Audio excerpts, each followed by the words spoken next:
Hello, Pokemon trainers, Pokemon fans, Pokemon lovers. Welcome to the 2025 Pokemon World Championships. We're here to kick it off this weekend, and there's only a couple minutes before the official show starts. I'm Caleb Pang. I'm joined with Zoinks, Scott, Kyle, representatives from all 4 of our Pokemon games this weekend. How you all doing? Doing fantastic. I mean, you can see the set behind us. It's absolutely brilliant.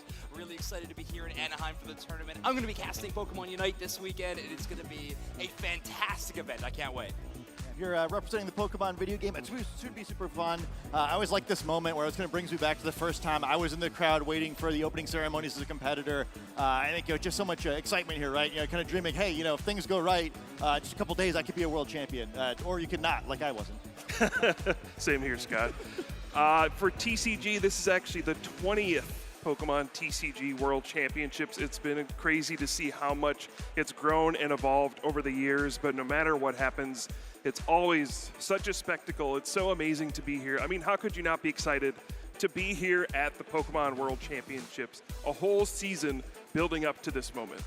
Right, and 20 years, so much history behind TCG and Pokemon, all the Pokemon games. But let's start with TCG. What are you looking forward to for this weekend and for the game in their 20th year? Yeah, for TCG, we have some new cards getting added into the mix. The Scarlet and Violet Black Bolt and White Flare expansions get added into the mix. There's a couple cards that we're going to keep an eye out for. And this season, it's been a lot about Gardevoir EX and Dragapult EX. We'll see if there's anything that can kind of shake things up and knock those two off their pedestal. And BG, Scott, what's it looking like for you all? I think it's going to be a lot of fun. We're continuing the same format we've had for a few events now, so players have had some opportunities to prepare. It's kind of one of the more open formats we've had with Pokemon Scarlet and Pokemon Violet, where pretty much all the Pokemon permitted. You're still allowed to use those two really powerful restricted Pokemon. At first, we had a handful of pairings that seemed like they're really dominating, especially that Shadow Rider Calyrex and Zamazenta, but more and more teams have kind of popped up later in the format to also prove their threats. We saw Lunala win at North American International Championships. We had a Groudon win the last Grassroots tournament, so it's kind of a deeper threat list that players are going to have to work through for this tournament. Definitely. And Zoinks, Pokemon Unite, new kids on block with Pokemon Go too. What's it looking like for you all in year 4? Yeah, it's funny you mentioned a really open tournament for VGC. I think Pokemon Unite's in a pretty similar fashion. The metagame is pretty wide. One thing that'll be a bit more narrow, I think, is our ban phase that we have at the beginning of each match, where you get to take 4 Pokemon out of contention for that matchup. Both teams get 2 bans. Pokemon like Latios, Ho-Oh, and potentially even Charizard are all just powerhouses in the metagame right now, which a few of those Pokemon would be a bit of a surprise. It's been a while since they have been meta, but they are so strong, so assuming those are getting banned. But in terms of picks, it's going to be the Wild West, I think. It's going to be really interesting. The Eastern metas versus the Western metas could not be more different, so very excited to see that clash. Awesome to hear. And for Pokemon Go, too, something really special for me for the game is that we've had a world champion from pretty much a different region every single year, and we've never had a repeat champion for that fact. So there's a chance this year. I think 3 of the previous world champions will be here this year. So we'll see if that can happen, or we get a world champion from a different region this year. So we'll see how that goes. But speaking of players, there are some players we should look out for too. Let's start with TG. What are the players to watch? I mean, there's so many out in the field, right? And there's so much history for the TCG. We'll get to Ross Cawthon in the middle in the second, but one player that stands out is Ryuki Okada from Japan. Traveled internationally a lot this season to compete in a lot of different tournaments and ended up winning EUIC and also a regional championship. Very rare for a player from Japan to travel to these events and win big like that. So he's had a gigantic season so far, definitely a player to watch. But it's not the World Championships without Ross Cawthon. I said there's been 20 Pokemon TCG World Championships. He's the only player to compete in all 20 of them. He has a storied history. 20 years ago, he made the finals of the World Championships for the first time. He's a 2-time runner-up, and he's always pushing to get that win. He's always got that fire, that desire to finally get a win at the World Championships. Then we also have players like Obind, and there's hundreds and hundreds of players competing in the TCG World Championships. Everybody has a shot. Right, and we got some other players for VG, I believe, as well. A lot of players, hundreds of you all competing too. What are the ones to watch for in VG?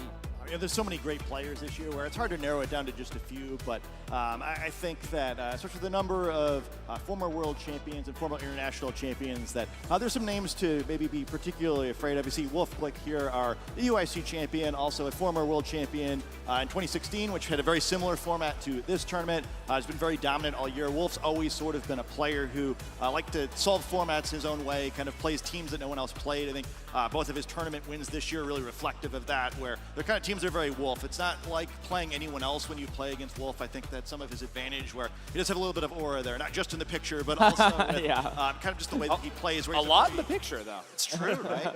Very unique style. I think Marco Silva next to him, another international champion from this year, nearly at the 3,000 championship point, just an incredibly dominant player. And I think he's been a really great barometer kind of just kind of keep an eye in the meta, because he's that player who always seems to be playing kind of the team that's perceived as the best, and he's always the best player at it, where, if you're trying to kind of, win in like the most conventional way, I think that's him. And then the final name on the list there, Shohei, the world champion from 2 years ago. Kyle's mentioning some Japanese players traveling, and the trading card game, he's kind of been our video game equivalent to that, where we've seen him in all the international championships, regional championship as well. He didn't pick up any wins, but did consistently get deep into day 2 in all those events, so proving he's still one of the most consistent players. We'll have to see if he can get that big dub again here.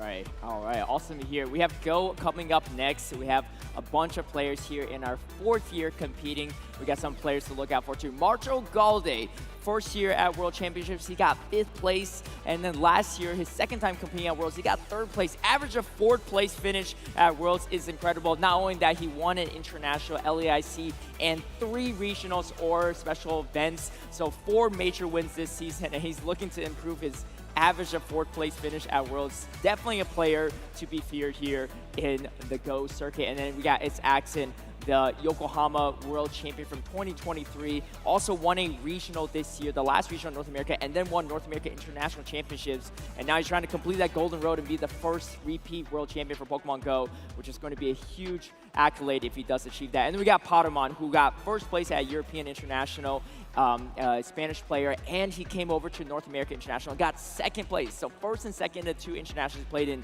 Super impressive feats, and of course a lot of other players to watch out for that could upset all of those players. So definitely a lot on the line for Pokemon Go. And Pokemon Unite, if Luminosity's on this team to watch, I don't know what's going on, but what do you all got for us? Yeah, great prediction. They are going to be up there. We do have 15 players to watch, so we will be doing this for a while, but we did combine them into 3 teams for all of you. So we got 3 squads to look out for. We got Luminosity Gaming, Zeta Division, and High Five. And yes, great intuition there, Caleb. Luminosity Gaming is, of course, one of these teams to watch. They are a 2-time World Championship squad. They had an incredible first couple of years of the game. They did take a loss in the last year's World Championship, but this year the track record is looking great. 3 international championship wins. That's all of them. All of the ICs they were able to take down, so a very impressive squad. Big favorites for this event for sure. Zeta Division, one of the strongest teams out of Japan, honestly, this year and the year prior, so a great team to look out for. And then High Five, making this list in large part because they're the only team that's been able to beat Luminosity Gaming at an in-person event, so that's a lot of credit. All right, well, really impressive stuff too. A lot of history there. Luminosity just being gentlemen and just taking a year off from the World Championships. Let's see if they're able to get that title back on their side. Now, for those at home, too, even if you're not watching in the venue, there's still a lot to be gained, right? A lot of entertainment, but there's also some drops, some distributions, some Twitch drops, too. I believe TCG has some to kick us off. Yeah, we have lots of stuff for TCG going on this weekend. One thing you can do is head over to TCG Live, put in that code WCS25TCGL. You'll get a bunch of cool cards from those latest expansions, Black Bolt and White Flare. That Hilda there is one we expect to see pop up in some decks. Very good in the Dragapult EX deck. So that's a cool one you can get. So make sure you get that on TCG Live. But then there's also Twitch drops going on as well. There's fun deck box, card sleeves, coin, lots of credits, fun stuff. Yeah, as long as you just watch along this weekend, you can sync up your TCG Live account. You'll get some awesome stuff. Right, and I know, a lot of fans at home, they don't just play one of our games, but multiple games too. So we got something for everyone. Let's go to Pokemon Go next, the mobile game. And we got Skarmory, one of the Pokemon from the world's winning team from Yokai from 2024. You get some Skarmory candy, some XL candy as well if you want to use Skarmory in the Ultra League, and Stardust that you need for everything. And of course, the very coveted Charge TM as well, where you can get exclusive moves that can't be learned at any other time. So a lot to be gained from Pokemon Go, but also if you're getting back into the game a bit or want to get into competitive, you can choose different paths on Pokemon you can get throughout, and we got Leap, Squirtle, Sentret, and you're thinking, oh, these are just pre-evolutions, but their evolved forms do have a lot of play in the competitive circuit, so choose your own path there as you build out your own team. Speaking of building teams too, you gotta definitely build some teams for VG. Yeah, and I think you could potentially get a great Pokemon to help you do that if you were to enter this code here. You can get our the Frigoraph from our secret 4th player to watch here, last year's world champion, Luca Girabelli. And yeah, it's been a great Pokemon, so this will come with you all trained if you download this in the game. Also kind of get a unique Pokeball in there if you're an enthusiast about that like me, where it should become the Cherish Ball. And yeah, really powerful Pokemon. It's been strong at both the previous World Championships and Pokemon Scarlet and Violet. And hey, I think if you tune into the video game stream, you're probably going to see a few Frigoraphs today as well. That'll be awesome. And then last but not least, we got Pokemon Unite with some drops as well. We got some emblems coming, I assume? We got some emblems, we got some boxes, we got a lot of really cool rewards, honestly, for this year's Twitch drop. So just watching along, like Puka said, you can get the Murkrow Platinum emblem, as well as some rental license selection boxes, and a jersey random box. The very cool Pokemon Unite jerseys that our players get to wear on stage. You can get one of those as well, just from watching the Twitch stream. Get one of these random boxes. That's going to be, of course, throughout the weekend. And on Championship Sunday, we got some exclusive drops as well. So some really cool stuff, just like you said, for watching along, enjoying the event, and you get to get the payoff. Also, we do need to mention this. We haven't mentioned it yet. We are all wearing brown shoes. It's a rule. If you come on this stage, you have to wear them. So just as a heads up for everybody else working the event, brown shoes only. Yeah, there's actually, people don't know, but there's actually a box over there with a bunch of brown shoes. So, you got to have one on if you come over here. Right. Now, I got a little fun question for you all, too. We talked about players to watch and those that have already made a big name for themselves and things like that. But I'm very curious to hear from each of you for your respective games. Any underdog stories or storylines you think would be super exciting to see come to fruition this weekend? Now, I'll start it off here, so I give you all a little bit of time to think. For me, it's got to be Sagen Park playing in Pokemon Go. Now, for those that don't know, Sagen Park won VGC World Championships many years ago with Apache Risu, but has also competed competitively at World Championships in all the Pokemon games. I believe Pokken as well, too, except Go. He actually did qualify for Pokemon Go back in 2022, but he opted to go for Pokemon Unite that year. Now, this is the final Pokemon title that he hasn't competed in for World Championships. And even though it's his first, major international tournaments, I have a suspicious feeling that he might do a lot better than people anticipate. So for the VG fans, for the fans of Sagen Park out there that has been following his journey, I'm sure some of them might even tune in to see his Pokemon Go tournament results. So that would be a really fun one to see.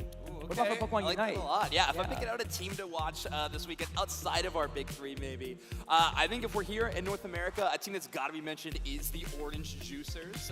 A very fun name, of course, but also just a fantastic team to watch. With Luminosity having such an incredible season internationally, I think oftentimes the Orange Juicers' regional success gets a little bit overlooked. And this is an amazing team. They had a great Worlds run last year, the best performing North American team in the World Championships in Honolulu, and I think they're looking to do an even better job, obviously, at this competition. So I think they're a great team, a great one to watch, and I know they've been putting a lot of prep into their group stage specifically. So maybe not even an underdog, just a really strong team, but because of Luminosity being the titan that they are, the spotlight gets stolen a little bit sometimes. How about you for VG, Scott? I'm going to whip out a little bit. I think rather than calling out a specific player, I think it's a specific strategy that I'm really looking out for. I think one thing that's neat about this format, it's a little more archetypical than most video game championship formats are, where usually you can kind of just put whatever 6 Pokemon together. In this, it's really about 2 pairings of restricted Pokemon. Usually by the time we get to the World Championships in one of these formats, players have really figured out their matchups against the top pairings, and sometimes what ends up winning, like what's notably with Wolf's team in 2016, something a little weird, right? Something no one really thought of, something no one was preparing for, and I'm kind of curious to see what that thing will be in this format. I think it's been a little trickier to innovate, where the strongest Pokemon are really strong, and it's tough to find too many solutions to them, but I think there's a good chance, even if it's not the winner of it, I think deep in Top Cut, we'll see some things that I couldn't possibly have thought to call out right now, and I'm hoping that some players have a really cool solution, because it's a really tough puzzle to solve. All right, that's awesome here. What about TCG, Kyle? Yeah, so TCG is always interesting because anything can happen, really. Yeah. We saw just last year, Fernando Cifuentes won with a deck that was just 4 Iron Thorns EX, nothing else. TCG Worlds has been a lot of underdog stories. The awesome thing about it is you really don't know what's going to happen. It's just one tournament, and there's hundreds of players who had to qualify to get here. They're all very talented, but sometimes it's just about you picked the right deck on the right day. People are wondering, is that going to happen again this year? There's a Crustal deck that is basically an anti-metagame card. It can't take damage from Pokemon EX. So it's a very polarizing deck. You run into a deck that's not prepared, you win. You run into a deck that is prepared, better luck next round. So it's always a question mark. Will one of those decks go on a big run? We don't know what's going to happen. It's exciting. Yeah, definitely. And you're speaking about different decks. It kind of remind me too how even though we are all different Pokemon games, sometimes certain things that are useful in the meta kind of vary based on our game. So I'm curious to hear what's been really good in your game that might not be relevant in the other games. So there's a chance that we might get that wrong. There might be some overlap. But for Pokemon Go this year, it's got to be Dedenne, right? The other electric mouse, maybe not as popular as the main one, but this one really exploded in the meta and has put a splash on scene. Something that wasn't even relevant in Pokemon Go for years has finally made scene, and we might actually see a world champion running it on their team. What about for Pokemon Unite, Zoinks? Yeah, I mean, like I said, the meta's pretty open, so it's tough to pin down like something that maybe won't be in every other game. But I do think a few Pokemon are going to be really strong this weekend. I think one interesting thing I talked about a little East and West earlier on. Zarina versus Suicune has been an interesting debate where a lot of teams from Japan love Zarina. It's a really powerful Pokemon, especially when you know how to use it, a very skill-intensive Pokemon. And then Suicune has just been kind of unseen. However, in the West, it's everywhere. So I think those two Pokemon will be really interesting to watch. And I don't think you guys got Zarina or Suicune going around in your metagame. So how about Not right now. Yeah, I get one for the beginning. I think it's been it's had its moment in the TCG before, but I have to shout out VGC Legend and Smeargle. It's no longer doing the Darkrai cosplay thing. Now a little bit more of an interior designer with that Decorate and the Spore. So I guess mimicking a different sleep-inducing Pokemon. But we've seen it a lot more as a support Pokemon. It's pretty neat where Decorate does some fun things where powers up your partner. So we get to see some Pokemon that normally maybe aren't such devastating attackers suddenly become really scary. Right. Glad Smeargle was able to get out of that dark void. What about for TCG, Kyle? TCG always has a lot of wacky Pokemon. I would say the one on top of everybody's mind that stands out is the Badoo. Yeah. It's just tiny little Pokemon. It's only got 30 HP, which for TCG standards these days is tiny. All right, there's Pokemon with over 300 HP, but yet this little 30 HP Pokemon just does 10 damage. But it prevents your opponent from playing item cards on their next turn. These are just the weird things that can happen in the TCG. It doesn't look very imposing, but it can completely freeze your opponent for like multiple turns. So yeah, it's always funny when it's like, oh man, my opponent had Badoo, I couldn't do anything. Yeah. terrifying monster. Right. Well, I will say to you, 30 HP in TCG might not be a lot. It's also not a lot in Pokemon Go. I would love to see Badoo in action, but maybe one day for Pokemon Go. Very excited to see the action come out too. Grab your beverages, grab your popcorn, get relaxed here. This is Pokemon World Championships. Get in your seats. We're gonna kick it off here. Stay tuned. Let's hear the hype, everyone.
Man, y'all ever have one of those perfect days?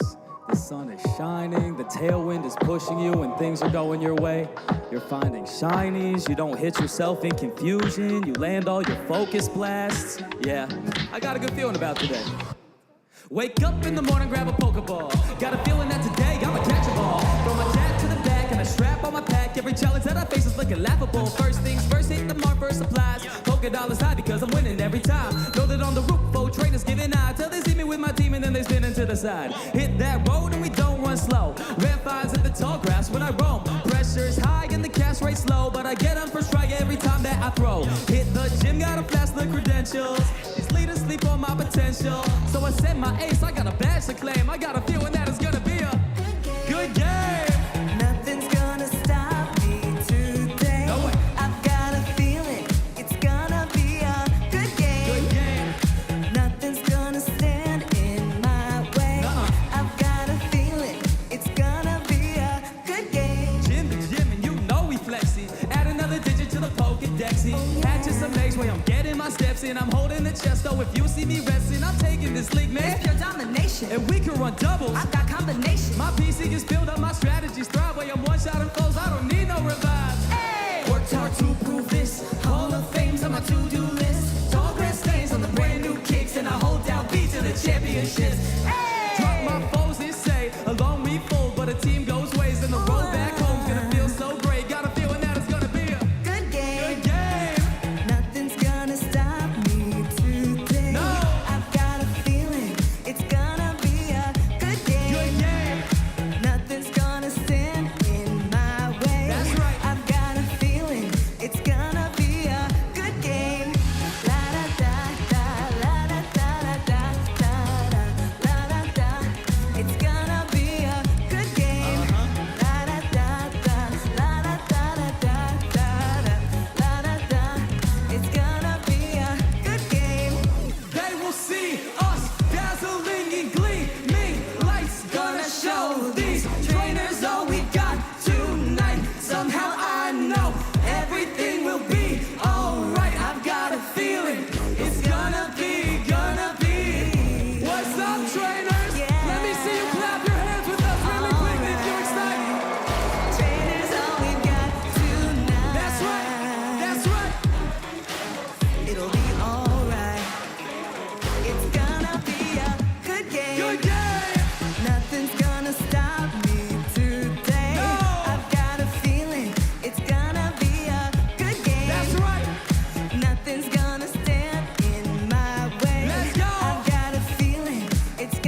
to me. I have come all this way here to make my stand on the edge of my fate, almost in my hands. I'm reaching out, and it's so close now I can almost taste it. Just beyond, just beyond, it's just beyond my fingertips. Just beyond, just beyond, it's just beyond my fingertips. Just beyond, now we're reaching the horizon and it's just beyond.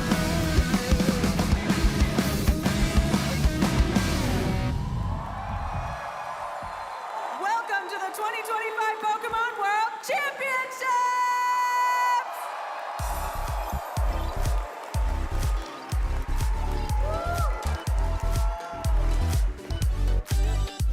So, what'd you think of that performance? I'm Anna Prosser, and I feel so lucky to get to perform in our opening ceremony alongside Cam Steady, Toasty Marshmallow, and Name Wants to Battle. Let's all give them some more love. For those of you at home, we're coming to you live from the Anaheim Convention Center right here in California, USA. We're here, of course, to celebrate our titles, Pokémon Scarlet and Pokémon Violet, the Pokémon trading card game, Pokémon Go, and Pokémon Unite. Over 2,000 of the world's very best trainers are here to claim the title of world champion. Only a few can do it, and we're here to watch their world story unfold. Now, you all know who we're going to see next, so please let's welcome to the stage the president and CEO of the Pokémon Company, Mr. Tsunekazu Ishihara.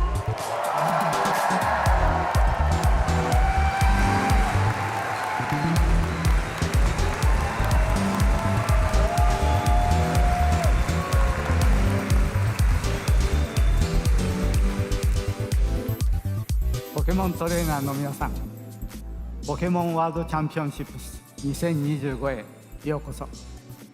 Hello, trainers, and welcome to the 2025 Pokemon World Championships. 世界中から集まってくださった皆さん、そしてオンラインでご覧いただいている大勢の皆さんにまずは感謝を申し上げます。皆さんのポケモンへの愛と長年のご支援がこのイベントを本当に特別なものにしています。 I first want to thank everyone who traveled from around the globe to be here today, and of course all of you joining us online. It is your love and support of Pokemon over the years that truly make this a special event. そして競技に参加するトレーナーの皆さん、新たな世界チャンピオンの誕生を見届ける観戦者の方々、そしてイベントを楽しみに来られた方もぜひ仲間と一緒に素敵な思い出を作ってください。 Whether you're here to compete, watch the rise of the next world champions, or to enjoy all of the event activities, I hope you all have a great time making special memories with your friends. またトレーナーの皆さんを支えてくださったご家族やご友人の皆さんにも心より感謝申し上げます。皆さんの愛情とサポートが彼らをこの世界大会へと導いてくれました。 I also truly appreciate all of the family and friends who are joining our trainers this weekend. It is your love and support of these competitors that help them overcome the challenges they faced on their way to Worlds this year. さあ、いよいよ始まりの時です。日曜にはポケモン世界大会史上で初めてアリーナ会場で決勝戦が行われます。日曜日にまたお会いしましょう。 And now it is time for the competition to begin. This year, on Championship Sunday, we'll be hosting our finals in an arena for the first time in the history of the Pokemon World Championships. And I look forward to seeing you all again there. それでは皆さん大いに楽しんでください。そしてご健闘を心よりお祈りしています。ありがとうございます。 Now, please enjoy the show and competition, and I wish the best of luck to all of our competitors this weekend. Thank you.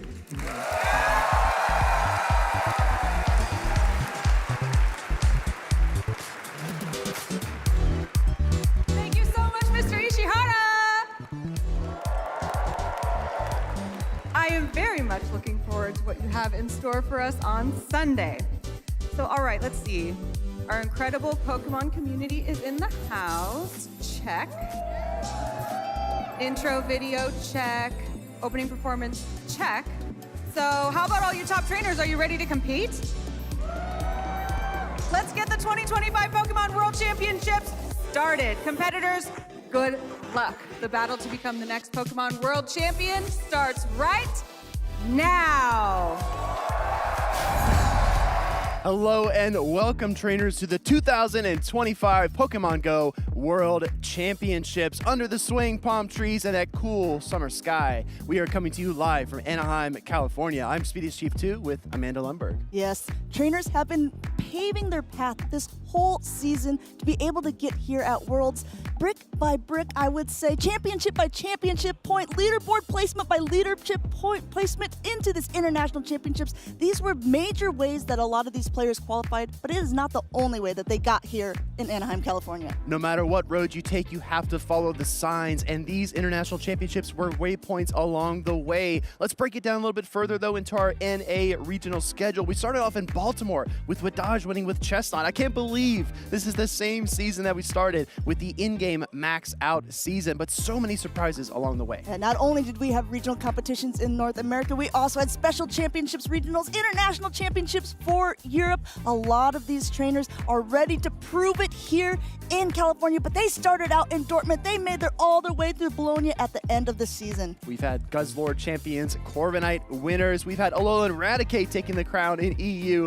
We are going to see it all here at the World Championships. But Amanda, what are these trainers actually competing for? Well, I'll tell you what, there's going to be a lot of championship prizes here. Look at this. First place finish with $20,000, but that's not all. Look at that, all the way down to top 13. That's still $1,000. That's still so much money. That's a big chunk of change, Will. It absolutely is. That's a huge incentive to continue to fight your way through this bracket. We talk about points all season long, but it's all about the prize money out here in Anaheim, California. But we need to look as well at the tools of the trade. Let's zoom in here early on in the season at LAIC and take a look at which Pokemon were climbing the usage charts. Yeah, we got points, we got prizes, and we've got Pokemon, of course. That's what we're here for. No surprise, Azumarill at the top of this list.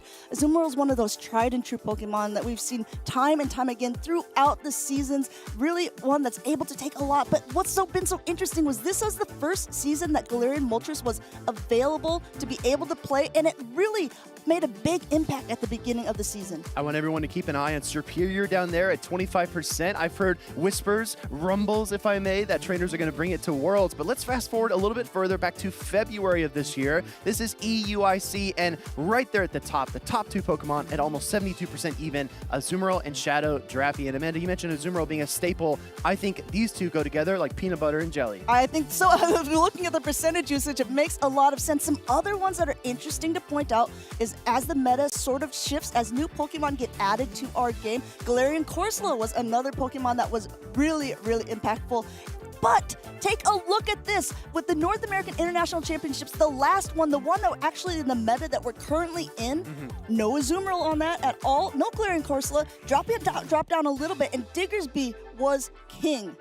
Cradilly is a big dilly. That Pokemon has climbed the usage charts in practice tournaments, and not only that, it has been very close to winning prizes at tournaments thus far. We've only had 2 events within the Delightful Day season, being the PJCS and NAIC, so coming into Worlds, it's anyone's guess if that Pokemon's going to be strong and if it'll take the crown. You know, it's really funny that you just mentioned Cradilly, because when we are taking this, again, there's only been just a couple of tournaments so far. You have to wonder which Pokemon are really going to keep trending upward, and that is one that is definitely on the rise.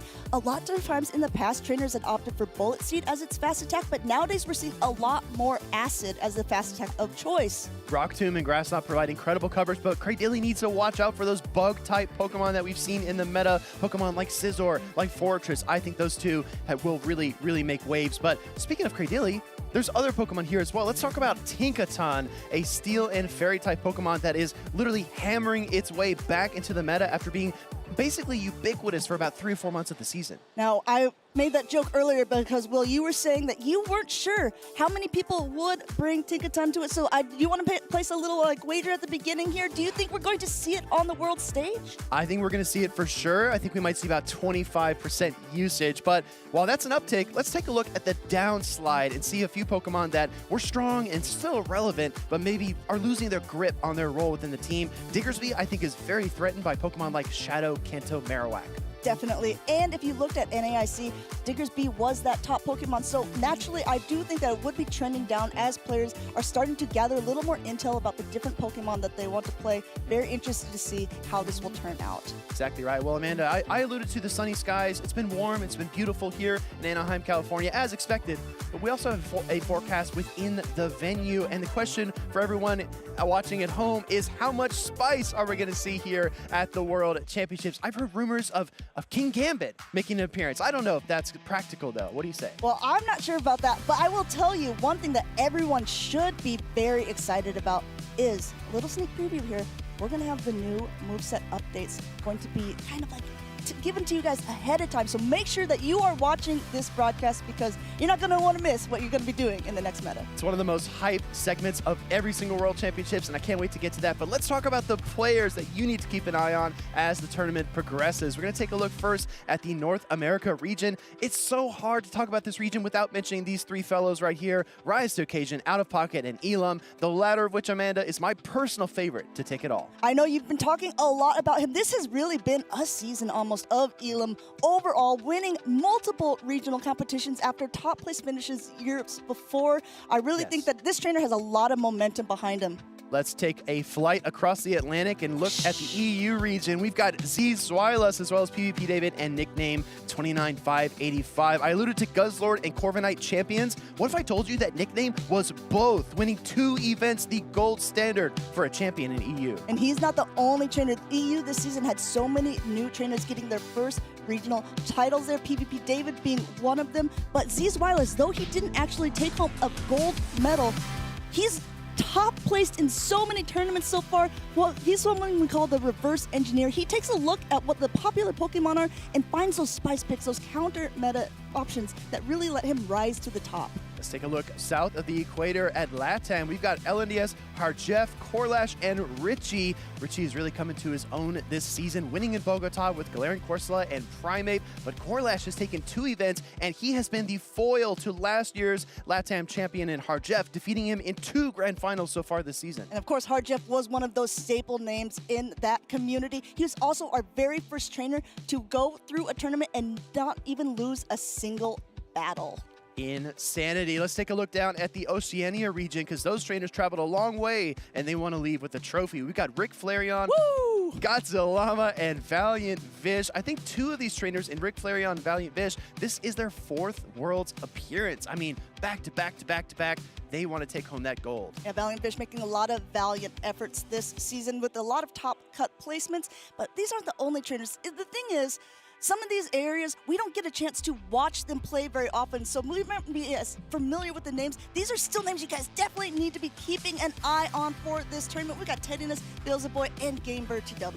Beelzeboy was so impressive last year on the world stage, finishing within the top 8, and Gamebird TW, the Taiwan TPC champion, has definitely got a lot of surprises for us. I've heard rumors of Bullet Seed, Cradily, and maybe some Talonflame action as well. Let's go over to Japan. We've got Salted Koji, our PJCS champion, as well as K-Sarn, one of the only trainers to place in the top 4 back-to-back at the PJCS, and Kento Sarunori as well. So these trainers, I really love watching the trainers from Japan and South Korea. They always come in, they always surprise us, and more often than not, Amanda, we see a trainer from APAC in the grand finals at Worlds. It's true. We have a lot of predictions of the different players that we think are going to make it on, and we also have some predictions of the Pokemon that we think are going to make it. So we gathered all the casters and we said, hey, guys, I know there's really good players here, but what do you guys think that we're going to see often here? And this is kind of what we gathered.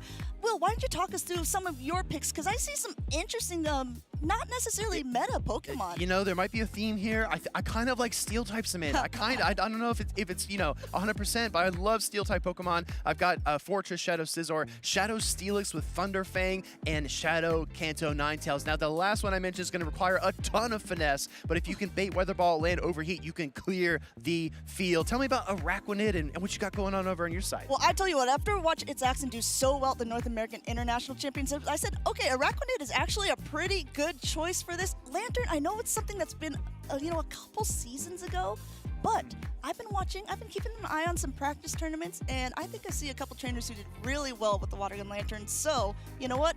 Maybe we'll see it here at Worlds. Sorry, man, I don't mean to cut you off. We actually have prizes not only for the trainers that are watching Pokemon Go, but also our VG competitors as well. So make sure to utilize this code. You can get a awesome Farigiraf as well. I want this Pokemon to come to Pokemon Go so badly. I'm so jealous the VG trainers can get it. So make sure to go ahead and enter that code Worlds Armor Tail. I believe there are some 0s and 1s in there, so make sure to keep a close eye on the How did they get my Pokemon Trainer login password on the screen? Oh, I think that's a production error. Well, let's move on to TCG, the trading card game. We're not leaving them out. There are so many potential ways that you can watch and earn Twitch drops for very nice cards in the packs. I love the art here on the Hydreigon. The Z's Wireless looks so cute, and the Hydreigon is just so menacing in that thunderstorm. But let's go ahead and head over to our final batch of drops. We've actually got a double whammy here for you on the Pokemon Go side.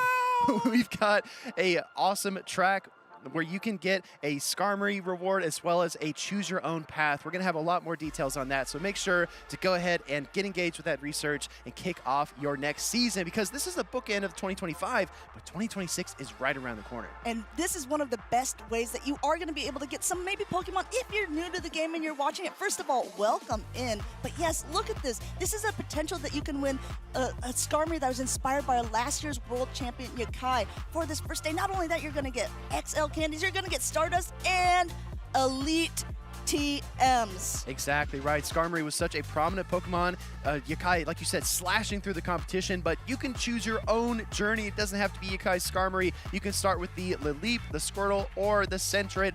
Each of those Pokemon are very key. Amanda, which one are you picking? I said that earlier on. I said Credilli was on my caster predictions. This is what Lileep can evolve into, so I'm going with that one. And I can already predict for you because I know Blastoise is your favorite Pokemon, so you're definitely going with the Squirtle path, right? Yeah, of course. I mean, obviously, there's no surprises here. I'm not going to surprise everyone this early in the day. Squirtle absolutely is going to be the key. But make sure to go ahead and connect your account. We're going to have our mods dropping instructions of how to connect your Pokemon Go account to your Twitch channel and then claim the drops. It's a little bit of a process, but we want you to have a great time watching the show. So make sure to follow those instructions, claim those drops, and have a great time watching literally the world's best trainers on stage again, and again. Yeah, and speaking of process, it is a process to be able to get to Worlds and to be able to compete at this level. Again, if you're a little bit newer or want to know how our format is going to go, we have a little video to explain it for you. Let's dive into the format for Pokemon Go at the 2025 Pokémon World Championships. Trainers have traveled far and wide to compete for their share of over $2 million in prizes and the ultimate title of Pokemon Go World Champion. The competition takes place over 3 days, battling in a double elimination bracket using the Great League format. Only 2 trainers will remain to compete in the Anaheim Arena on Championship Sunday. Matches are best of 3 until the end of the bracket. Winners finals, losers finals, and grand finals are all played as a best of 5 series. Each match follows the Bring 6 Pick 3 format, where trainers craft a team of 6 Pokemon, but only bring 3 into each game. The trainers are bringing their all to the playtables this weekend, and we will soon see who will claim the trophy and title of World Champion. Let's get this tournament started! So that's how we play, but you're going to see more of it this whole weekend with some of the top level players that we have in this game. Some of them already getting ready on the stage as we're going to jump into our first matches very, very soon. Before we get there, trainers, make sure to go ahead and follow us on social channels. We always blush a little bit when you give us a follow, so make sure to go ahead and click that follow button on all of our main channels, as well as social media, whether it's X or wherever you might be browsing the internet these days. But we really appreciate you so much for your support, and make sure to do that so you stay up to date with all the new Pokemon that are coming out, with all the new events that are scheduled. There's a lot of competitive Pokemon these days. Definitely, and use that hashtag Pokemon Worlds, and I mean, maybe we might feature in a future social post. Let us know who you think is going to take it. Let us know what region you think is even going to take it, because this Worlds is stacked. Amanda, you wrote a really nice preview article for the World Championships. You know what? So did you. Oh, would you look at that? And our friend Martine as well. We kind of, tag teamed the effort there, but I think we have similar vibes on a region that we're definitely keeping an eye on, that being LATAM, because if you look back at the previous World Champions, we've had them from other regions so far, being EU, NA, and APAC. Maybe it's time for LATAM, but you know what else it's time for? It's time for the battles. Let's kick it to the stage. Our first set of trainers for the 2025 Pokemon Go World Championships are Nighttime Clasher taking on Stone Collection. These two trainers are people who have been very well known within the community. Stone Collection, someone who's been around since the very first year of the Pokemon Go World Championships. Nighttime Clasher really rose to the ranking basically last season, making a huge name for himself in this scene. Exactly. You're kind of looking at one of the trainers that's learned the fastest, has improved the fastest, our Liverpool regional champion, and this trainer is on fire in practice. I've heard he can't be beaten with this team. We've got Shadow Kanto, Marowak, as well as Mandibuzz, Azumarill, which I'm going to just lay it on right here, Amanda. I think that Pokemon is coming back in a supreme tour de force. It's so back, baby. It's so back. We've never been so back, Azumarill fans, as well as the Cradilly and the Dusclops and Fortress. So Stone Collection on the other side. Amanda, what is going on here? Oh, I tell you what, this is something that I wasn't expecting to see. If you guys have a bingo card, I guess, then cross off Shadow Charizard if you had it there, because that is a Pokemon that we haven't seen for a long time. And also note the fast attack on that Shadow Charizard. It is Ember, which is also not something that you standardly see very typically nowadays. If you've got a steel sickness, if you are sick of the Tinkatons, the Scizors, and the Fortress, I'm writing you one prescription for Shadow Charizard. That Pokemon might be the key, and it's definitely not been on my radar so far, but our trainers are going to take just a few more moments to get locked in, because, again, this is the first matchup of Worlds. Hands have to be shaking, palms are sweaty. This is a really, really important series to get right. And both of these trainers obviously want to be making it on. This is a double elimination tournament, as I've stated earlier on. Getting in some momentum in round number 1 is exactly what you need to be able to boost your confidence, boost your way forward, and one of these trainers is going to do it, as both of these trainers taking a little bit of time to lock in. You see the nod. It looks like they're getting ready to go. Yeah, Stone Collection locked in, ready to go. Nighttime Clasher follows suit. We're headed down to the arena, not just in Anaheim, but also on the battlefield, trainers. Let's hear it. We've got Shadow Kanto Marowak versus Lapras. Make some noise here as these two kick it off here. We got that Sidewave Lapras going into that Shadow Kanto Marowak. Keep an eye on the charge attacks, because he's going to be able to hit this first as the Sidewave goes through. And if you're Stone Collection, I think he realizes this is not going to be the heavier hitting attack. Lets it go through. Bone Club connects. I definitely think that the charge attack you choose kind of alludes to your strategy going forward. We see the swap there into the Dusclops versus the Lapras, going for the Sparkling Aria on good timing, but you have to wonder, can Stone Collection even swap out? Does he go to Tinkaton after this, or does he just stay with the Lapras? I mean, honestly, Dusclops is one of the best, I think, save swaps in the game, and a lot of people know it. It doesn't surprise me that Nighttime Clasher is using it in such fashion, but there was so much energy on this Lapras since it didn't throw on the Marowak that it's able to do a nice chunk of damage here. Look how much energy, though, is on the Dusclops. This Shadow Punch, I don't think is enough. It's just going to be a regular Dusclops going through here. Yeah, I agree. Shadow Punch is not the strongest attack. It charges incredibly quickly, but Lapras is known for its bulk. Question is, can it get to another Sparkling Aria? Nighttime Clasher does not want to take that chance. Throws a second Shadow Punch. Punch number 1, punch number 2, shield number 1 coming up from Stone Collection at this point. He knows he's going to be able to reach another Sparkling Aria, but he's going to have to, because he can't fast attack down, but at least it puts him in a position where he can line up whatever Pokemon he has in the back. Oh, or not. It looks like Nighttime Clasher is going to go ahead and invest the shield as well, coming out with the Tinkaton, revealing that Pokemon in the back. Another Shadow Punch coming through here. Fairy Wind doesn't do much damage either, so it's going to be tricky to see if Tinkaton can actually fast attack this Dusclops down. I think if you're Stone Collection, that's a position you absolutely want to be in because you're going to get a lot of energy to be able to go through. And look, these Shadow Punches don't do too much damage. Tinkaton wants to be able to throw something back at that Shadow Marowak because that's the thing that is going to be doing some heavy damage just by fast attacks alone. The hammer is swung, the charge attack is loaded, and it is thrown. Exactly to your point. Play Rough is ready to go. That takes a lot of energy, and it's normally not that easy to get to, especially against a Mud Slap user like the Shadow Kanto Marowak. That connects. Instant Simul Swap. We're just going to see that Cradily taking on a Dusclops. We saw Dusclops before, but this one is a Shadow. You see those little purple flames around it? That means it's going to be doing 20% more damage. And Stone Collection actually gets to throw his charge attack first before the Cradily is able to debuff him with this Rock Tomb. Exactly right, and Rock does not resist Ice, so that Ice Punch is definitely going to freeze out the Grass typing on the Cradily. Rock Tomb as connects, as you said, Amanda. That's going to slow down the Dusclops a little bit, but the energy generation is still just as potent. Ice Punch number 2 coming through. No Protect Shields remaining, but actually no Protect Shield needed really at this point. This is going to do a nice chunk of damage, but not enough to knock out, and Stone Collection knows it. You see, he's kind of upset about this position, but what can you do at this point? You have to use your shield because this Dusclops still has to be able to get some energy off. This is going to come down to the wire because the Cradily is going to take the final shield here, but that Ice Punch would KO that Kanto Marowak, and I think Nighttime Clasher needs it in the back for the Tinkaton. This Dusclops for Stone Collection is putting in a ton of work. Going ahead, getting this, but it is double debuff now because 2 Rock Tombs has gone through. It's not enough to knock out. Trying to catch here, but both of the trainers swapping at the same time, and you see how much this Mud Slap damage does. He throws the Mud Slap, or the charge attack onto the Tinkaton. Yeah, that was huge. I feel like he wanted the Mud Slap down. He didn't want to use the charge attack energy, but he's forced to throw it against the Tinkaton. Now the Dusclops comes in. The Hexes are adding up. The Mud Slaps are too. Dusclops doubles up. Dusclops doubles up at this point. He needed one for the Cradily, but guess what? Charge attack priority, the Pokemon with the higher attack, in this case being that Marowak, is able to throw first, takes out the Dusclops, and Nighttime Clasher takes game number 1. Very, very close. We saw in the mid-game there, both trainers fighting for control of Switch Advantage because they were working with the knowledge that they had. Nighttime Clasher leading that Shadow Kanto Marowak. Stone Collection looking at his team, recognizing he had the Tinkaton. He wanted to control Switch Advantage, and as you expertly pointed out, Amanda, when he wasn't able to take it, when Nighttime Clasher shielded his Dusclops and KO'd the Lapras, it meant that Stone Collection needed energy. He needed energy to fight back against Kanto Marowak.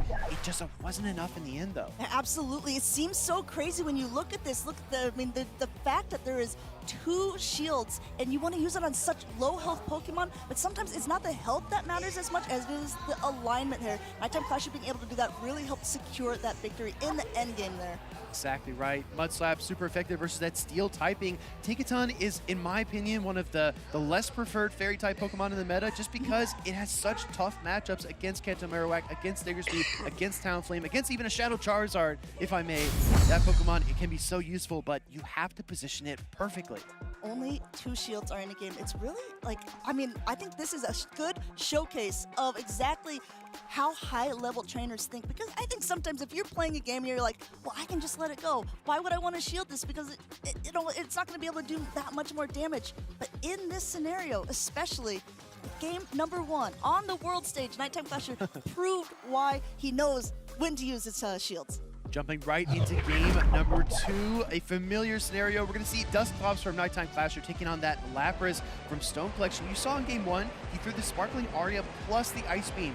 Lapras does get same type attack bonus on both of those attacks. Ice Beam costs a bit more energy, but it does marginally more damage. Let's see if he decides to play it out the same way. Going ahead, this time the Lapras is on even energy as the Dusclops, going ahead and just getting up a little more energy. I don't think he wants anything to get caught at this point. Basically almost to 100. Great timing again by Stone Collection, throwing this first Sparkling Aria. And I think at this stage, we might even see him just go for 2 Sparkling Arias instead. Yeah, that 3-turn Hex versus the 1-turn Sparkling Aria, it's so tricky, but timing those Psy Waves perfectly is really, really critical here. We're going to see another Shadow Punch come through from the Dusclops, neutral damage. You're not going to throw an Ice Punch into a Lapras, of course, right? Don't do that. I would never make that mistake in my own Go Battle League games. I've never done that. Don't check my records. But we're going to see an Ice Beam come through here. This might not be enough to KO, but it's going to take that Dusclops so low. Still going ahead, I think that this is maybe the advantage of running that regular Dusclops over the Shadow Dusclops. Perhaps with the other ones, the Sparkling Aria plus Ice Beam would be enough with that Sidewave damage, but even still, that Lapras able to hang on and a quick pivot into the melee to get one acid ahead. This is great because no matter what comes in, he's going to be able to debuff before their charge attack goes off, able to get right to that Rock Tomb in time.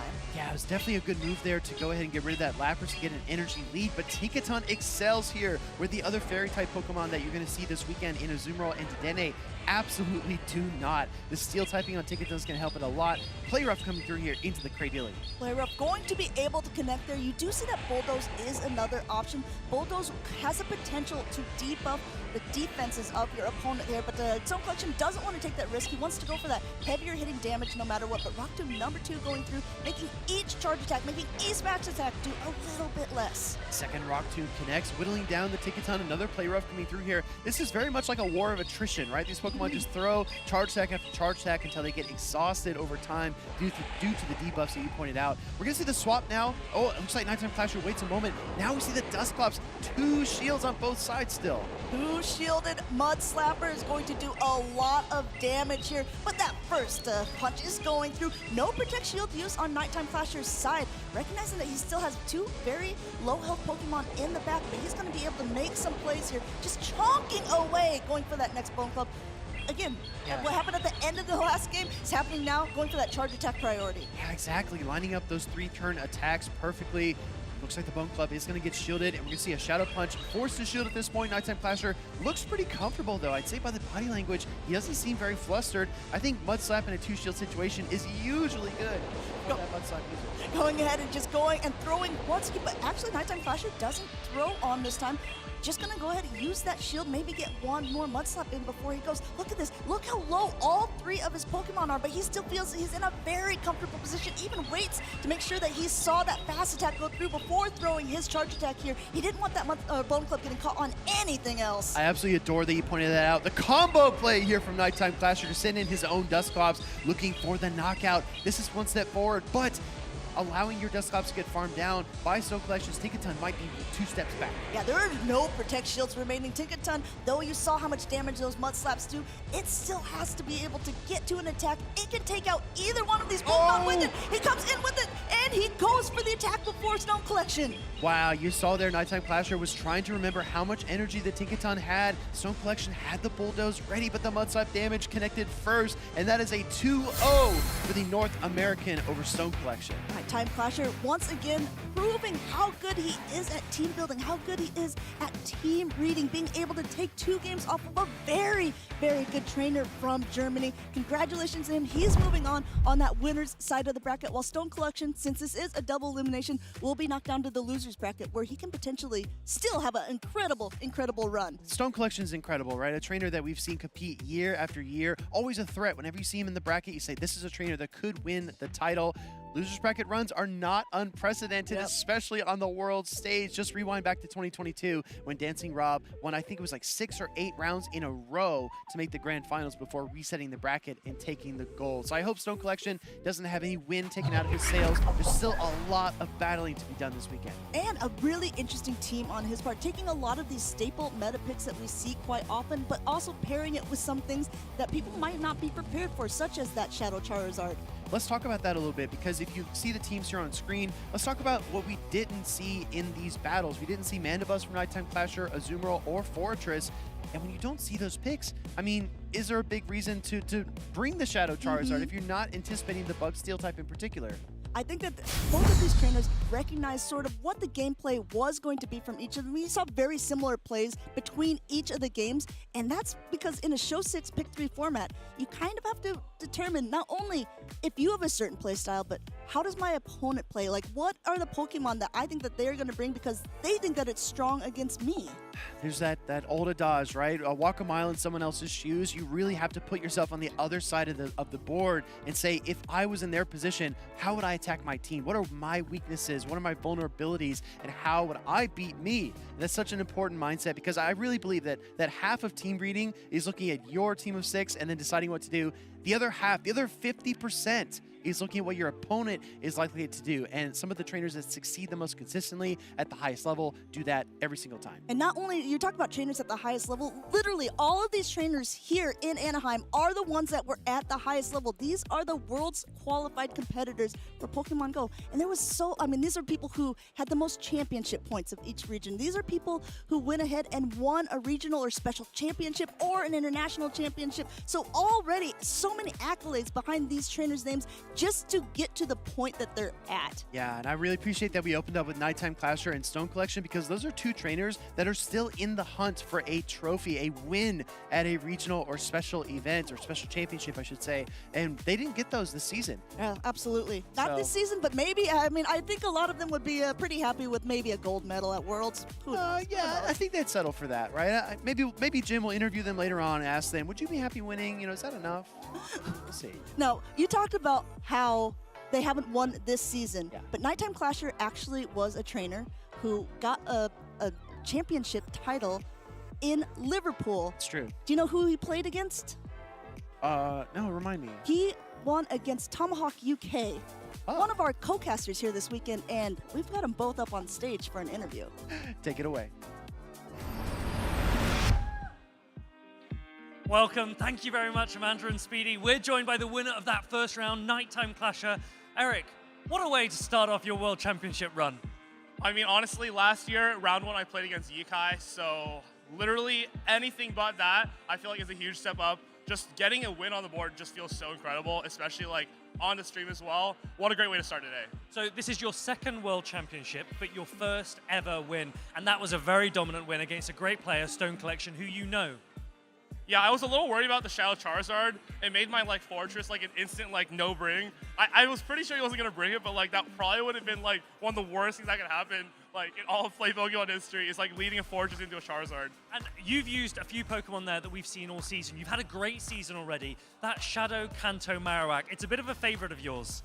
I really enjoy the neutrality of it. I think it was a little bit suspicious in the early days when I was using it, actually, because there's so much Superior, Jump Bluff. I think now, with both of those out of sight, the only grass is Cradily. So, I think it almost makes no sense not to bring K-Wack. And the motivation when you go into round 1, there's a lot of pressure. You know that this is critical, and you're on stream as well. What was the pressure feeling like for you in that moment? I was incredibly nervous, just walking into the venue, and then opening up my phone and seeing that I'm on stream, just 10,000 times more nervous. I've went to probably 13 tournaments this year, and the feeling never goes away. It is something that is truly unique to playing these competitions. And after you get the first round though, it's the best feeling in the world. Yeah, I know exactly what you mean, and now you must be looking at the rest of the competition. You've put your name out there. Are you really feeling that this is your event to win? I mean, let's see. I think I am literally may play against my brother next round, and Teresa in round 3 if she wins as well. So very, very interesting bracket for me. Nighttime Clasher, congratulations on that first win. We all can't wait to see how far you can go. Casters, back to you. Thank you so much, NTC, LG, and Tomahawk UK. Like you said, getting that first win under your belt feels so good, and there's something subtle. You and I alluded to it. The Shadow Charizard versus Fortress matchup, of course, would be disastrous, but from a player perspective, it's not making the preventable mistakes, right? The unforced errors, not being too bold in the moment and kind of starting off the game a step back, right? I think that's so important to kind of play measured as you move through the bracket, especially in the earlier rounds. Yeah, I really like what the Nighttime Clasher had to say. I mean, he's not making excuses, but he did say, hey, last year, I had the world champion up in round number 1, so maybe Stone Collection could be saying that about him later on in the day. But also, another really fun thing that the Nighttime Clasher pointed out is that his brother is playing. His brother also qualified for Worlds this year for the first time, and he's going to possibly be playing him up next. And then his girlfriend after that. So my goodness, what's in the water there in Texas where they're at? That's an awkward flight home. I'll say that if he ends up winning all those matches. But let's go ahead and take a look at the meta. I don't think Shadow Charizard is going to be very high on the rankings here, but wow, there are actually a few surprises here, Wow, day 1 metas I actually love to see because this shows the overall temperature, right, of how players think there's the team wants to be built, what they think is going to be strong, and a lot of these Pokemon, we were right on both of the trending ups. Look at that, we got Credilli and Tinkaton at the top, and no Diggersby to be found in this top 12. And this is what I'm talking about when we kind of emphasize that we only had 2 events in this Delightful Days meta. I mean, where's Dedenne? Where's Araquanid? You know, where are these key Pokemon? Where's Fortress? Where are these Pokemon that we expected to see? I mean, this is, honestly, to me, this is very shocking. Also seeing Galarian Corsola. So high. At 32% usage. Amanda, you realize that Galarian Corsola's championships were all in the Dual Destiny season. It has not won a tournament since February. Let's see if this could be one to change that. Another fun thing to note, Mandibuzz or Galarian Moltres, a lot of people, it's an either or for them, right? So are we going to choose one that's a little bit bulkier, or are we going to choose one that has a little bit more attack pressure? And now it looks like people are like, why not both? Exactly right. In ground types, we did see Shadow Quagsire there. That's going to be one to keep an eye on. The water and ground type coverage is something that's been a staple of competitive Pokemon for years, but has kind of receded in recent months or recent seasons, I would say. But anyways, we got some battlers ready on the stage. I know you want to see the games, everybody. That's what we want as well. We've got LNDS Palinotad taking on Elephant Flashe. One fun thing, you probably will see quite a bit throughout these days. LNDS ahead of time, that is the Lindos, that is a Brazilian team together. They train together, they build teams together, and I think every time that you see one of them have a win, it's a win together for that team. Agreed. I think they've got the best crowd here, all of LATAM, to be honest. I mean, everyone rallies around the trainers from their countries and their teams, so very, very exciting to see that. We're going to take a look here at LNDS Palinotad. He's got a Cradily as well as Dusclops, Dedenne, a Pokemon that is not high on the usage charts, Lapras, Primeape, and Shadow Kanto Marowak. So this is a pretty well-rounded team. I like it a lot. I think you've got a lot of built-in Mandibuzz coverage there in that Dedenne, and let's see what his opponent has across the stage. Elephant Flashe with Diggersby, Shadow Annihilate, as well as Shadow Drappy, and Galarian Corsola, Lapras, and Cradily. I mean, we talked about where's Diggersby. Oh, it turns out, yeah, it's here. It's here on this team, and what a great counter for actually quite a few Pokemon, especially like that Dedenne. It's like that's something that is just going to be able to negate a lot of that energy, but it does have to be a little bit wary. And for the first time of Worlds this year, we are seeing that fighting-type Pokemon, Primeape. Primeape had a lot of utility. It's one of those Pokemon that are kind of frail. It requires some shields to hide behind, but when that Pokemon ramps up, it's almost impossible to stop. The Karate Chops are just so fast. Rage Fist, like you said, obviously increasing the attack every single time. Then you can choose, kind of pick your poison. Do you want Ice Punch for coverage, or do you want close combat to close out battles? One thing I will say is that its evolution, Annihilate, I have not seen a close combat Annihilate in quite a while. I think it's safe to expect Ice Punch on that Pokemon. I want to make one note about the teams as well. On the left side of your screen, LNDS Palinotad, that Cradily is actually a purified Cradily. It's not going to show up visually, but we will see it on the battlefield if he decides to bring it. I've seen some nuance with Cradily. I've seen Bullet Seed, I've seen Acid. I think that Rock Tomb and Grass Knot are honestly pretty standard, but it does have the capability to run Return if he so wishes. Yeah, that's true. It's going to be able to do that. It looks like he has TM'd that away. Since this is open team sheets, Elephant Flasha is able to see that it is going to be a Rock Tomb and Grass Knot. But if it's in a blind format, like a Go Battle League format, it could be a tricky thing, because if you see those little purified rays around the Cradily, you're like, oh my, could it be running Return? Because that's a heavy-hitting normal attack. Especially scary up against a normal type Pokemon like Alolan Raticate, for example. That's definitely perilous. But let's see what these trainers are going to lock in. We're going to see, in my opinion, I think we're going to see a lot of what we saw in the first round. We might see some Dusclops, some Lapras here and there, maybe some Kanto Marowak. I think Galarian Corsola for Elephant Flashe looks really, really solid. It doesn't have a hard answer at all on the opposing side. Let's see what these trainers decide to do. We're going to go ahead and see that Cradily up against a Lapras in the lead here. Fairly nice position for Elephant Flasha, because here's the thing too. Even if you want to swap out of a bad matchup with the Cradily, no matter what swaps in, it's probably going to be able to have to take a Rock Tomb, which is going to lower the attack. Exactly. And then Elephant Flasha could just swap out. So Palinotad going ahead, throwing the first Sparkling Aura, and it looks like he's just staying in and going to be able to take one attack. The real question is, does he want to shield it? No, he's not using any Protect Shield at the beginning here, even though this is a super effective attack. Same type attack bonus on the Rock and Grass type. Leaves a dent in the Lapras.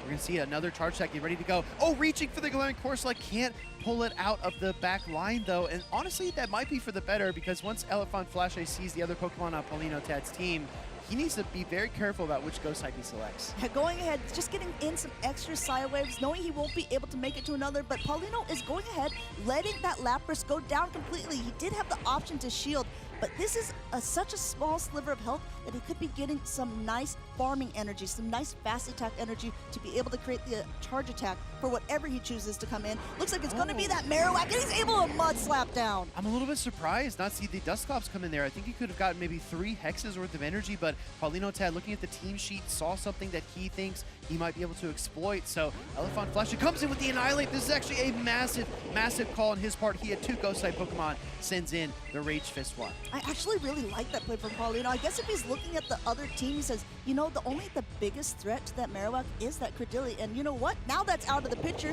Let me go ahead and get a little bit of an energy advantage. We saw in round number 1, the Mud Slap damage from a Shadow Kanto Marowak is so huge, but now the Rage Fist goes through, and that means he's counter damage and anything else coming in from the Annihilate. Nope, there it goes. Exactly. Here comes the Galarian Corsola. Astonish versus Hex. You're talking about damage versus energy in how those 2 fast attacks are oriented. We're going to see a Shadow Punch connect into the Galarian Corsola with that Best Buddy ribbon on top. No need to shield the first one, but I do think Elephant Flash will need to shield the second. They're looking here at 2 bulky Ghost-type Pokemon. They're throwing super effective attacks at each other, and as you can see, that Corsola is still in the green, just now being knocked down to the yellow because of the fast attack damage of that Dusclops, but Dusclops' pace is so much quicker, able to throw one more, and you have to see if Elfasha wants to use his shielder. He doesn't! He knows he's going to survive it, but just by a sliver! Wow, needs to hang on through one more Hex, and he does it, but it's the charge attack priority, so if you want this Nightshade as Elephant Flash, you have to use your final Protect Shield of the game. He needs to KO the Dusclops, so he uses the shield. Yeah, a little bit of a head shake there at that point because he wants that energy off.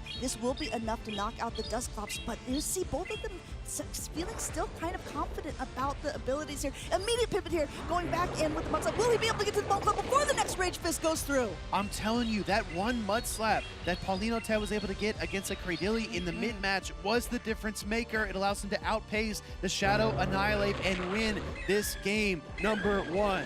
Shadow Kanto Marowak, like Nighttime Flasher said in that interview, that he doesn't understand why people wouldn't be using it. I think both games so far have really showcased a point for him there because Paulinotad was able to just maneuver that Pokemon masterfully to be able to take that game.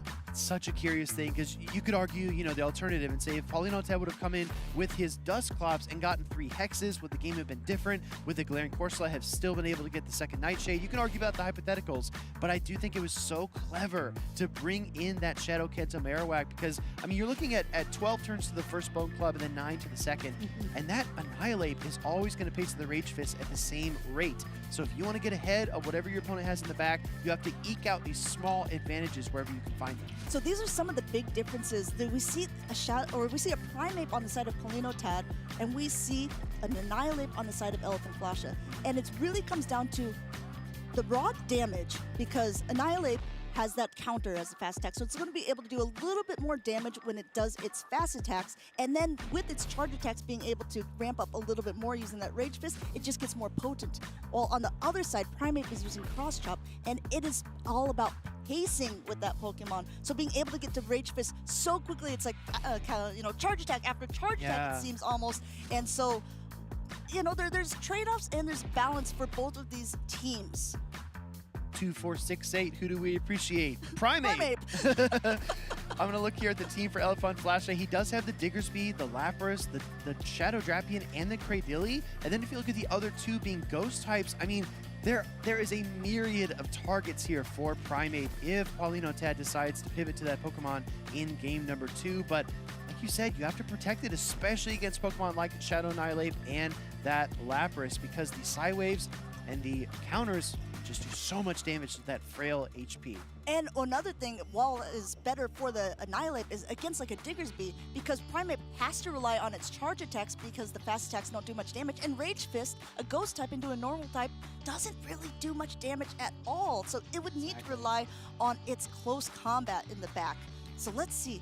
Both of these trainers are locking into game number 2. I have to see, will there be a Primeape on the floor? Doesn't look like it here. We got a Dusclops up against Cradilli. Very, very neutral matchup. As we've seen before, that Dusclops will outpace the Cradilli to the first charge attack. Yeah, I mean, it outpaces basically everything. It's only 9 turns to the Shadow Punch if he decides to throw it, and wanting to get this damage off before the debuff, we do see the neutral Shadow Punch from Paulinotad. You see Elephant Flash a little bit confused. He knows it's not an Ice Punch. He's just calculating in his head. He's like, no, he didn't have the energy energy for that. You don't see Protect Shield, and great timing here by Elfin Flash, and now throwing this right before the next attack goes through, getting that guaranteed debuff of the Rock Tomb as the Ice Punch has been connected. No, it looks like he didn't even bother throwing, going for one more fast attack before throwing now. Dusclops returning fire here with a super effective Ice Punch. Elefant Flash has already debuffed. She's not going to shield this first one. You can kind of budget the HP based on how much damage it does. And remember, it's going to do even less. But actually going on charge attack priority with the Grass Knot. This is slightly more damage. I don't think it's going to be quite enough, but it's going to be close. Again, we're seeing all these Dusclops now. We're seeing shadows. We're seeing regular ones. We're seeing Ice Punches being thrown. It's only single debuff at this stage. Will it be enough to knock out the Credilli? Or will the next one be able to do a quick pivot now, trying to get in some extra energy, and now being met by a hard counter here with that Dedenne already at the charge attack. The parabolic charge. Oh, this is not looking good for Elefant Flash. The electric type can be so potent and it can be so polarizing at the same time. Parabolic charge will buff that Dedenne's defense, making those side waves even less effective. But the Sparkling Aria will connect. Going ahead, getting number 1 through at this point. No Protect Shield needed. But I tell you what, this next one could be enough to knock out if he doesn't want to use the shield at this point. And Paulino Tad puts it up here because he's got a lot of energy on that Dedenne. Wants to be able to probably maybe even fast attack down and throw whatever's coming in. Yeah, that second, third, and fourth Sparkling Aria are 11 turns, and the Thundershocks do so much damage that the Dedenne just devours the Lapras there and exits the matchup with so much energy. And if you're Elefant Flasher, you're probably thinking, it's time to catch. It's a hard position to be in at this point, going for yet another charge attack. So this means that Dedenne is going to be boosted in its defense even more. This is a very bulky Pokemon, but it's still going to have to put in some work. Do you think we're going to see it try an aggressive charge attack? No, he tries to go for a catch, unsuccessful on the side of Elefant Flasher. Yeah, it makes a lot of sense too. He was able to throw after the 6th turn there, when a lot of trainers would throw one additional Thundershock and then the charge attack, but Paulino Tad, such a veteran competitor, knew it was coming, did not fall for the trap. Kanto Marowak comes out and is slapping down this Galarian Corsola. Confident shake of the head by Paulino Tad as his last Pokemon enters the field, gets that last Protect Shield off of the Corsola's side, and just continues to mud slap away. Going ahead, using Protect Shield of his own, wants to keep this Marowak nice and healthy. Going to see a Nightshade get Protect Shielded up there by Paulino Tad, like you said, trying to keep his ground type in the battle, and he knew that Elefant Flash had stored a ton of energy. Second one will connect because there are no more Protect Shields in the game. But again, this is Astonish versus Mudslap, the heavy hitters of the 3-turn fast attacks. Yeah, not after Corsola throwing shade, but Marowak says that's not enough. Here's a Bone Club for you. Here's game number 2 for Paulino Tad. Absolutely stellar performance here. A couple of 2-0s to kick off the action in Anaheim, but I think just masterful maneuvering, bringing that Dedenne in game number 2 was such a clever play. And if his opponent, Elefant Flash, had brought, I don't know, Cradilli, Diggersby, maybe even the Drapion, it would have given that Dedenne a real fight. But again, team reading and team prediction is so critical in Pokemon Go. A lot of games, I mean, are heavily influenced on that lock-in screen. We talked about that even in that first matchup. It's so hard to predict what your opponent is going to bring into this battles. There's 6 Pokemon on the team, and I don't know. You're absolutely right, and I think Elefant Flash will be looking at that later too, being like, well, if I'd only done this. But it's so hard to tell what the opponent is going to bring. And these first couple games, when especially against trainers who you maybe haven't played that often before, who you're like, oh, I don't really know their play style. Are they someone who likes to risk it and play a little bit more flimsy, or is it someone who really likes a lot of bulk to their teams? Unfortunately, it's just a best-of-3 matchup. Yeah, I remember our top 3 at NAIC. I was thinking to myself that Dedenne is such a risky pick, especially when you're going up against Diggersby teams or Shadowkits or Marowak teams. And then we open up series like Axon versus Elam, and they've got Dedenne in the lead on both sides. I'm thinking, what do they see that I'm missing? This feels like such a risky position, but they know exactly what they're doing. Yeah, and sometimes it's like there's very polarizing Pokemon that you see on its even top 12 usage. I mean, we see things like Dedenne, but then we see things like Galarian Moltres. Yeah. We see things like Mandibuzz. It's just like there's so much danger there. But then we see so many Shadow Kanto Marowak. Do you really want to risk bringing a Dedenne when you know you have such positive matchups, but you know that you can also get so hard countered? We talked a lot about Primeape and Annihilape as being like momentum Pokemon, you know? They build up with the Rage Fist, they're ready to go for the next opponent, but Dedenne is a sneaky, different style of momentum Pokemon because the parabolic charges are buffing its defense over and over and over. So it's not that it gets stronger, it just gets more dense. It gets harder to take off the field. and the potency remains the same. And Electric is such a good typing. There's so many weaknesses, and like you said, Galarian Moltres with his flying typing, Lapras or Azumarill with the water typing, even the occasional Feraligatr does not want to take damage from an Electric type. So when you actually like solve that problem of bulk as an Electric type, you get really, really dangerous. I was gonna say, is he like, Dedene's been hitting the gym like Will, just getting bulky, you know? No, it's just the jacket. Just getting strong. Oh, yeah. It's just the jacket, right? Let's be real. He stuffed the sleeves. Hey, come on. Oh, sorry. Come on. But no, I really think that Electric is very potent. We saw that in earlier seasons with Lantern. Yeah, very funny. We saw that earlier seasons with Lantern being a staple of the meta. Will we see Lantern in this tournament? I've heard rumors. Could the rumors be true? Maybe. Well, let's see. Maybe. We'll find out. We're going to get a couple more trainers up here on stage for you shortly, but I think we're going to see, it looks like Gordon the Flash taking on our former Toronto regional champion in JJan 11. Let's not get too ahead of ourselves because, I mean, the day has just begun, and we've seen some trainers now from North America. We saw trainers from Europe. We just saw someone from the LATAM region taking a good victory, a 2-0 victory, and we want to hear a little bit from him ahead of time, too. So let's go ahead and kick it to the stage with him and Martijn. Thank you. I'm here with the winner of that tremendous match that we just had. Such excitement. Linus Paulinho Tat, congratulations on that victory. And we'd love to know from you, how did you actually prepare for this World Championships and these matches? Ok, Paulinho, como você se preparou para conseguir vencer essa batalha?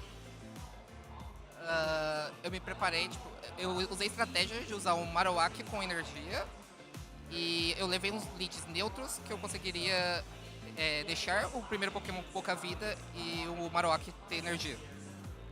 Okay. I decided to go the strategy of using Marowak to go with energy, and I went from there keeping Marowak on the game.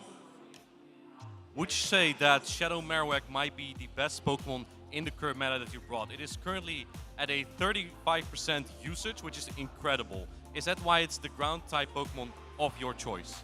Ok, o Marowak sombroso, ele é um Pokémon com 35% de vitória. E é por isso que ele foi uma decisão de trazer esse Pokémon de tipo terrestre pro jogo? Sim, o Marowak foi o mais usado do torneio e ele foi o astro do meu time nessa rodada. Meu adversário não tinha tantos counters dele. Ok. O Marowak, ele é um Pokémon que tem sido usado bastante em torneios, e esse foi o motivo de ele ter trazido isso aqui, e ele foi o astro. Ele foi o astro da equipe. Okay, so he's saying that Marowak was the Pokemon that has been winning a lot of tournaments, and that's the reason why he brought it here. He was the star of his team, and he believes that's the reason he got it, the match. He won the match.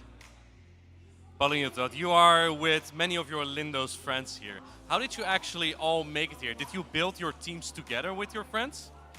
Paulinho, ele notou que você tá com muitos amigos aqui. Você montou o seu time com eles?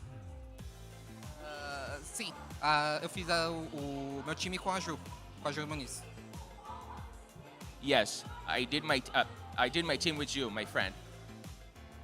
Alright, thank you so much. I just want to ask you one more question. Do you have any shout-outs what you want to give to friends, family friends that are watching from here or from home? Paulinho, você tem alguma mensagem para alguns amigos que estão aqui ou estão lá no Brasil te vendo aqui?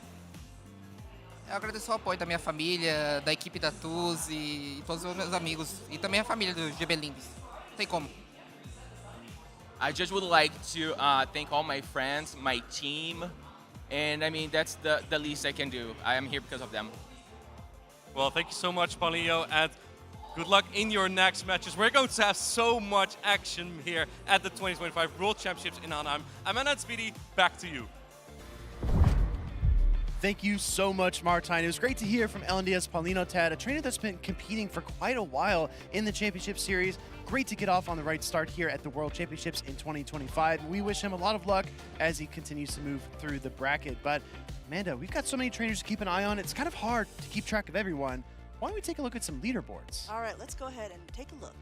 All right, we're going to get our NA leaderboards first. With a whopping 2,022 points is Elam, a trainer that, again, I think has been so close to the crown multiple times at the international or world level, but hasn't quite reached it yet. Yeah, but this season was really the one where he broke out, winning 2 different regional competitions after he was not able to, he was always top placement. A lot of trainers said he's a player that I fear playing, so it's really kind of encouraging to be able to see how some trainers have been continuing to move up through the seasons. Of course, there are still our staple trainers, Out of Pocket, Dunebug, Rise to Occasion. These trainers have been there. It's Axon.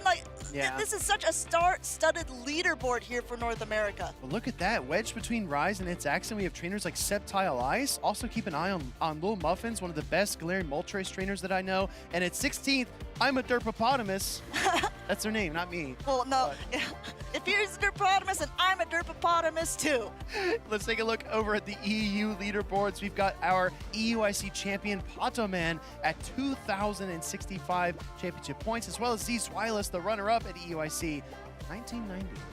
There's quite a few there. Next up on the leaderboards is Colin Six, the first trainer of Europe to win 2 regional competitions in one season.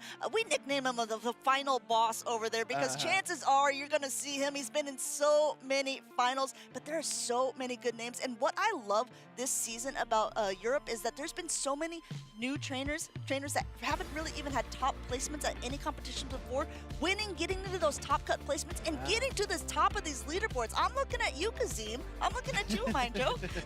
I really would love to see Kaifia have some success. He really had a breakout season this year. But let's go ahead and take a look at our LATAM leaderboards and see what our trainers are doing there as well. We've got Marto Galde, I believe with the most championship points of anyone on the planet at 2,190. So you know what? I'm going to win a regional, then another regional, then an IC, then another regional. 3 regionals and 1 international in the same season is Pokemon Go history. Not only that, he had a top 4 placement at Worlds the season before, so he got a direct qualification all ready for this Worlds in Anaheim. So he qualified 5 different ways for this year. Exactly right. Followed by a couple of trainers from Mexico, and Richie and Ashton Ash, Hard Jeff as well, right there in the runnings. Let's go ahead and head down to Oceania, where Rick Flareon is over 1,100 points. So many talented trainers, and it's very, very competitive because only the top 10, excluding the champions, are able to travel to Worlds and earn their qualification. And it's very fun to see a lot of these names because some of these trainers have been able to go to different regions to be able to try to collect some championship points there as well. There's players like Jins, who has been competing in the North American circuit, PvP Steve, who's been traveling the globe for this game, meeting trainers and taking names along the way. Telling you, content creator, a Worlds qualified trainer, PvP Steve might just be your future world champion, but you got to tune in to find out. Godzilla stomping through the competition with the likes of Guzzlord. So many fascinating stories with our trainers here. And as you pointed out, Amanda, you said something that I kind of interpreted it in a different way. You said a lot of EU trainers that are not former regional winners were taking the crown. I feel like a lot of EU trainers that have never won an event will come here at Worlds and just catch on fire. The trainers from LATAM will absolutely just pop off, and we can see anyone. You don't have to be a former champion to win again. To be honest, more likely than not, it's your first one.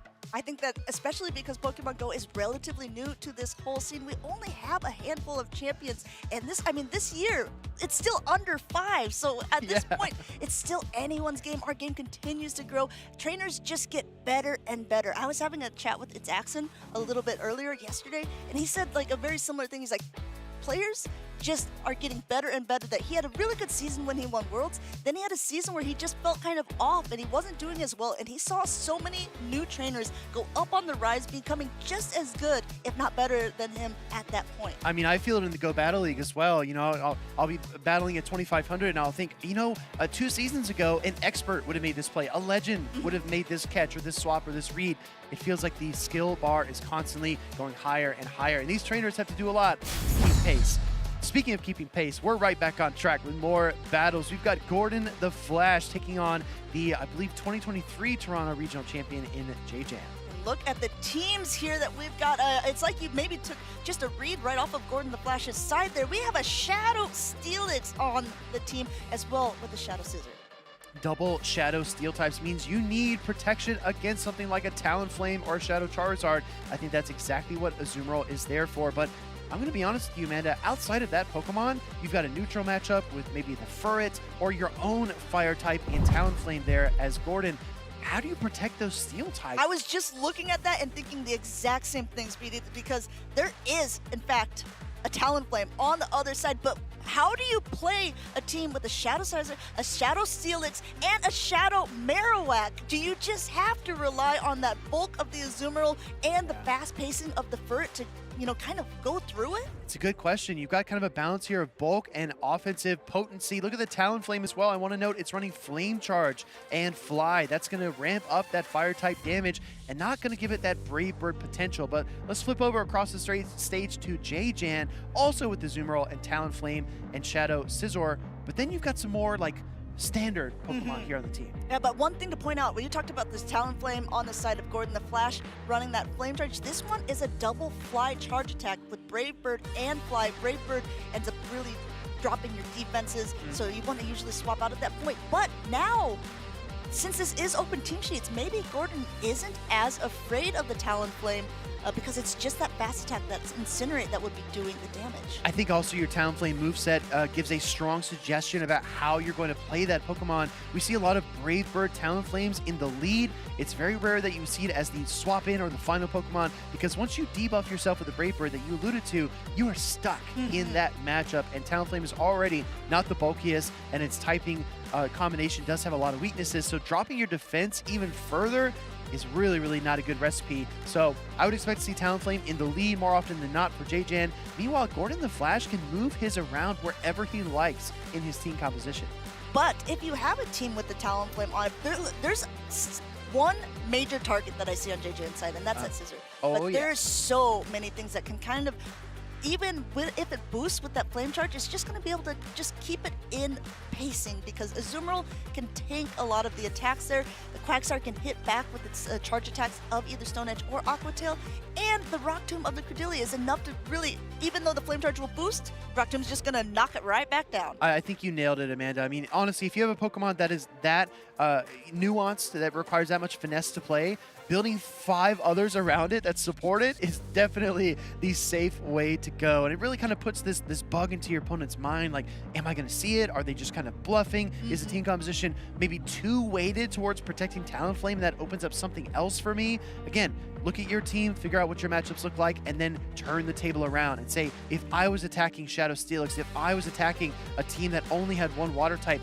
how would I address it? Yeah, and to your point with that a little bit, there on Gordon the Flash's side is a Pokemon that has won and has been called the MVP, the most valuable Pokemon, by both Paulino Tad and Nighttime Clasher, and that is that Shadow Kanto Marowak. So will we see yet another 2-0 sweep on this, using a Pokemon that seems to be, I think it was a top 3 in day 1 usage? Exactly right. I mean, we talked about Diggersby trending down. Honestly, Amanda, as casters, sometimes we weigh in, and sometimes the chats, roast us a little bit. Sometimes, more often than not for me. Yeah. It kind of feels like, oh, well, maybe we shouldn't say our opinions. But honestly, this time, I feel like we're really on it, Amanda. I think we know exactly what the trainers are cooking. And seeing all these Shadow Kanto Marowaks and seeing them succeed makes me feel pretty validated in my choice. I completely agree. Look how calm and collected J-Jan's here. He knows he's been on this stage many times. He's a very calculated trainer, and he's someone who's very valuable to the community. He gathers a lot of Pokemon detail for us, for the community, so people can see what people are bringing to the different tournaments, who's placing well throughout the seasons, and someone that's really, I think, a valuable asset. I really appreciate Gordon the Flash's team composition, not just because it's so unique here in this context, but also because I've seen him battle with Pokemon like Skeledirge, Guzzlord, Cresselia. He's tried so many different variations and so many different combinations of Pokemon. So sometimes you'll see certain things, certain themes. Maybe it's you like that Stinger. And then I didn't even notice that we were in the bottom, so I think everyone saw how much I liked that Chat, Stinger. the Galarian Moltres came down, and Amanda, twitched. I was jumped like, out of the way. I was so excited. Honestly, production looks incredible. I love the Feraligatr transition as well. Just roaring to the side. So sick. But yeah, I just wanted to compliment Gordon the Flash as well for being willing to change up his style, change up the Pokemon he uses, because some trainers, they like Azumarill Shadow Drapion. They bring it to every tournament, they do well with it, and that is what they know, what they practice with, and there's nothing wrong with that at all, because a lot of trainers give up right before they strike gold, so to speak. And I feel like trainers that are able to switch things up and succeed are also really impressive in their own way. Yeah, I think that there's a lot of things like, if it's not broke, don't fix it, or if you really get familiar with a Pokemon, which is a big tip that a lot of really good trainers give newer trainers, learn one or two Pokemon, learn the ins and outs of it, learn the matchups and how it's going to play. But maybe Gordon the Flash, he just has that depth of knowledge about so many different Pokemon. And says, I'm comfortable bringing whatever to the tournament, and this is what he's brought to the world stage. Kind of a volatile team again with a double steal format, but very interested to see if he'll be able to pull it off. We filmed a really fun segment with Arrow yesterday, and he actually had a very, he actually had a very similar team to what Gordon the Flash. This is what he was pitching to our Sharpedos. I'm telling you, we have so much awesome content, everybody. You're going to want to watch the whole stream. But anyways, I'll make it brief. He said he had Shadow Steelix and another Steel type on his team, and he had basically 0 Talonflame answers. And he says, you know what? Look at Shadow Steelix versus Talonflame. When we see that matchup with the Thunder Fangs chewing through the flying typing, you tell me how it goes, because I know my win conditions. Well, and I think if you're going ahead and choosing a team that has some interesting picks, you definitely have to know those win conditions. You definitely have to know what your opponents might be bringing to the battle, and we're seeing it right away here. We got a Shadow Scissor up against that previous Azumarill, but tell you what, that Trailblaze will really hurt, and an immediate pivot out actually from the Azumarill into a Furret. Interesting, because the Furret's charge attacks are going to be resisted, but these Sucker Punches are chewing away at the frail Shadow, Bug, and Steel type. Night Slash coming through here is going to take that first shield from Gordon the Flash. Giving up switch advantage and shield advantage this early is a little bit tricky. Let's see if he can come back from it. And actually, the Shadow Scissor taking this. No shield by JJan, recognizing, okay, I got a lot of damage off already. I know this isn't quite enough to knock out because it's not very effective, and I'm at the second Night Slash. Furret came in. Will Furret go out just as quickly? It's so tricky, because I think if you absorb the Night Slash damage here, there will be a simultaneous KO. These Pokemon are so evenly matched, and we see a swap saving that Shadow Scissor. JJan wants it in that back pocket in case he needs to use it for a catch, and also swapping in the Azumarill avoids any Trailblaze shenanigans. Going ahead and just getting a little bit of extra damage. One more bubble going through. Now, this is of its own coming in, saying, I see what you're going to do. There is one shield behind, there is energy behind, but at this point, Scissor is going to be able to put a dent in. Does JJ want to use a shield? Does he think it's just a Night Slash? We wouldn't be doing much damage. Last second Protect Shield. Trailblaze has gone through, and now that it's even more boosted, swapping now into a Azumarill of his own. Azumarill Mirror Match. If there's any matchup that true Pokemon Go competitive fans are familiar with, it's gotta be this one. Play Rough does connect into Gordon's Azumarill, but a significant health advantage. But I gotta say, that third Pokemon for JJan has not even been revealed yet, and you're going to need a double super effective Trailblaze to knock it out in one shot. So let's see if Gordon can take that final shield away from JJ. Going ahead, getting that Play Rough connecting here. The Azumarill is low. Just one more charge attack on the side of Gordon the Flash will be able to knock it out. We might even potentially see him try to aggressively bubble down, but JJ will be able to get to another attack. In the meantime, he's at it, and he will throw it at this point. Now the Azumarill is going to be about evenly low on health. Gordon the Flash trying to recall how much energy that Azumarill is, where its cycle is at, goes in with the Scissor, tries to get the Bullet Punch down, but the Quagsire comes out. Oh my goodness, this could be a flash in the pan moment. We're going to see the charge attack come through. JJan has to make a call. Oh, will he? He's called it last time. He called it this time. He knows that grass does a lot of damage to that water typing. He gets the attack rise, obviously, as the Trailblaze will be able to do this. And, oh, I love this play by JJan, throwing right before that next charge attack is loaded by Gordon Flash. Just shows he's on point with his counting. You mentioned the comfortability, and look at the overcharge there. A lot of trainers would just go ahead and fire that charge attack off immediately, but Gordon the Flash actually settling for the Night Slash here. I don't think this is going to do too much damage. Never mind. That Quagsire almost gets KO'd. It's boosted, baby! That's enough to maybe almost knock out that Quagsire here, but JJan says, okay, enough Scissor here. Let's get it off of the field. Let's see what's coming in. Two low-health Pokemon coming in with the Azumarill at this point. He's able to bubble down. He's got so much energy on this Azumarill. Wait, hold the phone. I don't know if JJan has enough gas left in the tank to win this battle. His Pokemon are so weak. Azumarill for Gordon the Flash is ready. Oh, firing the Ice Beam there against the Scizor. I kind of like this play. Throwing no matter what, throwing that low energy charge attack. He doesn't want to risk any extra damage going through. But there was two Aqua Tails that were thrown. One bubble, two bubbles. He's got game number one. Wow, off the backboard and into the net. Gordon the Flash able to take that game with a very, very weak Azumarill in the final moments. My goodness, looking at that game, it's like, it truly could have been for anyone throughout the entire time. But you saw kind of the wheels turning in each of the players' heads. Both of them, I think, felt fairly comfortable near the end game. It wasn't until it truly got down to the wire when recognizing, wow, Azumarill has been king of the Pokemon for a long time, maybe for a reason. Exactly right. I mean, honestly, a lot of the trainers I caught up with, you know, waiting in line at the Pokemon Center, which is a very relatable experience, I hear. Oh my goodness. A lot of the trainers I caught up with have told me that Azumarill, they don't think it's that prevalent. They don't think it's going to be a big player. They're looking at other fairy-type Pokemon like Tinkaton, like Dedenne. Honestly, Azumarill, I mean, it's got a lot of potency. And I think the 5-head, the Galaxy Brain play, if I may, is to bring some superior You know to what? the tournament. You may, because that would be a good call for a lot of these different teams. I mean, Nighttime Clasher said it in his interview too, with really the only grass type currently being Cradily, and Marowak can at least sort of chunk back into that. Yeah. I think that's another reason why we're seeing so many Shadow Kanto Marowak in this tournament so far. I agree. Incredible pan out of the stage there. I love the set that we have for these trainers to battle on. It's got to be so surreal walking you know, up to the desk and sitting down and seeing all this incredible imagery around you. But one of our trainers is locked in, ready to go. The other one taking just a few more moments, wants to make sure they get this right. So if you are JJ in that position, how do you pivot? Because again, I don't think that it's not like he didn't play that clean. It's not like he didn't have good timing or anything. It was just really outmaneuvered in the small moments that people potentially didn't even realize as they were going on. Exactly. It's so tough to pinpoint what went wrong, but there's no time to be stuck in the past. We are in the present now. We've got a Furret lead into the Talonflame. Like we mentioned, Brave Bird lends itself to being in the lead.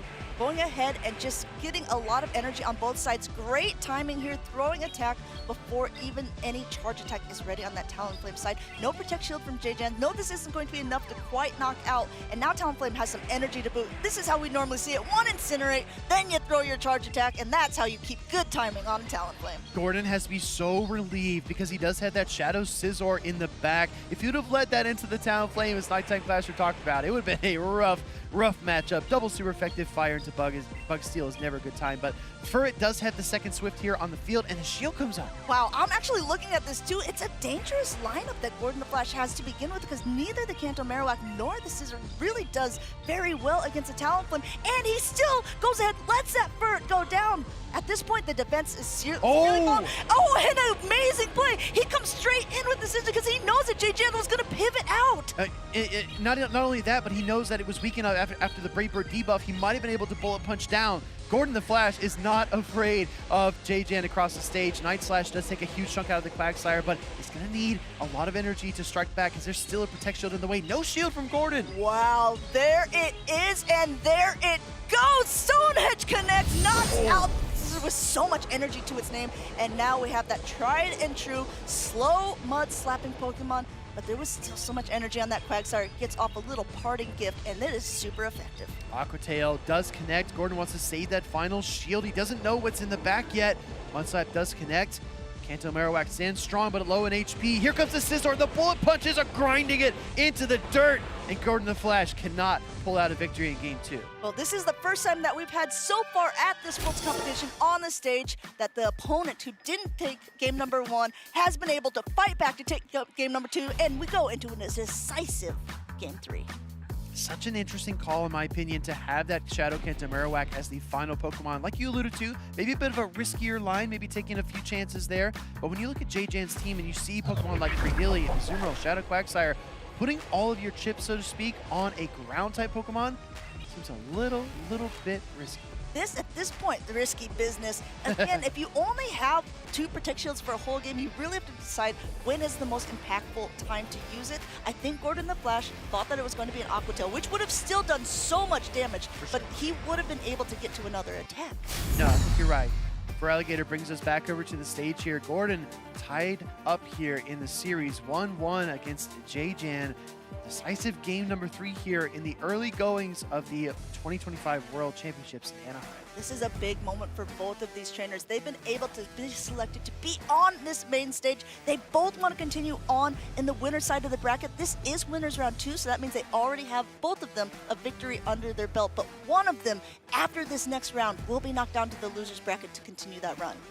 Let's see what these trainers decide to do. We talk about polarizing matchups quite a bit. in competitive Pokemon, whether it's electrics versus the flying and water types or fire versus the steels. Let's see what we get here in game number 3. Ooh. Taking it down to the stage. Gordon the Flash brings out the Scizor, and it's got to run for the hills. Going ahead, getting one bullet punch, and then going and immediately swapping into the Furt. The safe swap of choice I've noticed for Gordon the Flash, either using it in the middle or at the beginning. At this point, JJN goes ahead, throws a charge attack, and you see the Protect Shield on this side because this could be the potential Brave Bird that throws everything out of the loop, just throws a fly instead, gains that energy, comes in with the Scissor of his own. I like this play a lot by JJN to go Scizor because this Furt's got a lot of energy. You do not want to risk bringing in that Quagsire and then getting hit with the Trailblaze. Swift is going to connect. I mean, Steel resists normal, and Bug Steel double resists that Trailblaze. So there's really nothing for the Scizor to fear, even though it's not a bulky Pokemon and the Sucker Punches are chipping down. Not only that, you want to make sure that that Talonflame is going to be able to still line up against that Scissor. So at this point, we might see the last Protect Shield going through on Gordon the Flash's side. He recognizes he has to do it. He's going to fast attack down to be able to throw it whatever comes in, but he's got to get that Scissor away. And the problem here is now you get incinerated down by the Talonflame. Gonna get off the Swift here after 2 Sucker Punches. He might get 2 more Sucker Punches, but honestly, Amanda, the worst situation here would be if this next Incinerate does not KO, because it would mean that the Talonflame gets even more energy. It comes through, Furret gets knocked out. Furret's knocked out. You see an instant pivot there coming in. He wanted to go to the Quagsire, decided to throw instead. No Protect Shields remaining, and Azumarill will take the full brunt of this Brave Bird here. Knocks it to about half, and now a pivot for both trainers into the Azumarill, or out of the Azumarill, into the Scissor, and into the fast attack here, going ahead, throwing a Night Slash. So risky. JJN doing the safe play here. I definitely think you want to shield this. You're not trying to flex too hard in the early goings of the World Championship. So great safe shield there on the Night Slash. No boost for the Scizor and the Stone Edge. I didn't think we'd see Stone Edge connected to Scizor once. How about twice in the same series? Knock it off your bingo card for number 2 of unexpected things as it knocks it out here. Coming back in, there's a Protect Shield to hide behind on JJN's side. He's sitting in a very comfortable position, even though there's a low health Talonflame in the back. Got to kind of budget your energy here as JJN. He's going to throw the Stone Edge. I think after the Stone Edge, the Aqua Tail will be enough. Meanwhile, Gordon the Flash needs a lot of energy here. He needs to Ice Beam. He needs to break his shield and another Ice Beam, and I don't think there's enough time to get it done. Aqua Tail from Shadow Quagsire. Cooling off the Azumarill here. JJN's taking game number 2 with Stone Edges for everyone. It's handing him out light gifts. Stone Edge for the Scissor, Stone Edge for the Azumarill. Game 2 win for JJN. Absolutely. JJN taking the series there. Winners round 2, Group C. Make sure to follow along with the bracket as well so you can track your favorite trainers as they progress through the World Championships. What an incredible run there. You know, JJN's got a nickname in the community. Some people call him the janitor because he typically sweeps up. And it looks like there he did get pushed to a Game 3, but he still won the series. So in terms of keeping that record clean with the 2-0s, JJN's right on track. And I think that this goes to show you just never know what's going to happen here at Worlds. We talked about multiple times so far. Well, I didn't expect to see that. I didn't expect to see a Shadow Charizard. Yeah. I didn't expect to see a Stone Edge onto a Shadow Scissor. Well, we've seen so many things, and the day is young. The tournament has just started. All these players are hungry, and these battles have been fantastic.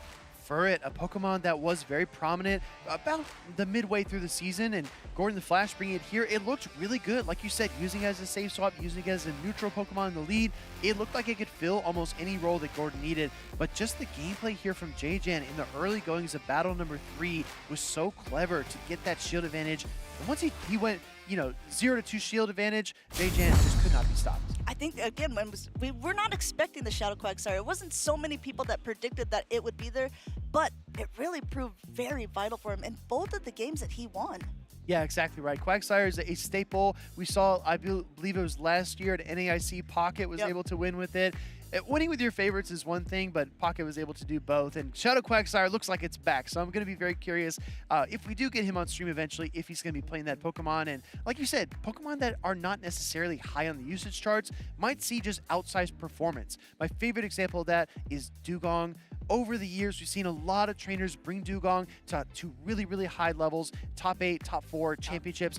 But then you look at the usage charts and you don't see it there. Maybe it's kind of, at the back of the bus, so to speak, but you don't see it, at 90% usage, for example. And I think that's just a testament to skill and nuance with some of these Pokemon that other people overlook. Yeah, and speaking of Pokemon that other people overlook, JJN our Victor, again, it was something I brought up a little bit earlier. He really has an eye of everything that's going on in the tournaments, and he's someone I think that really knows what Pokemon people are planning to bring to a tournament. Yeah. Sort of a similar thing of Z's Wireless, where he wants to reverse engineer, but instead, Jay-Chan just knows his team, right? He's like, okay, maybe I can play a super meta team, but I really know how to play it, and it's been a delight to watch, and we're going to have a chance to have a little talk with him and Caleb out on the interview field. All right, thank you, Amanda. I'm here on stage with JJ right off his victory in game number 3. How are you feeling after that? Yeah, I'm feeling pretty good. You know, the first game I felt like I fumbled a little bit, and then, you know, I couldn't have dreamed a better alignment, you know, situations in game 2 and 3. I gotta say, that Quagsire, the Stone Edge really came in clutch. Game number 2 as well, taking out the Scizor, right? Especially if that one shielded, different story, but the Aqua Tail would not have been enough, so great recognition there. Is Quagsire the best ground in this current meta? Yeah, there's not really too much grass, fast move pressure, so I think Quagsire just has play against everything. And things that are really fearful of grass is they're scared of that Talonflame, which definitely a little more unique pick in this current meta. What drove you to decide to go with that meta pick and just your team compositions in general for this World Championship? Yeah, I did a few practice tournaments just trying to figure out what felt good. I was listening actually to the Battlecast podcast on the way in, and I realized that there was nothing really to counter a Talonflame. And so then I ended up also picking up a Zoom Roll because that was the only real kind of thing that sponges all the fast moves and charge moves. I am familiar with that podcast. I know this is your second World Championships. What are you looking forward to in this one? Obviously, winning it all would be fantastic, but what are your immediate goals? Obviously, you're still on the winner side here. Yeah, I'm just vibing right now. I wasn't expecting to do too well. You know, had a bye in the first round, which is obviously nice. Just kind of see how it goes. Well, you're only a couple more wins away from day number 2, so wish you the best of luck. Any shout-outs you'd like to give to people that help you prepare here or anyone watching at home? Shout out to the Northeast Battlers. Shout out to, you know, my friends and family watching. Shout out to England and Ashley watching right here.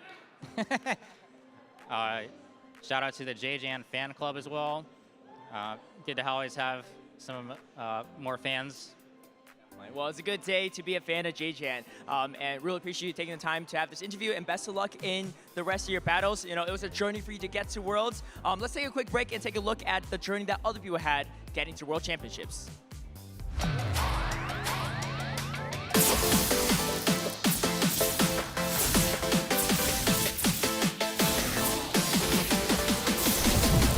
Make sure you catch all the action.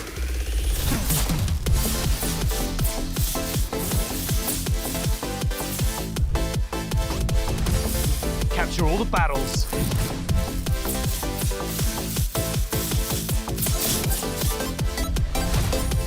Gear up for glory.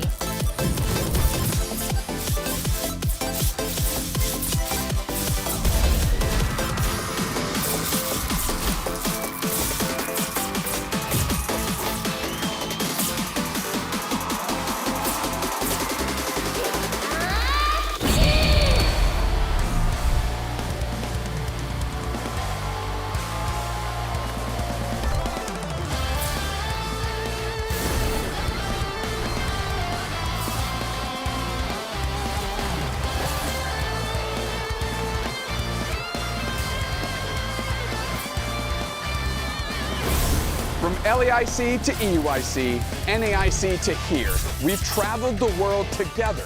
Trainers, fans, and champions in the making.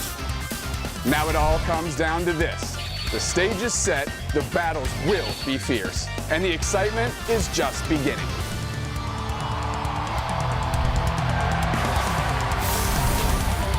Welcome to Worlds. It's gonna be legendary.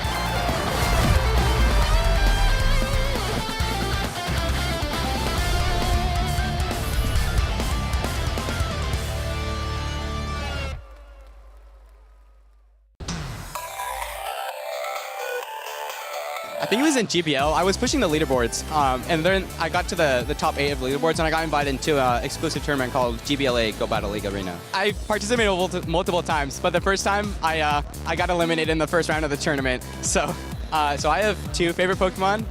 One is Beware, and the other is Darumaka. I just like the way both of them look, and I like how little Darumaka is. I'd say Hoenn is my favorite generation, and it's just because playing through the game Emerald, it was like I still have memories of it. It was a lot of fun. I like to look at everyone similar levels of skill. Like anyone can beat me. I believe I can beat anyone.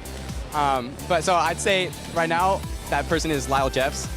He won 2 regionals. He said that he won the second one just to get on level with me, winning 2 regionals.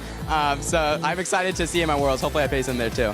I would battle Cynthia because I remember back in the main series when I was playing that, I would lose so many times to her, and she's like a very tough opponent. I'm more of a night owl. I like to sleep in the mornings. So, I prefer Ancient because I played through Scarlet and I enjoyed playing through that. And I enjoy Fluttermane, and I like Great Tusk because I compared it with the future version, and I just like the way the Great Tusk looks more. So definitely my family members. I'd probably call my mom first, and my dad, and then my brother and sister. Valor, because when I first started playing the game, I got reeled into it. But as time went on, I saw Mystic becoming really big, and I felt like it's my I need to be competitive with Valor and help boost the competition on Team Valor.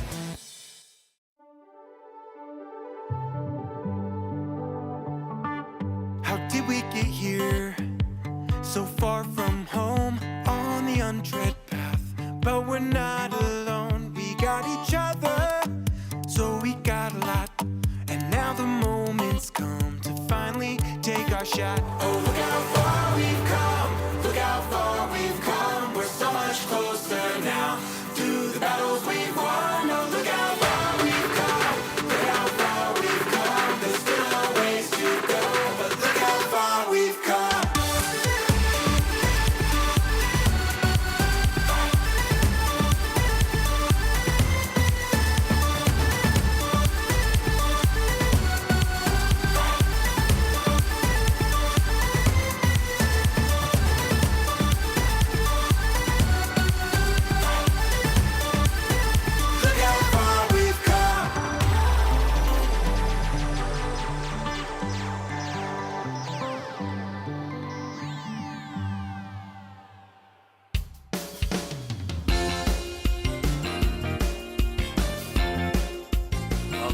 Trainers to the World Championships 2025 here in Anaheim, California. We have thousands of players here to watch and compete for their chance of being the very, very best in the world at Pokemon. My name's Tomahawk UK. I'm joined by Martin, also known as Inadequance, and we're very excited to be here. I am almost imploding with excitement. We saw already some exciting matches in this meta, and we've seen so many developments in the North America International Championship. But remember that everything we've had in this season all led up to here at the World Championships. Our next matchup coming up soon is going to be Ash, a very well-known name that we have. He was the runner-up of last season's NAIC. Farid, who's he up against? Tell him. We have massive player on the other side. It's Seijun Park playing under the username Mungmi. This is a player that we have known throughout Pokemon history. He is an icon. He is famous for winning the World Championships in VGC with a Pachirisu. And this is his first chance, I think, in the World Championships for Pokemon Go. A player that has competed now in every single game at a World Championships. Qualifying through the South Korea qualifiers. A player that has actually even done that for every single game so far. The trading card game, Unite, the video game, and now he's competing in Go. I'm really curious to see what a player like that is going to bring to the field against a veteran like Ash. Of course, Ash has played in previous World Championships as well. So this is kind of, you have two sides here, right? You have a player that is quite experienced in the Go World Championships, and let's get to that pick on the right soon. And we have a player that's been generally in World Championships all over the place. Yeah, this is it. As everyone pursues in their goal to become a Pokemon Master, Mungmi on the left-hand side here really does have a massive, massive hurdle if he wants to take on a player like Ashton. As Martine says, Ashton is a veteran of the game very recently, this year and last year, with some incredible performances on the international stage, and he will want to show the world that he has what it takes to go all the way. Now let's talk about that unique pick that we see on the right. That's a Pokemon you don't see a lot in the current meta. It is Runerigas, a ground and ghost type Pokemon with a very versatile moveset. Its fast attack is Shadow Claw, so it's not a ghost type attack that you see usually like Hex or Astonish. Shadow Claw is a fast attack that charges up quite quickly, and he has Brutal Swing, a low energy cost dark type charge attack to fight back into Pokemon like Diggersby. But the most important part, it's that Rock Tomb. It's the best attack right now. It really is. And so he's going up against a team that is a little bit more conventional. We've got the Shadow Dusclops on the left-hand side. This is Seijun Park, and he is really thinking about the meta here. The Shadow Sizzle, the Dedenne, Cradily, which we've already seen, is right at the top of that usage, and then Shadow Quagsire and Mandibuzz to close it out. And this is what we would say is a very standard team, very expected, but a really, really safe, well-balanced, and flexible team. And if we take a look again at the team from Ash and Ash, we're going to zoom in on some of those moveset. Like I said, Runerigas with Brutal Swing and Rock Tomb, insane coverage across all of the meta, even giving coverage in the Mandibuzz that Mungmi also has. And we see Golisopod. It wasn't on the top 12 usage, but it's a Pokemon that probably gets really close to that, as it has a very good moveset. Fury Cutter was buffed last season and is very efficient right now. We're gonna get into game number 1. Let's get ready between these two titans of the World Championships. We're gonna have the Shadow Quagsire Miri. Get ready for a derpy matchup here. Yeah, this is a great matchup. Shadow Quagsire versus Shadow Quagsire. So it will go down to which Pokemon has the slightly higher attack stat. That indicates your charge attack priority. Now, Mungmi immediately, as soon as he reaches this Aqua Tail, is going to throw the attack. Ashton Ash, who actually saw, is over farming here. So he has all of the energy, but he's banking it for later. And I think that this is a really nice way to play out a mirror, because it ensures that if your opponent switches in, you already have some residual energy that you can now throw into that Pokemon as well. But both players stay in here. And this is that charge attack priority tie you were talking about. The Pokemon with a higher attack stat will win that and will be able to throw his charge attack first. Now Mungmi is forced to use a shield or let switch go. He lets the Quagsire go. Ash and Ash Quagsire is still at like 30% health, so this is kind of iffy for Mungmi here. What do you bring in? I would reckon you'd either get some energy on the Scizor or just tank the energy on the Mandibuzz. He comes in with the Mandibuzz, which has the fast attack Air Slash. It can get a lot of energy here, but Ash, I think, is quite happy with switch advance here. This chip damage is going to be so important. This Stone Edge, super effective, will do about 45% to his Mandibuzz, and Mungmi lets it go! Yeah, that lands and does a huge amount of damage to the Mandibuzz. Now, Water and Ground is a really popular type in Pokemon Go,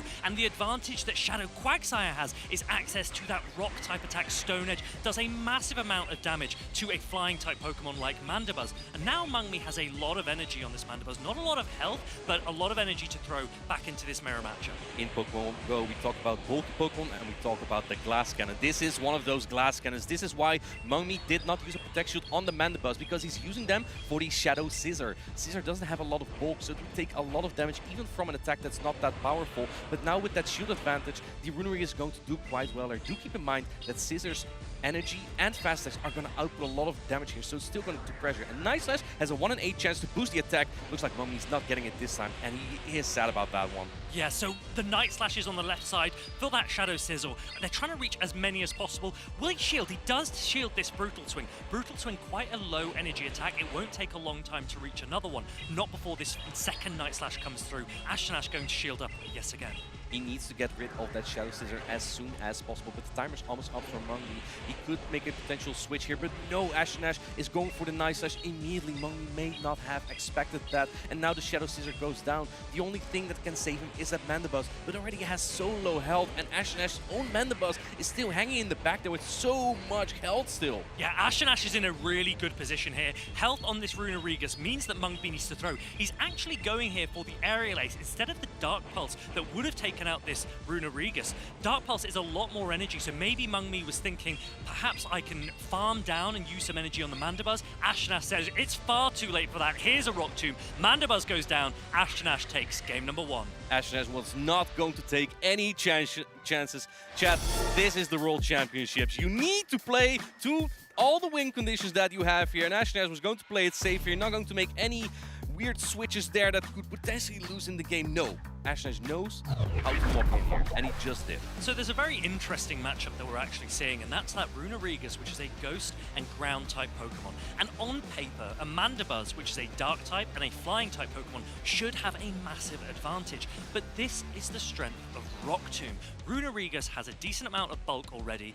The Mandibuzz isn't using a dark type fast attack, so those air slashes, they're not doing a ton of damage. And the Rock Tombs hit really hard and guarantee an attack debuff. That makes it a little bit tricky for Mungmi. As we say, he's running a very standard meta team, and sometimes when you come against Pokemon like Runerigas or other core-breaking Pokemon, it can really cause problems for you.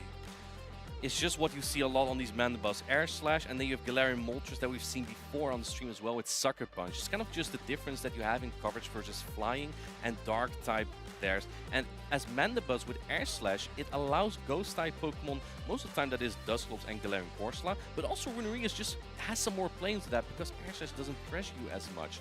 Dark Pulse, like you said, Fareed, costs way more energy than an Aerial Ace or Foul Play, so it just takes much longer there before you even get there, and it gives Runerigas so much more time to get to those Rock Tombs that will save it in that match. One thing that was interesting is Ashton played double ground in that first matchup. Quagsire in the lead, Runerigas in the back, and I wonder if that was to really try and dissuade Dedenne coming from the side of Mungmi so that Ashton can have his Mandibuzz free in the back. And he used that Mandibuzz with a massive amount of bulk. It'll be very interesting to see how the players adapt going into game number 2. We have Mandibuzz up against that Runerigas. Let's see how these players play the matchup out.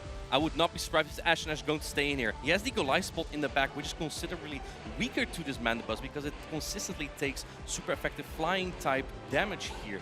And you have a Rock Tomb, super effective, and always going to drop the attack of this Mandibuzz. Will Mungmi use his first Protect Shield?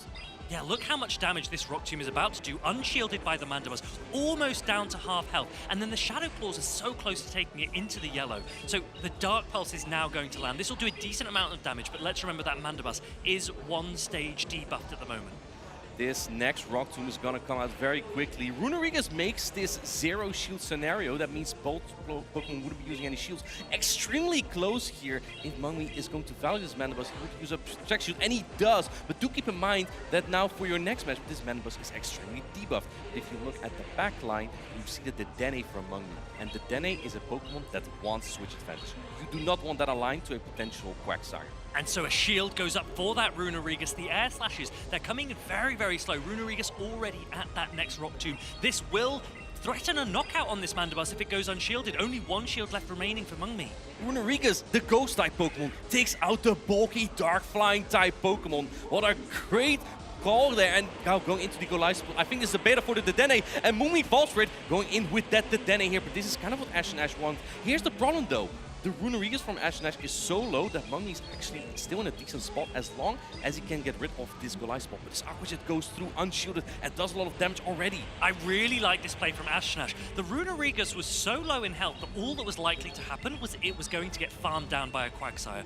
Ashton brings out the Goliath spot. He goes, look, if you've got a Dedenne on your team, I want to see it here. I don't want to see it against my Mandibuzz. The question is, can Runerigas hold on long enough to take out this Dedenne? It's in such low health already. Ashton shaking his head. He knows this is going to be quite tricky going into the endgame. He knows exactly, because Mandibuzz is helpless into this Dedenne, going for the Brutal Swing right before the next Parabolic Charge. I wouldn't expect Mungmi to shield here, but if he's expecting the Mandibuzz, he just might, and no protection there. Going in with the shield advantage for the final Pokemon. Quagsire comes back in, takes another Brutal Swing here. You have a protection still with this Mandibuzz in the back, but Quagsire is great later when shields are down. And this is the advantage again. Quagsire is a water and ground type Pokemon, but one of very few water ground type Pokemons to have that rock coverage. Stone Edge is such an efficient attack. It does a massive amount of damage, and this is a Shadow Quagsire, remember. So this will put huge pressure onto this Mandibuzz. Stone Edge, wow, there's a lot of damage here. And Ashton is shaking his head. He knows that the next one will knock out. There's still a Protect Shield on the side of Mungmi. Going for the Area Ace will definitely pull the final Protect Shield, but Quagsire only one Mudshot away from the final Stone Edge. Really nicely played by Mungmi, just about to reach that Stone Edge. This will put a huge amount of damage onto the Mandibuzz. I think Ashton knows what's coming. Mungmi is about to equal the series. Shadow Quagsire taking down the Mandibuzz. A sigh of relief as the Stone Edge goes through there. What a play there from Sejun Park. He's not giving up just yet against that veteran Ashton Ash, coming in here as someone who can do everything, and he's showing it. I think when you've played as much Pokemon as Sajan Park has played, one of the things that you're definitely going to have learned is how to read opponents. And I really, really liked that Ashton Ash, despite playing double ground in Game 1, Quagsire in the lead, Runerigus in the back, Sajan Park recognized it's the Mandibuzz that was causing him a few problems. And if I can work out how to leverage my Dedenne, then I think I have a chance. And he did really do very well to take that game number 2 and tie up the series. Ashton Ash went in with an ABB strategy. Free, can you explain to us what is exactly an ABB strategy, as we call it in the community? So we're obviously using 3 Pokemon here, and we often use our first one as something that is really strong to something that we're weak to. So that could be Runerigus as a ground type being very strong into Dedenne. That's the A. And then you have 2 Bs. Those are your Pokemon that are weak into the Pokemon such as Dedenne. Here we had Golisopod and we had Mandibuzz. Now, Mandibuzz, it stands no chance. It's a dark flying type Pokemon. All of its attacks are resisted by the electric and fairy typing of Dedenne. So Ashton Ash used his Golisopod, the first B, to bait out that Dedenne to try and get it out of the way so that the Mandibuzz could be free in the back. Sajan Park wasn't having any of it. The versatility and flexibility of that Shadow Quagsire meant that he could see out the game nonetheless. I think Ashton Ash was just kind of in a problem with his team composition because he faced the Mandibuzz in the lead. He couldn't exactly swap in his Golisopod to bait out the Dedenne as he initially wanted, and that kind of got him in trouble. But you did see, as soon as the Runerigus took out that Mandibuzz, he swapped out immediately to still try and bait out the Dedenne. At the time he already did, the Runerigus was too weak to actually handle it consistently. One of our trainers has locked in already, the other one still thinking through what to take into this decisive game number 3. And in this meta, the impact of Dedenne and Mandibuzz, in terms of their polarizing nature in their matchups, it's really, really important where they're aligned.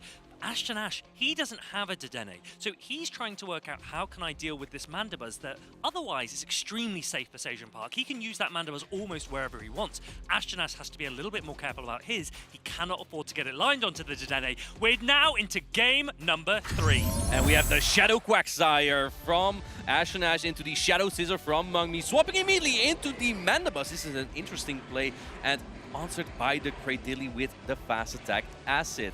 I think that Mungmi is going to try and get to the charge deck immediately because you want to launch this before a potential Rock Tomb debuff from Ashton Ash Cradilly. What a superb team composition from Ashton Ash. He recognizes that Sajan Park's Dedenne is a big threat to his Mandibuzz, so he drops the Mandibuzz and he plays 3 Pokemon that are extremely strong against Dedenne: Shadow Quagsire, Runerigus, and Cradilly. That Dedenne on paper has nowhere to go.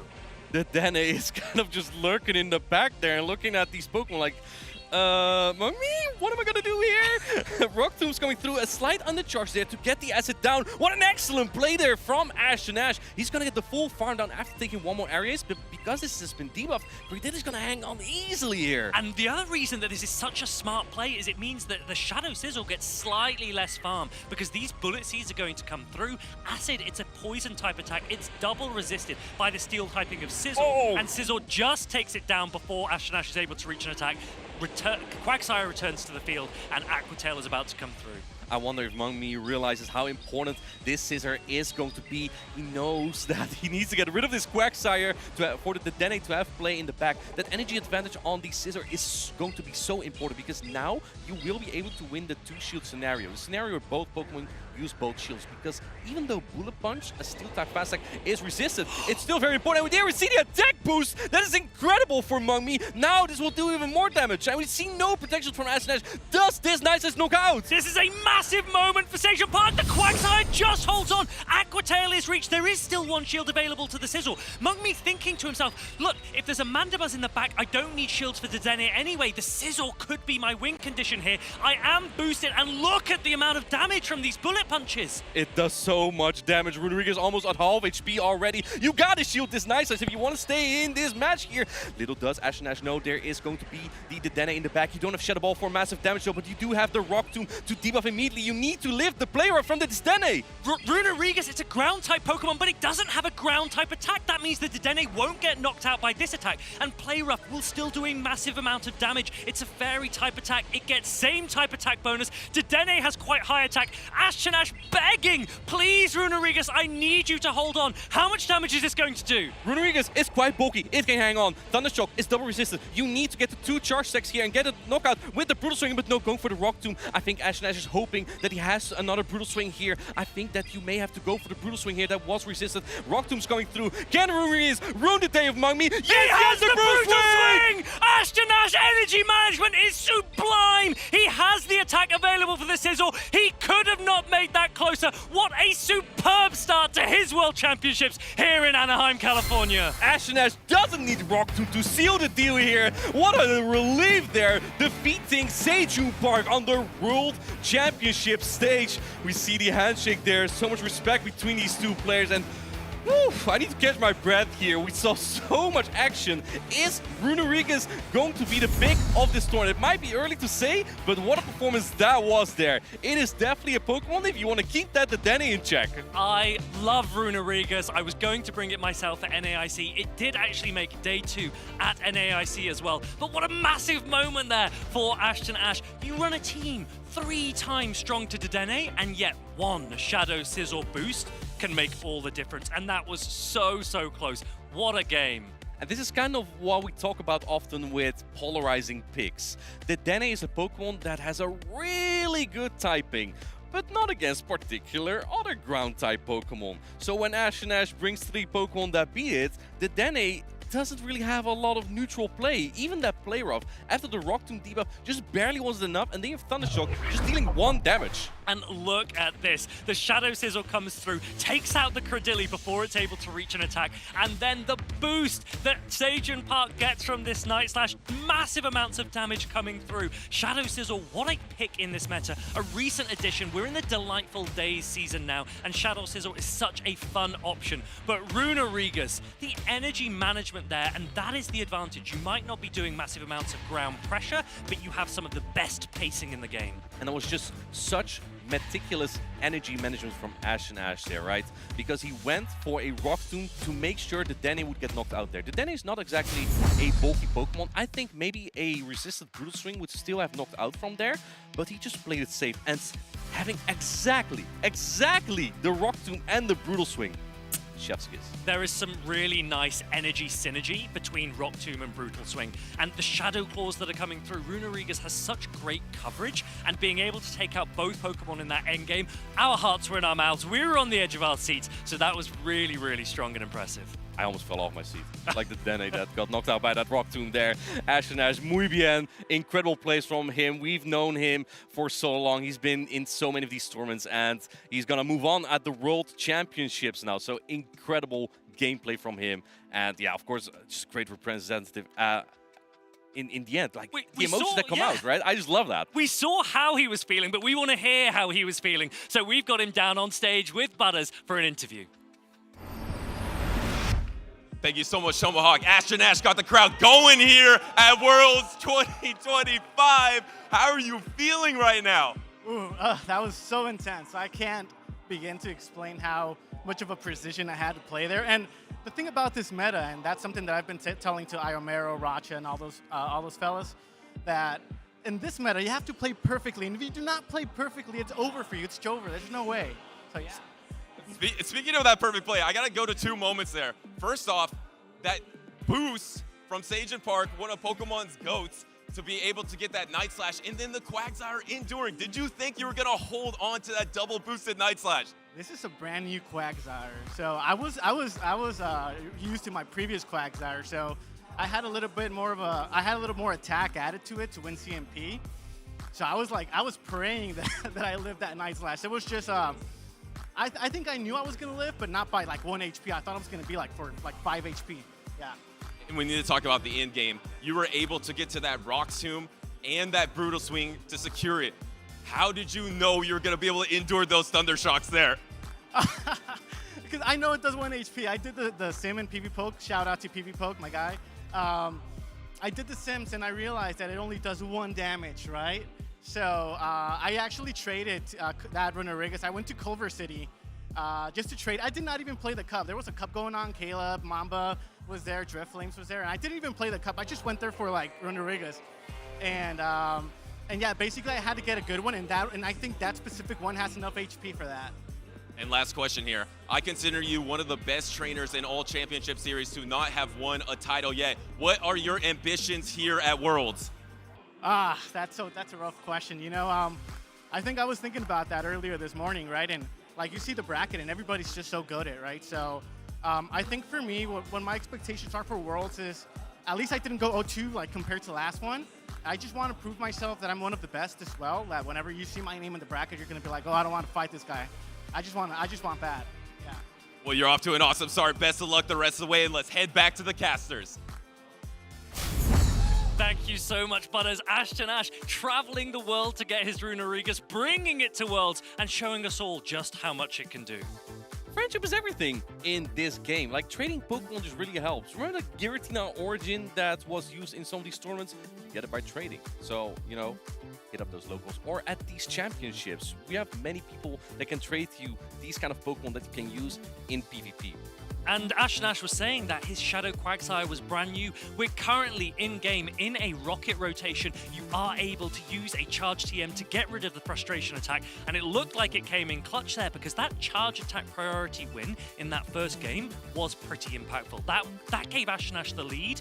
The series got tied up, and that game 3, what a game to watch. That's why we are here at these World Championships in Anaheim. Everyone always says that you want like a low attack, high defense and HP. Sometimes you want some attack, right? Just for those mirror matchups so you have the upper hand there. Now our next match is gonna be a good one because we're gonna have E4 x Sankilor versus Wolfpack. E4 Sankilor has his best performance was a top 10 at San Antonio in 2024, and now he's scattered some points from locals and some regionals together.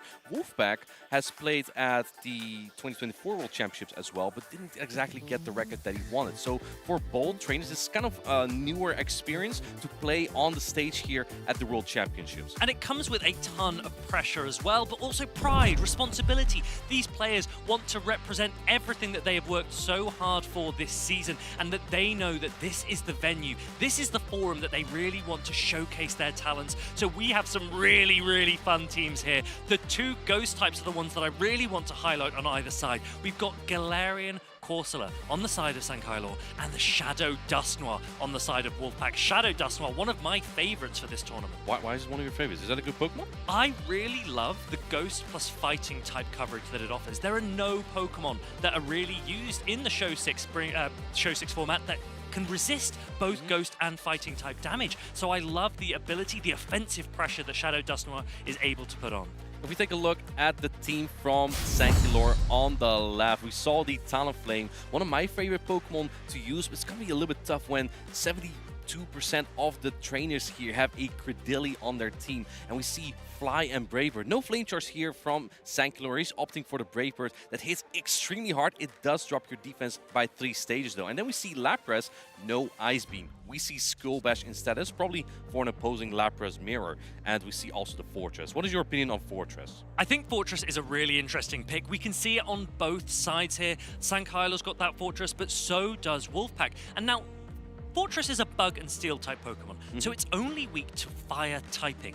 And the way that Wolfpack is looking to adjust for that is I'm going to bring a Lantern, this Water Electric type Pokemon. The most popular Fire that we're seeing, as you said, is that Talonflame, a Fire and Flying type Pokemon. So Lantern is the definition of a hard wall. And I assume that Wolfpack will look to leverage that to try and dissuade Sankylor from bringing that Talonflame. You know, my friend Lil Winery, she said that in North America, Lantern is called the European fish. I only know it as the fish. I don't know. I think some of the Europeans maybe are the best players in the world at utilizing it. So let's see if Wolfpack can put that to the test. So we've got Sankylor on the left side. We've got Wolfpack on the right. One player is locked in. We're ready to go very, very soon.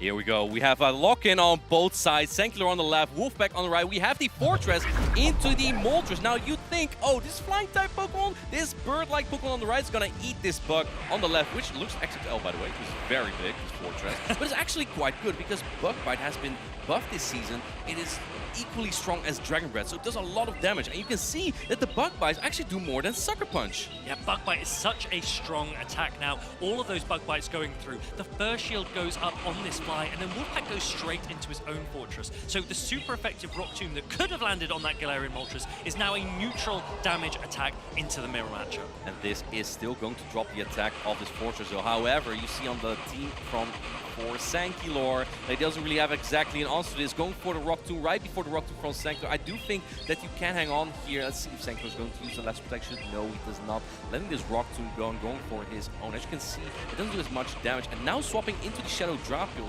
which is actually doesn't have a great matchup here, but now that the Fortress used the energy, you can outpace the Fortress to your own crunch. This would secure a knockout on the Fortress. Does Wolfpack want to use protection? Yes, he does. But there's no Earthquake on this Fortress. It's only Sand Tomb, which is super effective, but it will drop the defense of this Drapion. As I said, super effective, but not the strongest charge set. Drapion will hang on just quite.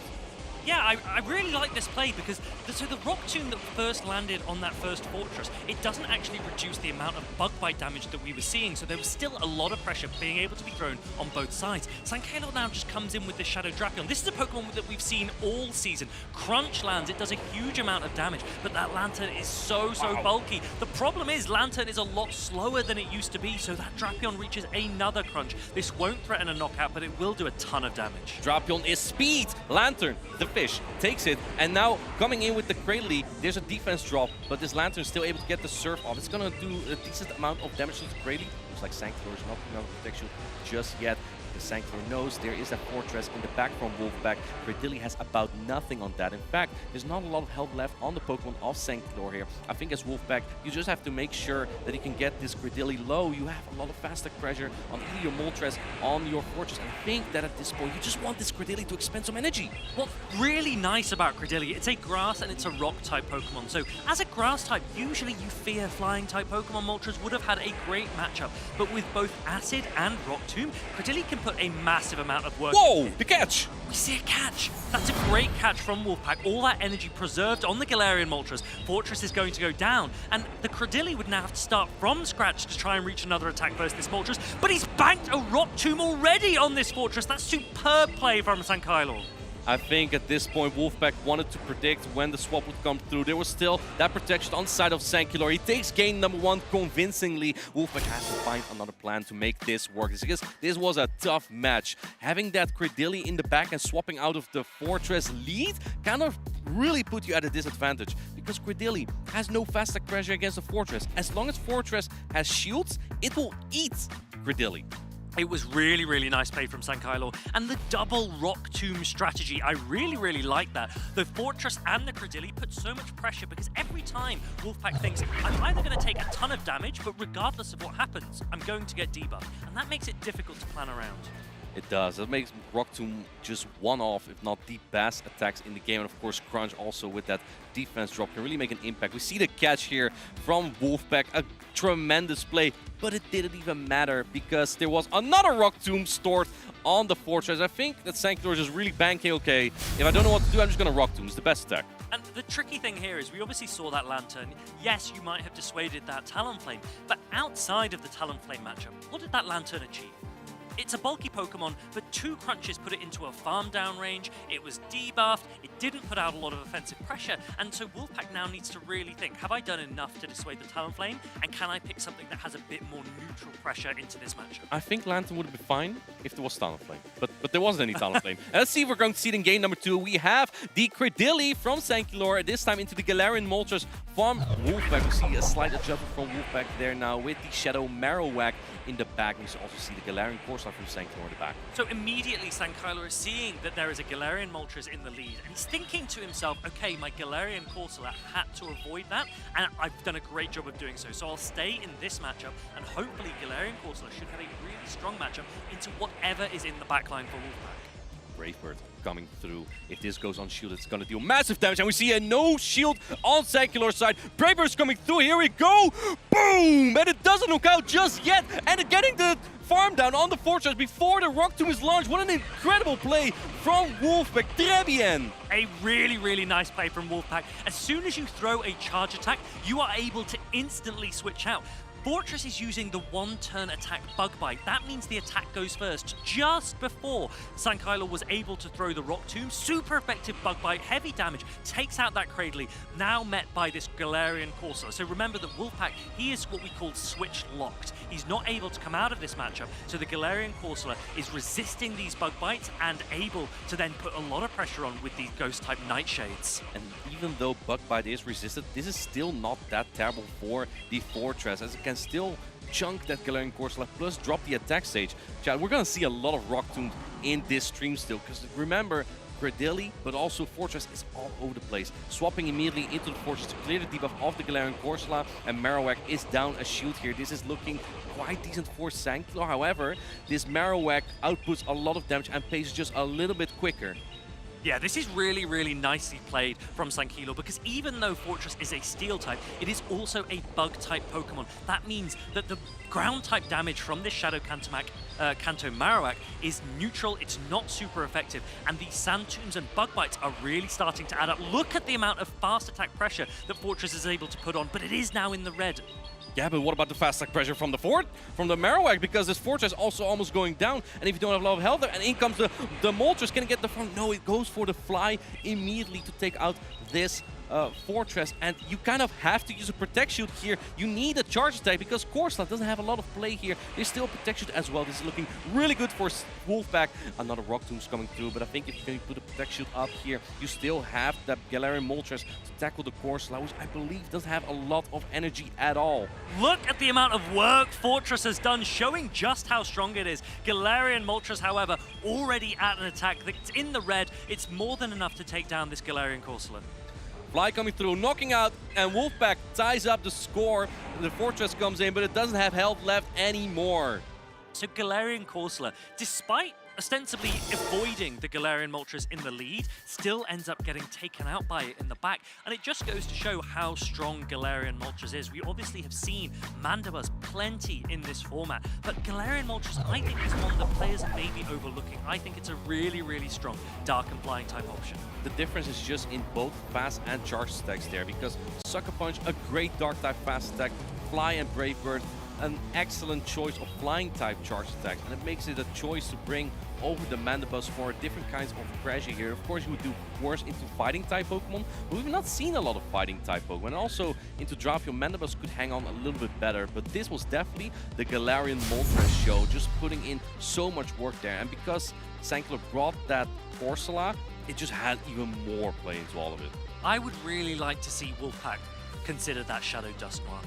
It's a really, really strong Pokemon. As we said, the Ghost and Fighting type pressure that it's able to put out can put a lot of pressure on almost any Pokemon in the meta. Wolfpack knows that Sankylo is really, really loving this Fortress. And so there needs to be a way that you handle it. He needs to think to himself, how can I adapt? Because Sankylo currently has no real reason to not bring Fortress. So I'm expecting to see it once again in this game number 3. It's currently 1 game apiece. Well, it's just such a strong Pokemon. We saw its accent win the NAIC with Araquanid, and that was also a Pokemon using Bug Bite. Bug Bite, being as strong as Dragon Breath is, makes these Bug Bite users such good at this meta. Here we go. We have decisive game number 3. We have the Fortress, and this time Wolfpack brings out the Shadow Dusknoir. This is a superb matchup that we get to view here. This Shadow Dusknoir, if it throws a dynamic punch as its first attack, will put a ton of pressure onto the Fortress. Bear in mind, there's no Rock Tomb that's landed, so this is not debuffed. This is exactly the way to play out this matchup. You can now one-shield and fully Astonish down. So Sankylo's going to bank all of that energy and come into the Shadow Drapion. Wolfpack's response is his own Fortress. This is generally quite a decent matchup, particularly if you were to Sand Tomb and then Bug Bite down. But I do think that if you want to keep switch advantage as Wolfpack, you have to use Protect Shields, because the Sand Tomb is not going to be threatening or anything lethal to this Drapion just yet. And going for the Aqua Tail rather, this is an interesting play. I think as Wolfpack, you know you can hang on there, and Poison Sting doesn't do any damage at all. Yeah, Sankylo going early for this Aqua Tail here gives Wolfpack a little bit more opportunity to charge up more, and now a Rock Tomb will threaten a knockout. So first shield could go up for Sankylo if he wants to keep this Shadow Drapion on the field. And we do see the Protect Shield come up. Shadow Drapion is not done yet. He wants to get shields down as well here and going for another Aqua Tail. At this point, the Fortress is definitely an Aqua Tail. The Wolfpack is just fine taking the shield advantage. He thinks that the energy from the Dusknoir is going to be very valuable. And it is going to be. If we take a look at the backline there, we see the Moltres come in and another Aqua Tail is launched, but still not putting up a Protect Shield here. Yeah, I like this play. We know that Sankilor loves his Rock Tomb users. That Fortress already has a Rock Tomb, and here's the second Rock Tomb user. So Rock Tomb is a much better attack to shield for Wolfpack, and he does have a shield available for it. Only one shield available for Sankilor, and he's giving it up now for this Galarian Moltres. Brave coming through would deal a lot of damage. Wolfpack has energy on the Dusknoir, but not enough just yet. A Dynamic Punch will be super effective here, and it's an extremely efficient attack from a Dusknoir that has quite the attack on it in its Shadow variant.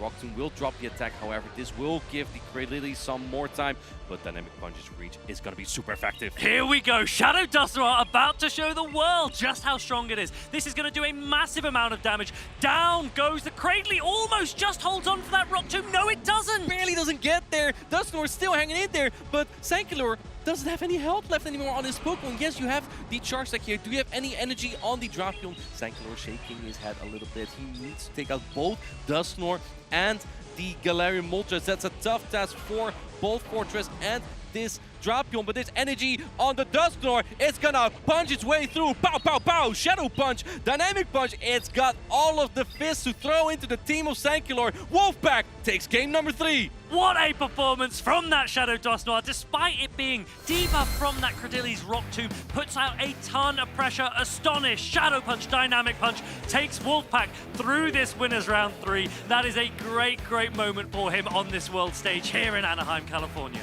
Exceeding his performance already from last season. He's moving on to winners round 4 in Group A, and it's going to be against Javier V20. And of course, Sankilor with the Rock Tomb strategy. I think it's really solid.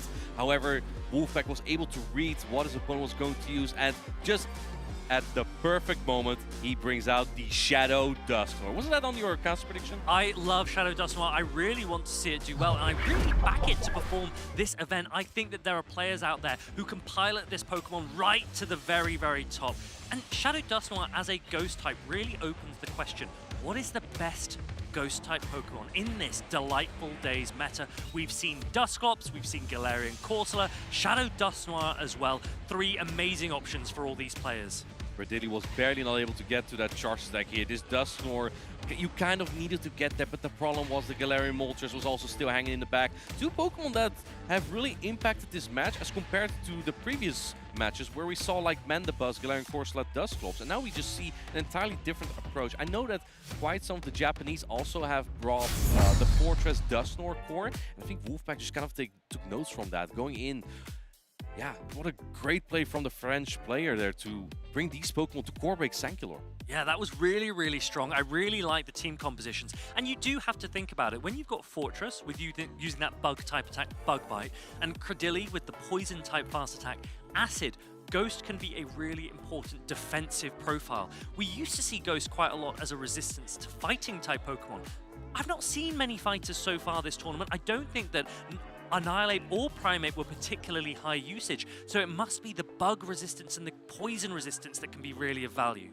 We've seen Shadow Annihilate earlier today from Elephant Flash, and the main problem that it has, yes, you tackle the Cradily just perfectly, but what do you do about all these spooky ghost-type Pokemon? They just like hex and punch, and you are just kind of helpless as the Annihilate because it has counter.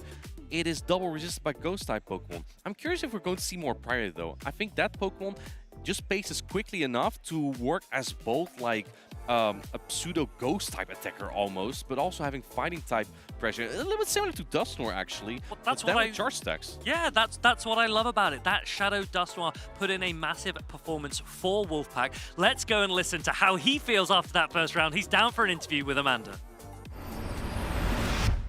Thank you so much. I'm here with Wolfpack, the winner of that last matchup there. We were just talking, you said, ooh, I'm still a little bit nervous, but how are you feeling now that everything's sinking in a bit? I'm pretty happy of my match. Kind of a relief, actually, yeah. So you're a trainer that obviously, like, I've known for a while. How has your mindset shifted from going from regional events and top placements to now that you're playing on the world stage? Well, I really had a bad experience in Hawaii, so I was pushing myself to get just to do better in tournaments. Yeah. So yeah, I'm training a lot, especially with my French friends. Oh, that's it. Yeah, I think you have a lot of friends here because when you came out, it's a wolf pack there. There's a lot of howling in the crowd, it seems like. Is there any Pokemon that you felt with this play style and in this meta that is your most valuable Pokemon, or something that you feel very confident with this weekend? Yeah, Fortress. Yeah, I did a lot of practice with him, and I just found out that it was a really great Pokemon. A lot of people are going to bring Cradily, so it's also a nice way to handle it. So. Nice. And I know you said that last year Worlds didn't really go your way. How confident are you feeling this year for the competition? No, I'm not that confident. I'm just trying to do my best. Well, your best is pretty good so far. Okay, one last question for you, Billy. Is there anyone that you want to shout out, or is there any, people that you want to thank?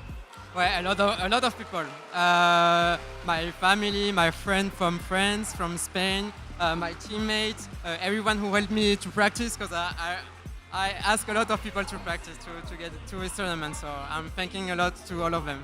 All right, well, you heard it here. Here with Wolfpack, he's going to go get ready to continue on in this tournament. We've got so much more action, so don't go anywhere. Back to you guys in the caster booth. We just got all the players with the biggest smiles, right? We saw Ash and Ash, we saw Wolfpack just now. We're gonna get Richie maybe later as well, someone with the biggest smile. And yeah, we're gonna add so much more action coming up soon. Yeah, so we talked about Fortress there, and that is a Pokemon that's been quite interesting. It was buffed right at the beginning of the Delightful Days season, but didn't really have the prominence at NAIC that it's starting to have already at Worlds. And Wolfpack gave quite a good analysis of why. Cradily is the Pokemon that has massively popped up, a grass rock-type Pokemon. It is weak to bug, and the bug bite damage from Fortress was just putting on so much pressure. Many more trainers are gonna have it, and we're going to see it in our next match as well. The EUIC champion, Batoman, also brought that Pokemon to this tournament. He will be our next featured trainer. As we see here, the team that he brought and the achievements. He's had a stellar season. EUIC champion this season, regional finalist in his home country in Sevilla, and also top 3 at the NAIC, and of course his first regional championship. I was there, Gdansk. He is absolutely a player that could very easily take it all here in Anaheim at these World Championships, and he wants to take it all. You can see that the accolades are ongoing, and he is just so good. Can he stay at the top of the game? We've got to remember, all of these players have had a couple of months away from the competitive circuit since NAIC, and he was so close at NAIC to that trophy, that gold trophy that everyone here really wants. But this is a different type of beast, the World Championships. His opponent is gonna be a tough one. We have Keisan from Japan. He won the 2024 Japan qualifiers, and this season has qualified through there again. And that's going to be a very good game between these two trainers. We don't see a Fortress this time from Keisan, but he does have a Pokemon that's been super common here. Tinkaton. What is your opinion of that Pokemon? I think Tinkaton is such a strong option. It's a fairy and a steel type Pokemon. It's one that has so many resistances, such a great resistance profile, but also a good amount of bulk. And it might just be the best fairy type Pokemon in the meta right now, with a decent matchup into Cradily, but also... Wait, better than Wigglytuff? Unfortunately, Wigglytuff doesn't quite have the same play now that Tinkaton is in the meta. The steel typing of Tinkaton means that it does outclass so many other fairy types, but Pataman and Keisan will be a great matchup. And the interesting thing is that a lot of times you play against players so much in your ordinary circuit throughout the season that you can start to learn their playstyle and you can maybe adapt when you're in the moment. These are players that I don't think have ever played against each other before. This is going to be brand new for each of them. They're going to be playing from scratch. And I think that that could be quite interesting. It puts a little bit more pressure on Pataman, who otherwise thinks I've played against almost everyone in the world that I would expect to play against. This could be a brand new challenge. And speaking of pressure, I think Kaysan's gonna put a lot of pressure on Pataman here as well. What exactly on the team of Pataman is going to hard check that Shadow Sableye? We've seen Dusclops, we've seen Galarian Corsola. In fact, there's one on our screen right now. We've seen Dusknoir, but no one talked about Shadow Sableye, the ghost type Pokemon that is also a dark type. It is the ghost that defeats other ghosts. And Kaysan has one on his team. He does, and Shadow Sableye is a Pokemon that has featured earlier in this season. It is a great Pokemon because of its great pacing, its great coverage, and its great typing, as you say. But it started to reduce in play after Tinkaton got released because both Foul Play and Power Gem are resisted by the Fairy and Steel-type Pokemon. So it's interesting to now bring it back. Perhaps Kaysan wasn't expecting the Tinkaton usage here at Worlds to be quite as high as it is, but fortunately, as you say, Pataman doesn't have one. So this Shadow Sableye has a ton of neutral, flexible play, and Pataman will need to think, how do you adapt? Lapras, it doesn't want to be against Sableye. Galarian Corsola, it doesn't want to be against Sableye. And so you're going to lean into your other Pokemon, the Shadow Marowak, your Golisopod, your Fortress, and your Cradily to see, can you tag team and take down this Sableye? Because if it gets too much energy, it could get out of control. Another ghost-type check that Pataman had on his team is the Golisopod with Shadow Claw. That's going to be a Pokemon that's kind of interesting to use, and I think slightly helps into the team of Kaysan because Kaysan has Talonflame. Shadow Claw's better than Fury Cutter there because Fury Cutter would be double resisted by fire and by flying. Against Tinkaton, Fury Cutter double resisted by Steel and Fairy, but Shadow Claw's neutral. The only thing you kind of lose out on, of course, the same type of attack bonus helps on Fury Cutter, but you don't do as much damage into Pokemon like Cradily and Blastoise that Kaysan has on his team. So I feel like, yes, Golisopod is one of those Pokemon that probably got really close to the top 12 users because of really good coverage. It's going to be a tough Pokemon to use at times. And Pataman is a player that has emerged so much this season, but for so long, he was a player that was so close to the top. We remember that he was getting a number of second places. He was really, really pushing to try and get his first ever gold medal. And it seems that as soon as it came, he suddenly then rocketed. He got all the confidence in the world. And then this season, as we've said, what achievements he has made. He's such a young player, but he is one of the most accomplished on the planet. And this is the stage, this is his opportunity to try and take it all, to claim the title of World Champion. Fun fact about Kaysan, by the way, he wears this hat always in-game as well. You're gonna see that soon in the battle. Just like take a quick peek. His avatar is gonna have this hat, and I think that's pretty cool. He's like doing a little bit of cosplay, making sure that he is the trainer, that you also see him in the battle. Do you know what I would really like to see? If in real life he also wore the glasses that I think his avatar wears. That would really be something, and maybe if he gets through to day 2 or even day 3, someone can help source the glasses so that he can match his avatar there. Both trainers still thinking it through for a little bit. Of course, a lot of pressure in his winners Round 3, Group C. Both trainers want to get to that day 2. The top 32 of the World Championships will make it to tomorrow. And yeah, the other trainer would have to try and make it through the losers bracket here. Looks like we're going to have a few more seconds of the trainers locking in. But if we think again of how useful that Fortress is going to be here, the Talonflame is just kind of tough to use when... the Fortress is kind of hard to use when there's Talonflame. Yeah, Talonflame is such a great Pokemon. There aren't a ton of Pokemon in this meta that resist flying type. So if we even look at the Cradily, which is a rock type Pokemon, its grass typing means that flying is neutral. Fortress, obviously it's the fire that it wants to avoid most, but even as a steel type, because of the bug typing, the flying type damage is again neutral. So Talonflame is a great option. And paired with the flexibility of this Shadow Sableye, Kaysan could be in a great matchup position.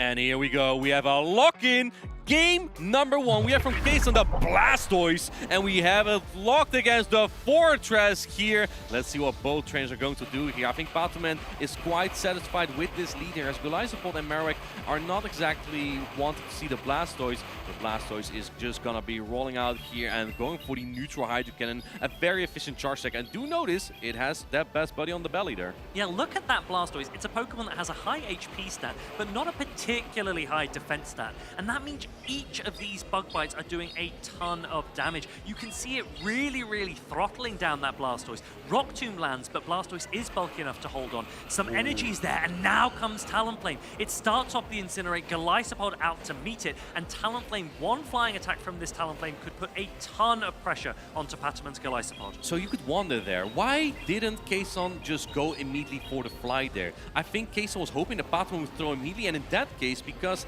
the Pokemon would throw on the same timing, Talonflame would sneak an entire Incinerate through, but Patamon doesn't fall for that. He went for the Shadow Claw there and then went for the Aqua Jet before Talonflame went for the Fly, and now going for perfect timing. Talonflame is gonna have a lot of damage here, but this Aqua Jet would knock out, so we see another Protect Shield. Yeah, Aqua Jet, an attack that recently got buffed for this season. It is now a really strong water-type attack. It would take out the Talonflame if it lands. Kayson has the shields available, and no flying type, no charge attack at all in this matchup has landed. This is entirely on fast attack pressure. Swap. Here we go, we see the Fortress come into that Sableye immediately, and now going for the Sand Tube just right before the foul play. I think Kayson was trying to reach that, but here's the thing, now that you've thrown the Sand Tube, this Shadow Sableye is just going for a Shadow Claw down. Yeah, this is a huge amount of pressure from both sides. This Shadow Claws are going through, but look at the Bug Bite! Sand Tomb is reached!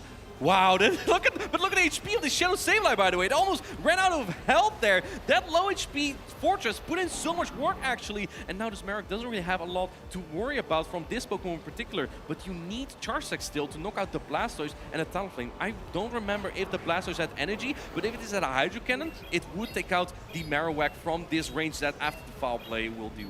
It is really smart play from Kayson, though. He was tracking the energy of that Fortress. Just as the Fortress reaches the Sand Tube, Kayson throws some of his energy and is still able to reach another attack for this Kanto Marowak. And now the big boy Blastoise comes back in with this Hydro Cannon, takes out the Shadow Kanto Marowak. Washes away the Marowak, in comes the Golisopod. It has some energy, but it won't have enough to take out... Oh, hold up. Can you take an Incinerate, or can you get two Shadow Claws into the next Aqua Jet here if the damage will register? Let's see. Can we get to the Aqua Jet? And oh, he gets to the Aqua Jet! Oh my goodness! Golisopod holding on against the Incinerate. The Talonflame is not able to take it down. The Golisopod reaches the Aqua Jet. It's so close. It's such a precarious situation here. When the Shadow Claw, it's a case of when does this damage register? And sometimes it doesn't get through. The Incinerate damage doesn't land on the Golisopod. Patamon reaches the Aqua Jet, and that is more than enough to take out the Talonflame. As you said, sometimes the damage doesn't register, and I think that's exactly what Patamon went for there on the Golisopod, not just versus the Talonflame, but also versus the Blastoise, realizing, okay, if I have this small opportunity, I need to maximize my energy, and that is exactly what he did. I must say, though, Kayson played this almost perfectly. I love the way he played that, keeping the energy on the Blastoise for anything that could come back later, because we saw the Marowak from Patamon, and Blastoise energy was just so threatening there. And we know, as players that have played throughout the circuit for a number of years, that this is one of those situations that can get really close. Typically, in an ordinary situation, we would expect the Incinerate damage to land and that Golisopod to go down. But it doesn't always happen. And Patamon knew that. He knew I'm 2 Shadow Claws away from my Aqua Jet, and there is a chance that the Incinerate won't register before I'm able to throw my attack. And if that happens, this game is mine. It's looking like Kayson is asking about what just happened there. Makes sense as we... let's just analyze a little bit more through these teams. We saw the Shadow Claw Golisopod. And it's kind of a Pokemon that's very neutral into the team of Kayson. I'm not surprised that this came out, because even into Blastoise has super effective rollout fast attack. It still has a lot of play there. Blastoise can go straight for the Hydro Cannon, but if it goes for the Skull Bash, it's just so slow compared to the Golisopod. Well, this is what's also interesting. The rollouts were going through against the Golisopod, and the damage from the rollout also didn't register on the Golisopod. Yeah. So the Golisopod reached the X-Scissor against the Blastoise and reached the Aqua Jet against the Talonflame. And Golisopod, he's just turning to Patamon and saying, what more do you want from me? Are you not entertained?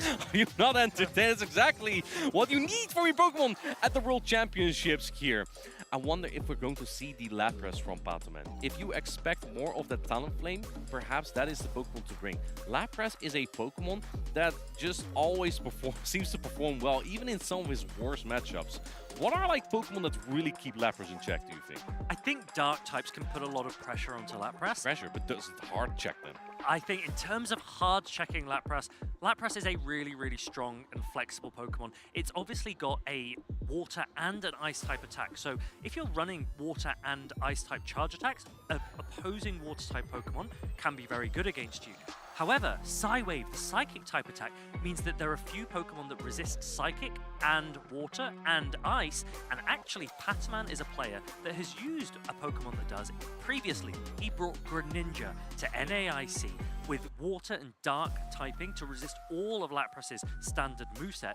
The problem is, Greninja's not particularly bulky, and so Lapras, because of its bulk, still can hold on. In fact, if you look at the entire team from Pataman, I feel like everything has at least some bulk there. There's nothing as fragile as either the Shadow Scissor or the Greninja that he brought back then. And maybe that's kind of how he's approaching the meta after getting, well, top 3 still insanely good, actually. But maybe he wants to go for, like, you know, a top 1. I think Pataman very much wants to establish his name as the greatest of all time in Pokemon Go. And Golisopod could be one of the Pokemon to help him do it. It is one of his favorite picks for this meta, a bug and a water-type Pokemon. That means it resists fighting, it resists ground, it resists water, it resists so much, and also has the pacing and the coverage to put on tons of pressure.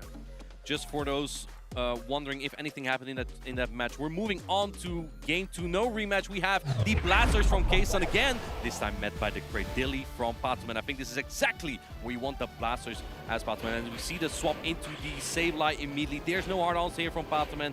And I think that we see the Foul Play being launched before the Rock Tomb. Yes, we do, because the Rock Tomb would otherwise drop the attack to Shadow Sableye. Yeah, this is the utility of a Shadow Sableye here. You're able to bring it in as a safe swap, and Pataman doesn't have a hard answer, which means two things. Firstly, he's taking a lot of damage from Cradilly in the process, but secondly, the switch timers are now misaligned. We are in a format where the switch timer is 50 seconds, and that can make all the difference here. Shadow Sableye, because of its new Foul Play pacing, reaches a second one against this Shadow Kanto Marowak, and even though it's debuffed, it takes it down into below half health. I think the strategy from Pataman is always to gain energy or shield advantage on his Marowak. And the reason why is exactly because of this Pokemon right here. Because you have Rock Slide that can potentially take out this bird in one attack. Do you call it bait here as case? And that will be insane. Oh, he puts out the Protect Shield just at the last second. And now this Marowak will be able to get to a Rock Slide. Going for the Rock Slide. You gotta put up your Protection here. You know this is a Rock Slide case, and his final Protection. The Marowak has put in so much work already. But the interesting thing, even though you're giving up both of your shields here already while your opponent has both of their shields remaining, the Talonflame energy was almost unchecked. This Golisopod has to shield up these attacks. It will do a ton of damage if it lands. Pataman now he does have 2 shields, but that means at least K-Sun is able to recover both of the shield deficit that he previously had. And we see K-Sun go for the fly immediately. Pataman values the Golisopod even into the Blastoise. It could still put in a lot of work. Cradilly does not have... Blastoise come in now? Blastoise comes in now, and let's see Pataman building some more energy, not swapping into the Cradilly just yet, knowing that a Hydrokin would almost knock it out. So going for chip damage first, but I think you need to leave with a Charge Attack here as the Golisopod, otherwise the Talonflame could take you out later. We do see Pataman stay in just a little bit more. Do you try and throw another X-Scissor into this Blastoise and farm down with your Cradilly to try and Rock Tomb the Talonflame instead? Does this X-Scissor actually knock out? Looks like K-Sun may have expected a switch there. X-Scissors coming through. No, Blastoise barely hangs on. Now the swap, and we see the Scorpius catch on the Cradilly. This is resisted. Normal type is resisted by the rock type of Cradilly. It will still do a decent amount of damage because Skull Bash is still such a strong attack, but now the Cradilly is in a position where it can potentially reach a Rock Tomb against this Talonflame. Gets there. I think it gets to the Rock Tomb. It gets to the Rock Tomb. This is double super effective. Cradilly is going to seal the deal. Pataman wins this match by 2-0. What a superb play from Pataman, utilizing all of the energy from Golisopod, from Cradilly, to put tons of pressure onto K-Sun's team. He takes the series 2-0. What a well-played match there. Even though that Shadow Sableye looked so safe for K-Sun and so scary to deal with for Pataman, Pataman just found a way to deal with it. It was the Shadow Marowak. It is top 4 usage. Was it top 3 or top 4? It was like a 35% usage. Let's keep that exact numbers. I remember that. And it's for a reason, It is so good. We saw a lot of Diggersby at NAIC, and now we see Shadow Merrick. Where did Diggersby go? I think Diggersby really has fallen off because a lot of the ghost types that it's looking to counter are actually able to hit it back. We know the Ice Punch from the Dusclops, we've seen the Dynamic Punch from the Shadow Dust Noir as well, and little by little the utility of Diggersby has started to fall away. But what I think is interesting, how much health do you think was left on that Credilli in the end? We saw it deep in the red. How much do you think it actually held on by? 5 health. Now, do you know what's interesting? Tell me. If Hydro Cannon had been thrown into the Credilli instead of a Skull Bash, You get the Incinerate down. you would have incinerated it down. Now, the Goliathspod still maybe could have reached an Aquajet against the Talonflame, but the Credilli certainly wouldn't have reached a Rock Tomb. And so the importance of that catch could have been everything for that matchup, and Pataman is going to be very, very pleased either way. I think the timing of Pataman just really threw off Kaysan. Kaysan perhaps predicting that Pataman would go for the catch there, but because Pataman went over with his energy and went for another X-Scissor, kind of just threw him off, and at the point that Blasters had almost no health left, he kind of was forced to throw a Skull Bash or any charge stack at all, because otherwise, if Pataman didn't switch, he would get Shadow Clawed down by the Goliathspod, and then your energy's gone. You lose the battle as well. So you kind of had to throw energy there. I really like that play from Pataman. Everyone thinking, when will you go into the Credilli? And Pataman is thinking to himself, well, hold on a minute. Goliathspod paces so quickly. I know that the Blastoise has to go all the way up to a Skull Bash before it can really threaten a knockout against me. So just before you do, I'm going to take you really low, and then you have to gamble. It's effectively a 50-50 for Kaysan. I either think, yes, you'll switch, and so I'll throw a Hydro Cannon, or if you don't switch, I have to throw Skull Bash to take you out. Blastoise is such a cool Pokemon. It's one of the Pokemon that is Axon used to win the Portland Regional Championships, and he made it all a whole big thing for Big Man Blastoise. Do you think that Blastoise in the current iteration of this meta is still as good as it was? I'm not sure if Blastoise is the top water-type Pokemon. I think it does have an interesting niche because of that rollout damage, can be super effective against Bug-type Pokemon and Ice-type Pokemon like Lapras. But for me, Skull Bash is ever so slightly too slow, and Blastoise often feels like it's not quite bulky enough. But I do know a player, a fellow caster who is a big fan of Blastoise, that's Speediest Chief 2, and he's currently down with Pataman, ready for an interview. Thank you so much, Fareed and Martine. I'm here with your reigning EUIC champion, Pataman, who just had an incredible win on stage versus Kaysan, one of Japan's best trainers. Pataman, I just have to ask you, how are you feeling? I'm feeling really good. When I came to this match, I knew how good was my opponent. So I don't know, I knew I had to concentrate and do my best to win this match. You had two very close wins. Game 1, Goliathspod. Right when that Incinerate damage was coming through, you fired the Aqua Jet. Game 2, Credilli. I could hear Inadequates calling it in the booth. He said, he's got it, he's got it. How did it feel to get such close wins this early in the tournament? Actually, I know that every game is gonna be close because everyone here are really good players. So yeah, I mean, I don't know. I just want to enjoy this tournament and also do my best to show the world the thing I wasn't able to show the past year. Absolutely. Tell us a little bit about your team, how you came to the decisions. You have Fortress, obviously. I'm a huge fan of that. Tell me about the other Pokemon on your team. Yeah, also Fortress is like maybe underrated for me because it's the Steel type that I think has less usage. And it's really good in this meta. And also, I don't know, Goliathspod always have been really good. I played it in Gdansk when it wasn't even meta, and it worked. So I'm glad to bring it here and do well with him. Pataman, you've competed at so many competitions. You won the EUIC crown this year. Do you still get nervous?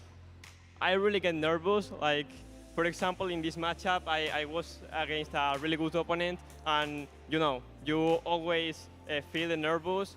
But yeah, I think I'm feeling really comfortable. So let's see how it develops. I know a lot of people are cheering for you. They want to see you succeed. Is there anyone you want to shout out to or thank for your practice or your support?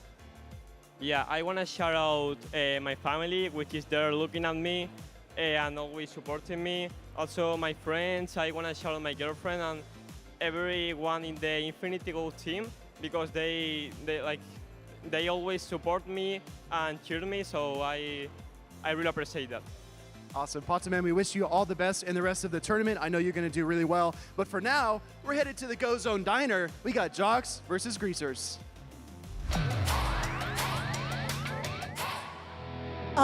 Whoa. The Go Zone Diner is our territory. We were gonna use this to park our ride-ons. No way! We are gonna play electrode volleyball tonight. I thought we were going swimming? No, we went swimming yesterday. We're playing volleyball tonight. No, this is not big enough for the both of us, and there's only one way to settle this. PV plush. Oh, it's on. Okay, you ready for this? I'll show first as a sign of good faith. We got Victory Bell. Plush me, bro. Hey, that's our move. Boom! I got the Obama still. I think I have the type advantage here. Ice in the grass. Yeah, but I mean, we got acid and we got sludge bomb. We got some good attacks that we can hit back with. Is that a shadow victory bell I'm looking at? Oh, it's always a shadow Victory Bell. I think 2 protect shields remaining. I got the powder snow. I got the icy wind. I think the Jocks take this. I don't know, 2 shields on a shadow Victory Bell? We all know how that goes. Okay, all right, you got me there. I have a crazy idea. What if we simultaneous KO? And what should we do next? Go swimming? Let's go swimming! I'd have to say Piplup would be my starter Pokemon. I love the Steel type, and it's the only starter that has that on it. I'm big into TV, just sitting back and relaxing on the couch after a long day of work, or Pokemon Go. Last year's world champion Dancing Rob definitely is one of them. He's one of the best battlers in the world. And then all my friends, like House Stark, Rise to Occasion, Arrow, there's so many incredible people in this community. My overall goal playing Pokemon would definitely be just to have fun. When I won Worlds, I wasn't really expecting that to be the tournament that I would win. I went in knowing, I like the game. I know what I'm doing, and, winning definitely is what I want to do, but it's not the priority. So I just like to have fun with Pokemon. When I'm at events, we actually have a tradition to get tacos before day one, so I definitely have to say that would be a tradition that we always get. I think my favorite city I've been to for Pokemon would have to be Yokohama. It was just the culture around it, like all the energy. It's hard to top that. The best thing that happened to me this month would have to be that I started streaming on Twitch, and the community is just so supportive, so incredible. They're always there to support anyone who's streaming, and it's just so humbling to see. I'm on twitch.tv/itsaxon or x.com/itsaxon as well. I started playing the original main series games as a little kid, took a break for a while, started playing Pokemon Go in 2016, took a bit of a hiatus like a lot of people, and got into PvP in around 2020. My first competitive Pokemon memory, I did karate when I was a little kid, and my friend Patrick, he's actually the one that introduced me to like Pokemon Leaf Green and Fire Red, and we would battle before karate practice every day. My favorite Pokemon is Scizor. I like the sleek metallic look of Scizor. There's a lot of amazing people in the competitive scene. One person I look up to is 2-0 Butters. I think he's just a really good representative for the community, and he's so exciting with his shoutcasting. I don't think our competitive scene would be where it's at without him. Favorite Pokemon video game has to be Pokemon Go. I mean, it's what I spend a lot of time playing, and it's given me a lot of opportunities, so Pokemon Go. If I could battle one trainer from anywhere, it would be trainer tips in a YouTube video. I challenge you. My favorite part about Pokemon events is the relationships you develop with people. I mean, I've been fortunate enough to be successful at some of these regionals and such, but more so than winning prizes or accolades, having people genuinely excited to see you succeed and developing these friendships is what really usurps everything for me. Ice cream over popcorn. So many flavors, sweet treat, can't go wrong with a bowl of ice cream for dessert. If I won the World Championship, first person I call would have to be my mom. My whole family's been really supportive of me. It's not the traditional thing to say. I want to pursue Pokemon Go YouTube content full time, and they've had my back, so I appreciate them for that. Gotta go with Charmander as my starter. Charizard, another favorite. I mean, Charizard's one of everybody's favorites, right? So can't go wrong with Charmander.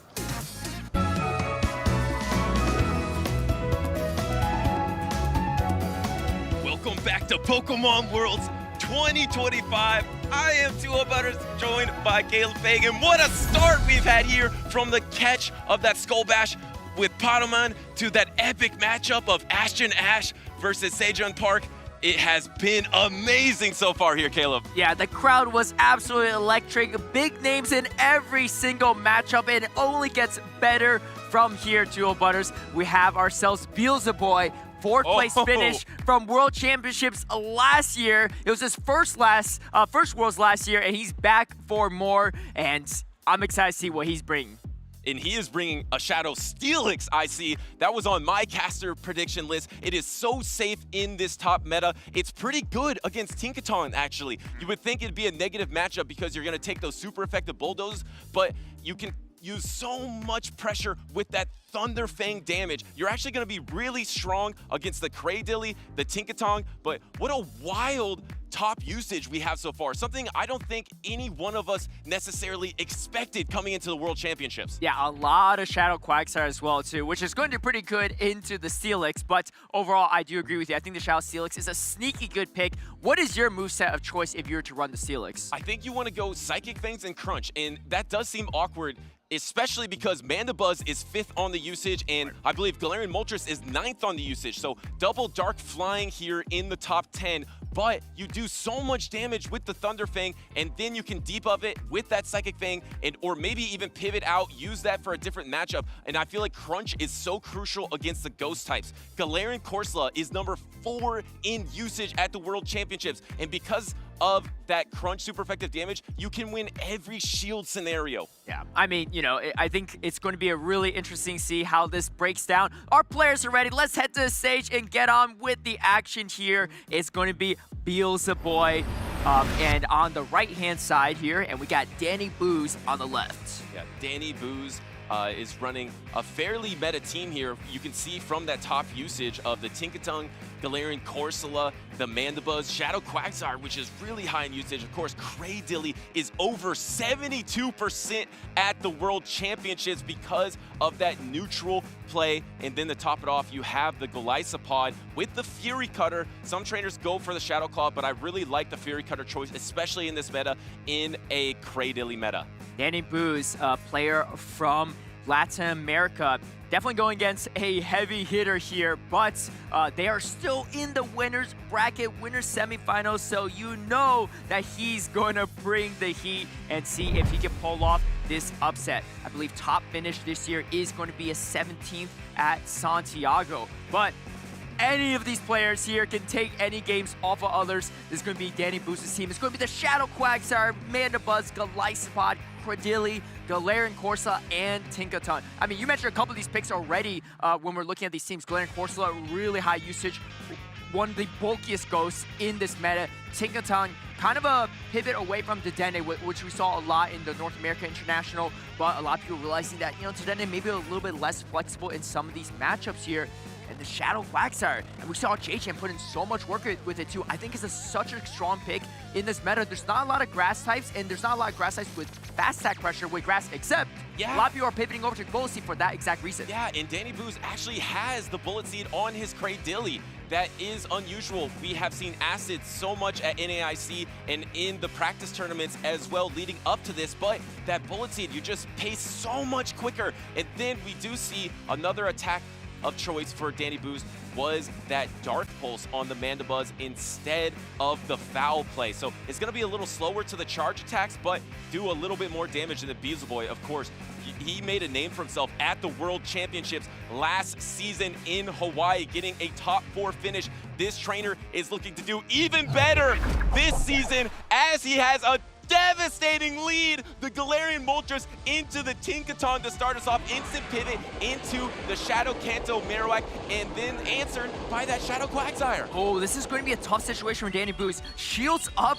This Shadow Marowak does so much fast attack damage with the Mud Slap, one of the moves that's been buffed since last year's Worlds and has been a staple here in 2025. Danny Booz up to the double Aqua Tail. Got to be a shield at least once from Beelzeboy. Let's see if he goes for it, or he just lets it go. He does let it go. He's saying, you know what? I'm not going to commit the shields. Instead, I'm going to try to sweep with my own Tinkaton in the back. And Danny Booz going to let them Bone Club go through. And was this actually on cap here? Was it a charge attack priority? The Bone Club does go through. Did he register the Aqua Tail? Yes, this was on charge attack priority. So all that extra energy that you did bank up is now going to be going to waste into this Shadow Kanto Marowak, knocking it out, but you do keep the alignment, which is absolutely key to land your Tinkatong into that Galarian Moltres. Galarian Moltres is going to get a healthy farm down here, but all of its attacks is going to be resisted by the Tinkatong. Here comes the pivot, and there it is, Tinkatong versus Tinkatong, throwing a Bulldoze first before unleashing the Galarian Corsola. Really high IQ plays from Danny Boost here because he knows that the Galarian Moltres is going to be in a tough position here because that's the only that could really answer the Galarian Corso. So I love the fact that Danny Boost did not commit any shields here too. Yes, it was on charge attack priority against that matchup with the grounds, but he knows that he's in the clear here. He just needs to wear down the Tinkatong, and he has the road to victory. Play Rough is going to connect. Nightshade is there. Danny Boost is going to charge up a little bit more energy before going for it. Actually, yes, going for this move. Beelzebub in a tough position. He's the 4th place finisher from Worlds last year, but even he is going to be hard-pressed to find a win condition against this matchup. And now you get to the Power Gem, which is super effective here. There are 2 Protect Shields remaining for both of the trainers, and you're going to use the first one. If you're Beelzebub, you're going to be able to get the Sucker Punch down. That's probably why Beelzebub didn't throw his Play Rough into the Galarian Corsola. He wanted to get some energy against this backline matchup, but there is a Protect Shield remaining for Danny Boost, and can you get a Brave Bird through? That might be your only win condition. Going for the fly here, instant no shield, because Danny Boost knows he's not going to try to debuff his defense straight away. No shield on that fly. It can sound pretty bulky in the Great League, similar to a Superior in bulk. Beelzebub, like you said, has to land.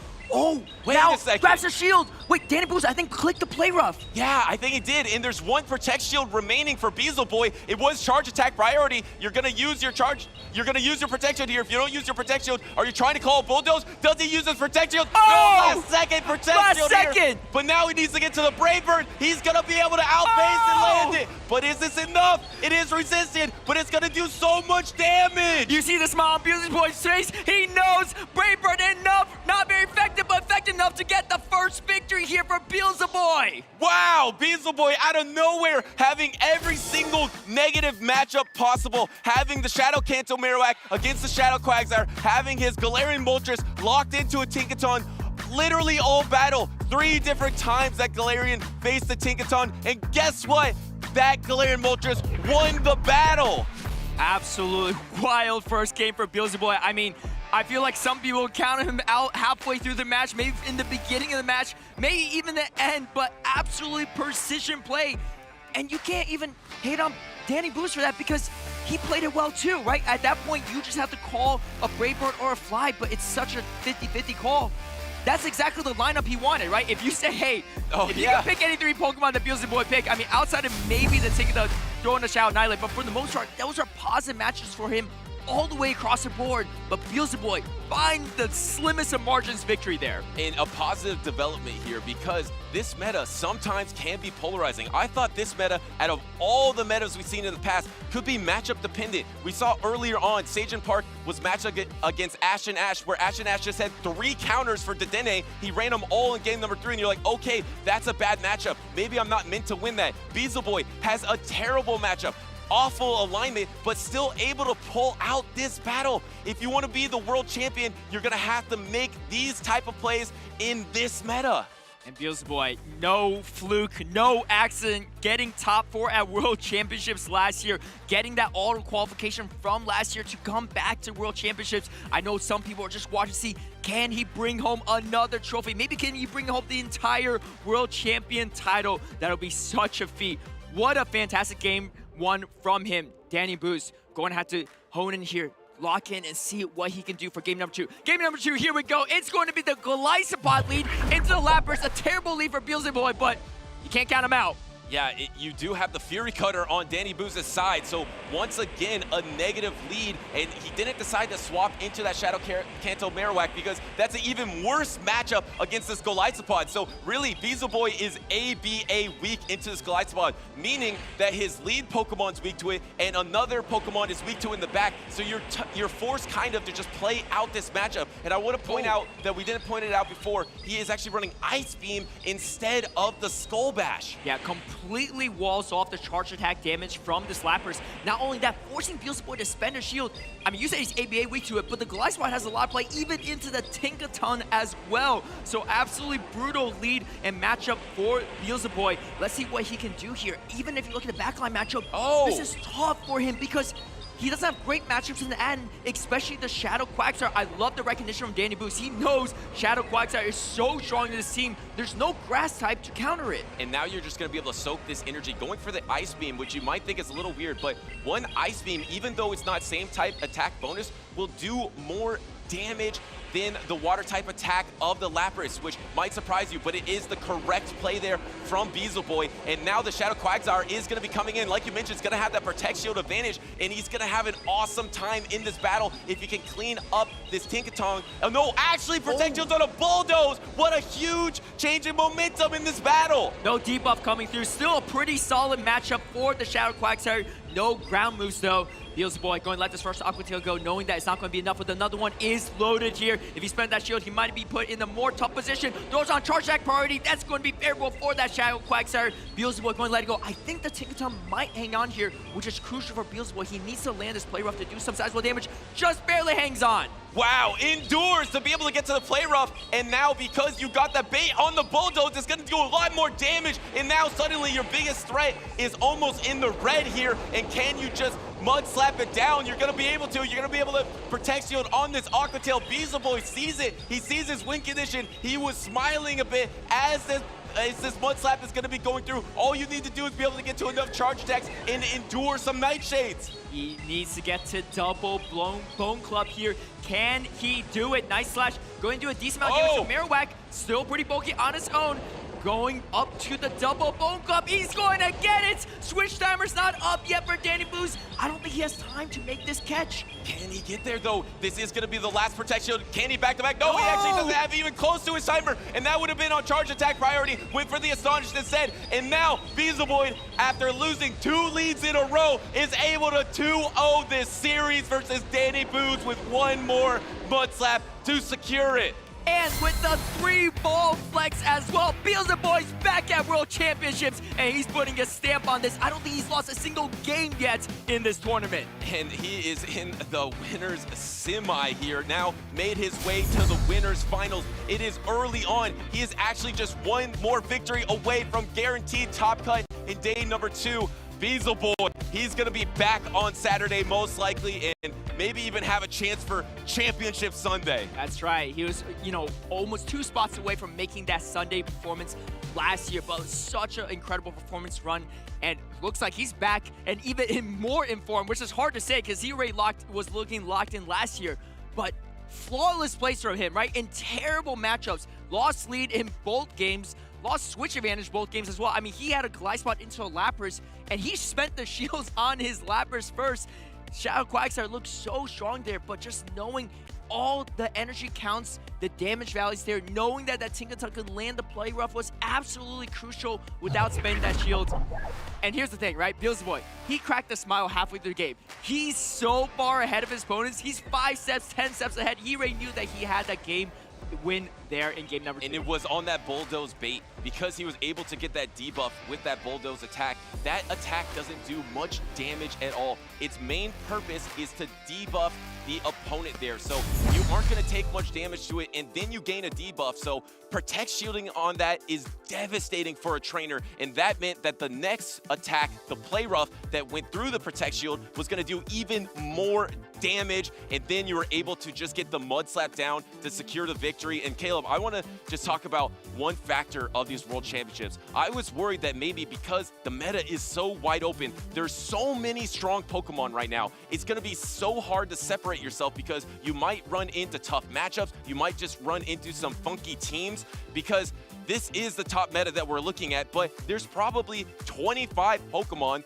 that are extremely viable right now. So I was thinking, how are you going to be able to separate yourself? But maybe in a scenario like this, that it's so wide open, there's so many Pokemon, there's so many factors to memorize, to master, maybe that is how you separate yourself like Beelzeboy just did. I mean, you know, doesn't matter what Pokemon you're running into, a team composition. I'm just hoping if I'm a competitor, I don't run into Beelzeboy here because he is looking really strong in this tournament. And also, let's talk about that 72% Credilli usage.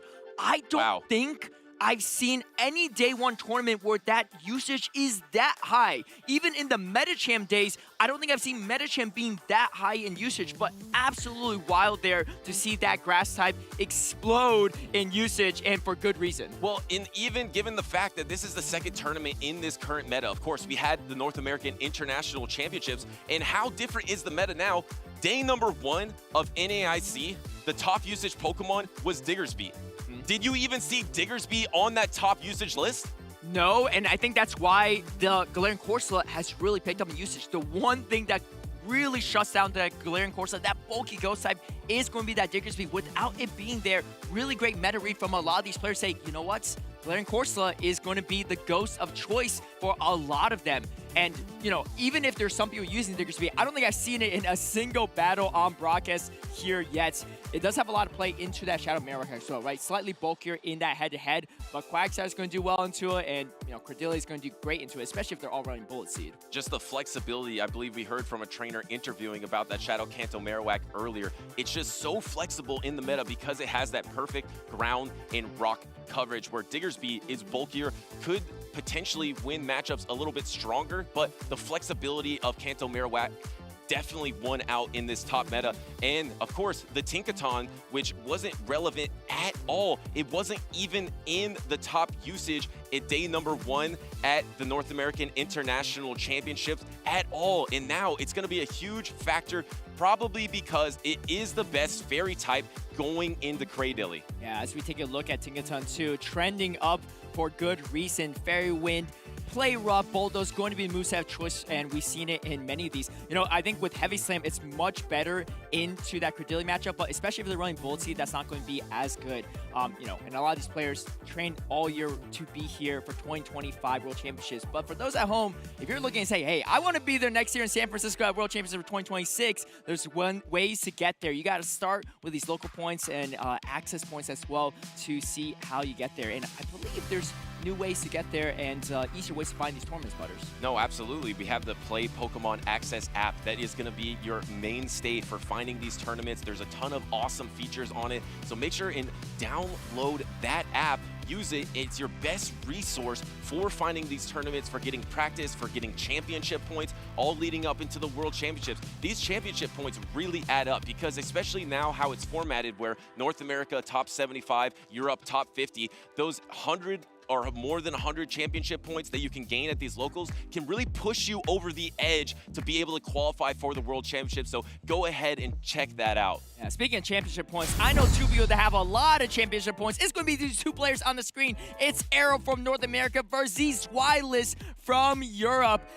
Both players, big names in the field. Arrow, very seasoned veteran, playing grassroots and playing Pokemon tournaments from the very beginning in 2022. Zweilis really making a name for himself in the past 2 years. Got second place at Europe International Championships, got fourth place at North America International Championships, won a regional last year, has multiple top cut finishes. I believe he has 2 or 3 second place finishes as well in this year alone.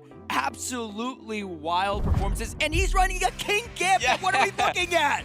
And what's crazy is, let's look on Arrow's side because Arrow always brings the spice. I feel like if any trainer is going to shine in this format, it could be Arrow. I was talking in a group chat with some trainers, and I was like, wow, it must be so difficult to pick a team because you just practice against that team. It's a little weak to that team. You practice against that team. You can't really have the perfect coverage, so you can't be strong against everything. So Arrow said, why not just be weak against everything? And that is his strategy. He's just playing the Pokemon that he thinks has the best potential, has the spice, and then Zweilis way different strategy. You mentioned his top 4 North American International Championship appearance. He was running a Shadow Scizor and Greninja and a Galarian Weezing. So 3 Pokemon with a lot less bulk. And now Z's Wireless is running a lot of bulk across the board. And then to cap it off, running the King Gambit, which might be incredibly strong against the top meta here. And we're locked into game number 1. Absolutely wild team. But here we go. It's going to be the Shadow Scizor versus Unova Stumpix. Overall, a fantastic matchup for the Unova Stumpix, resisting that Bullet Punch. But even the resisted Bullet Punch adding up almost more faster than the Thundershock. You are going to outpace the Scizor on these charge attacks though, and Scizor, you really need to land the Trailblaze to get some value here. Might even go for the bait. That's going to be exactly what Eric. Oh, he goes straight for the Trailblaze. Does he snuff this out? Let's see, he's one of the best players in the world. It's going to do, yes, last second shield. Does protect the super effective damage. Arrow for sure going to be outpaced now. Does get an attack boosted, but the bullet punches are not enough yet. These Wise might even go for the double shield. Arrow going to let the first one bomb go through. Second one, actually. The problem for Arrow here is he protect shielded very early instead of protect shielding the second one. So now he does get to the second Trailblaze. Actually could just win this one protect shield situation. And actually, Z's Wireless has to give up both protect shield in this scenario here. But remember, this backline for Arrow is double weak to electric. So you're not going to have an easy time finishing out this battle. You're going to have to take this super effective charge attack. I like this play, though, from Arrow, putting everything on that Galarian Moltres. It has a lot of play here. Let's see if Z's maybe even goes for a catch here. Does he go for it? He does, but Arrow suspects it coming, throws the X-Scissor. However, it's still resisted on the Galarian Corsola. What a swap by Z's Wireless to take the not very effective damage into Galarian Corsola. Remember, this is a switch lock Pokemon because Arrow did pivot out of the lead matchup. Is going to be able to get to the Aqua Jet before he gets knocked out, but Z's Wireless is going to be able to just farm down. A key difference between that Galarian Corsola and the Dusclops that we've seen so much of is you have way more fast attack pressure. So you can farm down Pokemon that are low health, you can use your fast attack to knock out instead of the charge attack. Dusclops can't really do that, and now suddenly, waiting the timer, you're gonna have this power gem, and you're pretty much gonna be back at your switch timer if you're Z's Wireless. Z's Wireless' Pokemon in the back are in trouble here because I think that Unova Stumpix doesn't have a lot of energy. Oh, and his switch time's coming up soon. He doesn't want to get farmed out completely, but he's almost at discharge, and now he gets to it. Arrow going to try to farm up maybe as much energy as possible. One Brave Bird is going to knock out the Golisopod. How much energy can he make? Will he even go for a catch? I think it's not a crazy catch here from him because even if he fails the catch, he can, and here it comes, but it gets Thundershock down. The patience from Z's Wise, knowing that he doesn't even get the move off, if that's the case. Arrow, though, still winning charge attack priority, so great awareness there as well. Like I said, pretty safe catch. He's Wise shaking his head. Because all you need to do is get to the fly. Wait.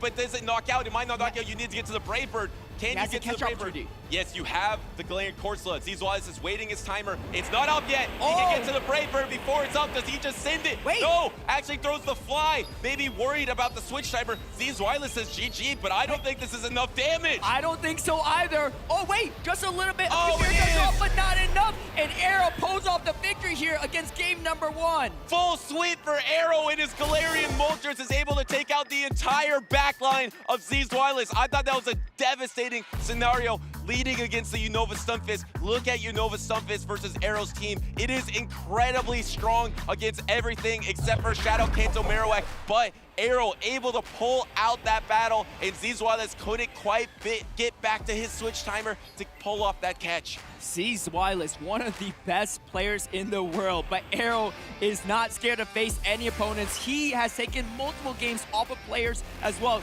One of the players in our circuit that has had multiple second place finishes, still looking for that title. Hey, if his first title is World Championships, I'm sure he's happy to have that as well. But what a game 1 from them. And you know, the plays here as well, right? Arrow throwing the X-Scissor, expecting a catch from a Gliscod or a Superior, playing 3D chess. Z's Wise playing 4D chess and catching on the Galarian Corsola, still catching resistant damage. But Arrow, the one able to find the victory there and not shielding the Scizor, double shielding, but the other way around. Here we go, game number 2. It's going to be the Gliscod versus the Unova Stumpix. a slightly better matchup for Arrow, but not that much better because you still get outpaced from this Unova Sunfist. But look at this backline, bringing the Shadow Kanto Marowak in the back for Arrow, and Z's Wireless has the Golisopod and the Talonflame. So if he maintains his Protect Shield advantage in the backline, it's going to be so tough, especially because you have the Shadow Scizor as well. What an amazing adjustment for team composition for Z's Wireless here. His backline looks dominating versus Arrow's backline. Arrow is going to get outpaced. Discharge is going to be thrown. Does Arrow decide to shield? No. Going to maybe just farm down with the Scizor, or could even farm down with the Marowak. The Scizor farm down will be a little bit greedy, but he might get a lot of energy if he could pull it off. Let's see if he could get the bullet punches to come through. He is going to go for that. Only a few Thunder Shocks away. Can Z's Wireless get to it? He does get to the Mud Bomb, but Arrow's going to throw on Charge Attack priority. And he's not going to shield because that would have been potentially even a shield KO for Z's Wireless. And does he get the boost here? We already saw it from Mungmi, Sage Park earlier, and no, there's no boost, but it probably wouldn't matter because Talonflame is going to come in and you're going to throw one bullet punch, you're going to swap out into your Shadow Kanto Marowak here, and you have that Golisopod in the back, and actually Z's Wireless is running Flame Charge and Fly. He is not running the Brave Bird. Most trainers run double flying attacks with the Fly and the Brave Bird, but instead Z's Wireless has this Flame Charge, and he's going to be able to ramp it up, maybe double Protect Shield through this matchup, and using the Protect Shield on the bait of the Bone Club. I like the Flame Charge call from Z's Wireless because it has a lot more play into the Dene, which, you know, not as much on a lot of teams, but it is around. Now goes to Fly, the cheaper move here. The double shield coming from Arrow. Z's Wireless though can go for a catch, could swap out. Let's see if he's going to do it or not here. It's going to be much harder for him to go for the catch. Arrow going for another Bone Club bait. Z's Wireless feeling pretty comfortable. Gonna let it go as well. He knows his win conditions. He's going to try to get to a game number 3 here, and Arrow has nothing but another Mud Slap to be thrown. This is boosted, and you even have a charge attack going for the Fly instead of the Flame Charge. The Flame Charge would have been double super effective, but maybe he wants to throw one Incinerate after Fly, but no, the Fly just knocks out. One hit knockout from Z's Wireless, and he ties it up 1-1.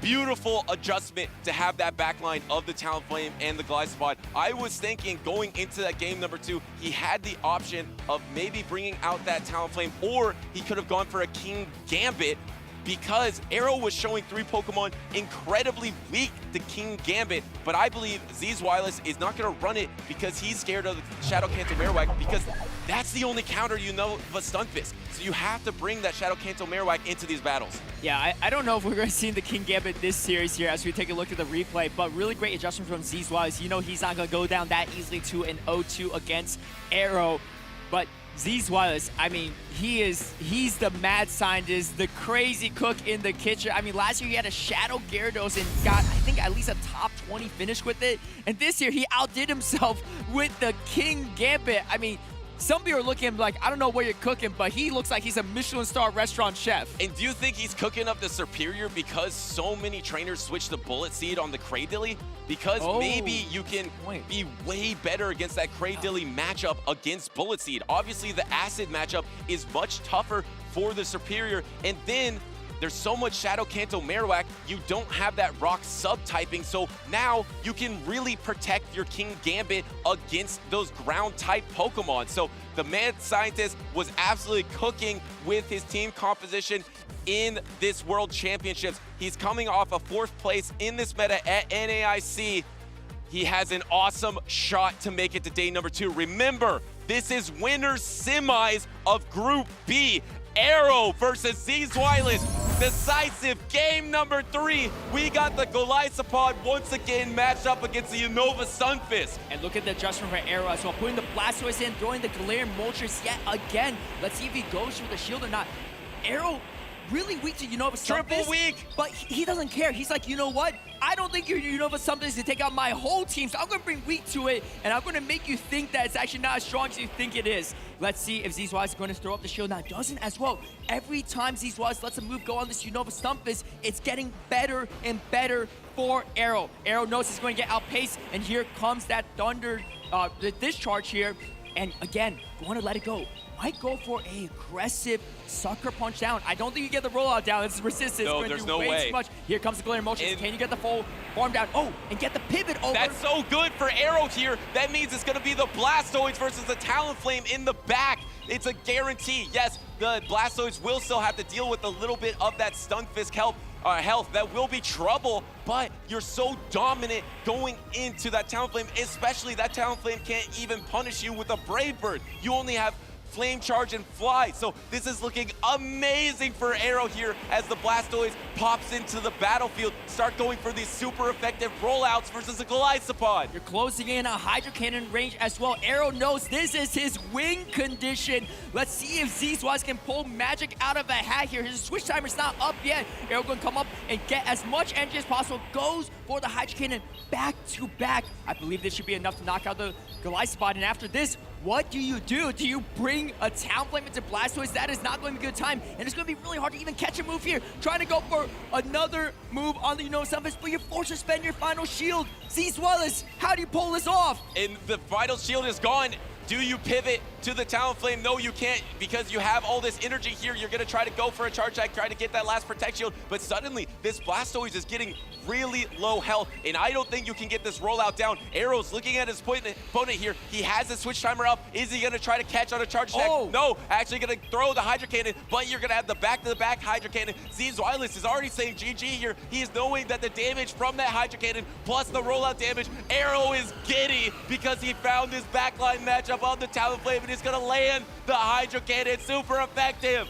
Look at the excitement on Arrow's face, the sportsmanship from Z-Wise. You know Arrow worked so hard to be here, and he's gonna find himself a spot on the winner's finals. Arrow! Wait a second. Wait, tap hold on. Wait, tap the screen.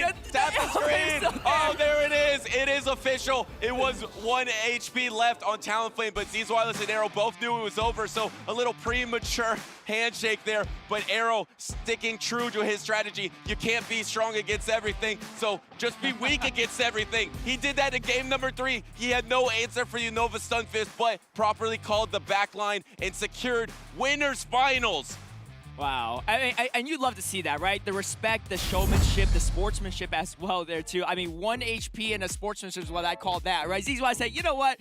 I know you didn't finish tapping that, but you got the victory here, and they share an embrace as well in a handshake. What a huge matchup between these two titans, and Arrow going to be able to take down Z-Wireless and continue his road in this World Championship. This is a double elimination bracket though, so Z-Wireless is not out of it yet. There's still a chance we see King Gambit on the broadcast here.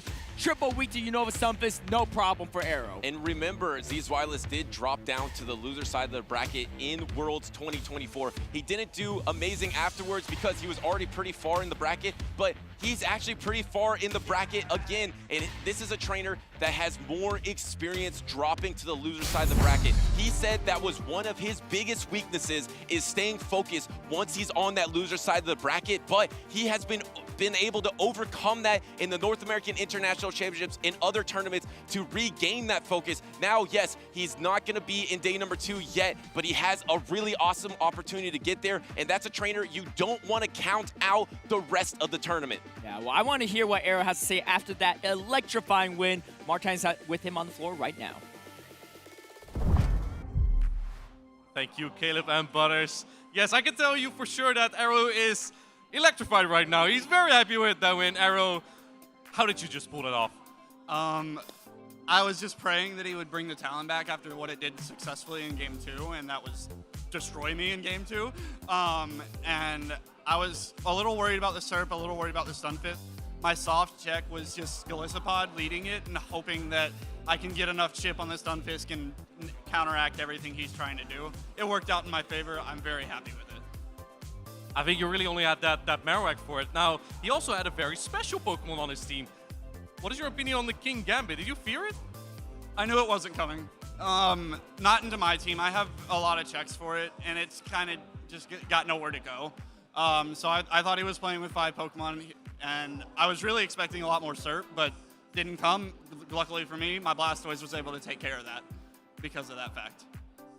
You're moving on to the winners finals of your group right now. That must feel amazing. What are your expectations for this tournament like compared to previous tournaments? Because of course you are a veteran, you've played many tournaments. and you feel great right now. What are your expectations? The first goal of mine was make day 2, and I seem to have done that. Every battle here, I'm taking it one battle at a time. We'll figure it out from there. Final question, Arrow. Do you have any shout-outs you want to give to friends, family, fans? Shout out Legends United. Shout out all the people I've scrimmed with. Shout out Orek. I call Elite randomly and ask for advice. There's a lot of different people. There's no reason I'm here other than the people I'm with. All right, well, congratulations on making it to that finals. We're going to see so much more of you in this championship. Again, congratulations, Arrow. And we are going for more action. Back to Caleb and Butters. All right, thank you, Martijn. And what a humble player Arrow is, standing on the shoulder of giants and those that he regularly practices with and talks about team building. And like I said, you love to see him succeed as well. He's just always full of positive energy. And, he's got a spot in the winners finals, which is super exciting for him.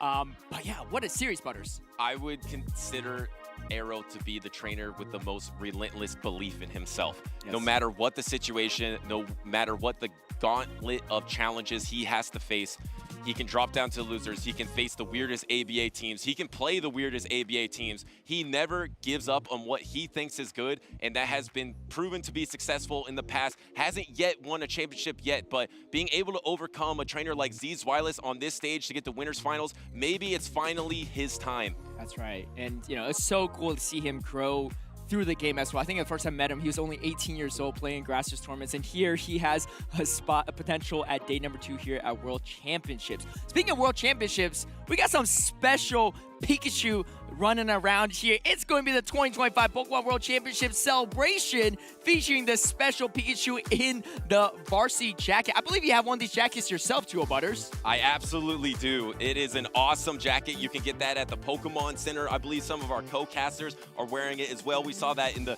Jocks versus Greasers skit that we did. It's an awesome jacket. Fits great. It feels great. And it's just so cool. The designs that they put into these World Championships year after year. And you can get this Pikachu. You can get this drop on the co-stream, I believe. And of course, that Pikachu looking fierce. Oh, it does. It looks like Arrow about to run an ABA lineup because he knows it's going to work. He doesn't care that he's not even ABA. Triple A. Triple A week. And when we say ABA week, I just want to break it down. If this is your first time joining us in Pokemon Go stream, welcome in. We're so happy to have you. We hope you're having a great time. But we say ABA week to just there's an A Pokemon that is strong against the other team or weak against another team, and then you can have a B Pokemon in that position. You can have a C Pokemon in that position. They're supposed to protect each other. A is supposed to protect B. B protects A. C might be your neutral pick that is flexible. So if we say you're running ABA, you're running 2 Pokemon with the same weaknesses. That's right. And that means if you're running that in the lead and in the back, and then you face that weakness in the lead, you're in a lot of trouble. Typically. So it's hard to get around that. And in this scenario, Arrow was running AAA, Triple A, weak to Unova Stunfisk, so he just went even wilder than he usually does and still was able to pull off that victory. Yeah, he has no B protecting his A's, but A stands for Arrow. Arrow's protecting himself as he takes that win. We have another star-studded matchup coming up right now. We got Zardy from Brazil, and then we got Trent from North America, from the U.S. Zardy, one of the best players in our circuit. One of the few active players to have qualified for World Championships every single year that Go's been in the competitive circuit, spanning all the way to 2022 back in London. And he's also won 2 regional titles himself, a 2nd place as well, multiple top cuts, definitely someone to be feared. But Trent, someone also been playing in the circuit since 2022 as well, has attended Worlds on top of it, and has also multiple top cuts. And they're both in winning semifinals, so they're both playing fantastic this weekend, Butters. And they're in Group A. Let's take a look at Zardy's team because, like you mentioned, Zardy started off his championship career on fire. He won the Joinville tournament, got 1st place in 2022 to qualify for the 2022 World Championships, and he was 5th place in 2022 Worlds. So he has been on that mountaintop before. He is trying to get back there. Like you said, he's here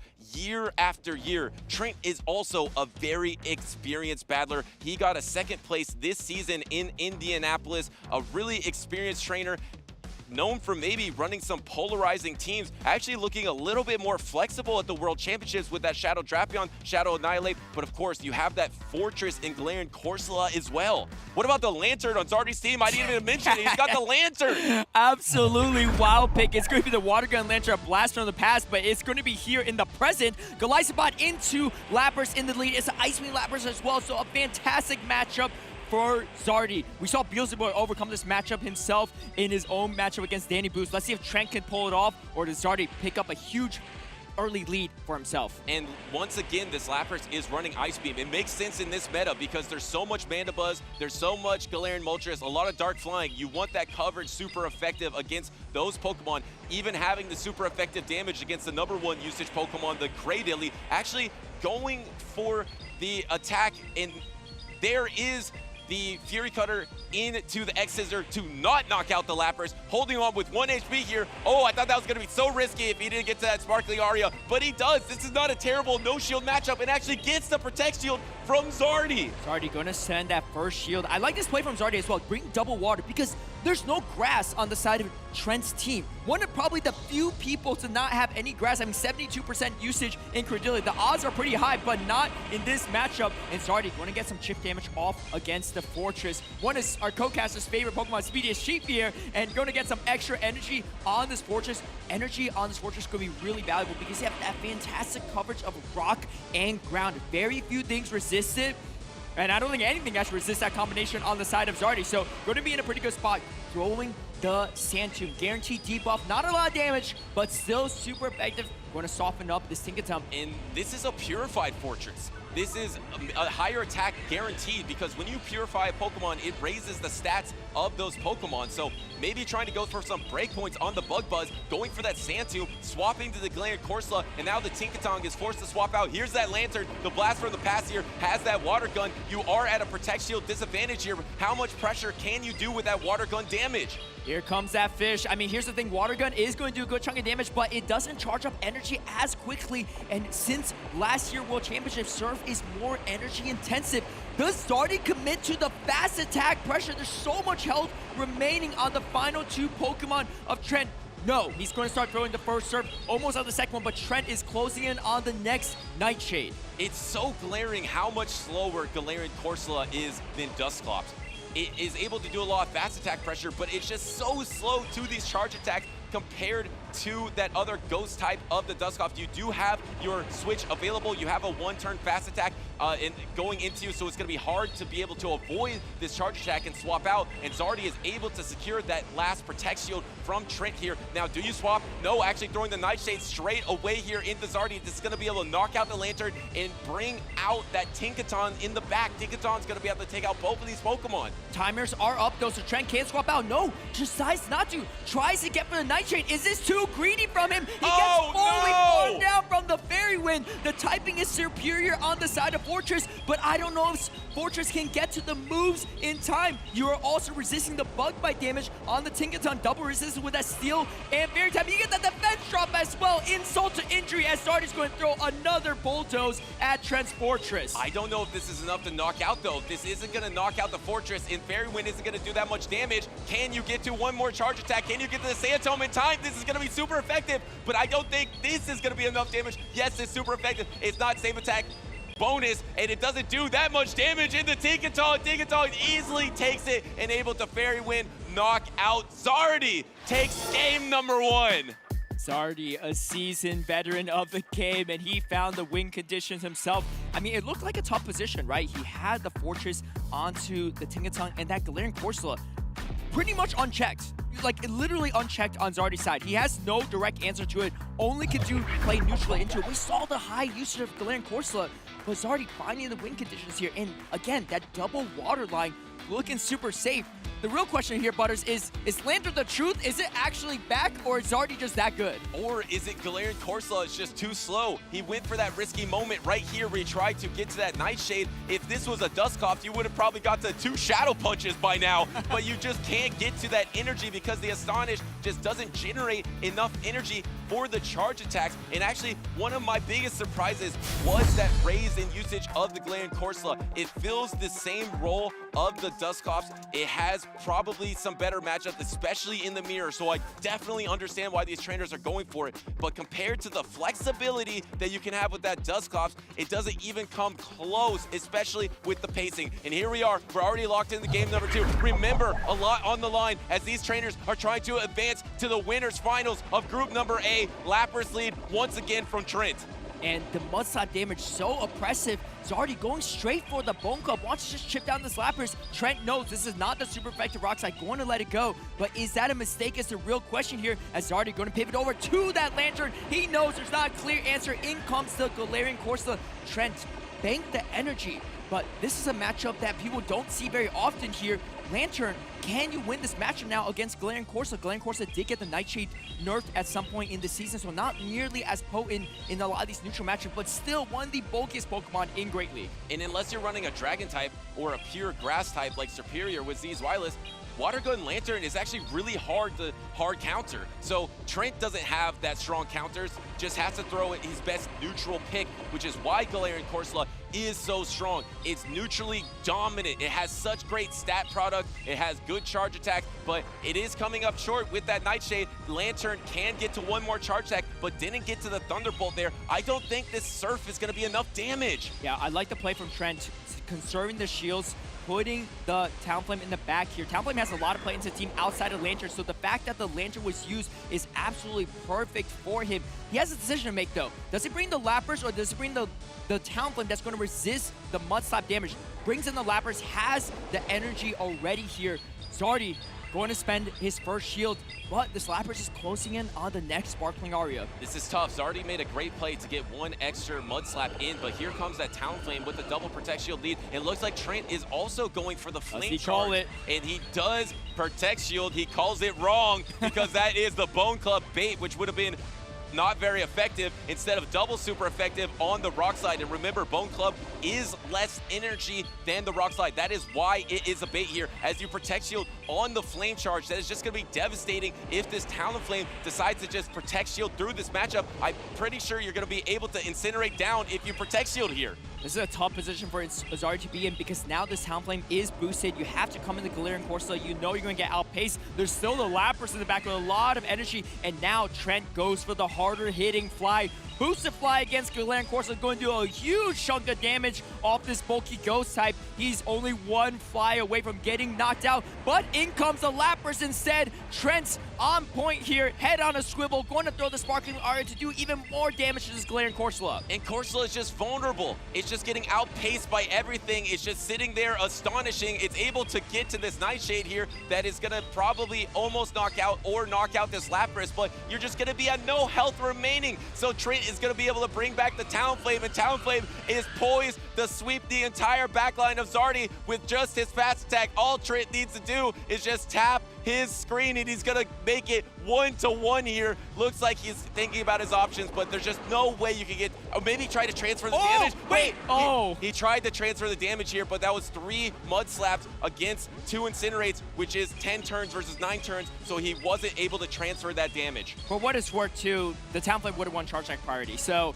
good plays from Zardy, but great adjustments from Trent. No 2-0s here in these series so far. We're getting fantastic mileage out of these matches. These competitors are so on point here as we're going to game number 3, Zardy versus Trent. And able to tie it up there. I mean, that backline of able to have the Flame Charge up or Protect Shield really does seem strong in this meta. I think Z's Wireless really demonstrated its ability earlier against Arrow, and he thought it was so strong he brought it into that game number 3 to try to close out the series. But if you look at Zardy's end, his only true answer is that Lantern. So now he's gonna bring Lantern regardless, but how risky is it for Trent to hold on to that Talonflame in the back, knowing that Lantern is just lurking in all team compositions? Yeah, it's the hardest answer to the Talonflame, resisting all the movesets, fast moves, and charge attacks from that Talonflame.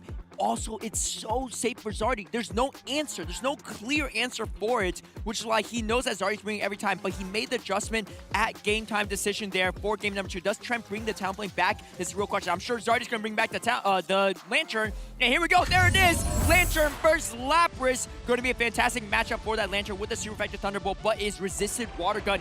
Here comes a quick swap out from Trent. Galarian Corsola, like I said, no clear answer to Galarian Corsola on Zardy's side, so getting a lot of value out of this Ghost type. And if Lapras did have the Skull Bash, it's not devastating in that lead matchup because you can throw a lot of neutral damage that way, but most trainers are going for the Sparkling and the Ice Beam here. And now the early Protect Shield coming out. Here comes the Nightshade. It looks like Zardy is just happy to let that go. That's actually great for Zardy here to get that early Protect Shield and actually just swapping out into his own Galarian Corsola after he took the Night Slide damage, but now has to take another one. And you can flip switch advantage if you're Trent, and Zardy does not want any of that business there. As we see the Shadow Draft on the back, maybe Zardy predicting it as well. If you get the alignment properly, you're going to be in a good spot with that super effective Mud Slap and Bone Club damage from the Shadow Marowak. Trying to go for the catch, does not get it, but still draw some of the energy away. Trent now putting himself in a tough position because the Marowak could come in at any second now. Switch timers are slightly misaligned, and you can see Zardy not able to get to it yet, but has all this energy banked to keep chewing down this switch timer. Trent going to let all these moves go, putting everything on the line with this Lapras. And able to get to this crunch here to knock out the Galarian Corsola finally, but how much damage did that double power gem do? Really impressive stuff from that Galarian Corsola. I was doubting it before, but in this matchup, it did quite a lot. And able to knock out the Corsola there with the super effective crunch, getting that Mud Slap here. And now the backline is that Lapras, of course, but you have that Lantern still remaining. There is a Galarian Corsola with some health left on Trent's side. You have that extra energy on that Kanto Marowak. And remember, this Lapras is absolutely energy dry because they instant pivoted at the beginning. So Zardy is just slightly ahead on energy in this matchup. I love the place from Trent as he's going to shield the rock slide because he lost switch advantage and he managed to gain it back by not shielding the Drapion, wearing down the switch timers, is now at almost back-to-back Sparkling Aria. This is a really tough catch for Zardy because Trent could just throw in the middle of the Mud Slap damage. So if he can pull off a catch, it's going to be absolutely huge here as he is getting to the rock slide, but the Sparkling Aria connects. Can the Marowak hang on from the super effect damage? I think it might barely. However, Trent still has a catch opportunity with the Galarian Corsola. No, it's not enough to do it! And Trent closing in on a victory. Wait, you can get to the Thunderbolt. How much energy is on that Corsola? How much energy is left? But the devastating part is you're going to take this resisted Sparkling here. It's going to be not very effective, but if there's no energy on the Corsola, remember the Corsola can't swap here. There is no swap. You're able to throw. Oh wait, he was expecting the swap. He was expecting the swap on the Corsola, so he throws the Surf. That's not very effective, thinking that was his only win condition, but it didn't pan out. Now suddenly it didn't matter anyway because there was a Nightshade banked on Galarian Corsola. That's why he threw the Surf, was trying to remove that energy on a charge attack priority. Yeah, even in defeat, Zardy still very heads-up play, knowing that the only win condition he has if his Trent went for the greedy combo play there with the Galarian Corsola, but Trent also understanding his win condition to say, you know what, I know you have to commit energy on Lapras. I got my Galarian Corsola with the move loaded, so if you don't throw, I'm going to get to the Sparkling Aria. If you do throw, I win it anyway. Trent find going down a game, but find the 2-0 comeback after that first game, and he's going to move forward to a winner's finals in Group A. Well done to Trent there, and Zardy not out of it yet. Was his first loss of the tournament, dropping into the loser side of the bracket. But remember, we're starting with some of these trainers already in the winner's semi. So that means Trent already secured winner's finals, and Zardy is not too far from top cut himself. Having that Lantern, which has been a fascinating pick in this current iteration of the meta. When you look at the top usage Pokemon, there's no true hard answer here, but maybe because it's not as quick to charge attacks as it used to be with running the electric fast attack points, Trent able to just knock that out. But I actually want to break that down real quick. That in-game scenario was really fascinating because he threw that Surf, which was resisted. It looked wrong. It looked wild. It looked like the bad decision. But remember, because Corsola had that Nightshade Bank, he was expecting a combo play of the Sparkling Aria and then swapping into the Nightshade of the Galarian Corsola. And then if he called that correctly and pressed the surf, he would have wasted all that damage, probably would have lost anyway, because there would have been either the Psywave damage or another Sparkling to take him out. But I like to see those kind of high-level plays just to try him out. Yeah, definitely. I mean, like I said, you know, Zardy still, even in defeat, he knew what his potential win condition is because he was really in a tough position. And, I mean, Trent, let's think about it. That was a Lantern into a Lapras, right? A hard counter matchup there. Right. But he's still able to dance around, not protecting the Drapion at all, recognizing that there might be a Marowak in the back, and he predicted absolutely correctly there, too. Galarian Corsola, I feel like this is going to be the star of this tournament here. It had no answer, right? He's already had no answer to it on his team, and because of that, Trent able to make it as much advantage as possible. No answer really to the Lantern, but Lantern might not be nearly as strong as Galarian Corsola right now. It's so ridiculously difficult to have answers to everything in this meta. Yep. Like I said before, we have a top 12 usage, but it's probably around 25 Pokemon that are extremely viable, so you can't protect your team against everything. Maybe that was Zardy's downfall there, but congratulations to Trent once again. We're going to get some highlights for you, but don't go anywhere. See what happens next at 2025 Pokémon World Championships.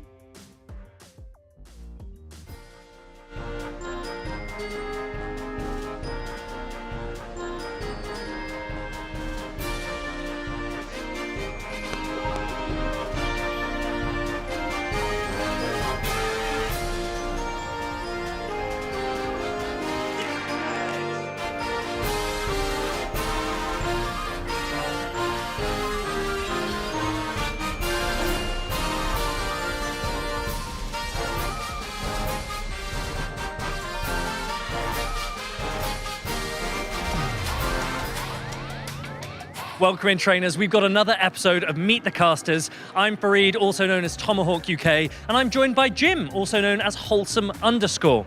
Now, Jim, I'm going to ask you the obvious question first. What is your favorite Pokemon?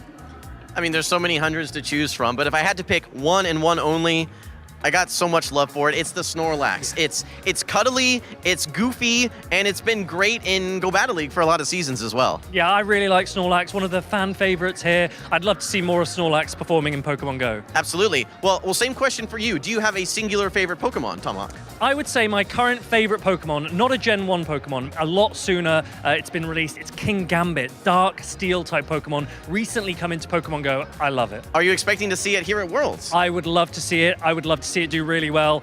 I'd be so over the moon if it could win the whole event. Now, that's one Pokemon I would like to win the event, but is there a player that you think will win Worlds in Anaheim? Look, I've been sticking with the same prediction pretty much all season. It's got to be my good friend Lyle Jess III, three-time regional winner. I feel like it's his time here in Anaheim. I would love to see Lyle win. He's won so many events. He's such a big name in the community as well. But I would say for me, the player that I think can go all the way is probably one of the younger players. Who's that? I think PDP David, he has a shot. Yeah. He hasn't gone to too many events, but when he has, he's often done really, really well. He's trending up right now, you can say for sure. He absolutely is trending up. Now, he's from Sweden, Lyle's from Canada, and you and I, we've been all over the world to play Pokemon Go. Tell me, where is your favorite place that you have been to play the game? Probably when actually you and I met in Japan. Yes. I think we met at the convention center, but my specific favorite place was probably on top of the Tokyo Tower. I was with a lot of friends, including one of our co-casters, Martine. Yes. Yeah, up at the top, such a tremendous view. I remember catching a Farfetch'd up there, a memory I'll never forget. Honestly, I think so many of us would probably say that Japan is one of our favorite places as well. And obviously last year we also went to Hawaii. I guess from my perspective, Yeah. Hawaii was a pretty awesome place to go to. I'm based in London normally, so the other side of the world to me, and that was pretty awesome. Okay. So now what I want to do is take you over to this wheel. We've got a very, very colorful wheel here. And I want you to try and spin it, and we're going to see which question comes up. All right. Wish me luck here, Fareed. You got this. Here we go. Round and round it goes. Where it stops, no one knows. What do we have? Ooh, we've actually just stayed onto that dark pink one there, and it says, a sleeping Pokemon blocks the way. Spin again. There you go. Your Snorlax come on. coming in. All right. Hey, it's consistent. It tracks. I like it. All right, we'll give it one more attempt here. Maybe a little bit of a harder spin. Certainly not going to land on that again. Let's see what we have. Here we go. your favorite evolution. What is your favorite evolution? My favorite evolution has to be Umbreon. I've used it so much in Go Battle League and PvP scenarios. I just think it's a really cool looking Pokemon as well. I played tons of the Gold and Silver games as well, so that's just something that sticks out really well to me. What about you? Well, Umbreon's definitely up there. It was a staple in Pokemon Go for a long time. It has a beautiful shiny as well. Oh yeah. But I think for me, it'd be remiss to not say Vaporeon. It's a classic, yeah. Gen 1 as well? Exactly. We all know it. We all love it. So those are our favorite evolutions. This was Jim. I'm Tomahawk. Now back to the action where you are.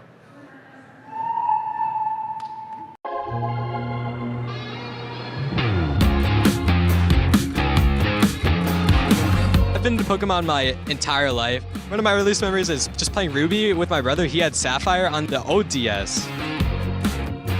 I started competing because in GBO, there was like really good rewards for the casual players. So I just kind of kept playing, and here I am. Since I've started competing, I've learned to stay humble. My favorite moment in competitive history is like definitely when I won Hartford. It was like such a struggle for me to finally get there. It meant a lot. With the hurt knee and all, able to play through the pain. Personally, I really look up to Radicate Occasion. Like we played at NIC and we played before, and he's like my captain almost, like on a grassroots team. My goal this season is to just have the most challenge points like in the world. I have a drive to be the best, and that's about as simple as it gets. Welcome, trainers. We're here with Meet the Casters here. I'm with my good friend and co-caster, 2-0 Butters. Let's learn more about him. You know, let's start things off, right? I know you like a lot of spice Pokemon, you like a lot of random Pokemon, but what is your favorite Pokemon? You know, my favorite Pokemon always changes depending on what's good in Go Battle League right now. And a Pokemon that I think is super underrated in the Great League and possibly at the World Championships is Steelix. I have an awesome shiny Steelix. I've been love playing it in Go Battle League. How about you, Caleb? You know, for me, if anyone's played the OG games, right? Blue, red, on the Game Boy Color, Game Boy back in the day, it's got to be Gyarados. Because if you try to evolve a match card back then, it took so much effort. And the child version of me, you know, that was one of the hardest things that I had to do at that time. But it's always a great reminder that if you put in the work, it always pays off. Speaking about putting the work to pay off, we're at the World Championships. So Caleb, what is your favorite memory from a World Championships? Yeah, I got to go back all the way to 2022, the first World Championships for Pokemon Go back in London. And it was when we had Emmy Weedle and Dancy Rob being crowned the first World Champions of Pokemon Go. Because for me, that was like, we made it, right? Like, we're part of the official series circuit, and people really realized the gravity of how big of an event this is. And it was just so cool to see that all those years of the grassroots play and just playing PvP with your friends, you know, in just your living room and stuff, just amounted to this big stage moment. What about you? I'm gonna cop out a little bit. You know how Tom Brady says his favorite Super Bowl is his next one? My favorite World's memory is actually the next one because Pokemon Worlds is so incredible. It's all year anticipation leading into August. I am just waiting on pins and needles all year to feel this feeling once again. We're here in Anaheim, but every single year it feels new, it feels amazing. So my favorite memory is my next Pokemon Worlds. Okay, well, we can't always live in the future. Let's live in the past a little bit too, Butters. Where is the coolest place you've caught a Pokemon in the past, right? Don't say tomorrow, yeah. right? I'm actually gonna catch a shiny Galarian Moltres here in Anaheim tomorrow. It's gonna happen. Check social media. No, actually, I would say it probably was my Galarian Moltres. I caught a Galarian Moltres. I caught a legendary bird though in Hawaii, and that was really special to me. So I would say probably catching it in Hawaii, a legendary bird, it just felt like a really awesome moment. How about you, Caleb? Yeah, that is pretty special too. I'm gonna go back before the PvP days for Pokemon Go. It was a wild unknown on the college campus that I was working at, and you know, we had a community of players, students, professors, staff members, all on the college campus. I just came across it. It was during the Pixelated event. Pixelated unknown K for Caleb, right? Some people spell with a K. And I caught it, and of course, I told everyone in our group chats about it, and I saw everyone running out their dorm rooms. Oh, yeah. Teachers were running out their classrooms trying to catch it. It was just a really great moment, and just brought a lot of great memories. You know, the early days of Pokemon Go where everyone's just running to catch a new Pokemon, and finding an unknown in the wild is pretty hard, in my opinion. Yeah, old school Pokemon Go. Speaking of old school Pokemon Go, Marto Gaudet is here, and he's been having an amazing season, and he has been a trainer that's been awesome since the beginning of Championship Series, and that's why he's actually going to be my pick to win it all here in Anaheim in 2025. Caleb, who is your world champion this Sunday? Ooh, Marto Gaudet is a great pick, right? He got a 5th place in his first Worlds, 3rd place in second, average of 4th place.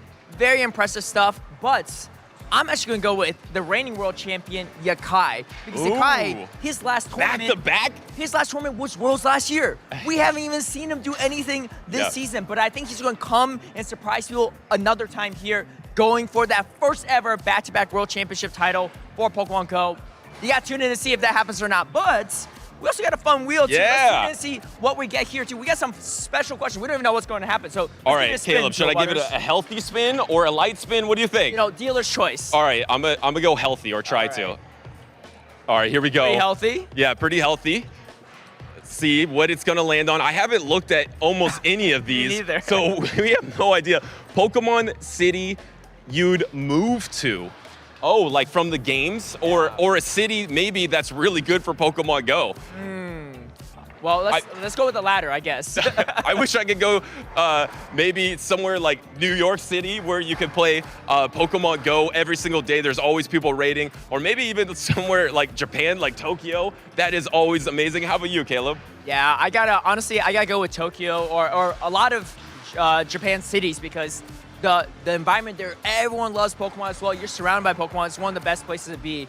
And yeah, I'm gonna go with that. I'm gonna go with that one as well. Yeah, great choice. And right now at the World Championships, in every World Championship, it does feel like those big cities because there are so many custom stops. It feels like you're at GoFest right now. It's absolutely amazing. You don't want to miss out on these World Championships, but it was awesome talking to you, Caleb. Awesome getting to know my co-caster a little bit. And let's get back to the Pokemon action.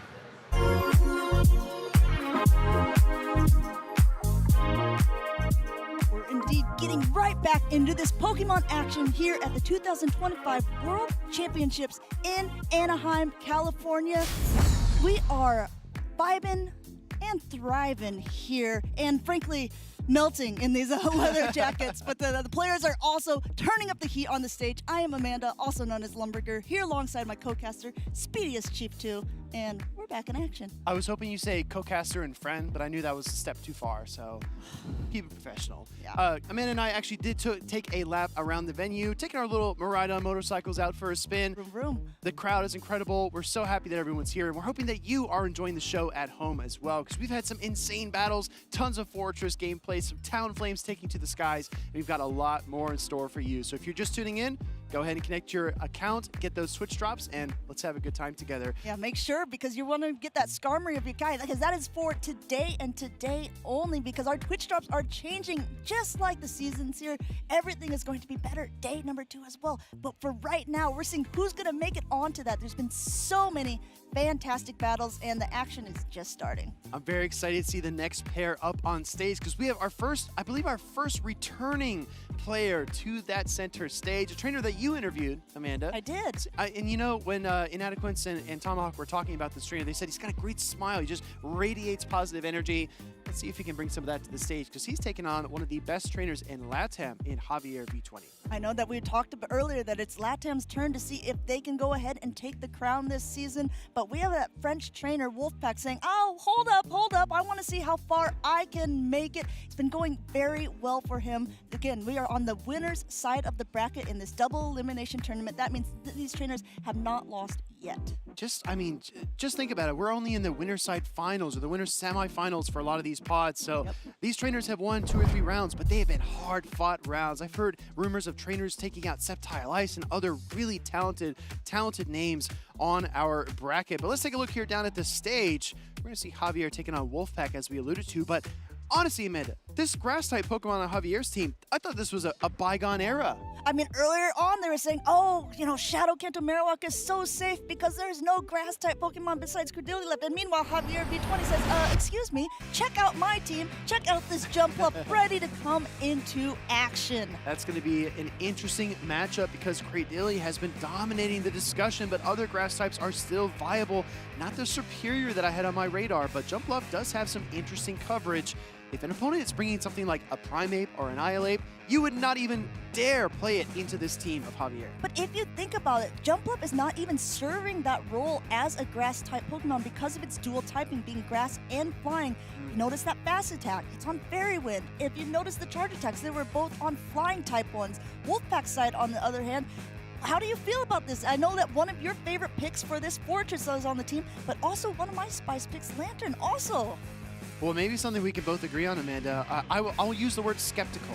I am skeptical of the Shadow Dust Noir. I've heard a lot of rumors that it's powerful. It's got good coverage. Astonish hits hard. That's the same fast attack as that Galarian Corsola, but it's got almost double the attack potency. And then you look at the coverage. You have Dynamic Punch, which absolutely punishes Cradily, Lapras, anything with a fighting type weakness. And then it's got a pretty consistent charge attack in Shadow Punch. So it's obviously the evolution of Dusclops. Way less bulky, but much, much more high octane. I don't know. I mean, do you think there's an opening for it in this matchup in particular, given the Lapras, given the Tinkaton? What do you see? And not only that, like the Drapion as well, right? Drapion is such a good counter, and it doesn't surprise me that Javier is doing so well with it on its team. As we've seen throughout the seasons, Drapion has been quite the pick. It's been one of the top Pokemon, and it's been top for a reason. Yeah. Now with the, Diggersby not playing as much and people playing more of that Dusclops and a Dusknoir, my goodness, charge attacks galore for it.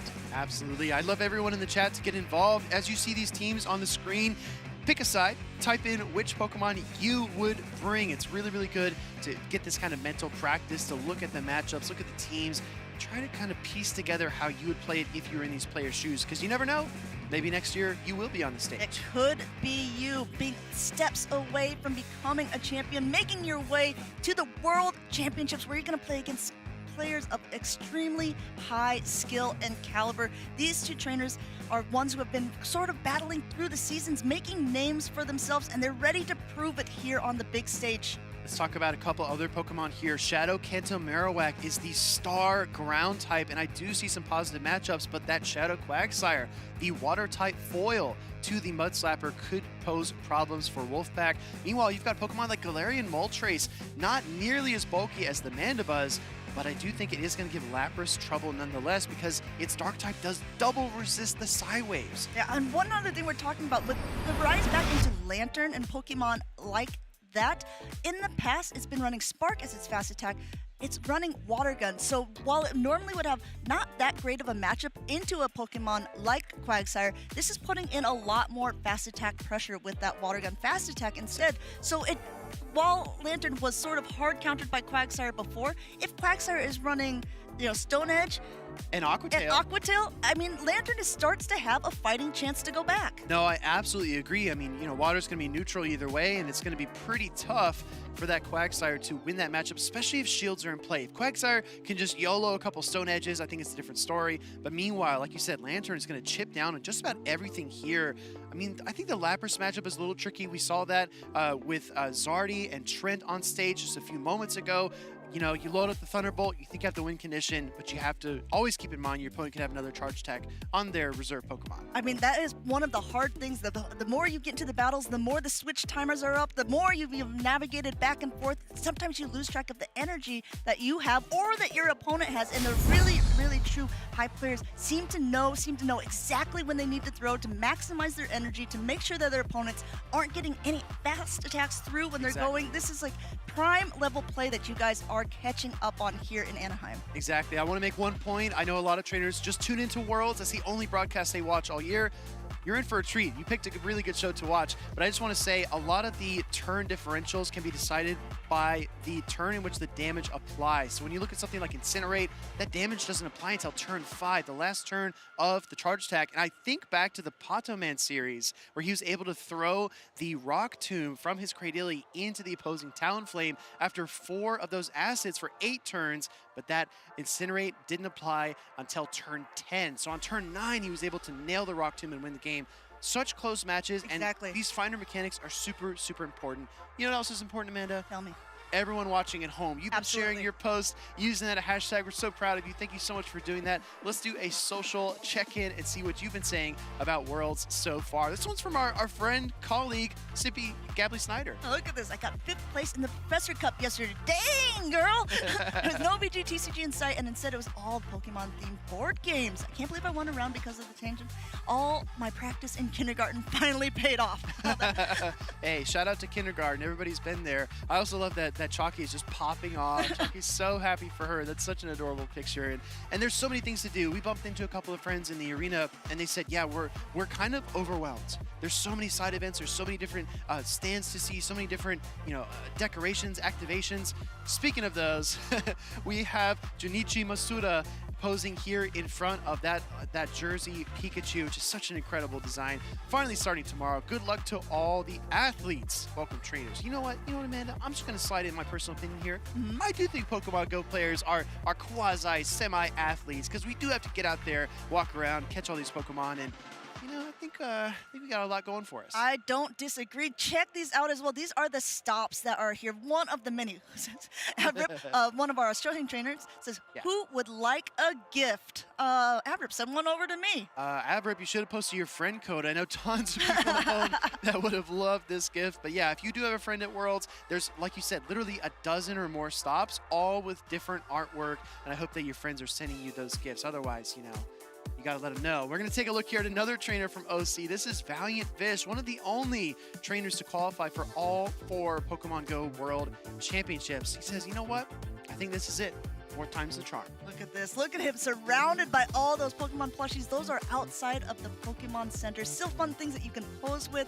And that is a fun thing that you mentioned, Will, that there are not that many Pokemon Go trainers who have qualified for every single year. We were just talking with Status Dan a little bit earlier in the day, one of the other competitors in that realm, but there is we want to say maybe 10 or potentially less who've qualified since 2022 all the way up to 2025 in Anaheim. It's one of those things, those consistency factors that really plays a role. And these trainers have been at the top of their game for a long time. And you know who's at the top of the fashion game is this Toad School with the roller skates. Oh my gosh.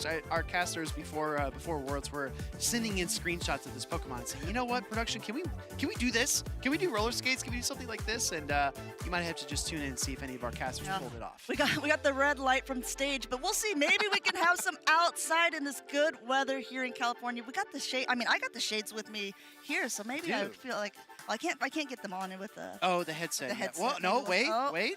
Hey. Looking at you guys. Yeah, she's got it. She's got the style. She's got the fashion. But there's a lot of fashionable things here at the event. As we get our trainers sorted out on stage, I guess we can chat about some other things here, some other things going on in Anaheim. Beautiful, sunny California. I love walking down the pathway, seeing all the palm trees swaying above us. I mean, it's incredible. You stand in the shade, feels cool. Go out into the sun if you want a little bit of tan. I got. So no, we're really we're just sweating away all of our heat here in these leather jackets, but darn, we look cool. But all these trainers, seriously, I've been seeing so many people from around the globe. Trainers have been meeting up who maybe have only been talking online or potentially scrimming against each other because they don't know if they're in each other's pods before this. Worlds is truly a great moment for a meetup with people in the community, getting to know people better throughout all these years of competition. I'm so glad you mentioned that, Amanda, because Worlds is definitely a celebration of everyone from all walks of life, from all backgrounds coming together for Pokemon. And if you're not a native English speaker, maybe it's a little bit difficult to follow along with the stream. And the good news is that we have a Japanese stream, we have a Spanish stream, and a Portuguese stream as well. So make sure to follow along those official channels, listen to it in your native language, and have a good time because I'm telling you, I'm a little partial, right? Especially the Latam and Portuguese casters absolutely pop off. The energy is infectious. Yeah, I think that it's been so much fun. Also, we get a chance to kind of see the other casters behind the scene as they're doing their stream, some of them live here in the venue, and everyone is having such a good time. It's been a positive vibe all around the arena, not just for people who are playing, not just for the people backstage, but also for the people who have even come to spectate. There's so many things to do. There are so many fun little games. We ran into some people who were doing a pin collection challenge. Oh yeah, or pin trading. I think there's a trading zone. So my goodness, I mean, this is one of the best things about Worlds is just getting to see all the different people here and getting to participate in something that's truly once in a lifetime. I'm so glad you said that as well, because a lot of trainers do look at it that way. They do look at this as their one opportunity to become a world champion, which for a lot of people it is. And then you talk to trainers like Pato Man, like I did on stage. I said, you know what, Pato Man, you won EUIC, you won another event. You're in the running every single time for a gold medal, top 4, whatever it might be. Do you still get nervous? And he said, absolutely. Absolutely still get nervous. You still get those butterflies in your stomach. And you know what? If you want to compete like a real pro, you got to get the tools of the trade. Let's take a look again at our Twitch drops, because you can claim Skarmory, Yakai Skarmory from last year's World Championships. And the thing I always say, Amanda, when you look at Pokemon, you look at basically like how their stats are distributed, HP, attack, defense. They have potential. A lot of Pokemon are only 1 or 2 moveset changes away from being relevant. So even though Skarmory is not in the discussion right now, you never know what's going to happen next season. I mean, and I think that's a true indication, because Skarmory, though maybe we don't see it right now, was viable last year at World Competition. So that means things continue to change. Not only that, not only you're going to get that, you're going to be able to get things like XL Candy, you're going to be able to get Stardust, and then you're also going to get a timed research in the Pokemon Go game where you get to choose your own adventure a little bit here. Are you going to Leap? Are you going Squirtle? Or are you going Centra? Well, I'll tell you what, you can actually kind of work with these 2 Twitch drops together, because you do get that Elite Charge TM from the first page of the research happening today. And then when you go on your own special adventure, you know what? You say, I want to play Blastoise. I just saw Arrow go on stage, take down V1, the only Z's Swilus with his Blastoise, but it's got Hydro Cannon. How do I get that attack? You use that Elite Charge TM that you claimed today in order to upgrade your Blastoise and get ready for competitive battling. And speaking of today, speaking of right now, if you're off doing something else, get back to the screen, because you're going to want to make sure to get down this code, because this is going to get you an exclusive in-game t-shirt from the Anaheim World Championships here. And I mean, you might want to take a screenshot. Now, well, Amanda, you and I worked on the jingle, so people remember. Z3U Z3USC 2JQ S9L WN. I need a moment. Come on.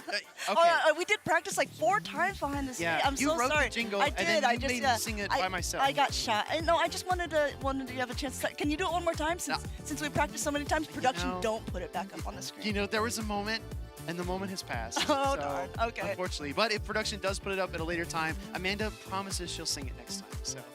I make no such promises, but wait, I think her fingers are crossed. Yeah. Down under there. Sure, I'll do it. Yeah, right.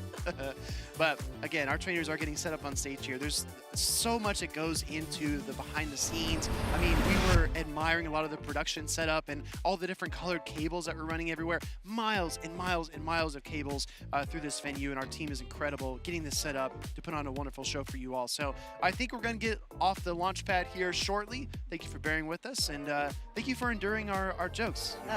Oh, this is not jokes. We're being very, very serious. We are always serious, Chad.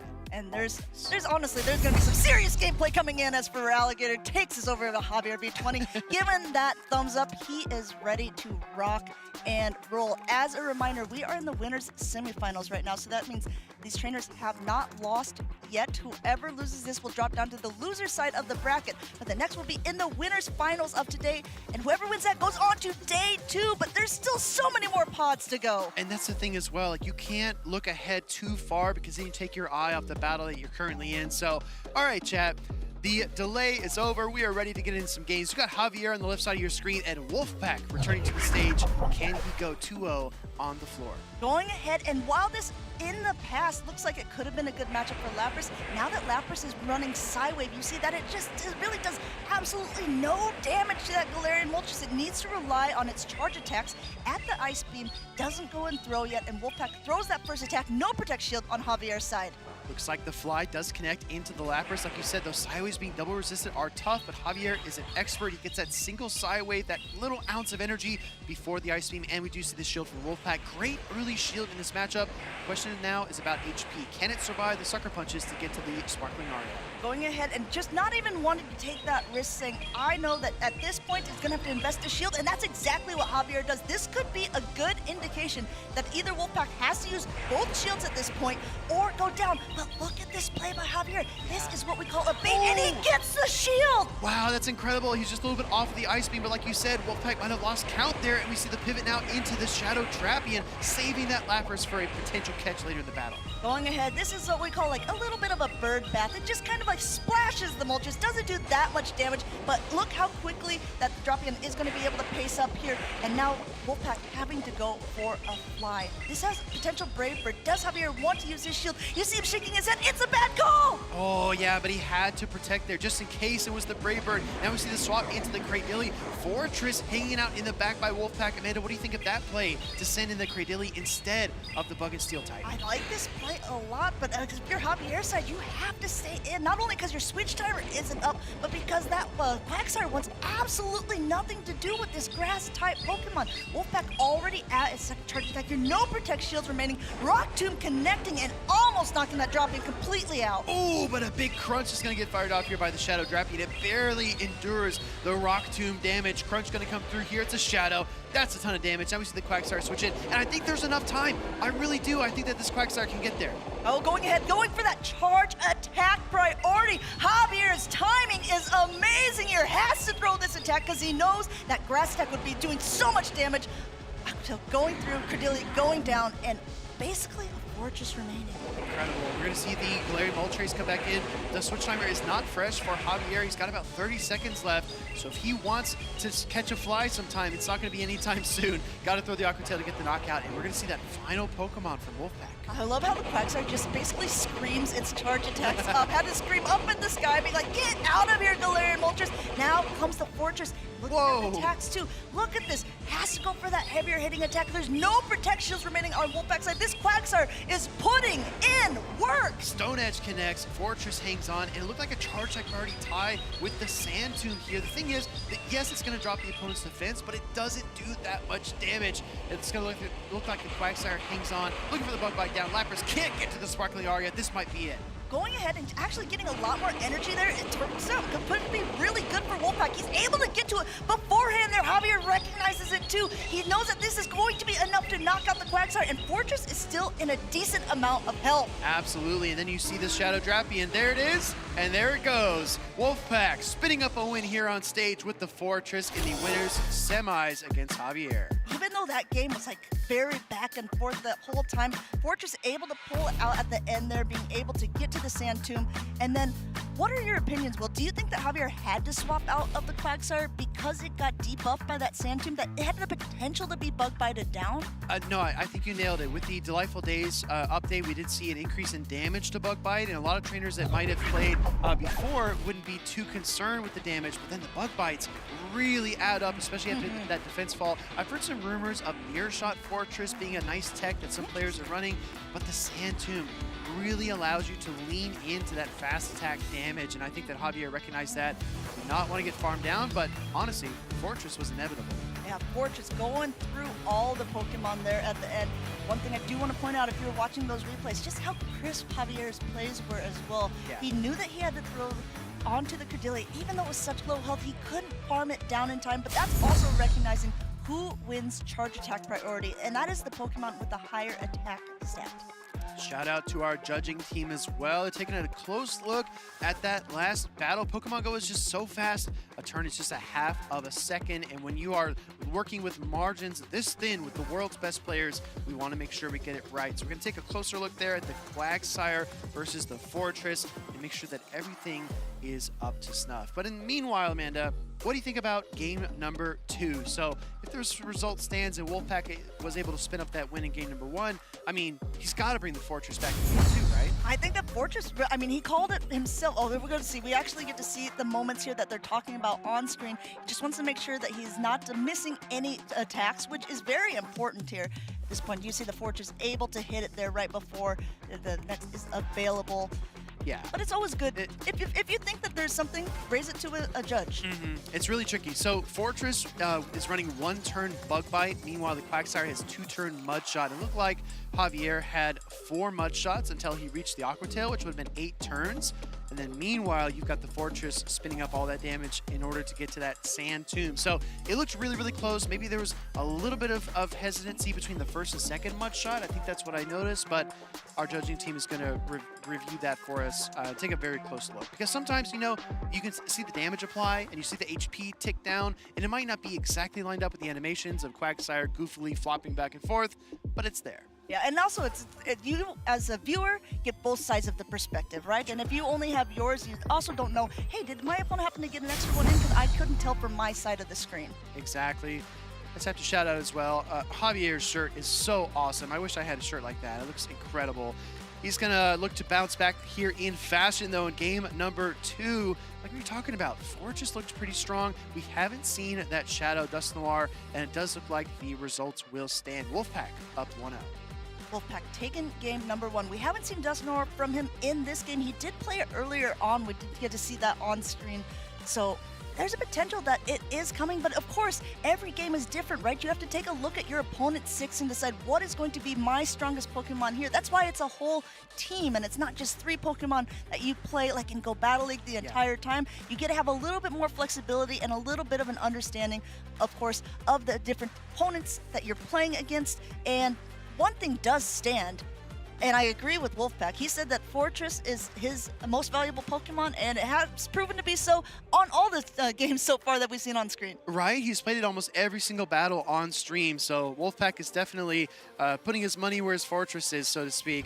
And it looks like he's already locked in and ready for this next battle. Meanwhile, Javier taking just a little bit more time to ponder his options, play out the win conditions in his mind, kind of thinking through this. Like you said, Show 6 is just so much more complicated than picking a team of 3, and I do think there's a lot of nuance to it. Being able to play a trio of Pokemon well is super, super important, but in the Championship Series, it also comes down to reading your opponent's team, and I think some of the best Show 6 teams have multiple win conditions, multiple modes of attack built in. You can switch the pieces around and really throw your opponent off, but we are locked in. Or even different cores of Pokemon, right? They say, okay, I know that I want to bring a Pokemon, and it looks like one more time has found a pretty nice target here. We got Fortress up against that jump up, having to go for either that heavier hitting Acrobats first, which will be doing a nice chunk of damage should he choose to throw it. Throwing it right before the Rock Tomb is available. Great timing by Javier, and actually getting that first shield off of Wolfpack because he recognizes that this would be the most impactful charge attack the Jump Up will throw because he will be able to debuff it. In comes the Quagsire instead. Quagsire swapping in here. Like you said, after taking the shield from the Fortress, gonna see a Rock Tomb, gonna slow down this Quagsire a little bit. It's gonna get some energy with the swap in there, but I really like that Rock Tomb to try to debuff it, slow it down, and not let it get too far ahead.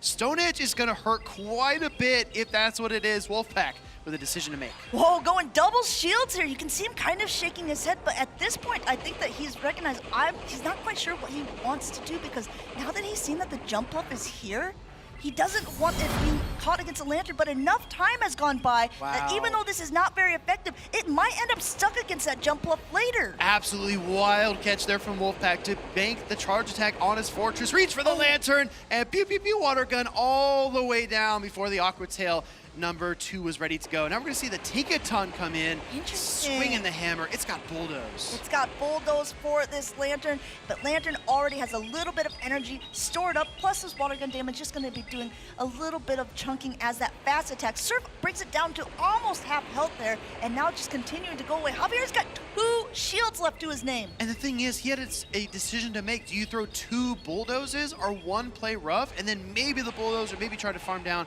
I got to be honest, I think it still needs a Bulldoze, but he's going to swap. Switch Timers displaced. Galarian Moltres comes out. Galarian Moltres comes in here. You can see it's going to be able to do a nice chunk of damage, but there is no Protect Shields left remaining on Wolfpack's side, and another Acrobats loaded on Javier's. We're going to see this connect, and we're going to see this Moltres get knocked down to the low yellow. Absolutely. Those Fairy Winds points do add up over time, even though Jumpluff is not known for its attack stat. Forced to shield, though, because it's still a grass type. Does not want to take that fly, but the pacing is definitely in Jumpluff's favor. Look at all that energy. Jumpluff going to be able to throw right before the next charge attack is available. Javier once again counting beautifully here. This should be enough, even though it's just the aerialist, to knock out the mulches from the sky and dictate the pacing a little bit more. But Wolfpack coming in immediately, debuffing this Pokemon and getting the last Protect Shield from Javier's side. And it's so tough because it could have been a Sand Tomb bait, but Javier calls it perfectly. It is the Rock Tomb, deciding to stay in and throw with the Jumpluff. This is a very important inflection point. He could have swapped, stored the energy, come back at full strength, but he is one stage debuffed. Now he goes to the Tinkaton. Going to Tinkaton, and now combination play after combination play here. Wolfpack knows exactly how much energy is on his Pokemon, and he knows exactly when to throw it here, knocking this down to the low red here. And now Javier forced to throw the Bulldoze onto this Lantern, but Fortress is coming back in, and I don't know how much is left. We're going to see Steel versus Steel here as the Lantern goes down. Out comes the Fortress, trying to spin up a KO here against the Tinkaton, and he does get it. Fortress close to the charge attack. In comes a Jumpluff. He's got it. Rock Tomb number 3 basically for this Pokemon here. Wolfpack already cheering out to his friends. I was out in the crowd earlier getting ready to do the interview, and they were cheering so loud. I'm sure that he's feeling that love there as he continues on into the winners finals of Group A. Wow, Fortress, Steel and Bug, but I gotta tell you, it is a wedge for this team from Wolfpack. When he's unsure, he brings it out. When he needs a big play at the very end of the battle, he brings it back out. Rock Tomb after Rock Tomb, Sand Tomb plus the Bug Bites. He is chewing through the competitors on stage here, and I think Fortress, as you pointed out, is the key. I mean, you want to keep pointing it out because I know that it was one of your picks. It's a happy coincidence. Sure, but in your mind, if you were picking Fortress yourself or chat to anyone who's, are you running it with 2 attacks like Sand Tomb and also and Rock Tomb, or are you running it with something heavier hitting like Earthquake? Well, I just think that Earthquake takes quite a while to get there, and when you look at your Pokemon and kind of balancing their fast charge attacks, you definitely want to choose a mode of attack. For example,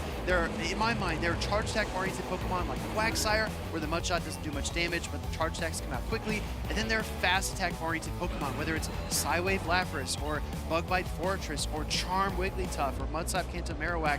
They do most of their work in the fast moves. So if you look at this kind of matchup with Fortress, you say, I'm going to rely on Bug Bite, because I think that is my main damage dealer.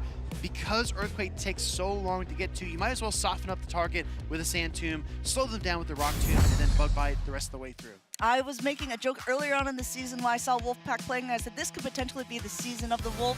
I know that the video game had that for a while. Maybe it's time for Pokemon Go to get a season of a Wolf, because Wolfpack is one of our first competitors to make it on into the winners finals, and really congratulations to him, and congratulations to all our competitors who have made it even to this grand stage so far, because this is the creme de la creme. This is like at the top of our Pokemon Go teams and players. Man, I'm telling you, you are setting everything up perfectly, because the next thing we want to talk about are the trainers we believe are most likely to make Day 2. Let's take a look at our creme de la creme. We actually voted here as casters on which one of our former world champions was most likely to punch their ticket to Saturday.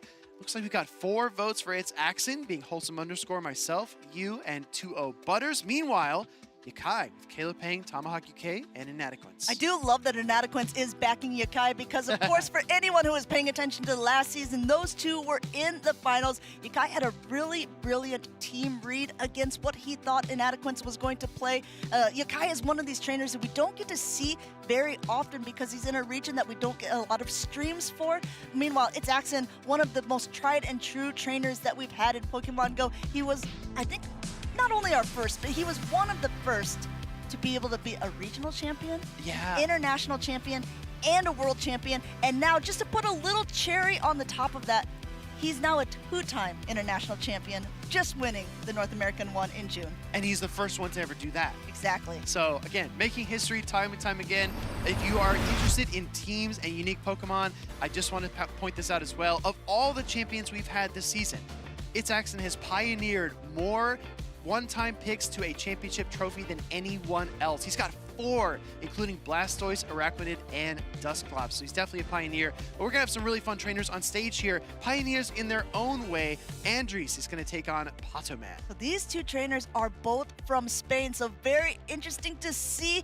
But of course, you know, you travel all the way across the globe. You're like, I'm ready to face anyone from anywhere. Oh, hola, mi amigo. Yeah, exactly. I've seen you here before. It's like funny seeing you again. You know, we traveled all this way, like you said, all the way to Anaheim, California, and we meet on stage. But I caught up with Andres for a few moments before she went on stage to battle, and she did say she took down Sceptile Ice Dang, on nice. the way here.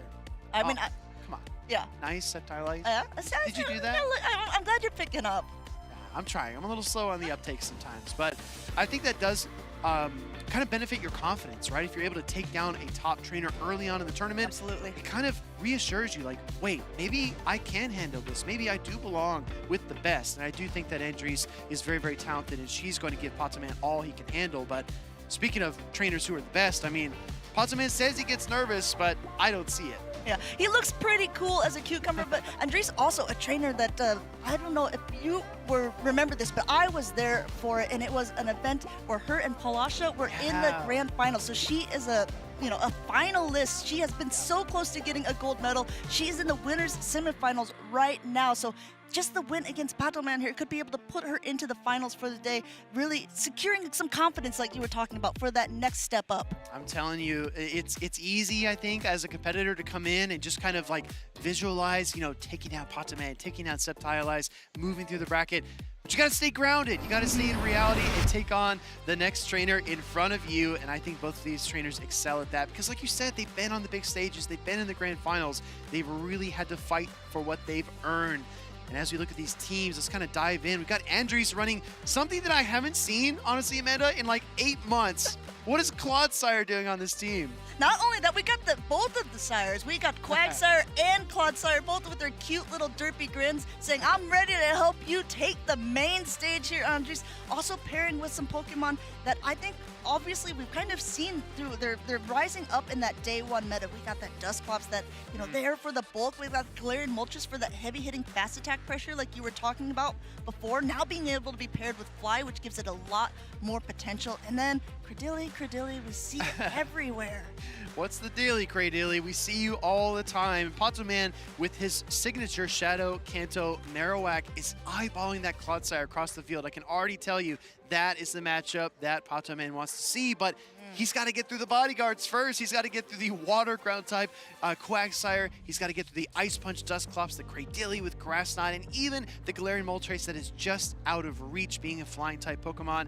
Not even to mention Golisopod with Aqua Jet. There are so many hurdles to getting that favorable matchup, so it's going to be challenging for Patoman to line things up the way he wants. One also interesting thing I want to note is sometimes there are some Pokemon that are in the meta that when you look at it as a player who's been around for a little bit, who you like, there's standard movesets that a lot of Pokemon like to run.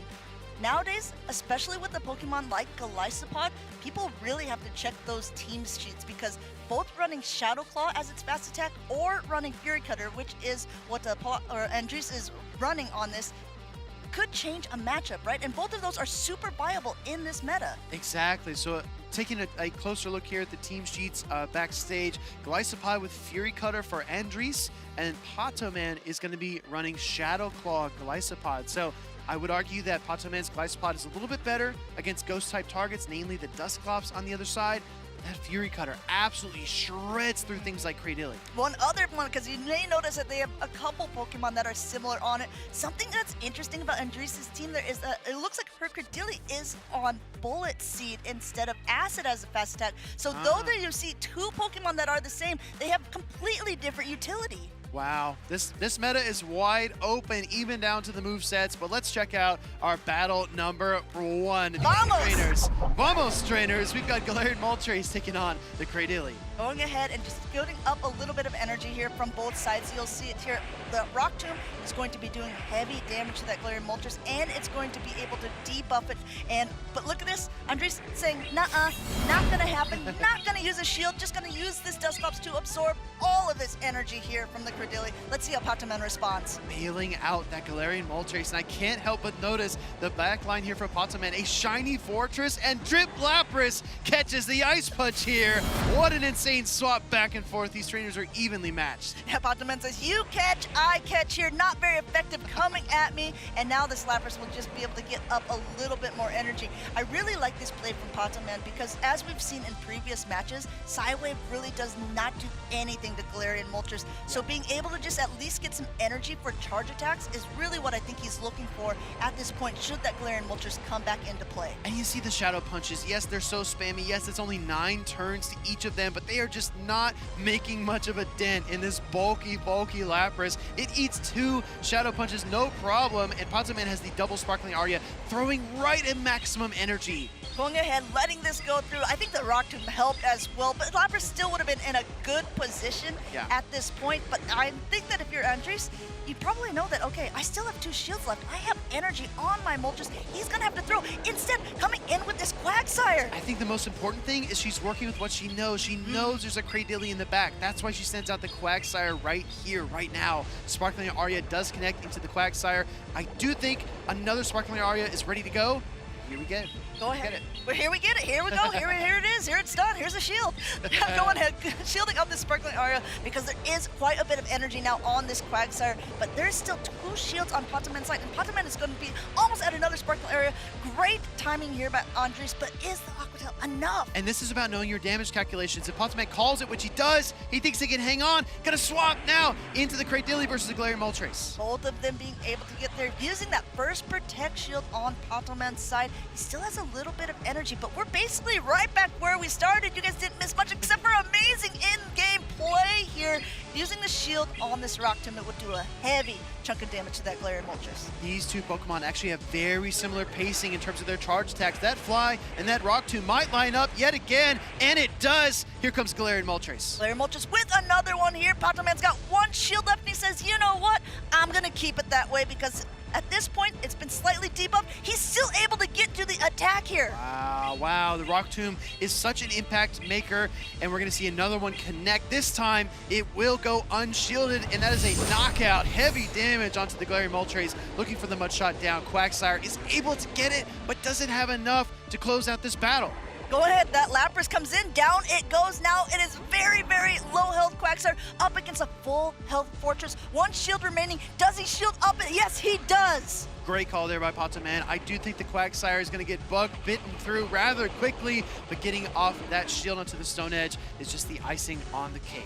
Going ahead, taking game number 1 there. Pataman securing the victory with a full health Fortress in the back. But really, from the beginning, great gameplay by both of these trainers, knowing when the other one wants to throw an attack. The fact that both of them caught charge attacks in the very beginning of the game just kind of shows the caliber of these trainers. I absolutely adored the switching there. Like you pointed out, early on in the battle, right there, Andres pivots over to her shiny Dusclops, and then in return, we see another pivot to catch the Ice Punch, double resisted onto that Lapras, and my goodness, it's one thing, Amanda, to win and to play well with Pokemon that are awesome, but also the costumes, the shinies. I know, I've got it all. We got it all here at Anaheim. And it seems like every player has something a little bit different, something to really flex or brag about. We've seen shiny ones. This Lapras has a bow on Pataman's side.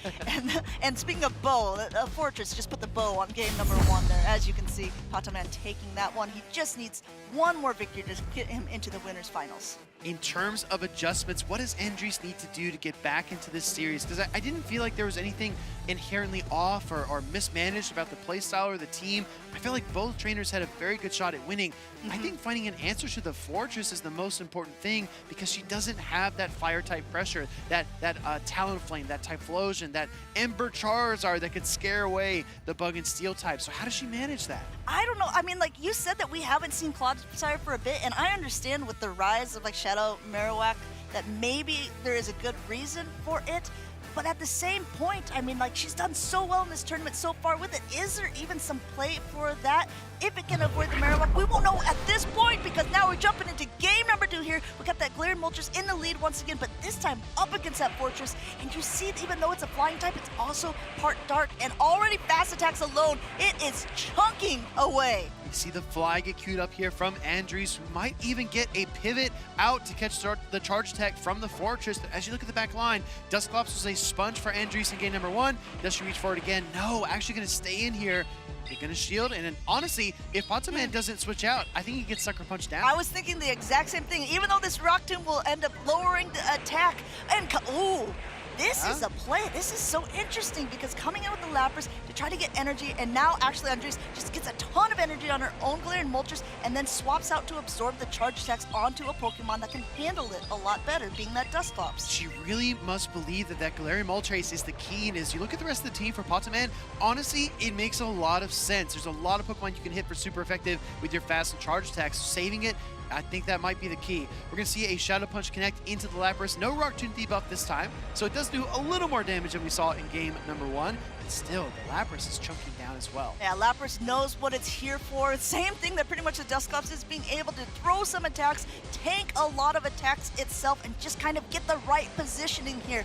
And really great timing by Patoman. Doesn't want to take any more punches, because it is getting quite low into the red, and being able to knock out this Dusclops, kind of secure the alignment, and still almost have a charge attack to go for whatever comes in. And you can see Patoman actually building up to maximum energy. You get that kind of like white glow on your charge attack bubbles once you cap out on energy, and he's doing it time and time again. He wants to bring as much as he can into the matchup, because getting those small advantages pays off. But look at the fast attacks. This is super important. Going ahead now and just getting up a lot of energy. The fast attacks and the charge attacks from this Golisopod are going to be chunking away at the Credilli. There's still shields to hide behind by Andrews' side, and Patoman has to use one up here, because the Credilli is low, the Lapras is low, and the Fortress is low. He's got to start putting in some pressure. The thing here is that I believe Golisopod's pacing is only 10 turns to all of its charge attacks, so it will outpace this Cradilly, but it needs to get through it. I'm going to see another X-Scissor come through, and I'd be shocked to not see the shield. Well, I think you are shocked, because there it goes, super effective. He knows that Rock Tomb lowered it a little bit, but at this point, able to Fury cut her down, saying, what's next? Show me what you've got here, Patoman, because what I've got is energy on both Pokemon.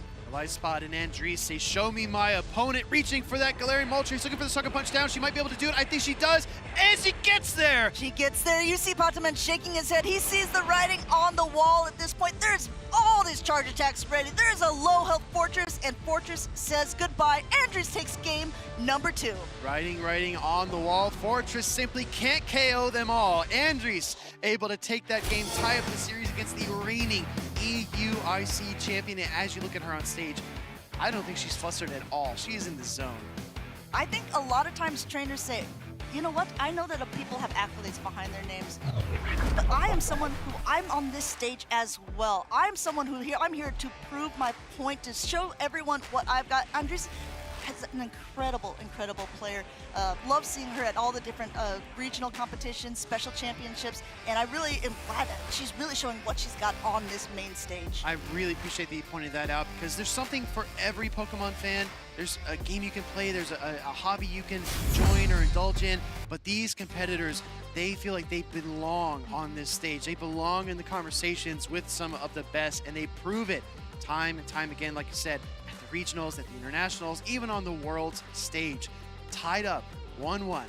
What do you think, Amanda? I think that the strategy was a little bit different. I like the Golisopod gameplay over the Shadow Quagsire from Andries, but Patoman, at what point does he get rattled here, tied up in the series? I mean, if we've kind of looked at the records of Patoman, even at the international championships, at the different regional events that he's been attending, he is not afraid to, go one-on-one, be able to take it to the limit there, whether it's a best of 3 or a best of 5, and he has come out on top more often than not, so it wouldn't surprise me to see that he has something up his sleeve at this point. But again, like I said before, look at Andres. She's so calm. She's so cool. Like, she's ready to go for this. She knows, I just need one more game. I just need one time to be able to show what I've got. She did a really fantastic job last game managing her energy, knowing when to throw, knowing what her opponent was going to do. So I think, hey, chat, let us know. But truly, it's anyone's game at this point. I think the key word I want to latch onto is managing. These two trainers have managed their risk, managed their win conditions, but it all comes down to this. Decisive game number 3. Galarian Moltres takes to the skies yet again, this time against Cradilly. We've noticed now every time Andres has led the Galarian Moltres, which I think just kind of showcases that she thinks it's a very good, safe first Pokemon here. Last time she tried to catch on the Dusclops, was successful. This time Patoman didn't throw right away because of the potential of that, and she gets to throw this fly, able to connect, able to knock that Cradilly down nice and low. And it forces Patoman to actually wait a turn to get off the Rock Tomb there because Andres is so unpredictable. I really appreciate how these trainers are changing up their flows and not falling into the same old trap. Sucker Punch is coming through. I don't think they'll get the knockout in time, and there's the swap.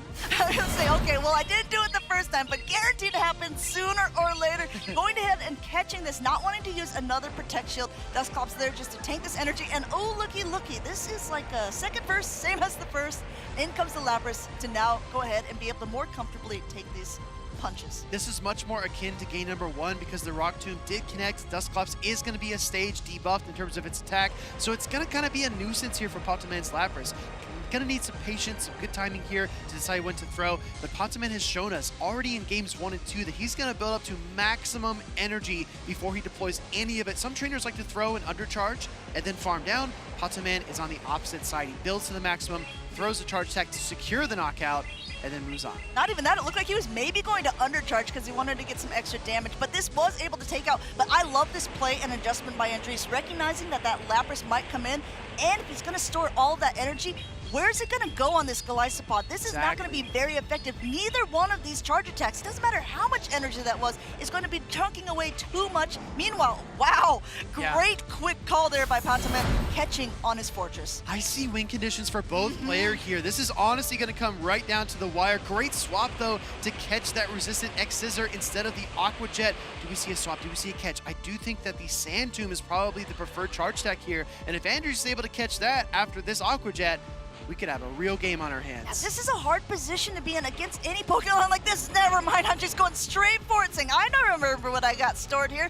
Are you going to use your last Protect Shield? Patoman is comfortable. He knows he's not going to be able to get knocked out at this point, and he will be able to reach either the Rock Tomb or the Sand Tomb. It's like this whole thing. It's like, okay, you're going to go for damage, or you're going to go for a defense drop. There's options on both sides of the field getting that shield. This might be a Sucker Punch down win condition. Galarian Moltres might be able to sweep. Never mind, because in comes the Lapras with the Sparkling Aria and that stored energy that Patoman values so much. This is going to connect. Galarian Moltres goes down. It's all on Golisopod's shoulders. Golisopod last time was able to pull out the win, but at this point, it might be a little too low of health, trying to go for any possible condition here, going for that extra charge attack, but there's a shield to hide behind. Patoman shaking his head. Yes, at this point, Lapras able to side wave down, not even going for it, saying, okay, wow. You throw, I throw.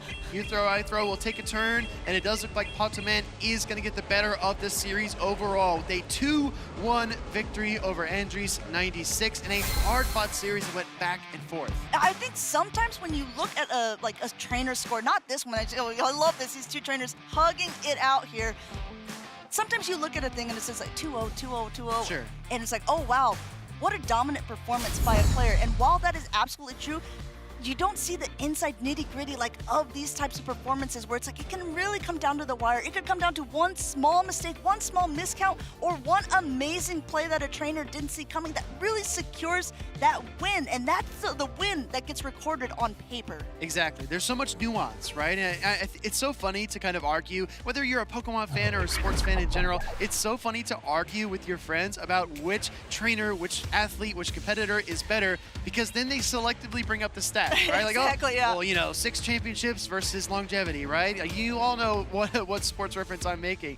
And I feel like a lot of trainers can just pick and choose what they want to talk about. But I do think you hit on a very interesting point. The nuance here of the series, that game 2, the adjustments by Andres to go to Golisopod was so good. And then Patoman was forced to adjust himself in order to overcome that Golisopod in game 3. I mean, Will, you said it yourself, with basically only 15 seconds remaining in that one, you said, there's still win conditions for both of these trainers. And the match was relatively over pretty quickly after that, but so much happened within that small time frame. Yeah, and I just want to point out as well some of the nuances, right? Because you're going to see throughout the stream this weekend a lot of similar Pokemon, whether it's the Dusclops, the Lapras, Galarian Moltres, Mandibuzz, whatever it might be.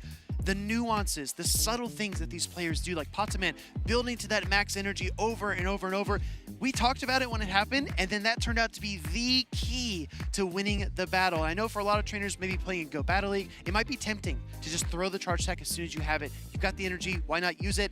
It's because you need to keep the end in mind every step of the journey. And I do think that Potaman is one of the best in the world at doing that, kind of building in those insurance cases in his back pocket just when he needs them the most. There's so many different things that I would love to be able to break down for everyone during this. We have so many players that are coming to the screen, so I don't want to take up too much time. But I mean, game number 1 and game number 3, there were moments where that Galarian Moltres was up against the Cordeli, and because of things that happened in game number 1, it influenced how things played out in the last games. We saw Potaman wait a turn instead because he wasn't sure. We saw him actually charging up additional energy later on. So I mean, while it looks like maybe to a newer person coming in that it could be just tapping and waiting for the energy, there's so many extra ways that can prove to be the vital thing that gives you the win at the end. And that's also how you become a better player, right? You experiment, you kind of change up when you throw your charge attacks, when you move around the pieces. All that kind of practice and hard work culminates here at a championship unlike any other.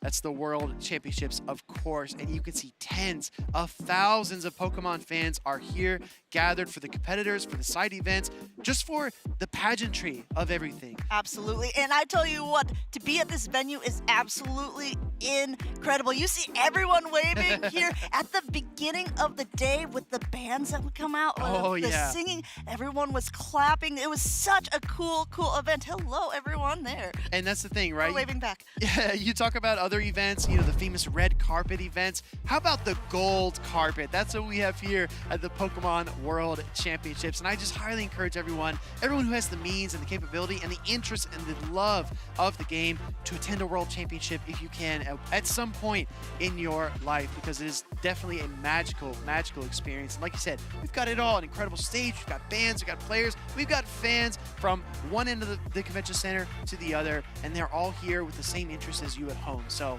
it's really wonderful. Each year the theme is different. The players are just as good, but they have a chance to get a Pikachu with the cool jersey jacket on that everyone I have to admit, I've been watching. I don't know if anyone saw earlier on our little sketch with Butters when he was wearing that big varsity jacket. The varsity but that varsity jacket is super cool. I mean, you said you've been watching skits like that. I've been watching Amanda do raids on her phone. No, I'm just kidding. But there are Pikachus here. Please send me some raids. But yeah, please send Pikachus. But that being said, we have 2 new trainers getting ready to take the stage here. We've got J-Jan returning to the main stage against LNDS Corlash. This is a trainer I really want to talk about because he was able to win 2 championship series events in Brazil. In both of those, I believe he took down Harjeff in the finals, which is definitely an incredible accomplishment. And as you alluded to with the EU conversation, for a lot of trainers, there are a lot of firsts this season. First top cut, first top 4, first win.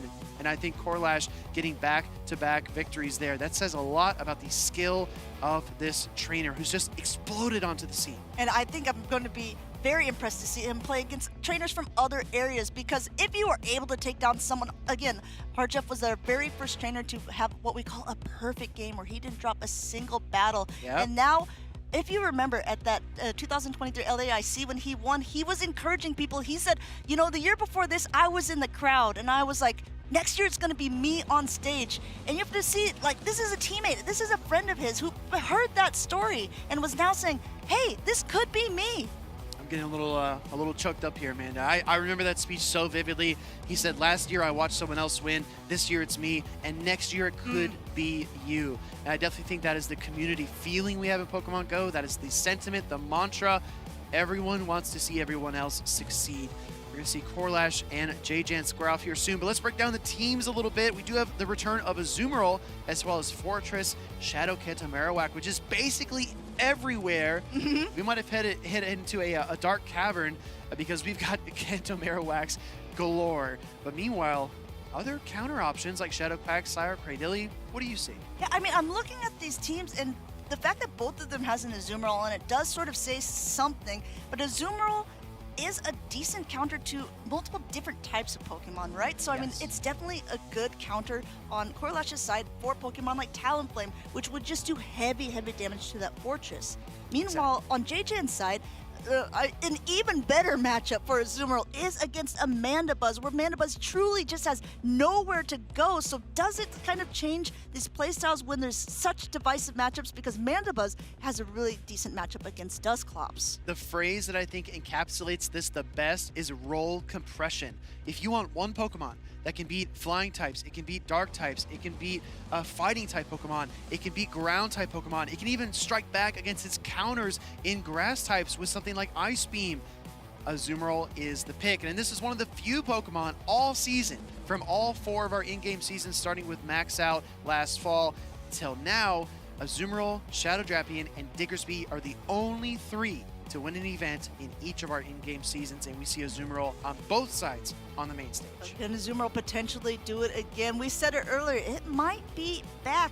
It was only gone for a very brief moment in time, maybe just taking a little napsy before coming back for the global stage. Both of these trainers kind of taking in a little last moment to lock in their teams, seeing what will work best, and I don't blame them because these are big moments. As a reminder again, we are in the winner's side of the bracket, winner's semifinals, so that means whoever wins this will go on to that winner's finals, this time in Group C. We've got quite a few groups here at Worlds. We have over 200 competitors, and in the end, there can only be one.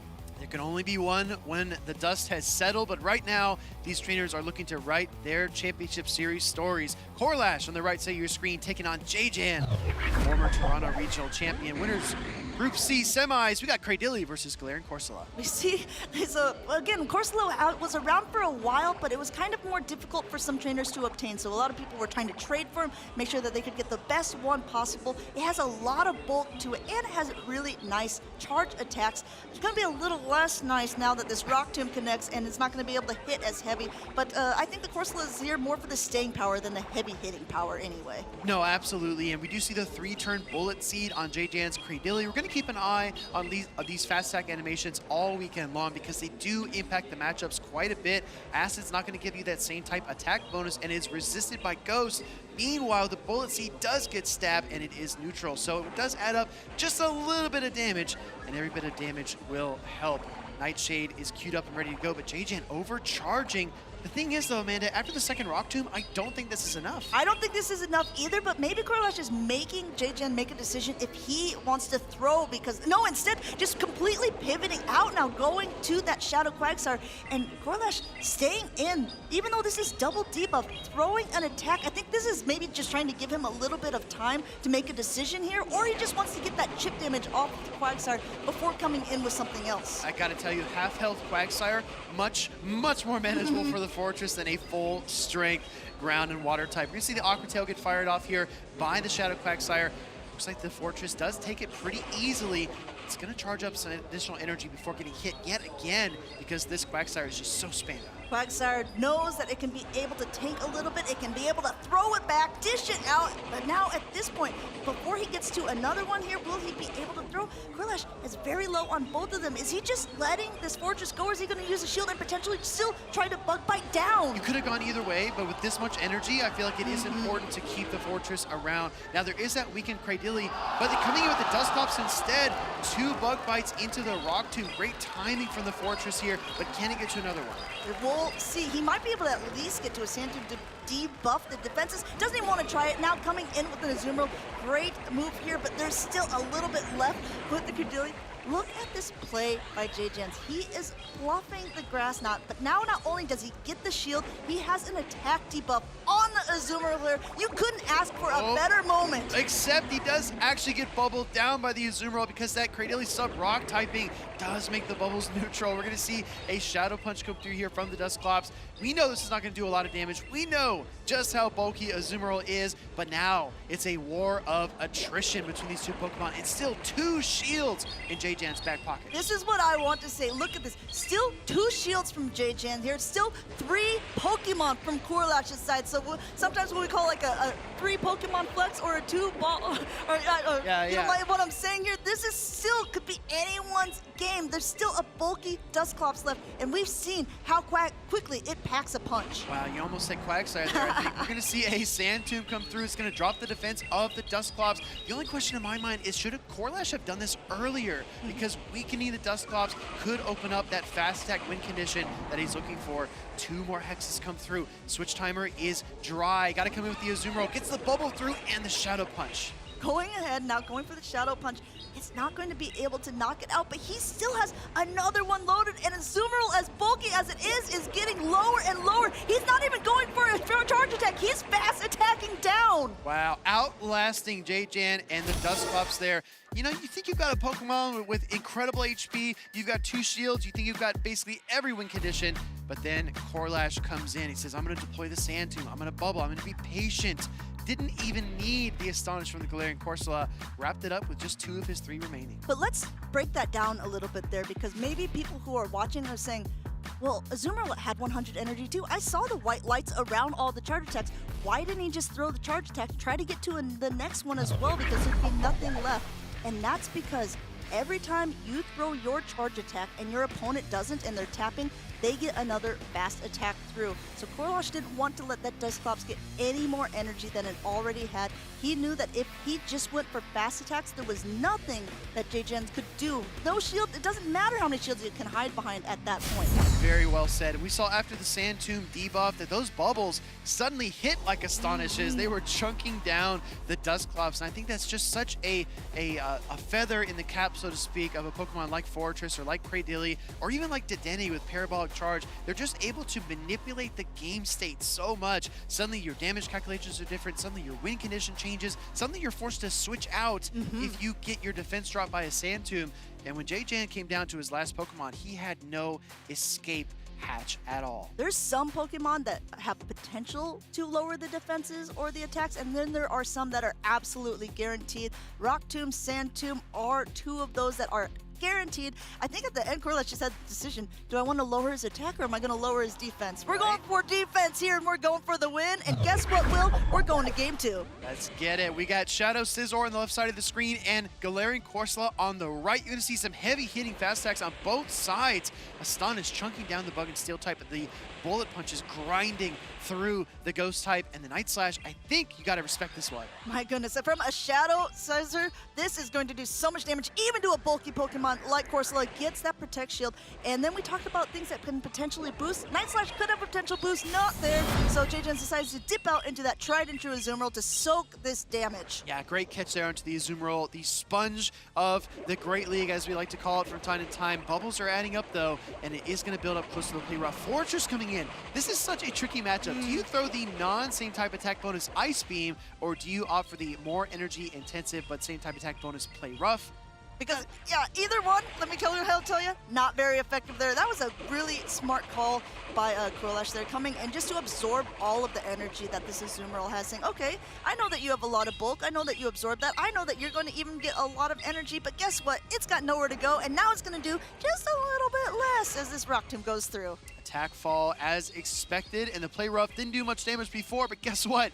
Now it's going to do even less. Azumarill able to bully its way through most neutral matchups, but Fortress is definitely a wedge to the strategy. Going for the Aqua Tail here. Got it for the Sand Tomb, actually. Korlash staying in here. I have to say, having a 50-second switch timer is such a game changer for us here, because this gives so much more dynamic play. Being able to look at this, the switch timers are completely misaligned once again. Now there's like much easier matchups for the Azumarill against that Quagsire. Quagsire does hit very heavy, being that Shadow, but neither one of its attacks really can do that much damage to a Pokemon that is so defensively weighted like that Azumarill. A very good sign of trainers that are manipulating the switch timers, moving their pieces around, is to see multiple Pokemon with less than maximum HP, because they've all seen the field, they've all had a role to play, and their stories are not done yet. Ice Beam will connect into the Shadow Quagsire. This will absolutely be enough to KO, It looks like we might get an Azumarill mirror match here. No, coming with the Scizor. I love this play. He's going to be able to bullet punch down and come out with a ton of energy. He's got 2 shields to hide behind. At this point, he's basically in a good position, but very low health on both Pokemon, going for that first Night Slash. And I think he's just, if you're JJen, you're hoping for that boost. Yeah, I don't know that I really love JJen's position, and the main reason is that he's just a little bit lacking in terms of HP. In comes the Galarian Corsola, and yes, the bullet punches are adding up, but we see the Astonishes coming through. Gonna go for the Trailblaze. He 100% attack increase guaranteed. Charge attack is just gonna allow the next bullet punch to do even more damage. Game number 1, JJen's was in a very similar position with a bulky Pokemon with 2 shields to hide behind. He still has this, but again, we might just see him try to completely go down, but he is able this time to reach that charge attack. This plan has played out for game number 2. No Protect Shields remaining. Corsola, bulky, still going down. JJen's taking the game. Look at the HP difference. I think 1 or 2 Astonishes would have flipped that entire game. And did you notice, Amanda, not a single Protect Shield was used by JJen in that entire battle. Game number 1, it was just almost exactly the same. If JJen seems to have a playstyle, it's going to be a little bit conservative on the shields and just rely on a bulky Pokemon to close out if game 1 and game 2 have been any indication of this so far. JJen is also known to compete at his local cups and challenges very, very frequently, tries to stay sharp, tries to know his damage calculations down to a T, and I really think that saving those shields is a testament to knowing exactly how much damage a charge attack will do, because it's a really sour surprise when you no shield attack and you say, okay, I'm sure I can absorb this. I'm sure that Scizor can hang out through a fly. No, it cannot. But JJen knows all of his calculations, and it really shows here. Astonish is not enough to get it done, even though Corlash is able to chew through that Scizor.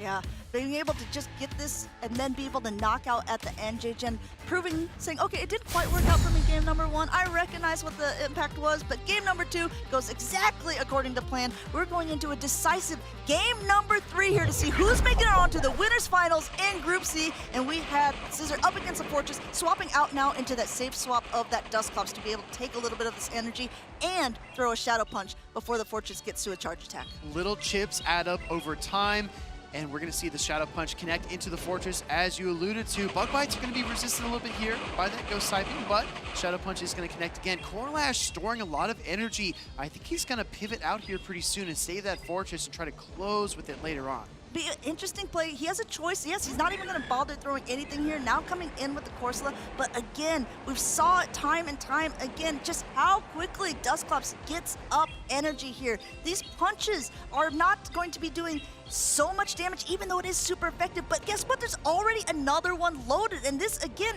is heavy chip damage. Corlash is so clever because after throwing the charge attack, he got a 0-turn switch, which allowed him to line up his 3-turn Astonish user versus the 3-turn Hex Dusclops and keep pace. And now the Shadow Scizor comes out. I think you have to respect this as JJen. You got to use a shield.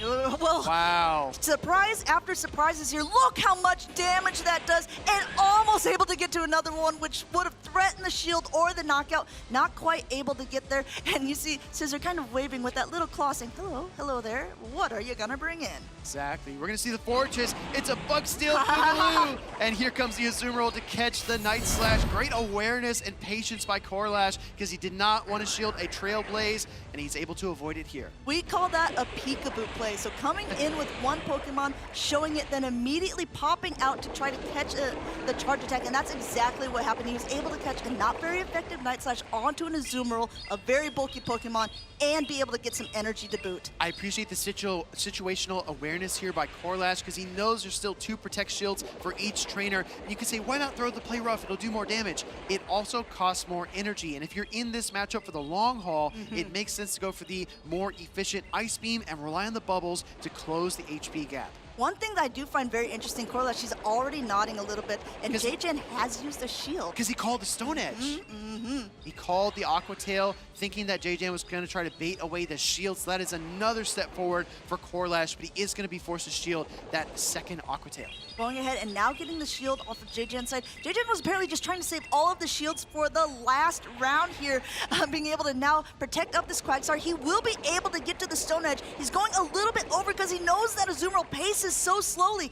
And once again, going for yet another bait and getting that last Protect Shield off of Corlash. Wow, this is actually really big. For a second there, I thought Corlash was going to try to call another Aqua Tail. The swap trying to catch. Corlash doesn't fall for it. Goes in with the Fortress. Bug bites through. No shields, no protection.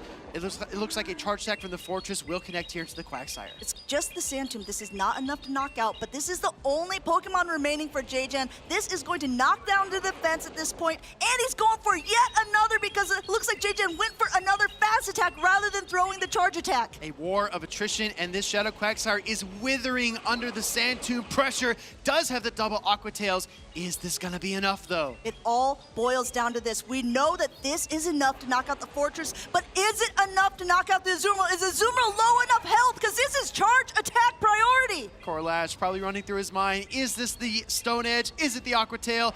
It's the Aqua Tail. Azumarill hangs on, and Ice Beam connects. Ice Beam coming through. A bubble would have done it, but at that point, both buttons had been clicked. Down to the wire, down to game 3, but Corlash is going on to the winners finals.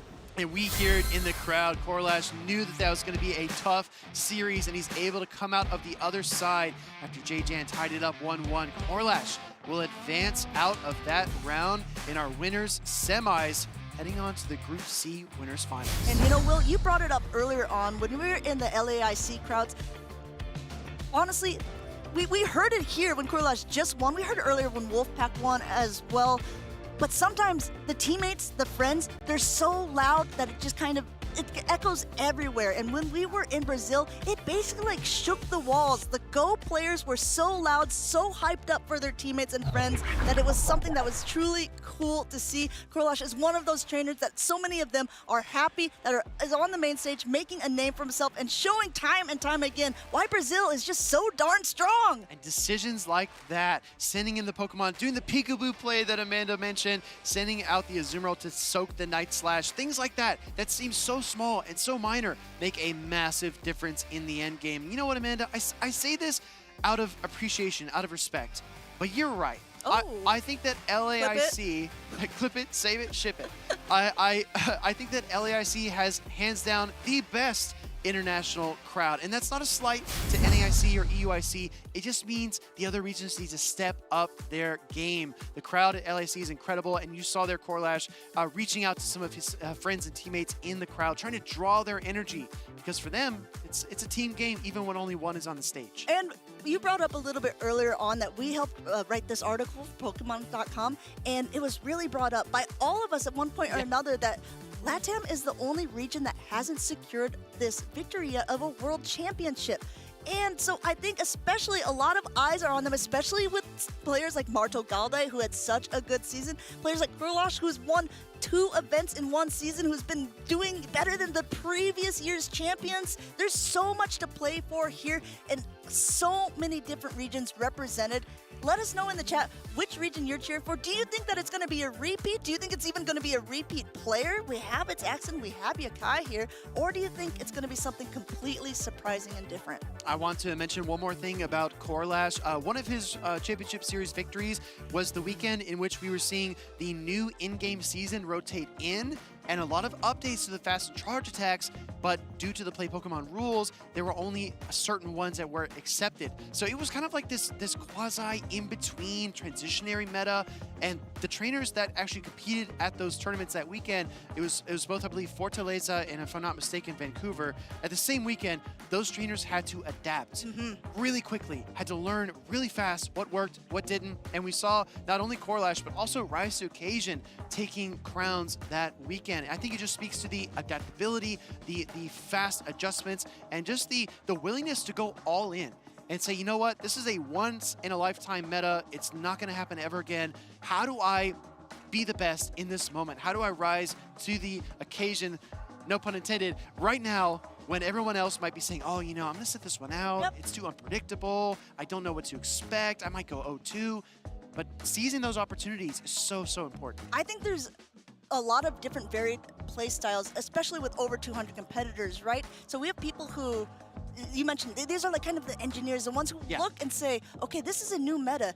And I think I already know how it's going to shake out. I think that I have a good read on what is to come. There are people who are just so mechanically good at the game that they say, spin the wheel, give me a team. Last minute, I think I can make this work. And then there's a combination players, there's aggressive players. There's been so many good plays here at Worlds. We have some highlights to show you of all of these different types of trainers.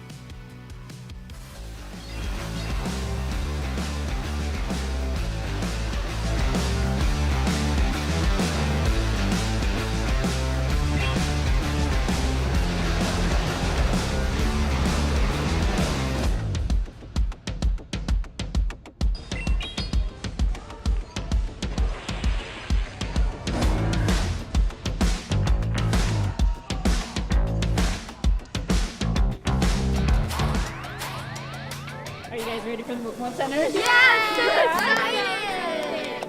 What are you gonna get at the Pokémon Center? I'm gonna get the Jigglypuff. What are you gonna get? I'm gonna get the Pikachu. Oh, I'm so excited! Yeah, let's go! Let's go!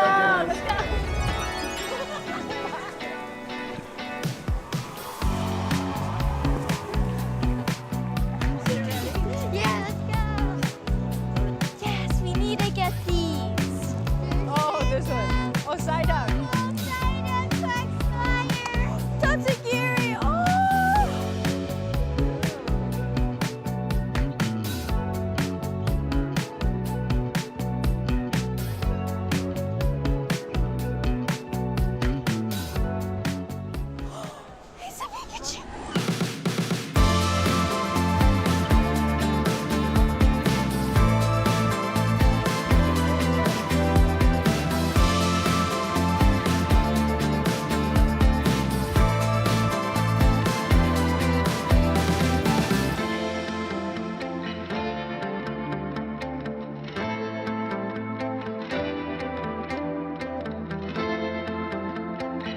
Tough choice.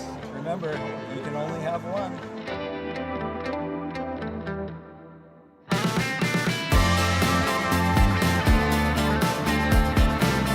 What did you get from the Pokémon Center? I actually got something for you. Thank you! That's so cool. I actually also got something for you. I got a Pikachu. Thank you! Oh, let's head to the arena, okay? Okay! How many Pikachus do you think you have? Too many, can't count. What are you gonna name your Jigglypuff? Probably Iggly Biggly Bop. Rise to occasion on the hunt. He has been on an absolute heater, and he seems to be unstoppable right now. My name is Chris Reisner. I'm originally from Wisconsin, but now I live in Dallas, Texas. I first got into competitive Pokemon in about 2020 when the pandemic had just started and I had some more time on my hands. When I found out that you could go to local tournaments and play against other trainers, that was really appealing to me. I was kind of the new guy that was just showing up and people didn't really know me, but I started to improve really quickly, and within about a year I was already winning some grassroots tournaments and had this quick sort of rise, if you will, in the circuit. It's just a game, right? But it really is like a microcosm for life, and I feel like every time I've gotten knocked down or have had embarrassing moments on stage where I just completely throw a game, I've always come back stronger.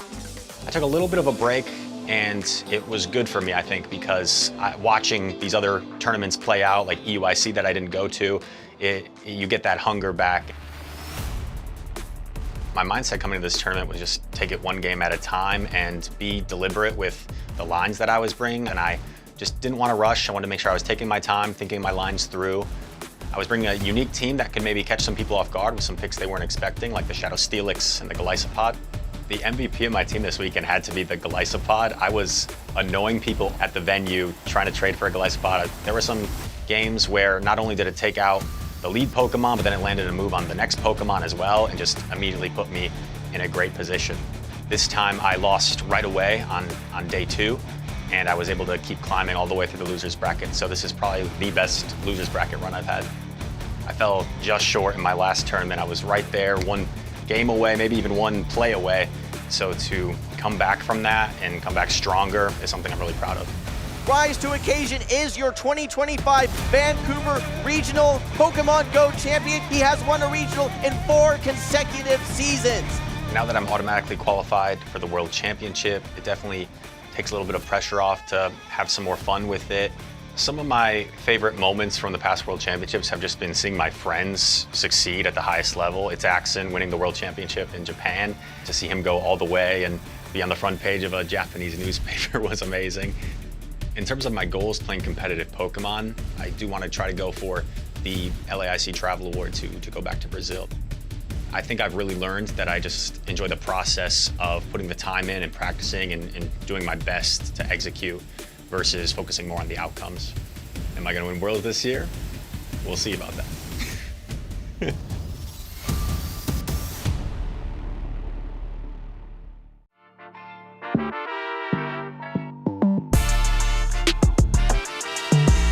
My name is Marto Galde and I'm from Argentina. If I won the World Championship, I will call my family. They would be so proud of me. It would be unbelievable. My favorite Pokemon changes from time to time. Right now, I like Grookey a lot. It's my favorite starter, and I haven't even played the Galar game. The furthest I ever traveled to a Pokemon tournament was Worlds 2022 in London. The experience for me was mind-blowing because I got 5th in the world, and it was not something I didn't expect, and it made me so happy. In this moment, I look up to Colin Six a lot because I feel like he's one of the best players in the world, if not the best, and I feel like he's way ahead of a lot of players. So I like to stay up a little late. Sometimes when you play video games, it is like that. So when I'm competing, I like to eat healthy stuff because if not, the stomach might be a bit bad. But my favorite food is burgers. I don't recommend to eat them in a tournament though. It would probably be Grookey. It's just so fun and goofy. I love it.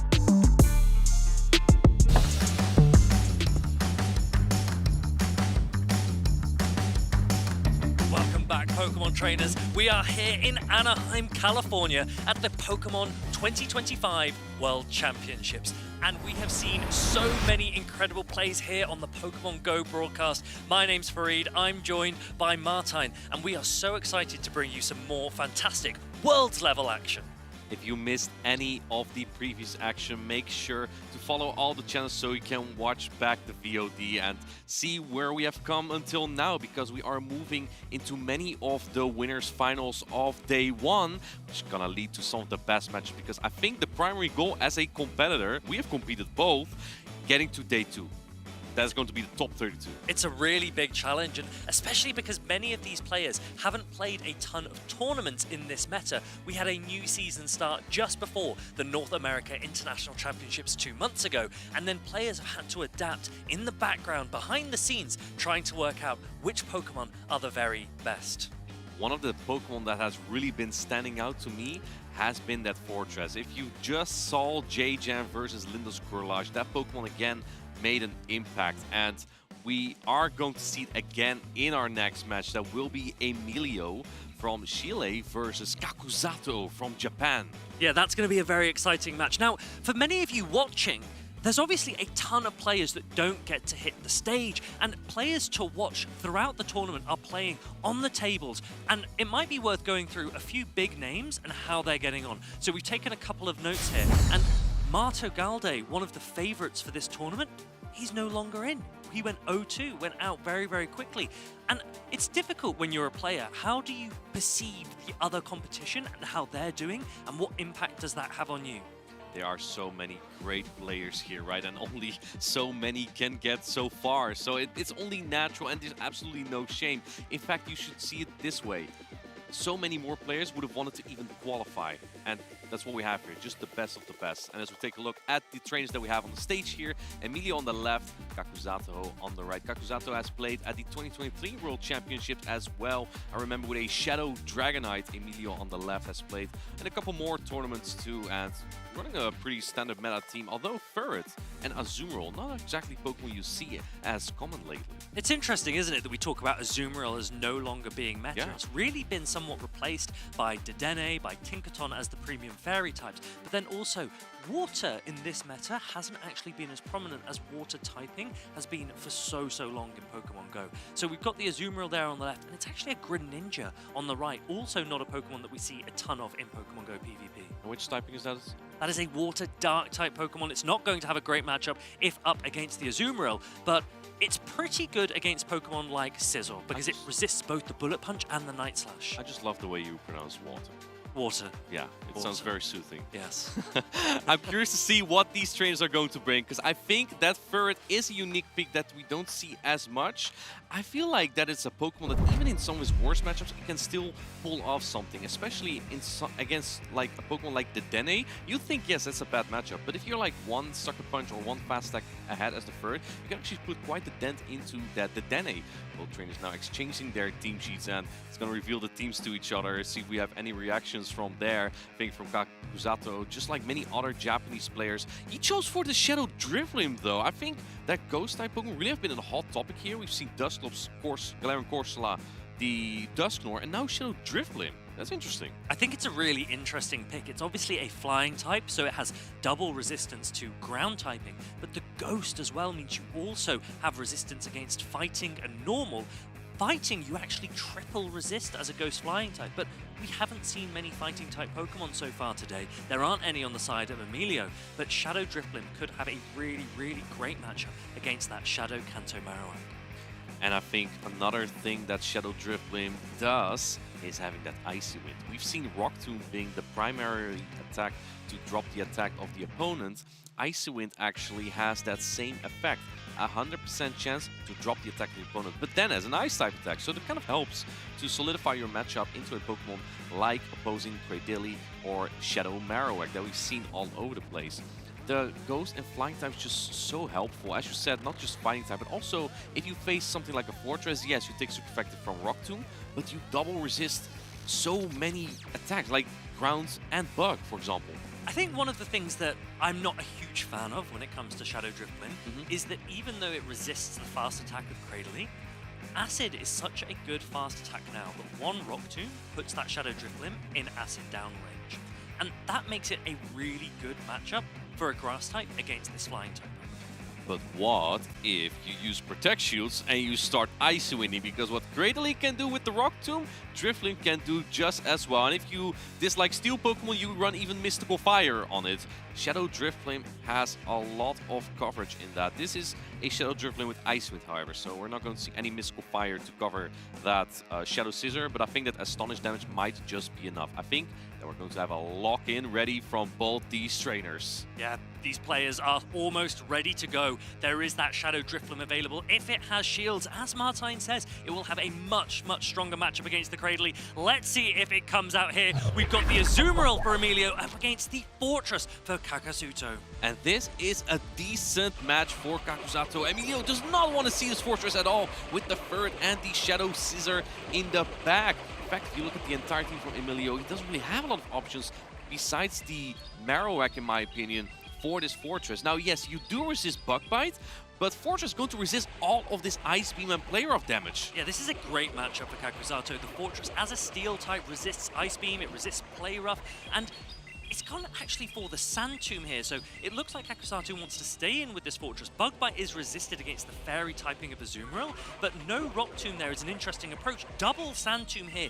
Perhaps he knows exactly what he wants to do with this Fortress, and I'm very interested to see, do you stay in here or are you going to hard swap something else? I must admit, Farid, personally, when I run a Pokemon like Cradily or Fortress, it's almost as if the Pokemon is single moved. Why would I throw anything else than a Rock Tomb that drops the attack? No, he's going for the entire Sand Tombing here, which is not as efficient at all, but now your Bug Bats do add up. Now your Rock Tomb, I think, might knock out, though. This is the thing, perhaps a Rock Tomb here, try and reduce the farm as much as possible. And look at this, now this Rock Tomb will knock out, but I'm very curious. Could it have been more optimally played if you go for Rock Tomb first? Emilio also could have gone for the Ice Beam, but he didn't. Going for the Farm Down, he wants the energy advantage on the Shadow Scissor. Kakuzato only gave one Bullet Punch away. Now this Greninja, it is so fast to his fast attacks, but this is exactly what Kakuzato is actually not looking for. I was going to say, there's a Ferret in the back, actually. There is a Ferret in the back, so all of that Fortress, for all of its defensive prowess, it only really barely took out an Azumarill. So instead of being a dominant win, which it might have been, instead, the alignment is actually not in Kakuzato's favor. The Greninja comes in against the Sizzle, which is great for Greninja generally speaking, but that Shadow Drifblim really doesn't want to see the Ferret in the back line. Going for the Night Slash, pressuring this Greninja immediately, even with resisted damage. This Night Slash would almost take out this Greninja, so naturally putting up the Protect Shield and now going, oh, for the catch! And Kakuzato saw it coming! That is a Hydro Cannon, this is going to do a lot of damage, but what do? You cannot swap in your Drifblim here! Yeah, this is a great amount of damage onto the turret for Kakuzato. Hydro Cannon is such a strong attack, and Greninja has a massive attack stat. This Greninja is not even firing his last charge attacks anymore. I think Kakuzato misses Sucker Punch. Kakuzato reaching for that Night Slash, doesn't quite make it. The Swift lands, Burret takes down Greninja, and now this Shadow Driplim has a ton of work to do. You're not going to be able to Astonish down this Burret. You're begging to reach that Icy Wind, not before a Trailblaze is reached, and look how much damage the Driplim has taken already. Burret has only resisted charge attacks here, but it doesn't matter because you double resist the Astonish, and your Sucker Punch super effective is gonna walk through this balloon. It pops, and Emilio takes game number 1. A really strong performance from Emilio. He knows, he's pleased that Azumarill, Shadow Scizor, and Ferret line doing really, really well there. And Azumarill, we've just said, is not a Pokemon that we've seen a ton of in this meta. It's some regarded as a little bit slow, something that there are better Fairy-type options, better Water-type options out there. But tanking so much damage from that Fortress, putting it in a position where Scizor and Ferret could close out that endgame. Emilio is in a great position. One more win, and he will proceed to the winners' finals of this Group D. I just wonder how this matchup would have gone if Kakuzato went straight for Rock Tomb instead of Sand Tomb. It's a much more efficient attack. Here's the thing though, I think that Emilio's plan all along was to get energy on the Shadow Scissor, because if you look at the team from Kakuzato, there's nothing that really hard checks it besides the Fortress a little bit. Even though the Bug Bite's still resisted, they're gonna add up, and your own Bullet Punch that deals much damage. So like the worst you could face is Greninja in the back, but with energy advantage, the Scissor might just not be as bad. Emilio reached top 25 at last season Worlds, and it really shows that he has that experience here. I think the difficulty is that Fortress matchup versus the Azumarill. If you were to play it in the Zero Shield scenario and go straight Rock Tomb, you could Bug Bite down the Azumarill right in the endgame and come out with a Rock Tomb. But it is dependent on how good your Fortress is. If you've got enough bulk to withstand the bubbles and the residual damage from Ice Beams and Play Roughs, but there is the possibility to do that. Perhaps it's the case that Kakuzato recognized my Fortress wouldn't survive the Zeros if I play it that way, and so I'm going to play it slightly differently. Perhaps he knew all along, but let's see if we see any adaptations in this second game. We have a lock-in. We have the Shadow Scissor from Emilio on the left, into the Greninja from Kakuzato on the right. This is exactly what Kakuzato is looking for. Now, the difficulty here is, what is your safe swap if you're Emilio? This Scizor is obviously staying in, and in comes an Azumarill, catching this attack. But we can see what's in the backlines. You can see what's in the backlines. There is a Dedenne there on the side of Kakuzato. And if this were to come in now, it has a great matchup into Azumarill, and it'll demonstrate just why it might be the better Fairy type. You'd think surely this small Pokemon is not going to hurt us. Well, here's the thing. Parabolic Charge is going to keep buffing the defense of this Dedenne, and if Kakuzato even uses Protect Shields, this Pokemon will become almost impossible to knock out, but he's letting it go. He's preserving the shields for the Greninja, probably. I really like this play from Kakuzato. He recognizes that Dedenne has so much play available, and every single time that a Parabolic Charge is thrown, it will continue to increase its defense, but he's actually letting the Azumarill reach another Ice Beam first. You use a Protect Shield here to get the Thundershock down. No, he's letting it go. I think the Dedenne might... No, it doesn't hang on, even after the Parabolic Charge. I think the barely going for the Farna with the Greninja, but Emilio doesn't allow that, swapping immediately into the Dedenne. That's a really risky play, because if there was a Marowak, it would now be aligned to that. But in the back, we see the Fortress instead. Really curious playstyle here from Kakuzato. I'm really interested to see if he's able to pull this off. Draws that shield from the Dedenne with the Night Slash bait, so it has a little bit of energy still available, and then comes in with the Fortress to still shield this first Parabolic Charge. Emilio is nodding his head. I think he knows he's in a pretty good spot here. Keep in mind that the Shadow Scissor in the back still has 4 Bullet Punches worth of energy, so it will also be able to put in a lot of work still, but it's also prone to a single Hydro Cannon. We see Kakuzato put in 2 Protect Shields immediately. He's putting it all on this Fortress. Fortress doesn't really have a terrible matchup with Sand Tomb, but it's also not exactly great, especially with all these Parabolic Charges. This is not going to do a lot of damage at all on the Dedenne. How do you take down this Dedenne? Bug Bite is resisted. Sand Tomb really not doing very much. Let's bear in mind just how buff this Dedenne is. So many Parabolic Charges have been thrown already, and I think this Fortress will now go down to 2 Parabolic Charges. That's all it will take. So Kakuzato's got a big hill to climb here. Dedenne showing just how strong it is. and now going for the Rock Tomb to potentially live the next Parabolic Charge. But I think it is too late. Emilio now has a change of plans here. He's going for another Parabolic Charge. Oh, he tries to at least. He had it, but it goes down to the Bug Bite. In comes the Shadow Scissor. Emilio still has a shield. I believe that the Greninja doesn't have that much energy. As long as Emilio has his Protect Shield, Shadow Scissor may be able to carry him through this win here. Yeah, shiny Shadow Sizzle putting in a lot of work here now. Emilio, I really like the way that he's playing this. Look at the amount of damage. These bullet punches, even though resisted, are doing this to Greninja. No shields available on the side of Greninja. And once this Night Slash lands, Greninja is about to go down, and Emilio takes the series 2-0. Ladies and gentlemen, this is why Shadow Marowak is so important in this meta, because if you don't have it, Emilio steamrolls you with the Dedenne, and that's what we just saw here. No check crit from Kakuzato's side with that Greninja lead, and the Dedenne afterwards just steamrolled through that line with the Parabolic Charge, just buffing and buffing his defense. That little mouse just became like... Yeah, it really did. And I'm very interested because we saw how good Dedenne was there for Emilio. But Kakuzato earlier in that game, he had his Dedenne in a position where it could have swept the entire game if he'd invested more into it. So first, he didn't shield up the Dedenne against that Azumarill's first attack. We thought he's going to start charging energy, take out the Azumarill. Yeah, we thought he'd take out the Azumarill just before the Azumarill reaches another attack. And instead, he lets that Azumarill reach a second attack, takes down the Dedenne, and then Fortress and Greninja together couldn't take down Emilio's own Dedenne. And Dedenne showing just how strong it can be if unchecked. That means now that Emilio moves on to day 2, Kakuzato still has a chance on the losing side of the bracket, so he is still in and perhaps has time to think through what just happened there. Perhaps lost a little bit track of the counts of the opponents, and you know, if you can just pick up yourself. He's gone this far for a reason. Kakuzato has what it takes to get further.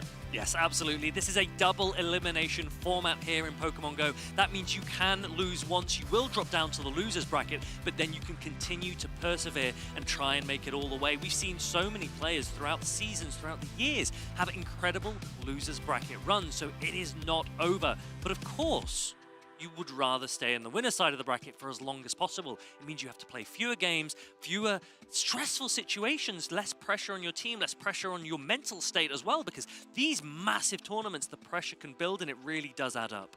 Let's talk about some of the Pokemon that we just saw. One particular Pokemon that I personally like and that we saw in the top 12, Shadow Scizor. If you have had one for quite a time and you were not able to use it, I had I call it rank 1. It was actually a really fragile Scizor at 1473 CP. Now is the time to TM Frustration of any Shadow Pokemon that you want to use, so you can use them for PvP. We don't see Pokemon like Shadow Talonflame or Shadow Giratina altered form currently because they're not eligible yet for Worlds, but we will see those in the next season. You have, I believe, until Sunday to get frustration off your Pokemon. Yeah, this is a really, really good time to get onto the game, go and battle against all of those Rocket Grunts and leaders, and try and build up your stock of Shadow Pokemon. They are so strong. Shadow Pokemon, they do 20% more damage, but take 20% more damage in return. So it gives players a lot more flexibility in playstyle. What do you want to go for? The aggressive Shadow option or the regular option for that more bulk? Speaking of, do you still need help with that Rattata rocket? Yeah, Rattata, it's, you know, all of these rockets can be very difficult. Some players, they do actually struggle against the leaders as well. Giovanni is quite a difficult player to effectively go up against. An NPC, but yeah. Yeah, it's an NPC. Honestly, very similar to yourself. And it's one of those situations where you need to work out what is the optimal strategy to get the Pokemon that you need. So make sure to get involved, play the game, and then you can get some of the Shadow Pokemon that we're really excited to see here on the broadcast. You are unbelievable. Our next match is going to be Salted Koji versus Lindos Rajab. This is the Japanese qualifiers champion on the left versus Lindos Rajab, who has won many championships in Brazil and I believe also top cut the NAIC before. So this is going to be two Titans versus each other. And we're going to see a Shadow Steelix, another Pokemon. If you have one with frustration right now and it looks good for PvP, use that charge TM. I think Shadow Steelix is a really exciting pick in this meta. It's a steel and a ground type, but it has really interesting coverage. It runs the electric type fast attack, Thunderfang, and psychic type charge attack, Psychic Fangs. And then you've just got a selection of options. What would you run as the second charge attack on a Shadow Steelix? I think I I'm a bad example because I would run whatever is the most annoying moveset. Yes. And I think that is Psychic Fangs and Breaking Swipe because, yeah, that's the most opportunities to drop the stats of the opponent, right?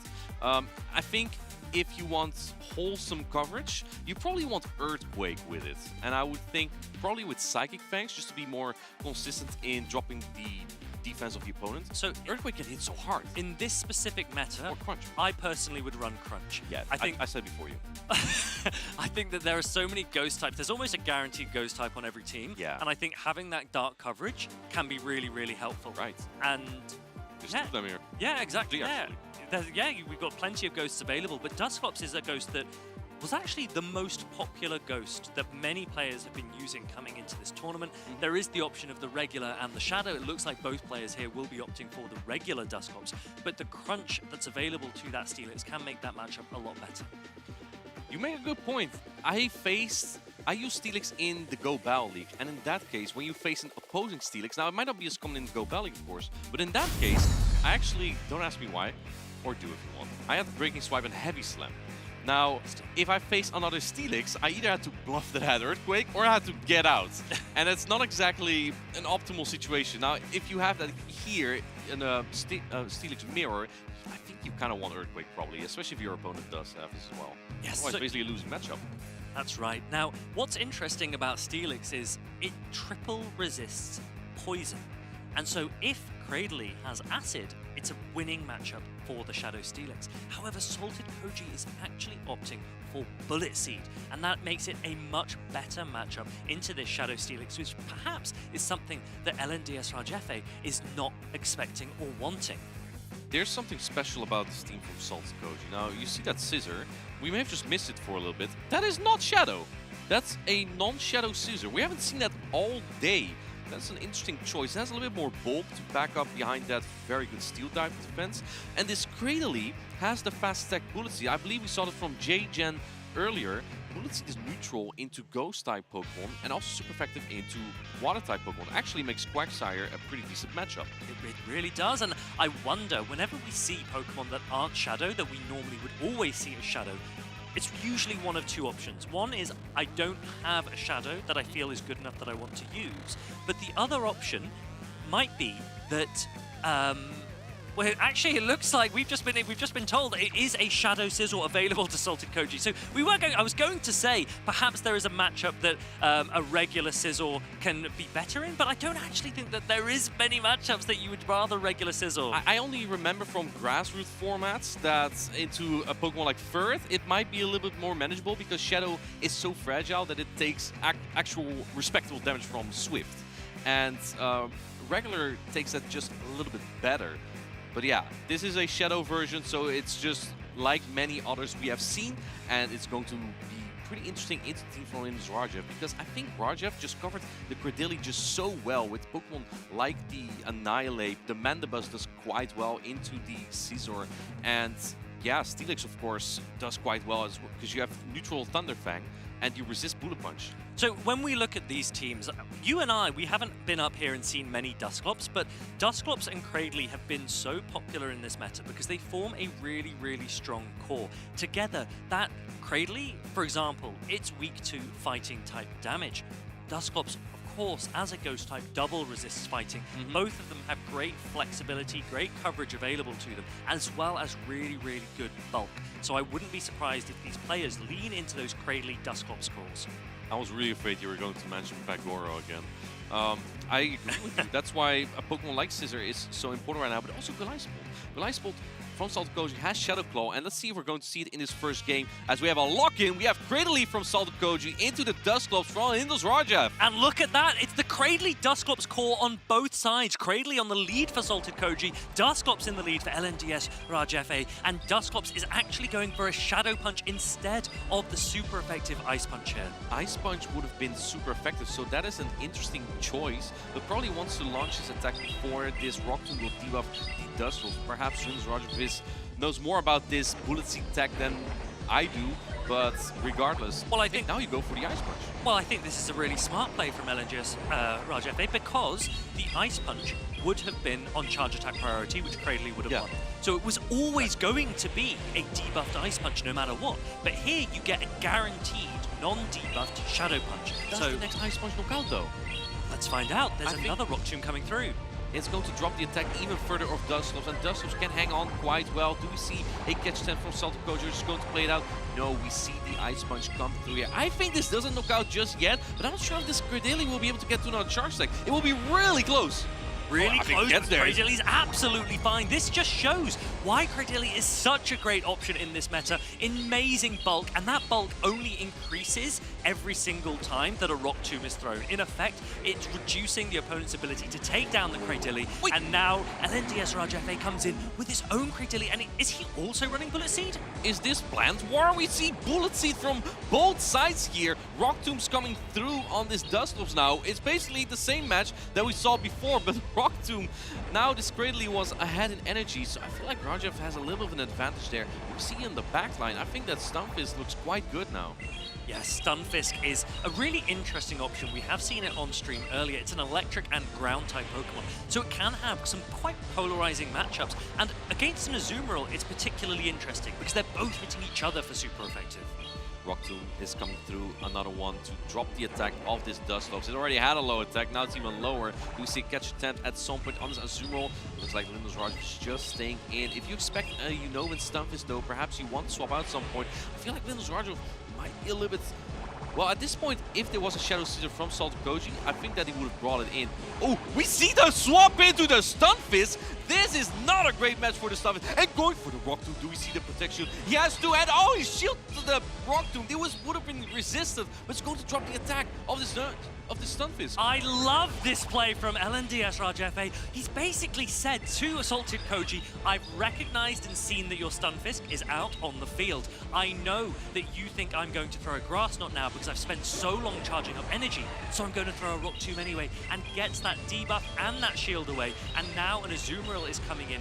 It might be super effective damage, but Discharge isn't a particularly strong or efficient attack, and Azumarill just has immense bulk to work with. I feel like that perhaps a Grass Knot could have been helpful to weaken this Stunfisk, and instead now you take all the super effective damage on the Azumarill. Yes, it is debuff. The clock is up, however, so Dustlofs can come in at some point. This Ice Beam doesn't have the same type of attack bonus, because attacks with the same type of attack bonus would do more damage. Stunfisk will hang on in here, does barely just go into the red, and it can pick up some more energy here. Let's see what Salted Coach is going to do in this end game here. There's still protection on Rajev's side. He's still not using it. It's always really interesting when you see a Pokemon that has been debuffed, because you don't usually want to throw your damage, your energy, whilst you don't have your optimal attack. But Salted Koji effectively forced to use all of this energy to take out the Azumarill, relying on Dusclops in the back. Does it have enough health? Does it have enough energy to take out this Cradilli? It does have a lot of energy. Do we see the protection here from Lindos Rajev? Is he going to call a Shadow Punch? He's thinking about it. Oh, he's letting it go! Shadow Punch lands. It's not super effective. It's not enough to take out the Cradilli. And now the Cradilli is able to reach that Rock Tomb. Dusclops is about to go down. A great call from LNDS Rajefe.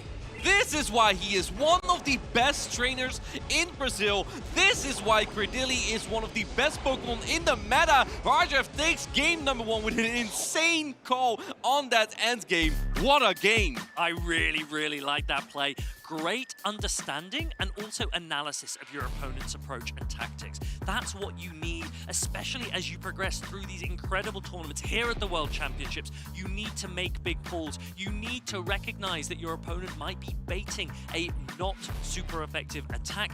If an Ice Punch had landed, that Cradilli would have gone down. So that was a superb call. And now LNDS RJFA has game number 1 under wraps. I feel like Bullet Seed Cradilli was really important there for Rajev. That allowed him to get some fast attack pressure in onto that Unova Stunfisk, because Acid would have been resisted, the poison type fast attack.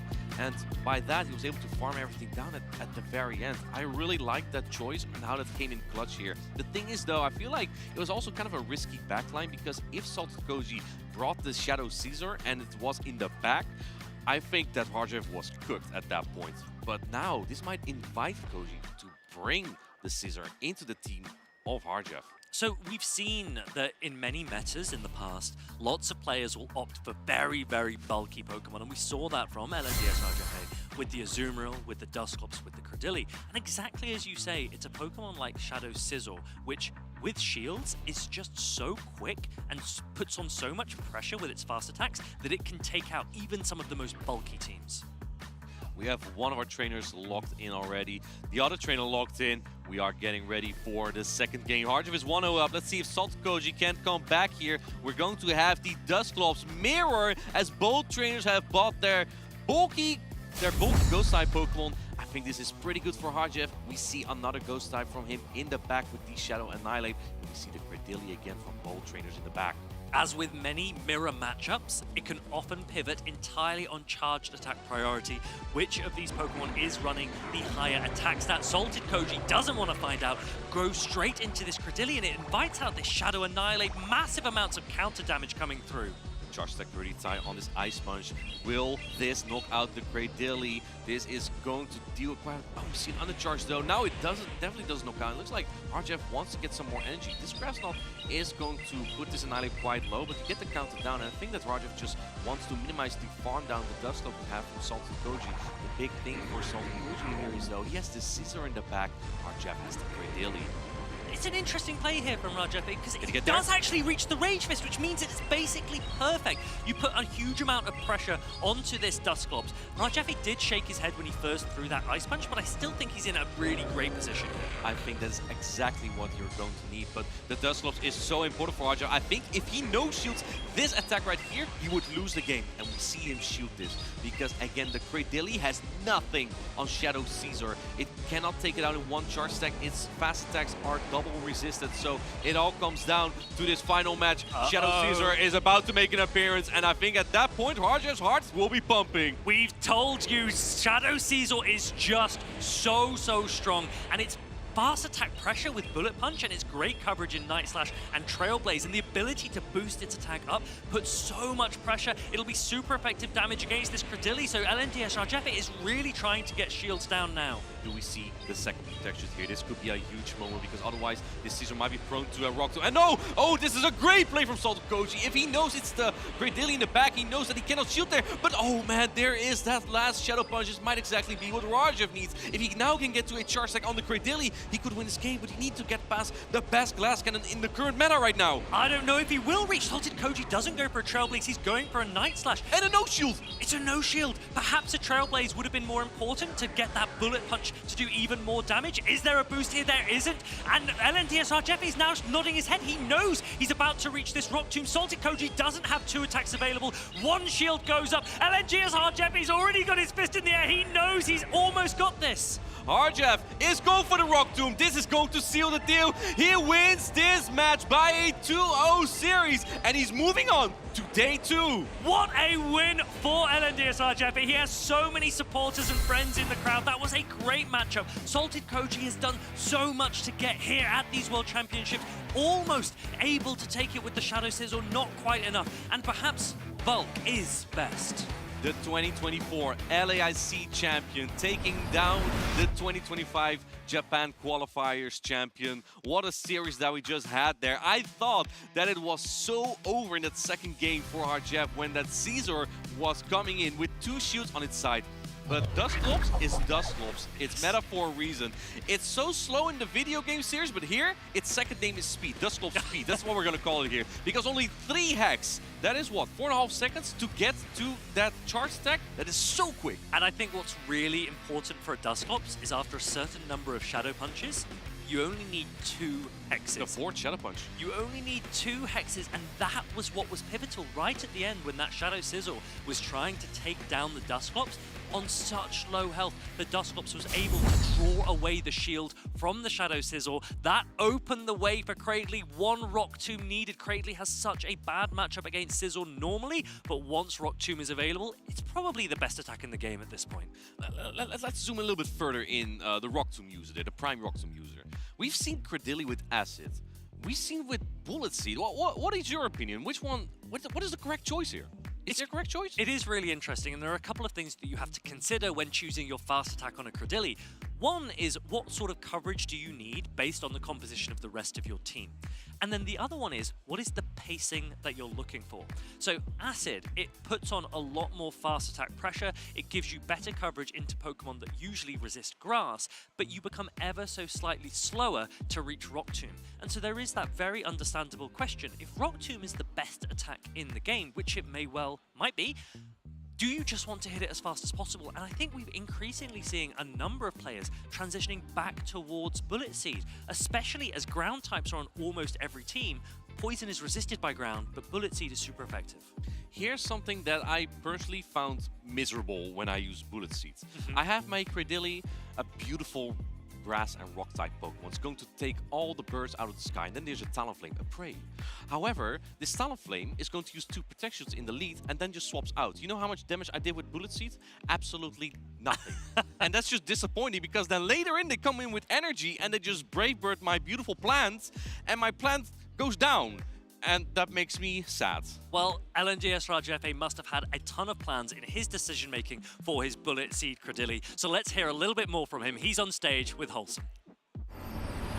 All right, thank you, Fareed and Inadequence. Jim Lawson here with LNDS. Harjeff, fresh off his 2-0 victory. Harjeff, give me some initial reactions. How do you feel? Man, I'm feeling amazing. I'm feeling very happy. It's a dream to be here and qualify for day 2. Like, it's actually a dream that I've been having for quite some time. Maybe I can say that my dream is to be world champion, but day 2 is the first step. That's my first goal. Coming here and being able to do that, it's just amazing for me. Now you get to rest and recover for a little bit. I wanted to ask you, though, do you feel different here in 2025 compared to how you felt in Honolulu in 2024? And if so, what's different? I think for Honolulu, I came from a better season, and this season is not a bad one, but it's not as good as last year. But I think every year I feel more confident and more prepared, and I think every player in the world is more prepared every year. But I just try to be better every time. Well, you're having success every season, maybe at different points, some ups and downs here, but I think it's no shock that we have you back. Is there anyone that you want to say thank you to or shout out here in the audience? Oh, I have so many people to shout out. First of all, my wife, Biana, she's always with me, and it's amazing to have her here. Again, also all my friends from Brazil and all of the world that actually are cheering for me. I receive a lot of good words and everything. A lot of people supporting me. So my friends in Brazil, my family in Brazil, I receive a lot of messages and everything, and I'm pretty sure that they all helped me a little bit to be here right now. Friends, family, all the support in the world here with Harjeff. He's back, day 2. Congratulations again. We're going to go back to the casters. You love to see all the support coming from that friends group there. So many of those good Brazilian players. We've seen Linus Paulinho top before as well on stream. I know Linus Canan is here. We saw Corlage before. So many of them are doing pretty well here. They are doing really, really well. And it's such an exciting time. You travel all year for these regional events, for these international championships. We've said all season, all roads lead to Anaheim. Now is the time. We are at the venue, and all of these players, these friends have gathered here to try and perform not just for themselves, but for each other, to bring the pride back home. And so many of them will be really, really pleased with their performances so far. You know what's also going to be very exciting? This is the last championship that we have in this particular meta. And from September on, we're going to have a new meta. So stay tuned for that. Tomorrow, we are going to tease some of those new movesets that we're going to have here. Is there anything particular that you will be excited for? I'm really excited for whenever we have a massive change and everyone gets to start again and they start to get excited for some of the new Pokemon that are likely to be coming into the meta, and some of the old guards, some of the big names that go, no matter what changes we see, we're not going anywhere. And here we have our next matchup. We have on the left Kento Sarunori, and on the right we have San Hudiro. And we see on the right, oh my goodness. That is a team. That is, which one do we start?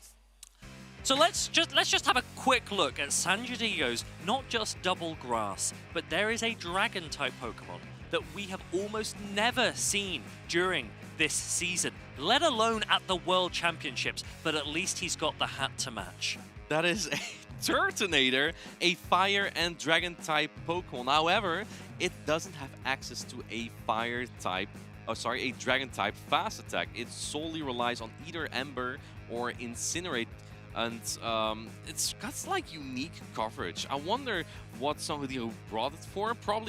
Definitely the Shadow Caesar, but perhaps it might just be like a dragon type Pokemon that could do a little bit better into the Dene, which, as we see, is on the team of Kento Saonori.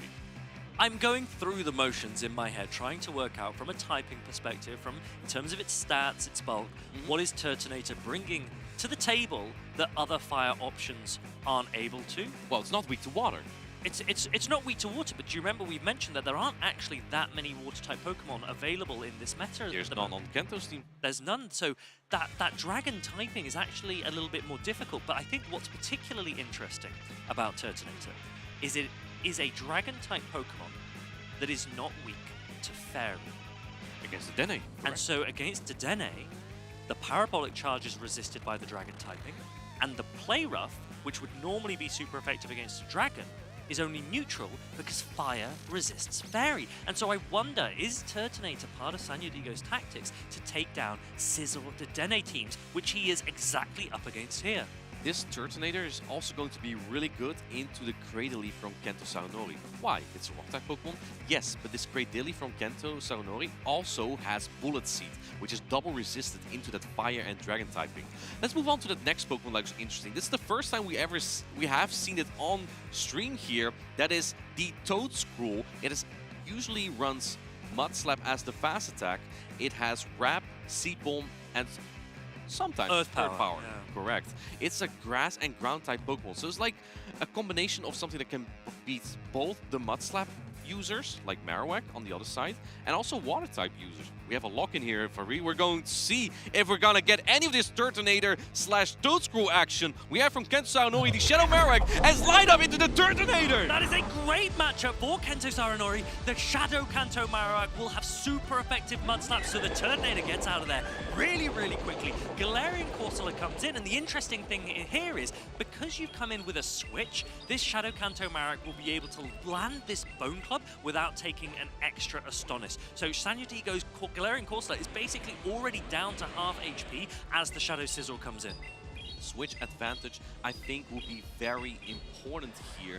The thing is, I don't think Sanghudiri's Galarian Corsola will hang on long enough to potentially flip this. You may be able to pull a second Protect Shield, and then, oh, the Charge Security Tie. Great counter from Kento Saonori. It looks like we're going to get the Incinerate down. Do you think that this Scizor can take one Incinerate at this range?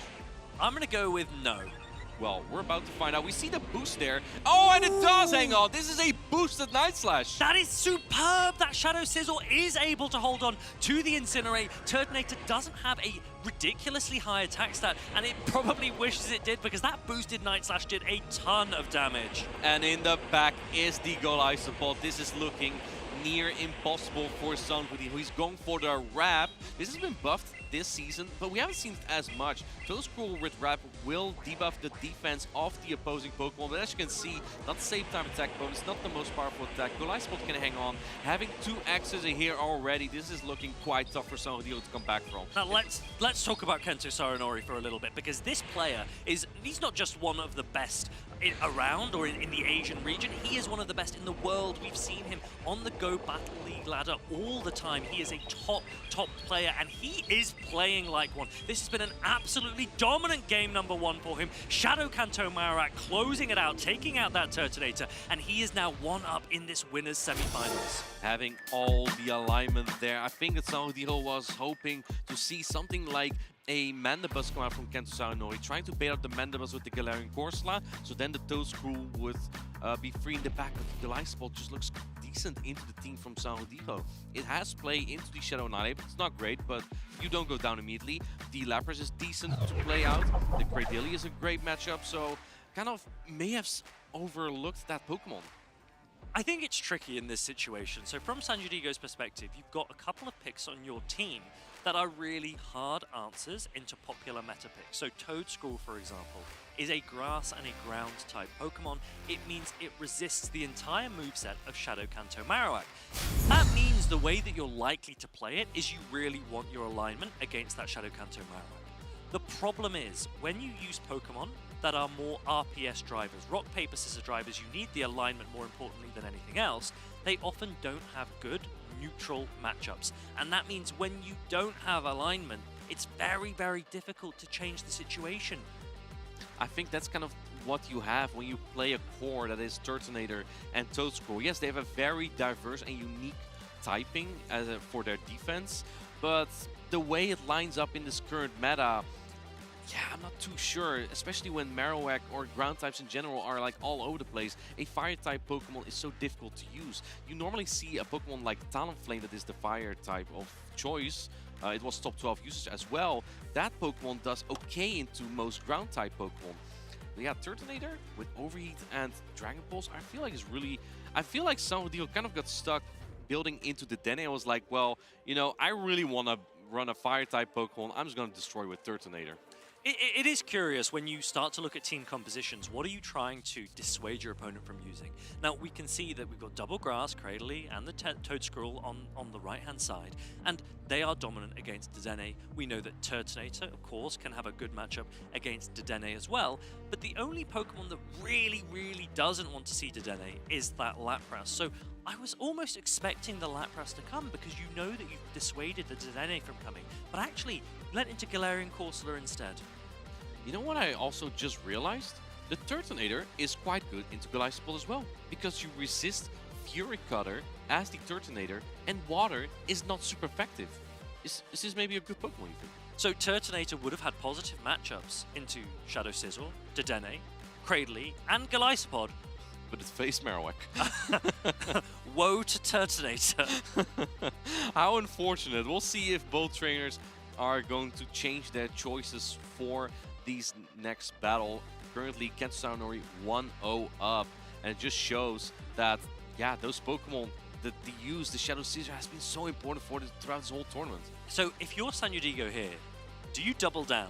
Do you go, okay, I led the Turtonator, it had to face a Shadow Kanto Marowak, I'm going to hope, I'm going to pray that Shadow Kanto Marowak doesn't come into the lead again, and I'm going to plant my Turtonator, which has a good matchup, into 4 of my opponent's team in the lead once more. It's like a mind game, right? You're like, okay, this match went so bad for me, there's no way my opponent's going to call my line again. I'm going to run it back. And man, if you can lead your Turtonator into something like the Gliscor, the Cradily, or the Shadow Scizor, it would be really nice. But man, if Kento Saonori just calls it and says like, you know what, my opponent's bluffing, he's just gonna run the same stuff. Yeah, then it's kind of very tough to come back from that. It is really, really tricky. So we mentioned RPS, Martijn. RPS is a phrase that we often use in Pokemon Go PvP. Tell us a little bit more about it. I think that's an abbreviation for rock, paper, scissors. Is that correct? That is. Yeah. So that means like you have alliance-dependent matches, or basically kind of triangles, right? Where you have, I believe we had the notorious Noctowl Lantern Trevenant meta. Lantern. Heart beats the Noctowl. Noctowl heart beats the Trevenant. Trevenant heart beats the Lantern. You kind of have that rock, paper, scissor alignment there. And that's kind of something that you want to avoid, right? You want lots to have of players, flexible play. Yeah, lots of players say Except it feels... me, I like the RPS. All right, well, you like rock, paper, scissors. I like wicked stuff. Okay, let's go. Rock, paper, scissors. Well, it looks like I'm the RPS champion after all. Okay, but remember the other day we did that with Arceus Aurelius? We did, yeah. Yeah, then I won. And that is true. That is true. But RPS, it's a phrase that we use because it invites a playstyle that can be a bit random. You're basically saying that whoever wins lead has such a good advantage going into the rest of the game because you use such polarizing picks that your opponent can't get out of the bad alignment. And so I personally often encourage players to go towards more flexible picks, neutrality that allows you to get out of situations with maybe 1 or 2 picks that are a little bit polarizing so that your opponent has to think to themselves, ooh, I don't want to be up against that. And I think that, for me personally, is a better way to balance it. It is definitely a mind game that you bring into the opponent, right? And I feel like that's something that the Dene's really brought into this meta. If you have a Dedenne on your team, or you see a Dedenne on the opposing team, rather, then it just makes it, to me, it feels like impossible to play Mandibuzz. It's a very difficult Pokemon to bring. Mandibuzz, it's a dark flying type Pokemon. Dedenne is an electric and fairy type Pokemon. That means it resists the entire moveset from Mandibuzz. That could well be the reason that players don't bring Mandibuzz into Dedenne teams.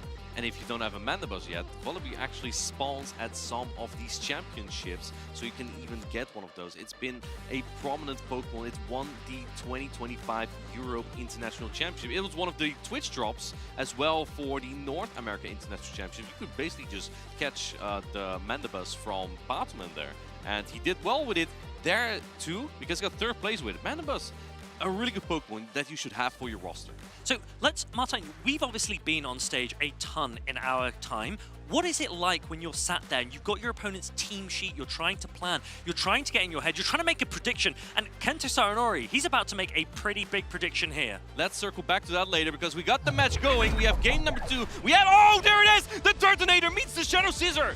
And look at this, Sanudigo nodding his head. He knows how good this is. Cradley comes in. It's Bullet Seed, double resisted by the Fire and Dragon typing of Turtonator. This Rock Tomb is going to do about 60% damage if it lands on this Turtonator. You can't be Bullet Seeded down from there, but Sanudigo doesn't want to lose the health of this Turtonator because he sees the value that it will have in this match. This is going to hurt.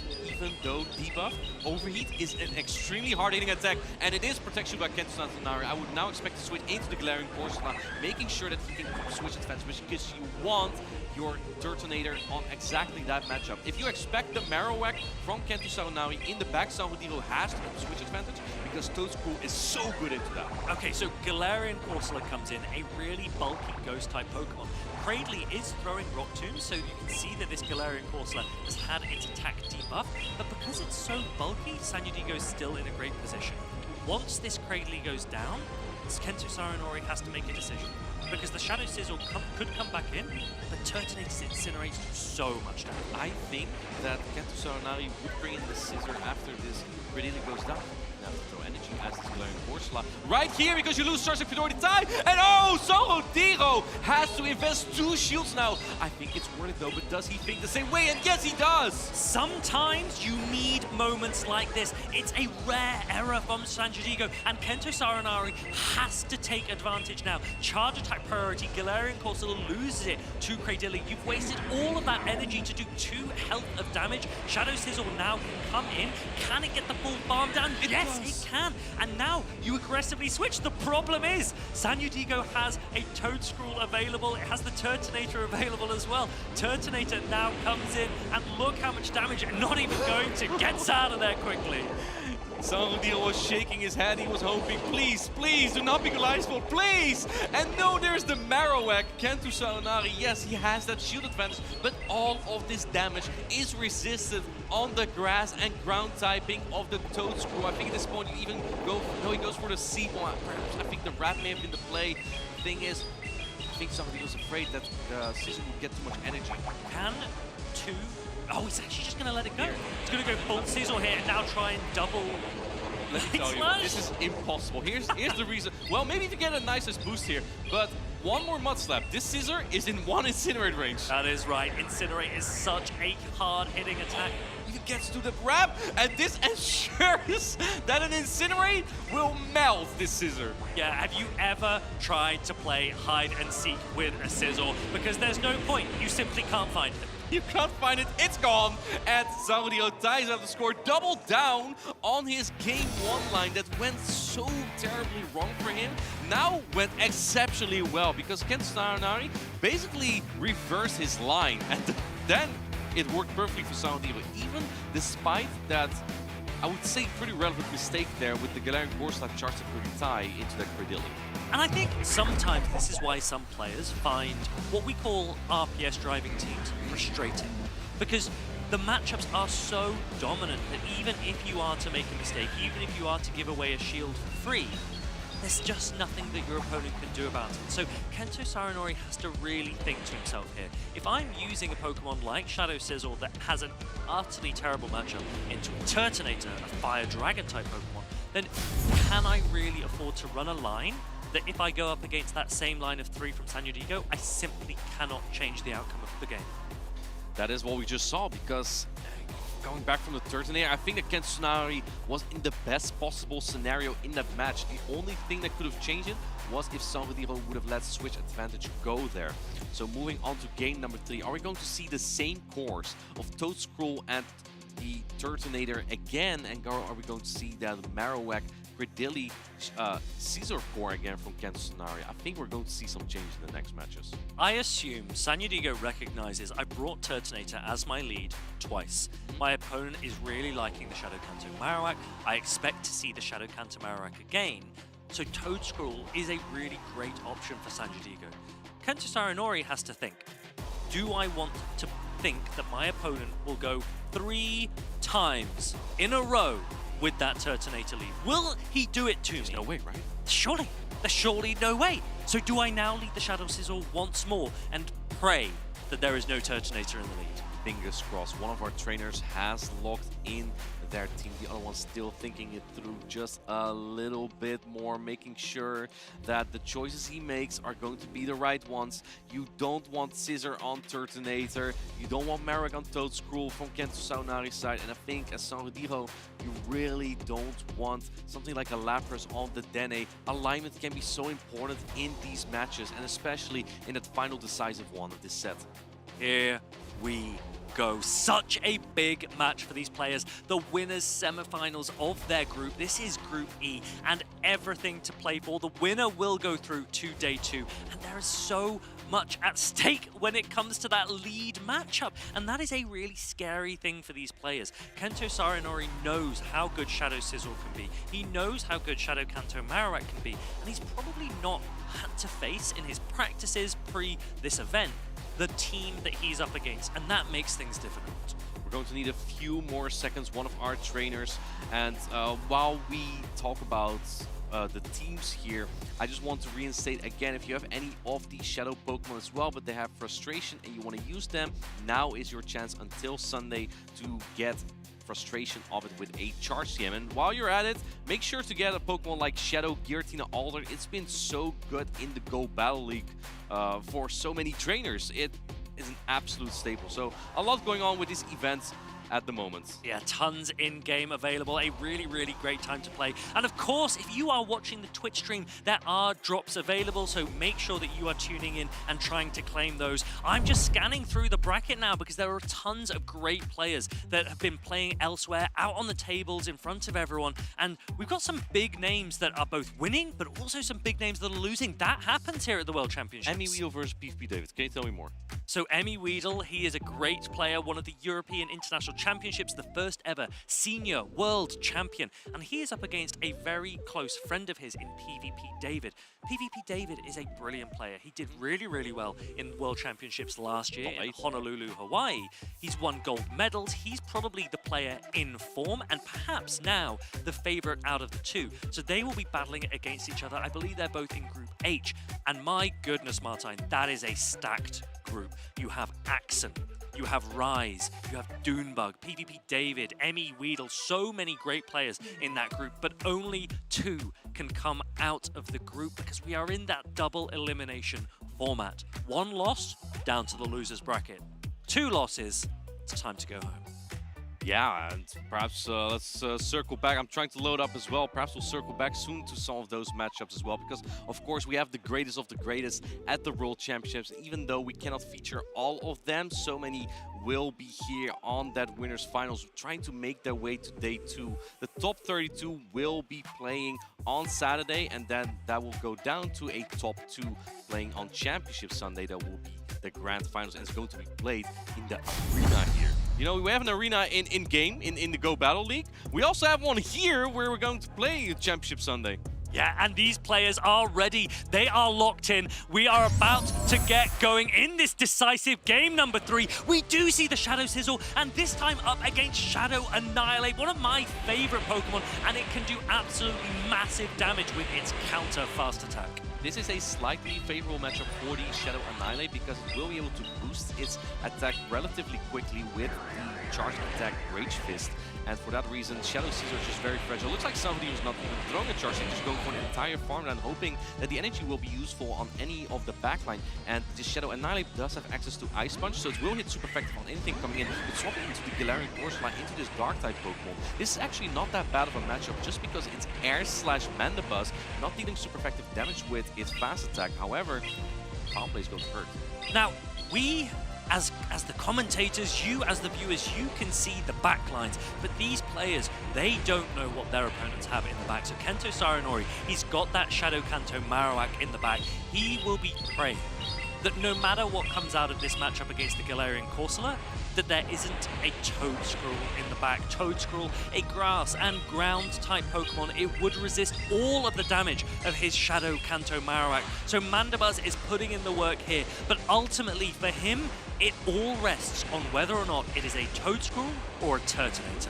And in comes the Marowak. This is actually the most important asset on the field right now for Kento Saranori, but he doesn't realize that it's going to be the Turtonator in the back. He might be predicting the Toedscruel instead. I think he knows now.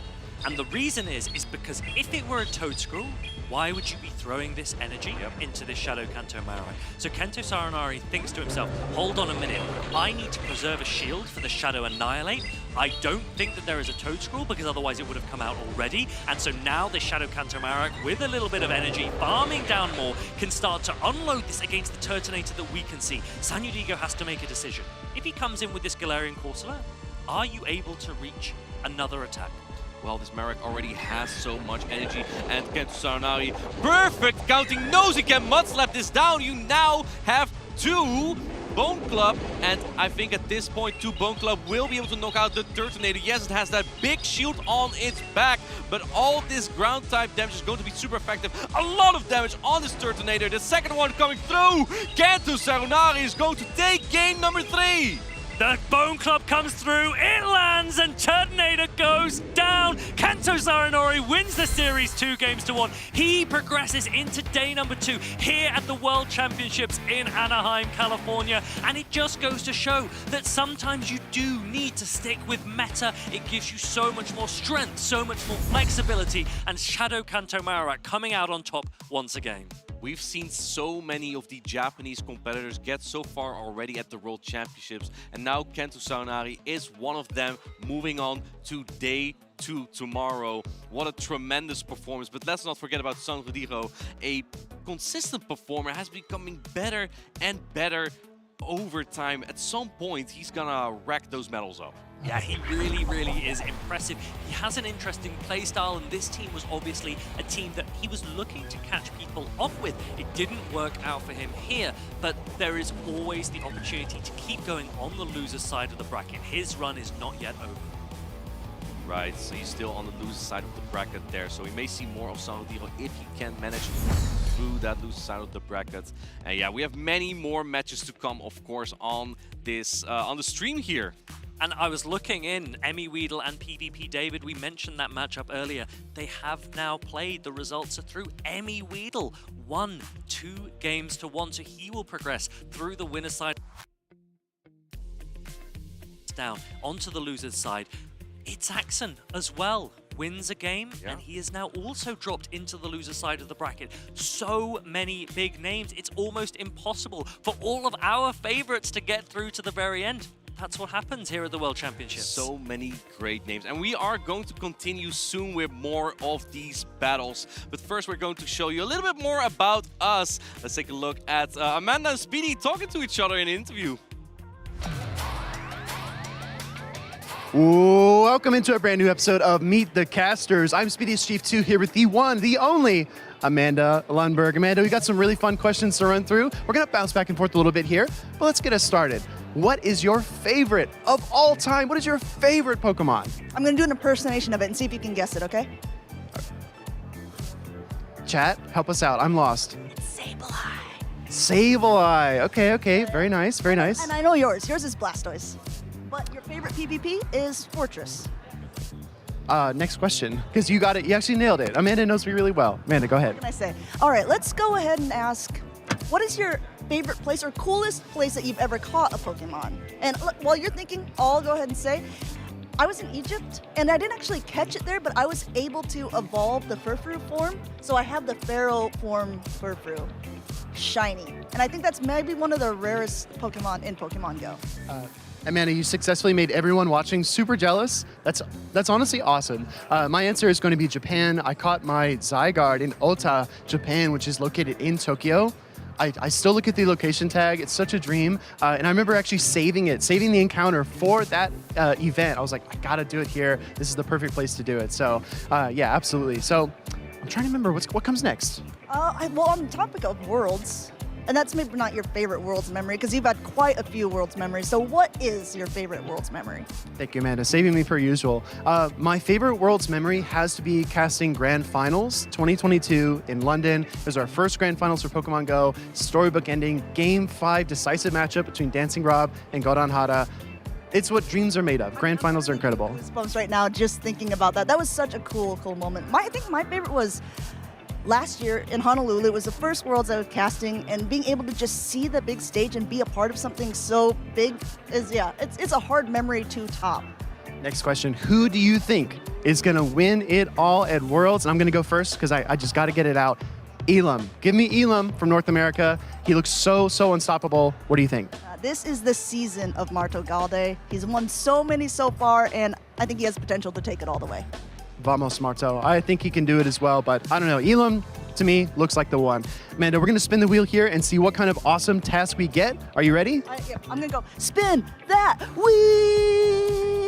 I don't know if I can do it the whole time that it's spinning. All right, let's see what it's landing on here. We have Pokemon Snap or Pokemon Stadium. I have very fond memories of Pokemon Stadium. It's got to be Stadium. The animations are the best. Venusaur doing its attacks. It looks so awesome.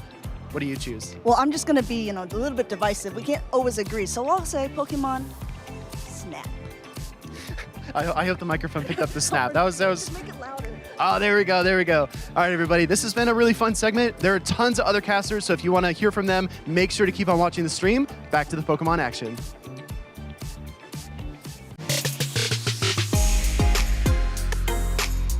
我的名字是叶凯，我来自香港。我的宝可梦属性应该是草系吧，因为我为人比较温和，然后有时候也会。We see Yakai right here. He still has a smile. He has the confidence. 应该是在我小学的时候，那时候宝可梦Go 游戏刚推出，然后我看案件 N 和我当时关系最要好的。 我第一个比赛的印象是在 iSelf 第一次参加6选3的比赛，我感到非常紧张，然后也感到期待，因为可以通过这个比赛认识很多不同的朋友。我有在亚太区的线上比赛中达到决赛。Many people know that I have an amazing performance in GBL, so.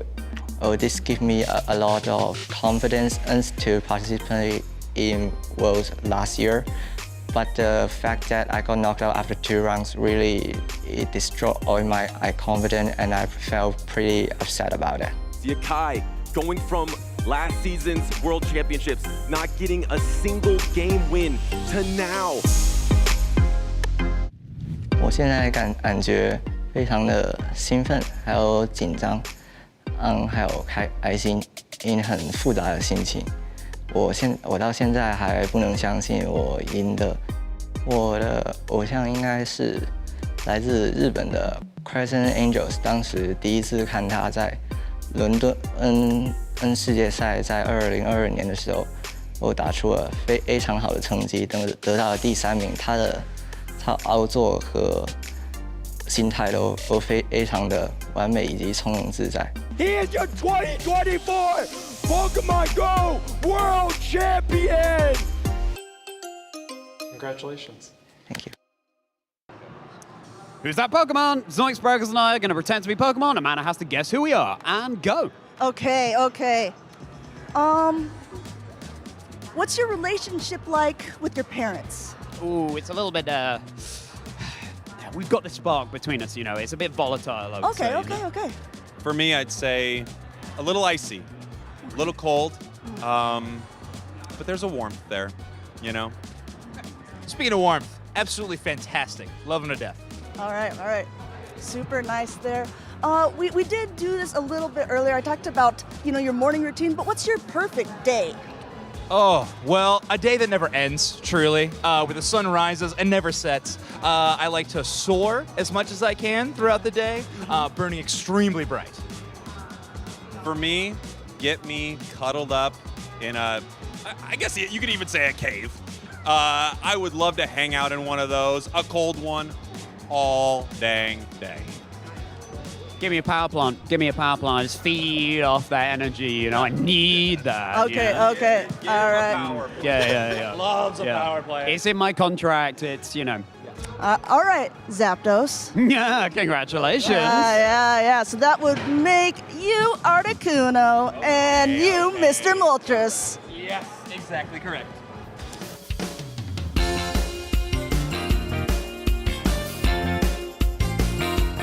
Welcome back, trainers. Welcome to the 2025 Pokemon Go World Championships. We're going through day number 1, and this meta is so unpredictable. We've seen Toadscruel and all sorts of Pokemon here. I'm Caleb Pang. I'm joined with Tuo Butters, the Spice Master himself. What you think about this meta, Butters? I mean, I just saw a Turtonator, so I'm feeling pretty happy right now in Anaheim. A lot of top trainers have already secured day number 2. We're going through the bracket now. More trainers have so much at stake here because they need to get to the winners finals of their group or get to those losers finals. Day number 2, the top 32 is joining us. And if you have a trainer that you've been watching all season, I believe Trent has moved on, Wolfpack, Arrow, LNDS, Cowlish, Paddleman, Emilio, Beasleboy, LNDS, Harjefe, and some notable trainers that actually got knocked out already. Marto Galde had one of the best seasons so far in Championship Series history. Unfortunately, he is knocked out. Another heavyweight in NA, Out of Pocket, has exited tournament. It is so tough. It's the highest level competition at the World Championships. Yeah, and I say this a lot too, right? The person that wins Worlds, undoubtedly a fantastic player in the circuit, but it doesn't matter who you are. The players here are so good. Anyone can go and get upsets. I got a chance to catch up with Marto Galde actually out in the crowd, and he said, one of the things that took him out, it was a Toadscruel. Of all things, I think there's at least 3 in this tournament. We just saw one in the last series. I mean, a newer Pokemon, 2 Pokemon Go, but hey, something to probably prep for that people did not see coming, but the typing, super unique. What, ground and grass, right? It's so tough right now because of all the viable Pokemon, so you need to predict the meta well to have a chance here. Plus, maybe have a little luck on your side with the matchups that you are receiving throughout the tournament. I know day number 2 will be a bit more condensed and you'll see what might be ahead of you, but it's so tough right now because of diversity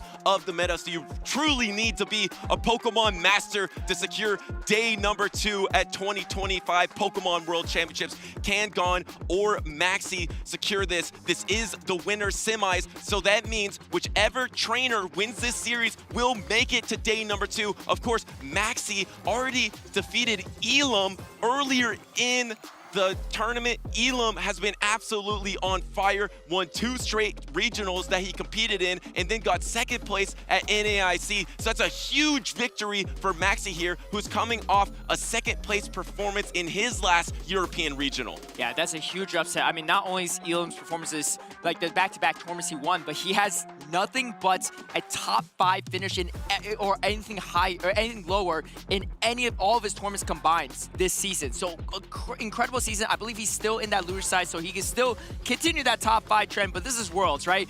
But enough about that. Gone as well. Australian player, best finishes all in Australia. This is probably one of his best performances to date on the international stage. I'm sure he beat a lot of players, upsets all the way across the board to get to this winner semifinals. As a reminder, the winner of this series will make it to day number 2 on that winner side, which is an absolute huge advantage for these players, especially on the world stage. And I mean, look at the teams. I want to mention one thing, because last season at 2024 Worlds, Gon got 33rd place. So that means he was just one match victory away from day number 2 and getting top 32. So can he secure that day number 2 at 2025 Pokemon Worlds? He has the Tinkatong versus the Galarian Corsola. This is a pretty neutral matchup here. Let's look at the back lines. It's actually looking neutral in the back as well. Yeah, this Blastoise looks pretty strong though for the side of Gon. Quadruple Shadow as he's going to throw the first play rough against the Galarian Corsola. Pretty bulky on all ends. The Gliscod not as bulky, but overall though still a ton of neutral play in this series. And Shadow Blastoise is a force right now. It was on my caster's predictions because it's so much better against the Shadow Kanto Marowak because one Hydro Cannon pretty much knocks it out, and plus you're able to win the Tinkatong matchup by being Shadow. You lose both of those matchups if you do not have that 20% boost that you get from Shadow.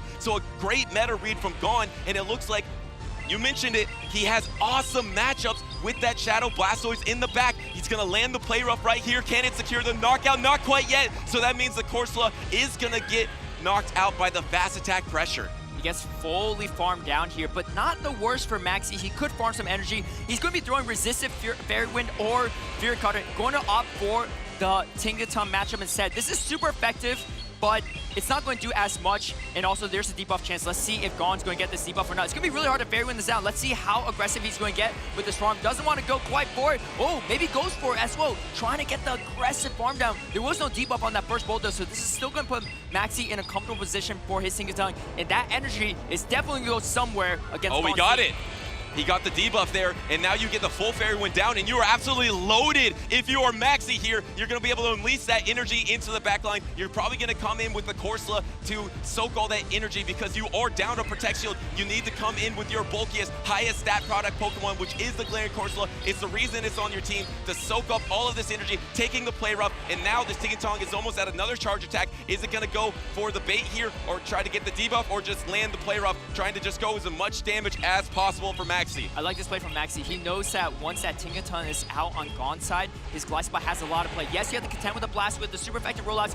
Gon expecting the swap there, and here comes the super effective rollouts. It's a Shadow Blastoise, and those rollouts are doing a ton of damage.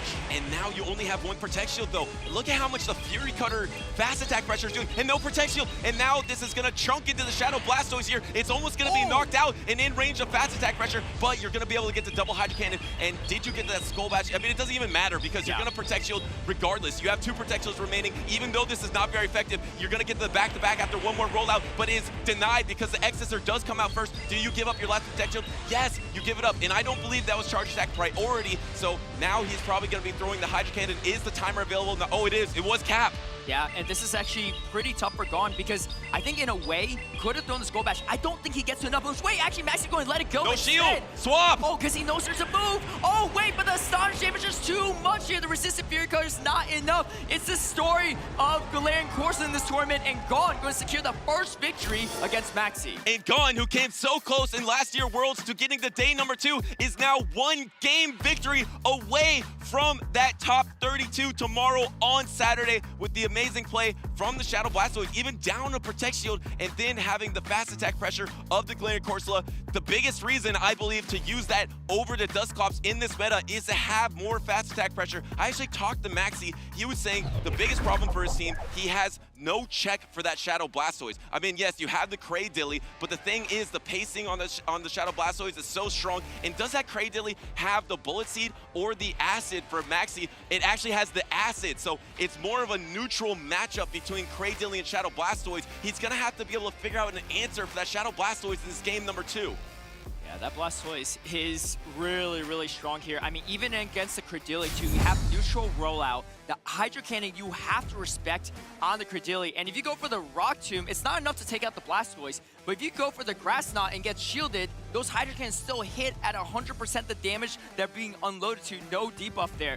Really great team read from Gon. And honestly, I think Maxi's plan was good, but the Gliscod it just took way too much damage from the Blastoise. Blastoise not even going for the Skull Bash, throwing resist a Hydro Cannon, but the damage is too much for the Gliscod to handle. Yeah, that rollout damage is just so strong, and the damage on Gon's team is amazing. We didn't get to point this out because we were going over both the trainers' accolades, but 4 shadows for Gon here. Double Shadow Water with the Shadow Quagsire, Shadow Blastoise, and then you have the Shadow Gligar. Gligar has been pretty much out of the meta. Of course, it now has Fury Cutter, so it's stronger. We haven't seen this Pokemon very often, but here Gon is 1 game victory away from that top 32 with the Shadow Gligar.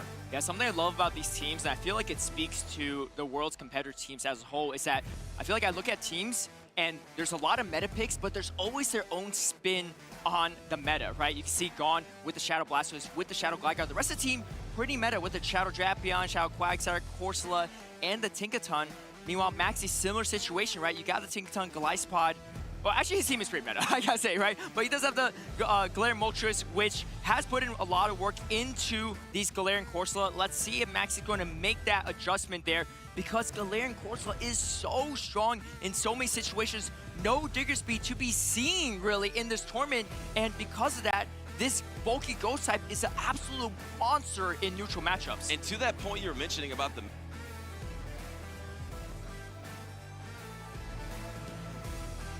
Mirror team, I believe some other trainers were running this exact team as well. He was able to defeat Elam in the mirror, but can he bounce back and reverse sweep Gon here? We're in the game number 2. We got a mirror match of Galarian Corsola versus Galarian Corsola. We're gonna see who wins that charge attack priority here in this lead matchup. And there's a chance that both these players have maybe practiced against each other, and practice tournaments already knows this information. Gon not going to go for the Nightshade on charge attack priority here. He also could know that there's a good chance he wins it, going to opt for it, or knows a good chance he loses it. Maxi grabs the shield, feels very comfortable. Now comes the Acid Credilli, but the Acid is resistant, so it's not a bad spot for Gon to be in. And here's the thing, he avoids the Blastoise into Maxi's Credilli, and that Blastoise only has to watch out for it. It has fantastic matchups against everything in the back. But Gon, like he did in game number 1 and game number 2, he gave up an early Protect Shield. Maxi has done this 2 times in a row where he wants to save both his Protect Shield for that backline, but Tinkatong is just an amazing sponge for all Cradilly energy, able to soak both of the charge attacks, no problem, going for the play rough on charge attack priority. Remember, charge attack priority is determined by attack stat. That's why in the mirror, which Pokemon has the higher attack stat definitely matters. Tinkatong able to win the charge attack priority versus Cradilly. I like this play from Maxi, though. He draws out Tinkaton. He knows there's a good chance that Tinkaton will come out if he safe swaps to Credilli, which allows his Moltres to be a little more free. But he actually swaps back over now to the Galarian Corsola, wants energy on this, knows that there's a lot of value, and the Tinkaton is debuffed. Does Gon just let the Tinkaton go at this point? Nightshade's going pretty close to knockout range. Can it hold on here? No, it's a knockout! No, the play rough getting wasted there, and Maxi still has a shield advantage. Yes, you have to worry about the Blastoise, but you have the shield advantage on the Galarian Corsola. First Nightshade is going to be thrown. Gon almost at the back-to-back. Does Maxi opt for this, or will he go for the aggressive Sucker Punch? Oh, he lets it go! The Nightshade goes through, knocks out Matt. See here, now he wants to get the Sucker Punch down, like you mentioned, but he's going to have to face that Shadow Blastoise in the back. You're going to get to a Power Gem on this Galarian Corsola, and you can pivot, instantly pivoting, not even trying to get to that Power Gem, and now you're just going to have to get the double fly if you're Maxi, and the Blastoise is Switch Lock, so you're going to be able to outpace here and get to that double fly while using both your Protect Shields. This is not looking terrible for Maxi because he might be able to swap on that Power Gem in the in-game. Right. Oh, he catches on the Credilli, gets the acid through as well. What a beautiful catch for Maxi. Going for the undercharge. He gets it, so he gets one more rollout. But there's still 2 shields on Maxi's Moltres, and we see Moltres put in work there. There's a catch opportunity for Gon, but you still have to go through 2 shields. This is such a tough position for the Shadow Blastoise. Yeah, and I was thinking Maxi would use that swap for the in-game, but he guaranteed it in this earlier portion of the in-game, and now he's going to be able to throw the fly before the charge attack of the Blastoise. That's a GG. I think Maxi's is going to tie this up, going to be able to land the fly, just going to be able to Sucker Punch through that Galarian Corsola because you have that Protect Shield remaining. That's a wrap. It's going to be 1-1 between Gon and Maxi. Going for the last-ditch Power Gem, but Maxi knows there's no way he can win this one on Gon's side. Maxi going to even it up 1-1 with that Galarian Moltres. We got a series on our hands. And there we go. Tied battle. Maxi, coming off a #2 performance in Europe, wanting to make that top cut. I've already had an amazing tournament so far, taking out big names. He now has to reverse sweep this matchup to do it all. And if he needs to do it, it's going to be countering that Blastoise. Game number 1, he had the double protect shield versus that Blastoise in the back, but he wasn't able to handle it. Game number 2, able to catch on a Hydra Cannon, essentially giving him a 3rd protect shield in the in-game, and that was enough to counter that Blastoise. How he's gonna pull it off in this game number 3. And that catch is really useful there, right? Because you saw that he had a final shield remaining. Without that shield, you could have landed the power gem and really changed things for Gone. Really great timing from Maxi there, and going for the undercharger, but just not enough health on the Credulity to farm more energy. As you see the beautiful catch from Maxi, even getting the acid there, so doing a little bit extra damage to the Blastoise on top of it.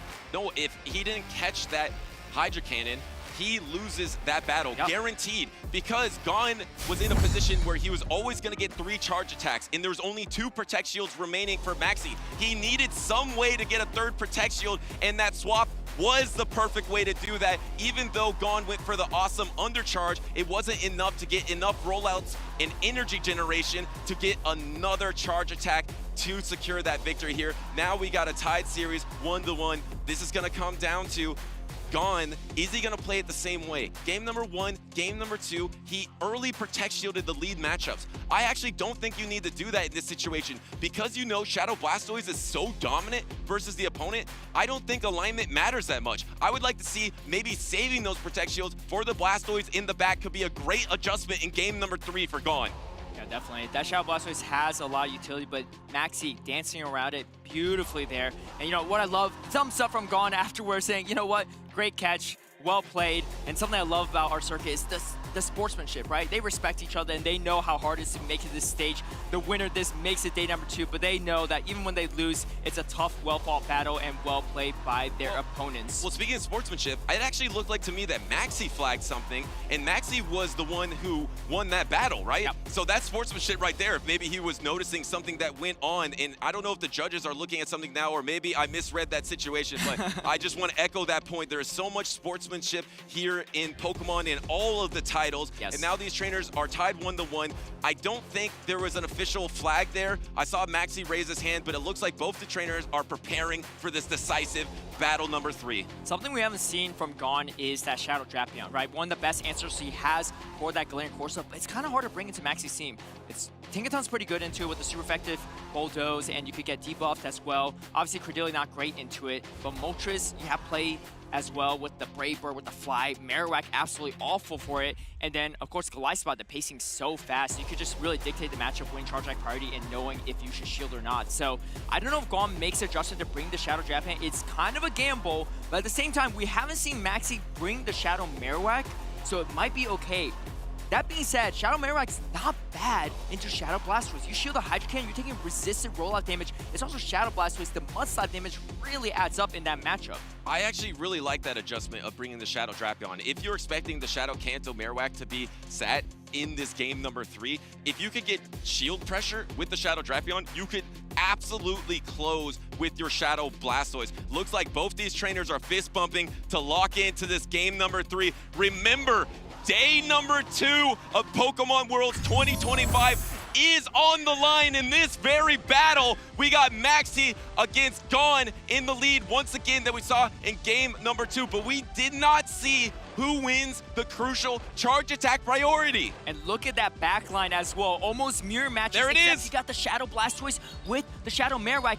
Honestly, if you have shields down, this Blastoise is going to go to town here, as Maxi is going to win that charge attack priority. Super effective Nightshade is going to land. Not enough to take it out, though. Does Maxi go for the shield this time or not? No, opting not to shield at all. He knows when charge attack priority, and let's see if we get the Astonish down, or the next move is going to be reached here. Both trainers choosing not to throw the move. Can they get to it? Looks like Gone might be getting KO'd here. Oh, he does! Maxi win charge attack priority and out bulking in the mirror matchup. That's absolutely huge for Maxi. The superior stat product there. I mean, I don't know how he did it to win the charge attack priority and win the stat product battle. And get to this charge attack. I don't believe a fairy went through. That's why Gon was kind of looking up here in dismay. And now you are going to be able to get that down from the Tinkaton, but now you have to deal with the Shadow Kanto Marowak, and this is a good answer. But the problem here for Gon is there's one scenario where Shadow Kanto Marowak can win against Shadow Blastoise. It's the 2-shield scenario, and both these trainers have 2 Protect Shields, but there goes one from Gon. All right, and now Maxi going to swap out. Gon in a really tough position, has 100 energy loaded on the Shadow Blastoise. Tinkaton, though, really bulky in the Great League. Going to be able to handle one Hydro Cannon, no problem. The next one's going to threaten a knockout pretty soon. Might be able to tank it, though. But I think Maxi's game plan is save the shields for the Marowak. That's exactly what he's going to do. Gon's going to be able to farm up a little bit of energy here. Let's see if he can swap out here now. Switch timers are not quite up yet. Maxi gets to the play rough, lets the rollout go. I think Gon has a shield. It's such a tough position for Gon. He knows he's in a bad spot because he's down 2 shields again in this situation. Now, Can he get the rollout down? It looks like he's going to get the rollout down. Ooh. And now suddenly he's 1 rollout away from back-to-back, and your energy dry if you're Maxi. The problem is, I don't know if you can get to that triple Hydro Cannon. If you can endure the Mud Slaps and get to triple Hydro Cannon and maybe swap on a Bone Slap into your Tinkaton, you have a chance. There was a swap attempt. It was a failure. So now Maxi has the opportunity to get the back-to-back charge attacks. Here comes the play rough. No Protect Shield, knowing that Shadow Kanto Marowak has pretty good stat product and can handle it. Maxi only a couple Mud Slaps away. Can he survive the Fairy Winds? Looks like yes, he gets the back-to-back. He still has a shield. Gon acknowledging it. Here's 1 Bone Club, enough to knock out the Tinkaton. Here comes the second one, and Maxi gonna punch his ticket into day number 2. Charge Attack priority going to the Blastoise first. Maxi still having the shield though, and he's feeling comfortable in this matchup. What a fantastic performance from both players. So Maxi going to take the win here in this winter semifinals against Gon. He secures it with this charge attack right here. Gon gets knocked out. His Shadow Blastoise couldn't quite do it. Maxi gets the reverse sweep to make it to day number 2 at Pokémon Worlds. Congratulations to Maxi, and Gon's not out of it yet. He is trying to improve his performance from last season, of course, where he got 33rd, which means he was 1 match victory away from top cut. He still has that opportunity to top cut later on in the tournament. Yeah, and honestly, a beautiful performance from both players, right? And I think if you're looking at players to watch, right, maybe not the players you would put on your list, but we all know these players are capable of beating some of the best, and you know they did it to get to this stage there. Gon is not out of it yet. Like you said, he's going down to that loser's bracket, but 1 more series win for him, and he also joins Maxi in day number 2. They're talking about something on stage. I believe it was probably because the Fairy Wind didn't go through on that Tinkaton, but I don't know if anything's going to happen here. It looks like both the trainers are probably logging out of their account. I think that is a final decision. Maxi is going to be moving on to day number 2. Congratulations to the trainer who was a finalist in his last European Regional, took out Elam, and has now secured day number 2, joining an elite pack of trainers at Pokémon Worlds. Yeah, I mean, elite pack of trainers, everyone I think at Pokémon Worlds is an elite trainer there, and these players are proving it. You know, sometimes meta is meta for a reason. Here, as we take a look at the meta team from Maxi, this was a wild mirror matchup. Maxi winning Charge Attack priority, but also out-bulking the Galarian. Yes, how did that happen? Side. That was crazy. Yeah. You rarely see that because, yes, let's just say right now, if you have higher attack, that means your stat product is typically lower because attack will raise your CP more than other defense or stamina. So that means you'll hit your CP faster and you have less stat product. So to be able to win charge attack priority and outbulk the opponent, that's a well-trained Pokemon from Maxi here, and it actually might have secured him day number 2. Those little factors to try to get as many variations of each Pokemon for moments like this. Yeah, absolutely wild there, but really great. Well played from Maxi and Gon as well. Looks like it's the Galarian Corsola show. Yeah. You know, I feel like a lot of people, they were sleeping on this, and, or no, they're sleeping on Diggersby, I gotta say, right, in my opinion. Because Diggersby has been pushed out of the meta, Galarian Corsola really is saying, you know what, this is my time to shine, and we've seen it shine in so many of these matches. I gotta say, Shadow Blastoise, it did look pretty good, but the pesky Shadow Marowak is so annoying because you're resisting those matchups. You're thinking, how's ground just dominating this ground versus water matchup? But that's where the typing comes in handy and the rollout ends up actually holding Blastoise back. And this is a situation where your greatest strength is sometimes your weakness. Because you know that Pokemon is unchecked, the opponent knows it's coming in every battle, and you're probably going to be investing in that Pokemon. So you already know that the opposite trainer is running Shadow Blastoise, so you can really have that mindset throughout the battle. I know I have to deal with this. It's nothing that's going to be unexpected. And Maxi has not only known that in that moment, I talked to him earlier, he's been thinking about this for hours, how to deal with that Shadow Blastoise. He had the perfect plan. He was able to reverse sweep, and I was one of those Galarian Corsolan's non-believers early on. Same. Because Galarian Corsola, just the pacing is so much slower than Dusclops. Dusclops was a Pokemon you would think would probably be top 3 in usage in this tournament, given how popular it was day number 2 at NAIC. Its pacing is incredibly fast. Corsola, its pacing is slow. And we saw its weakness early on when it was outpaced, it was on the back foot, it wasn't looking strong. But that demonstration for those two trainers, able to put the Pokemon in the proper position to put your foot on the gas pedal and start astonishing down Pokemon, start being aggressive with it, it has such a higher upside than I realized. Yeah, and you know, I will say too, right? I feel like I'm always a Galarian Corsola doubter, but when you're facing one, it is so annoying because it wins so many of those neutral matchups. Right. Unless you have a hard counter like a Trapeon or, you know, a Galarian Moltres, you're in a tough, or Diggersby, you're in a tough spot, and that's kind of like what Azumarill kind of did in a lot of the previous metas, right? Just outbulking in those situations. And I just want to point out something, because the top of the meta is neutral bulky or neutral flexible, which other metas have not been like this. Top meta Pokemon have sometimes been neutral powerful, like say a Medicham Shadow Walrein meta, where those Pokemon are neutrally strong, but they just have so much upside as well to sweep a backline. They just have so much potential packed into them. And this meta is completely different. I believe the top of the meta is just neutrally bulky, like that Galarian Corsola. Butters, I got good news for you. One of my favorite neutrally bulky Pokemon's coming up next. Look at Jin's team. There's the Bastion right there. That's my guy, the Bastion, but also Jin's as well. This matchup is, I feel like, the best example of what Worlds can be for Pokemon Go. You have obviously big name players, right? You got Arrow, you got Beelzebub, LNDS, Harjefe, but then you got underdogs making it to the big stage as well. This is winner semifinals of Group F, and winners just makes it to day number 2. These are 2 players at their first ever World Championship, and they have made it this far. Kim KK from Korea qualified through the Korean qualifier. I think 2 years ago tried to play in the qualifier but did not make it, and last year didn't compete. This year makes it on the big stage, and we got Jins as well, who, you know, has been following the circuit for a while, but first time qualifying as well. A player from Australia, but has Japanese roots, and also has, you know, SoCal roots as well. I see him as some of my locals too, and he's had a kind of an up and down year and trying to figure out teams. And I know him really well personally, and he's always, you know, had some type, sometimes stage nerves or playing against top players, but he's made it super far. And what are we looking? Look at this team: Shadow, Dusknoir, Bastiodon.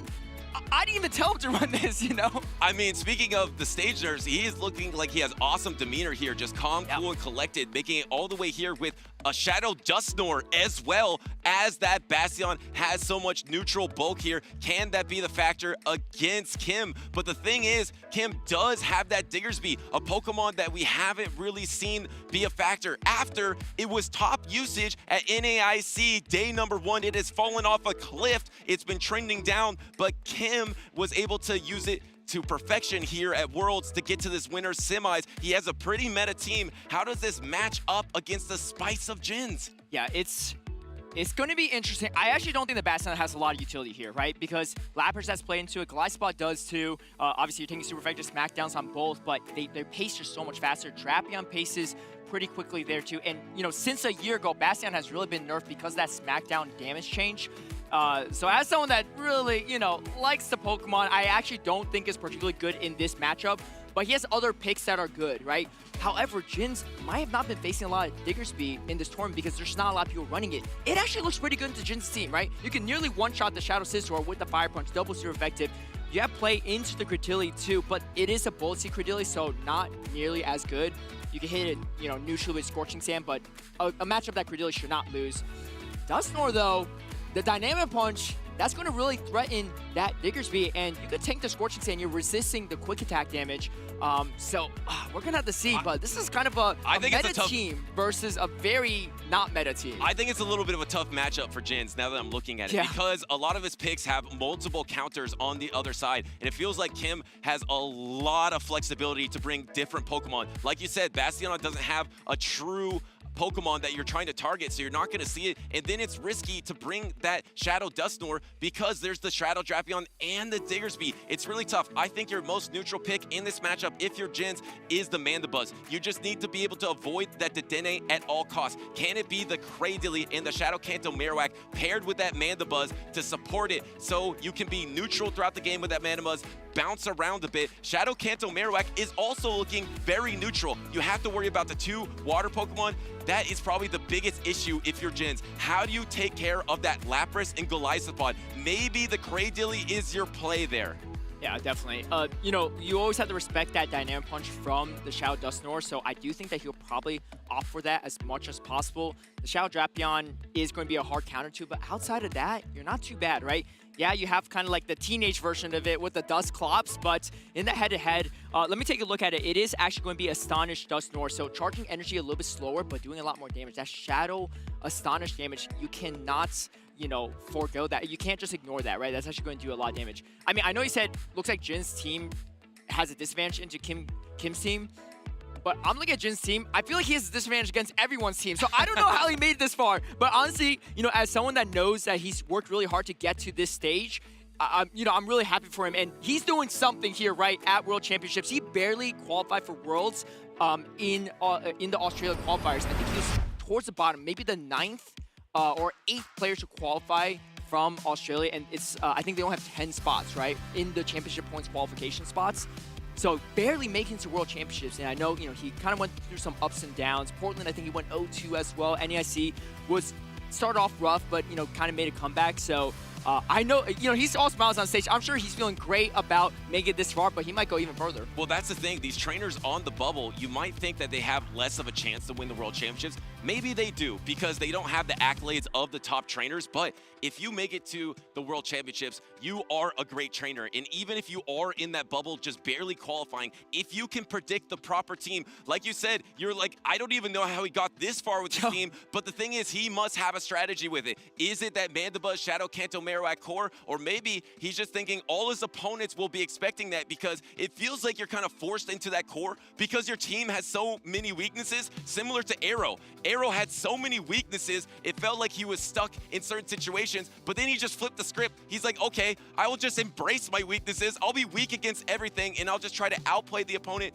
with Pokemon that they are not expecting. So maybe Jins has a unique strategy here. As these trainers are talking it out a little bit more, they're trying to still get set up on stage, but this is one of the most fascinating matchups we've had yet at Pokemon Worlds, because on paper, I think Kim from Korea just has such a huge advantage. And also, these trainers from the APAC region, they're the true wild cards, right? Yes. We don't have as much experience seeing them play, seeing their play styles. They have completely different metas that they have created within their region, that they have developed, and then they unleash it on the stage at Pokemon Worlds. And sometimes it catches trainers off guard, especially in day number 1. I mean, to go off of that, Kim's played one tournament this year in the Championship Series circuit, and it wasn't on a broadcast tournament either, so no one really knows what he has up his sleeve.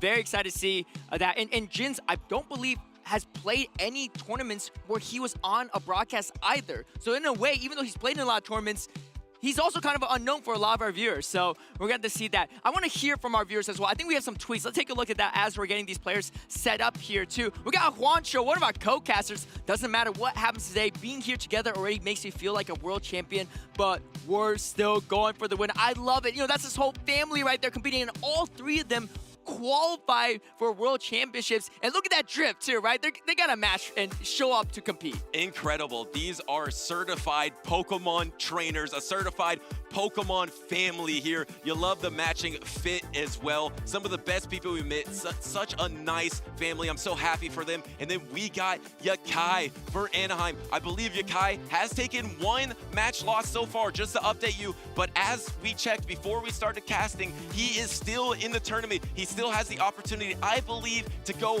back-to-back World Championships. Remember, he started out 0-2 in the Worlds 2 years ago, then won the whole thing last year. Another caster of ours, Jeremy. I only want one thing this weekend, a 3x, 4x Arcanine Dim jacket. Well, I believe you'll be able to find that one. Yeah, definitely. Let's see if someone can help out Jeremy there. What fantastic outfits as well, too. I love the theme that we have this year. I mean, I love every year's theme, but every year is a little bit different. We have Rosemary, our Go-caster, too. Pokemon Go app.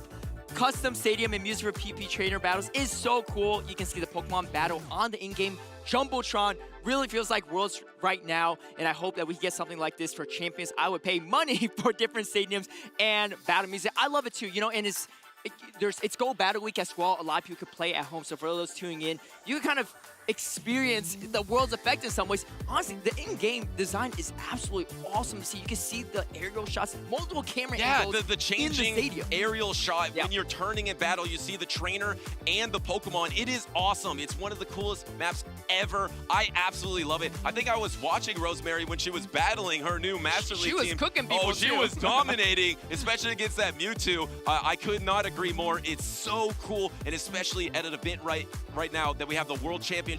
It is just amazing to see the trainers. They're going to be on Championship Sunday battling in a literal stadium for the very first time at Pokemon Worlds while battling in-game in a stadium. I absolutely can't wait. Yeah, that's a real inception right there. Playing in a stadium, in-game, in a stadium, in real life. Speaking in real life, though, we're back on the stage here between Kim and Jins. I know that we're about to get underway. Now, I actually thought about this matchup a little bit while we're looking through that tweets.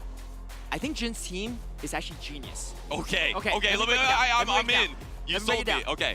The Dedenne, great matchups against the Manabuzz. I mean, completely walling it off. But you can't bring the Dedenne. You got Credilli, Shadow Scizor, and Shadow Cancel Marowak. Bastion and Dustin both have played into it. Manabuzz coming to every game as here we go. Game number 1, Kim versus Jins in the winner semifinals, and it is going to be the Manabuzz versus the Diggersby. And what a choice there in the backline. Having that Shadow Dusknoir, I think this is a perfect team composition for Jins. Like you mentioned, having that Manabuzz in the front line, able to avoid that Dedenne matchup that's probably coming into every single battle. And then Shadow Dusknoir is going to have an awesome time in the backline because that Golisopod is running the bug-type fast attack of Fury Cutter and not running Shadow Claw. I like the plays from Jins. Let's see what he's going to do here. Shadow Scizor with shield advantage is so scary. You avoid the matchup against Diggersby, which you obviously have to shield every potential fire punch. So Jin's feeling very comfortable here. This is a matchup where Diggersby can make it pretty close, ground into flying type because of the neutral quick attack and fire punch damage being added up. But it's two very bulky Pokemon here, and that Dedenne doesn't have a lot of places to go. Scizor gonna absolutely shred it, but on top of that, Dusknoir's not bad into it, and the Golisopod's not amazing in the back either. Yeah, but the thing is, Dedenne is so neutrally strong, and remember, those bullet punches are just going to be neutral against the Dedenne, and Shadow Scizor needs to get all the way to Trailblaze to threaten, because Night Slash is resisted here, going to be able to throw the Fire Punch, and the problem is, you're going to soft lose this matchup, and no, actually, you're going to throw another Fire Punch. I would actually like a little bit of an undercharge here, but we'll see if you see it, because you want to get it maximum energy on that Dedenne on the farm down, because you're guaranteed to lose this matchup with this foul play. Now, you want to try to, actually trying to go for the alignment instead, thinking that Dedenne lined up in the back might be the play, but really, I think the farm down was probably the play, but we have the advantage. We see the Pokemon in the back. Kim obviously doesn't know. All right, we get the full farm down from the Diggersby. That's a lot of energy on this Diggersby. Not an easy way to farm this down. I think Jins might come in with Dusknoir, tank the move, and then come in with Scizor, because energy advantage on the Scizor with the shield advantage, it's nearly unstoppable with his team composition. Here comes the Scorching Sand. Does Jins just go for the farm down? This is going to be a lot, but maybe he just opts to throw it. The double resist Shadow Punch, it is going to be enough to KO the Diggersby. Still having 2 shields for the Shadow Scizor. It's going to be a tough one for Kim, but let's see what he comes in with. In comes the Dedenne, and Jins opting to stay in for a time being. And this is just super clunky because the Dedenne is not good with fast attack pressure. You cannot farm this down. You're going to have to take this Shadow Punch here, and you're going to have to throw a Parabolic Charge to secure that knockout. That did so much damage. Jin is going to swap into the Scizor. This is definitely going to get Protect Shield. There's only one decision tree when you're Shadow Scizor, and it is Protect Shield. When C Charge Attack, press protect shield. That is the only option because it takes so much damage. Here comes the Glycopod, but you got that energy advantage, Caleb, to be able to win this matchup, I believe, in the one protect shield situation. Yeah, Jin's now ahead on entry miss. He's gonna get the Nice Slash. Nice Slash is not gonna be shielded. Great call from Kim, but let's see if we get a boost. No boost. However, the resistant thunder, bullet punch adding up so fast now. Kim having to spend the final shield. Here's the thing, switch timers are misaligned. Can just even swap over to catch over, or is the bullet punch damage going to be enough here? Oh, Kim getting to the double, getting to more than double Aqua Jet at this point too. But now the timer. Shield. But Oh, now he doesn't shield. Oh, he doesn't shield. He lets it go. He thinks he can win the rest of the game with the Shadow Dust Lord. think Lets he's the gonna Shadow be able Scissor go. He has to get the Astonish, but it's going to be an Aqua Jet that is going to cut him off. There's one protection remaining. Jins doesn't love it. He's going to have to use her protection here to keep this Dust Lord up, and now he's going to be able to secure that knockout here. There's only the Dedenne in the back. He just needs to go for these Astonishes. Astonish down! Jins clutching it out here with the wonky team, and the Shadow Dust Lord is what closes it out for him. And it just looks like the Galarian Corsola on steroids is that Shadow Dust Lord with all that astonished pressure and even the more damage from that Shadow Punch compared to the Nightshade, just able to hold on to it, actually just soaking damage on it and just be able to hold it on with a little bit of health and to close out that battle. And Jin's relying on the shield advantage of Shadow Scissor. We've seen it happen in so many games as well. Really great planning from him all the way throughout, right? Chipping down the Dedenne. Dedenne did have to drop that energy, could not get to Parabolic in time, and had to respect the fast attack pressure on Jin's team. You got the Shadow Kanto Marowak, the Shadow Dust Lord. I mean, look at that Bastion as well. damage between the Astonish and Shadow Punch. That's crazy. Dedenne has an awesome stat product. It just a couple Astonishes plus a Shadow Punch absolutely chunked it, and he was able to finish it off in the in-game as well. A Pokemon I believe one of our co-casters thought would be a factor here, but wow, it is looking really strong right now. I got a fun fact for you, Butters. Jins has never even made it day 2 before. Wow. He's about to make it on the biggest stage in the world at World Championships on the winner's side, one game away with one of the wildest teams I've seen this weekend. Not even that wild though, because we saw a Turtonated Toadstool, but this is pretty wild. If you came into the tournament, you saw this team, you're like, there's no way this team does well, but Jins finding the win conditions against Kim. And again, Kim, like the Dedenne is good into the Mana Buzz, but if you don't lock it into the Mana Buzz, it's not that good. Yeah, and the thing is, what's even wilder, you're kind of playing with 5 Pokemon. I know you are very used to this as a Bastion specialist, but in situations where Bastion's just not that very neutrally useful and you don't have any targets that you're strong against, you are limited to 5 Pokemon. Talk about that. How has that been in the past for you, only having 5 Pokemon that you can really lean on? I mean, even when I used it, it was better, right? Its Smackdown damage did more damage. Jins is using Bastion that has even less play in this current meta. So, I mean, he's still maybe only using 5 Pokemon. He can't use 4 because it's not bad. But there literally is very little play with this Bastion, in my opinion, against Kim's team. But Jin said, you know what? I don't care. Give me 5 Pokemon. Give me 4 Pokemon. Maybe give me 3 Pokemon if he locks the same team in here as we go into game number 2. He needs one more to make it to day number 2. Kim has to win this game to force the game number 3. Here we go. It's going to be a mirror or same matchup again. It's going to be the Diggersby versus the Mana Buzz. And Kim forced to bench the Dedenne. But I think in a really good position right now because you don't want the Dust Clops nor the Glide Spot against the Mana Buzz. So in a way, in the best position possible for him. But the rest of the team, the Shadow Scissors are still looking pretty strong. I do think this team composition favors Kim more though, but it really depends on where the shield's going to be spent. No, I definitely think it favors Kim because both these trainers made a backline adjustment, and on Jin's side was really preparing for the Dedenne in the back by having the Shadow Scissors and the Cradilly. But instead of bringing the Dedenne, bringing 2 Pokemon that are quite strong against the Cradilly and even against that Shadow Scissor as well. There is no place for the Shadow Scissor pretty much in the entire battle. I think Kim's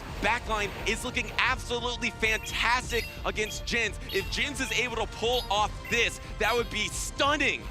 Yeah, let's see if he could do it or not, too. It is not looking favorable, but we've seen even crazier comebacks at the World Championships this year and last. Oh, gets the extra air slash here. That's huge. That is going to be big. Let's see if it changed the outcome or not. Obviously, Kim won that head-to-head matchup last time around, but did have to spend a shield. This matchup is pretty close in the zero shield situation.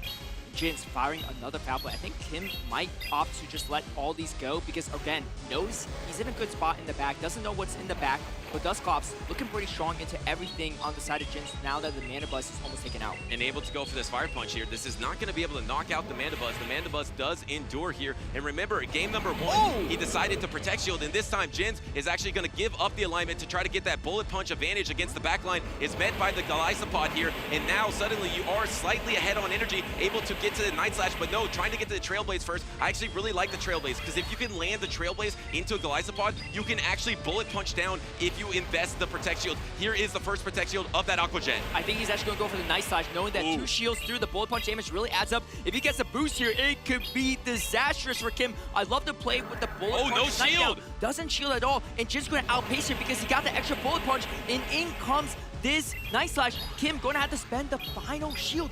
This is tough though, because if Jins is able to Bullet Punch down, he could permanently debuff this Dusclops, and that's going to be lights out, I think, for Kim. Let's see if he can do it or not. And there comes the second shield from Jins. I think Kim is going to have to swap out here. Switch timer is up. He's going to go for it. But here comes Jins, and now, he's going to actually stay in to throw a move here. I like this play too. Yeah. Grab the shield. Neutrally, Vidili's pretty strong. You have to super effect the Ice Punch, but I don't know if the Dusclops has enough gas in the tank to sweep the entire rest of the team. Still 3 Pokemon left for Jins. And remember, the Mana Buzz swap! Catching the resistance Shadow Punch, gets the Air Slash through as well. Jins playing absolutely on point here, wasting that energy, and now Credilli full health still against the chunked Dusclops. He has a catch opportunity for his own Golisopod, but Jins really up in this battle right now. And he had the team composition disadvantage, was on the complete back foot, but able to swap on that charge attack to get the momentum in this in-game here. But first, has to endure a super effective Ice Punch, and you want to try to debuff this Dusclops as soon as possible. But remember, the switch timer, actually let a Hex through. Maybe a mistake there from Jins. Well, it's 3 turns. They're they're Bullet Seed. My fault, okay. I'm so used to Acid here, but it is the Bullet Seed there. And now suddenly the switch timer is almost up for Jins. Both these trainers have their swaps back remaining. This is not gonna be enough for a knockout. Kim is almost at double charge attacks though. Both have opportunities to catch her. Let's see if they do or not. And Jins, no, locking it in here, getting the Rock Tomb through. I think we even waited for the Hex to come through, knowing that it's not going to be catch opportunity. Golisopod.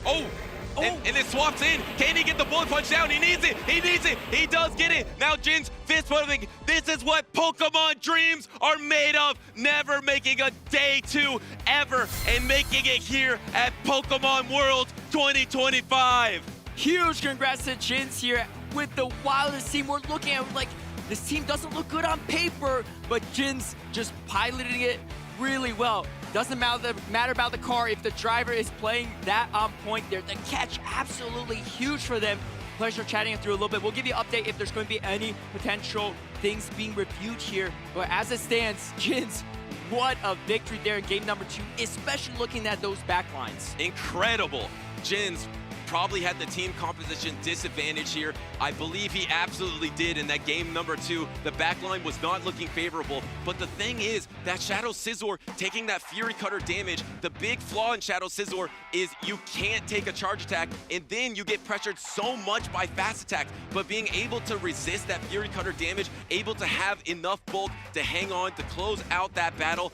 Brilliant performance from Jins. Like we mentioned, or you mentioned it, he's never made a day 2 in his championship series career, and now if the ruling stands, he has just completed that journey to make it into Saturday in 2025 Pokemon Worlds in Anaheim. And looks like we do officially have this match under review. I didn't quite catch what the infraction would be. We might be able to look at it. Yeah, I don't know too, right? We're not judges, we have expert judges reviewing this, but I think to answer your question, I believe it was in the lead matchup, Diggersby versus Mana Buzz. There were some awkward timings there, and I think both players timed their moves well, but there were times where it looked like an Air Slash snuck through that it shouldn't have, and I think that did change the dynamic potentially of that lead matchup. The real question is, does it change the outcome, right? Because Jins lost that matchup, or he hard pivoted over to the Scizor, right? And was able to get the energy there too. So it's not like they played out the 0 shields and Jins won switch advantage. He gave up switch advantage in that situation. So we're gonna let the judge review that. And again, it could be something else, right? That's just based on what I saw there. But while we're taking a review at that, I mean, talk about Jins real quick. This is why I say Pokemon Go, it could really be anyone's game. This is the first season that Jins has played in the Championship Series circuit. His first tournament was 2025 Louisville back in October of this season, less than a year ago, and now he has a potential spot in top 32 on the winner's side at the biggest stage, running the weirdest team I've seen in quite a while in this meta. You know, see the fist bump, he's feeling good, you know? Even if he has to redo that match or whatever, he's feeling great about himself too, and what a confidence booster it is too. I mean, he was even telling me a few weeks back, he's like, oh, man, this might be my last season. I don't know, I'm not feeling great, first and last, but I don't know, after this performance, this might be the first of many seasons for Jins. I'm so glad you brought that up because we want to shine the light on these trainers in particular, because the fact that he just started battling in Pokemon Go PvP to make it to day number 2 in his first ever World. Of course, he hadn't made it before, so he was just learning. He was on his own Pokemon journey, getting better, trying new strategies, and this is what Pokemon dreams are made of. To be able to be in this moment, to achieve what you think is unachievable with a team that is unique to you. No other trainer is bringing this strategy. That is what can differentiate yourself as a Pokemon trainer. Really, it is Pokemon greatness at its highest level for Jins. So if you're thinking of competing next season, we highly encourage it. You could be the next Jins. You could start playing. You could have your similar journey of trying to battle through the ups and downs. There will be some downs, but if you stick with it, if you keep tapping like Jins is on stage, you can make it to the very mountaintop that these trainers are trying to go for season after season. Yeah, and speaking of first-time trainers, Emmy Weedle, right, our junior world champion in that first year in 2022, picked up PvP that year as well. Right. Postseason, winning a world championship, right? Those are the ups of starting out in your first year. But on the flip side of it, Yakai, the reigning world champion, he played in Yokohama, went 0-2 in his competitive season, didn't do well, got completely swept in Worlds, came back the following year and didn't lose a single series. So it really could go many ways there, but really there's no way to know for sure unless you put your own name in the bucket there and try it yourself. So for those looking at home, what a great time it is to play Pokemon Go PvP. You know, you can play at home, you can play it, experience it in the arena, in the in-game battle system as well. And, you know, maybe you might be sitting on stage next year in San Francisco as we're going to take a look at the match review. We'll see if there is an update from our team on what exactly is being checked here in this specific matchup. And 2 extremely talented judges on stage. I believe that's the first ever world champion. Well, actually, technically, second world champion ever in Pokemon Go PvP, because me, Weedle, did it first before Dancing Rob. That's right. In technicality, we were both there. And then Dancing Rob, of course, came all the way on that loser side of the bracket to secure that 2022 Pokemon World Championships. These days, focus more on judging and supporting the entire judging team that is absolutely amazing. They look like they're trying to determine what is going to happen in this game number 2. Remember, if this stands, this is a 2-0 for Jins here, and Jins will be moving on to day number 2. And both the players are actually putting back on their headsets, so I think they might be getting a verdict shortly. And as soon as we know,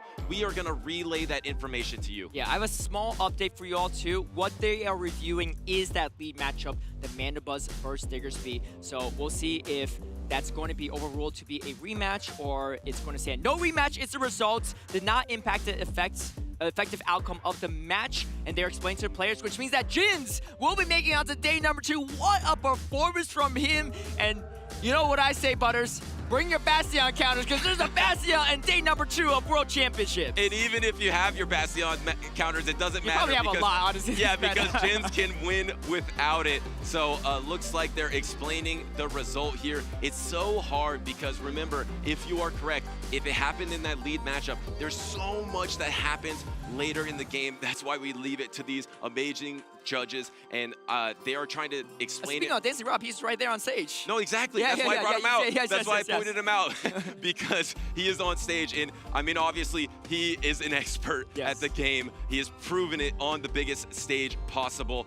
These are tough decisions, and they're explaining it to both these trainers. I don't know if it's official yet. You mentioned it's official, but both these trainers still are on stage. But I'm so happy that we had the extra time time to be able to spotlight the journey, specifically of Jin's. And of course, Kim, who is a trainer that is kind of unknown, and he got so far and he's not out of it yet. He also will drop down to loser's bracket if this does stand, and he has an awesome opportunity to make it to day number 2. And we know how talented all these APAC trainers are that we don't get to see normally in championship series. I mean, we definitely know it because Yakai was our last year's world champion. That's right, that's right. And, you know, credit to Kim as well, really well played series. And this is only his 3rd tournament ever, right? 2 qualified tournaments in South Korea, and then now World Championships for him, and making it this far too. Absolutely incredible performance from him as well. But big congrats to Jins. He is making it on to day number 2. Add another name to the list, Duo Butters. Yes.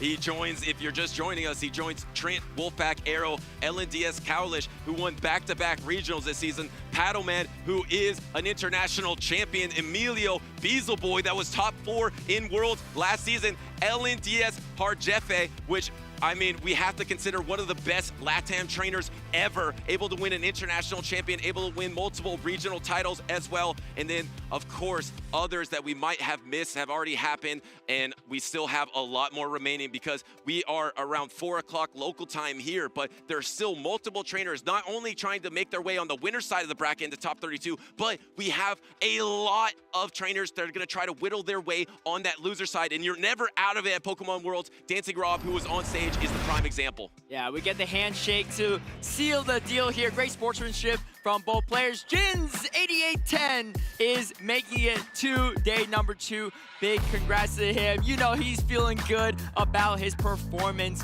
And again, his first official ever season playing in the championship series, and you love to see it. And one thing I want to look at, I don't know if we can look at top usage again. I just want to see, what do you actually target if you are Bastiodon? I don't know. The biggest thing that you're going to target is obviously the Dark Flying. Yes. Right? The Yes. Mandibuzz and the Moltres. You are fantastic in those matchups. And honestly, that's about it. And the Talonflame too. Talonflame, yes. Yeah, yes, you yes, have Talonflame there. And then the thing is, you're actually neutrally okay versus a lot of Pokemon in the top meta. You just don't really have the opportunity to hard beat much of the Pokemon besides those flying types. And of course, at all costs, you need to avoid those ground types like the Shadow Kanto Marowak, the Shadow Quagsire that's very popular. I believe number 6 in top usage here in day number 1. And then we even saw the Diggersby, who was number 1 top usage at NAIC, has fallen off a cliff, but is still very viable, especially in a scenario where Galarian Corsola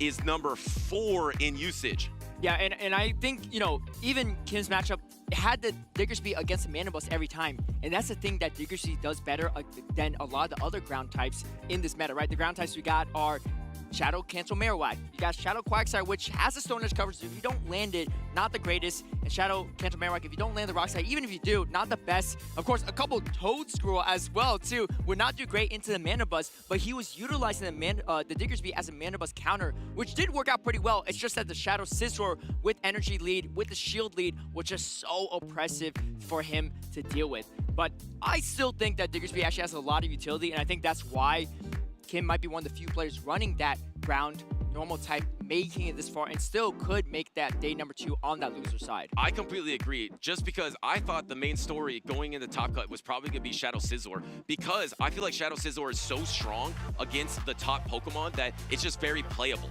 Diggersby is actually one of the best counters because you have that double super effective Fire Punch because of the Steel and Bug type weakness of that Shadow Scizor. So I completely agree with you. Diggersby has a lot of play. It's not high in usage, but if you can find a way to make it into day number 2, you might have some awesome matchups. This is a Pokemon that's trending down. There is no denying that, but it could be on the rise if you knew what the actual meta would be here at Worlds, because it does have a lot of decent matchups. It really does. And I know at least one trainer coming up on stage does have a Diggersby as well. I chatted with him a little bit right before earlier in the crowd, and that's going to be Magic Mason. And we actually haven't seen him on stage in quite a while. Honestly, since 2024. His last tournament was in Toronto in December. And you know, I chatted with him. He started a new job and stuff. Doesn't have as much time, but had the championship points locked in, already qualified. And now he is 1 series away from making it into day number 2 on that winner side as well. And, I thought you said Mankey, and I was like, oh, does he have a Primeape or an Annihilate on his team? I got the Mankey here. Oh, you do? Yes, That's nice. Well done. But yeah, and it's funny because Magic Mason was a trainer that I feel like at his greatest prominence was in the Noctowl, Trevenant, Lantern meta, which was it was tough because there could be a lot of potential for hard counters, but he was able to win scenarios where it was complete mirror matchups versus other top trainers. So you know this is a trainer with incredible capabilities. So can he translate that to a meta that's completely wide open? You can't really get any different from that meta to this meta. They really are polar opposites. So this is kind of a fresh start for Magic Mason here. So I'm really excited to see his creative take on the meta. And obviously he's doing awesome because he's in the winner semis, 1 match victory. Yeah, and you know, as our players are getting loaded, we're going to take. We will be right back versus Magic Mason versus Davide will be the matchup we have up.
Welcome back, trainers. I'm here with a very special guest, Disguised Toast, Pokemon fan, content creator, esports organization owner as well. And we're just chatting right before this. You said that this is your first Pokemon Worlds. Very exciting. Something I love to hear about people is how they get into Pokemon, right? Maybe one of your first early happy memories. I know us as 90s babies, it might go a few far years back, but I'm just curious to hear, you know, your origin story with Pokemon.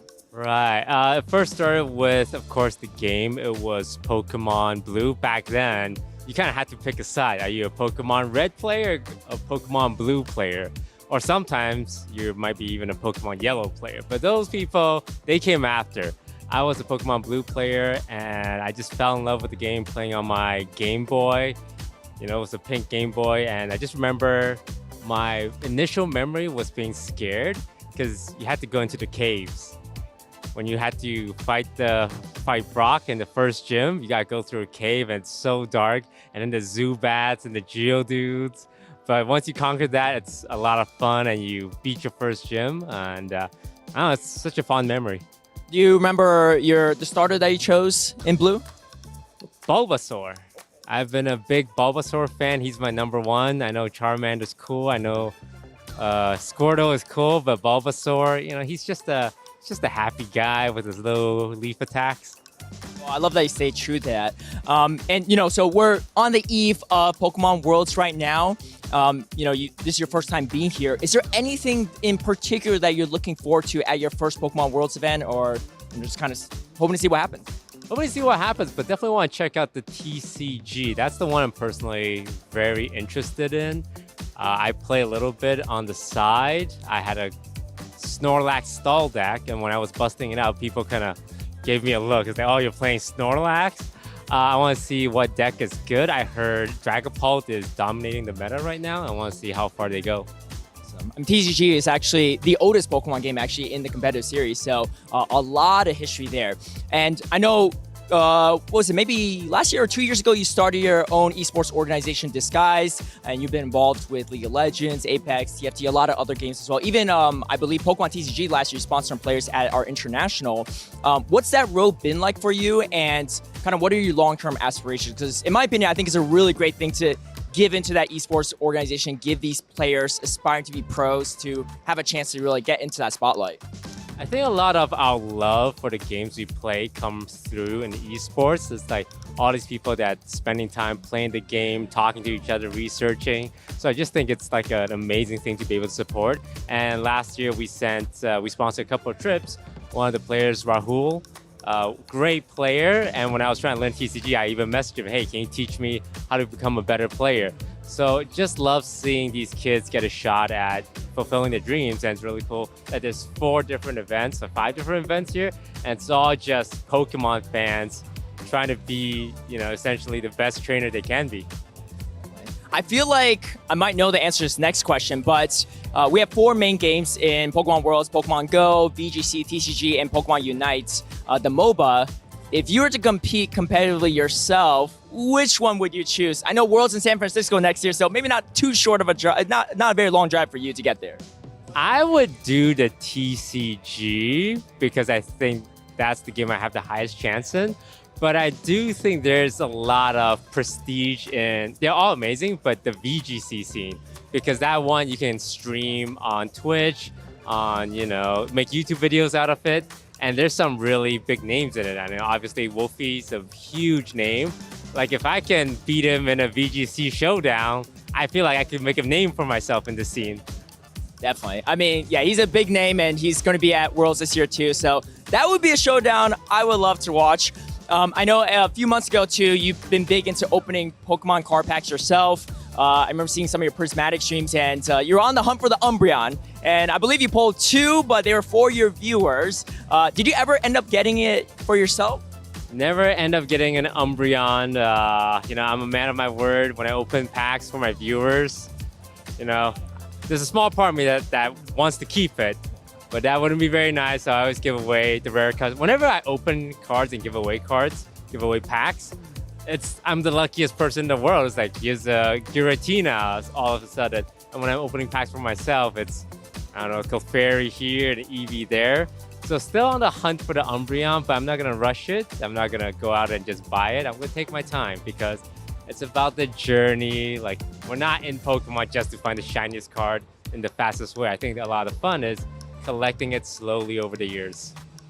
Well, unfortunately, I can't maybe help you end your journey early, but I really do appreciate you taking the time to chat with us and stuff. And as a little special thank you, it's not an Umbreon Prismatic card, so don't get too excited, but I got you a little Umbreon plushie.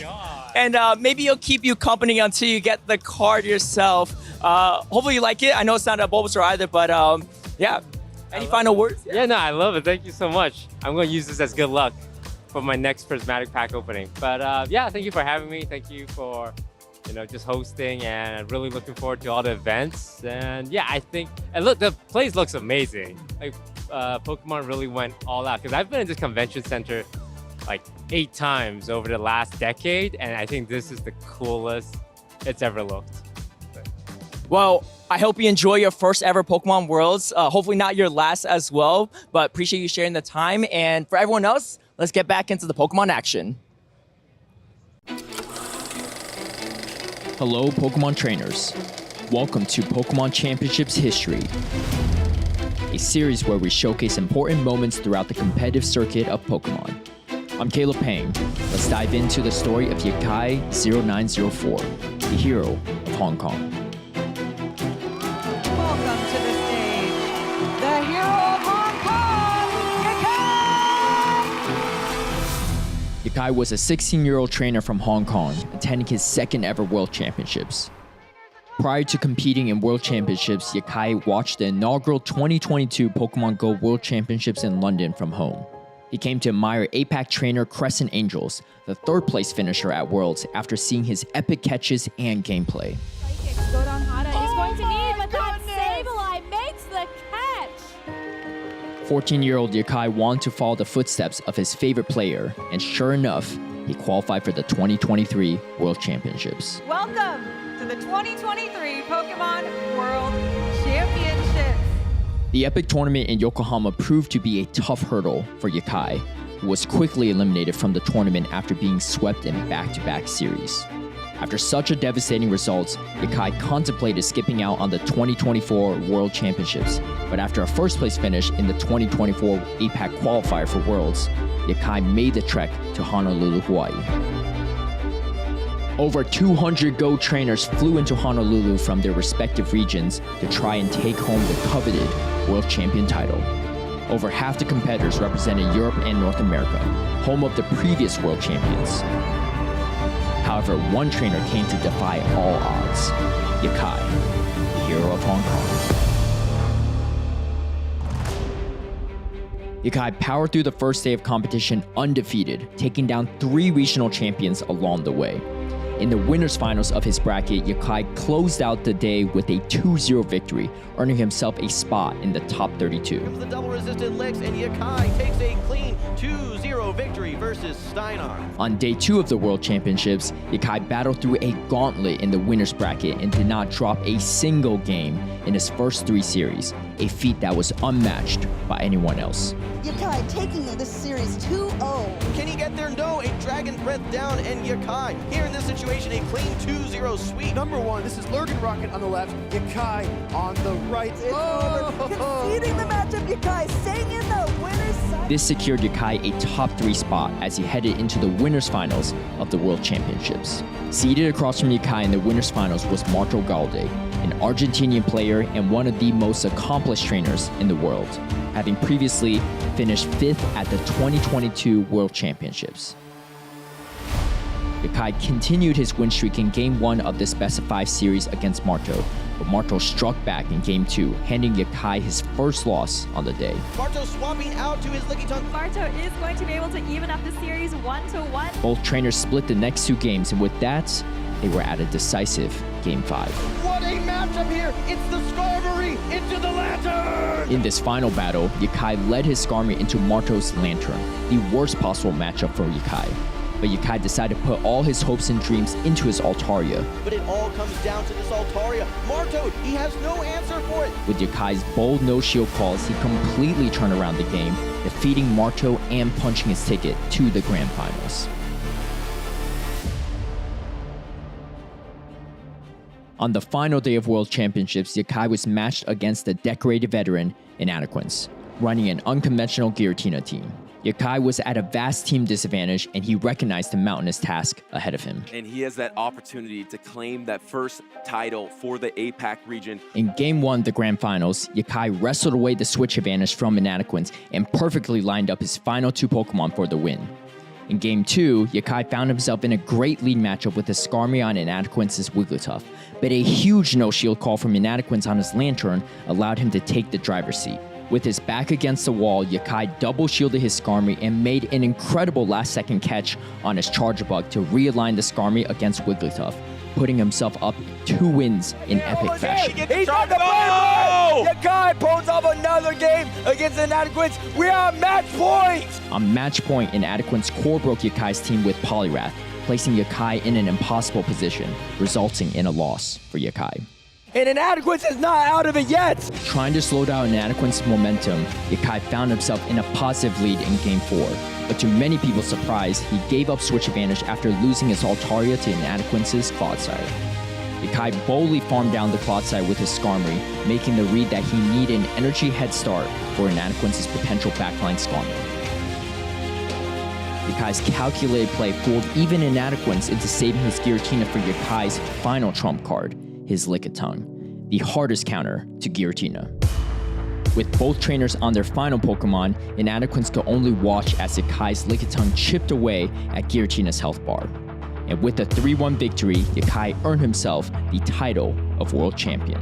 It all started in 2022 London when 14-year-old Yakai watched the best trainers in all.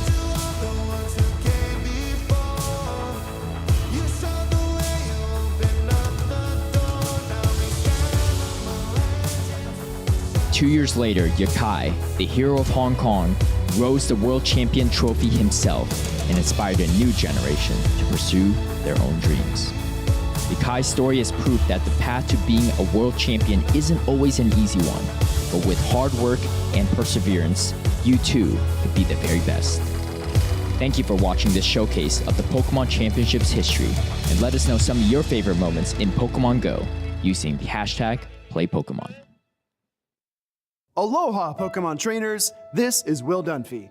The 2024 World Championships took our breath away. Let's take a look back at the epic competition in Hawaii.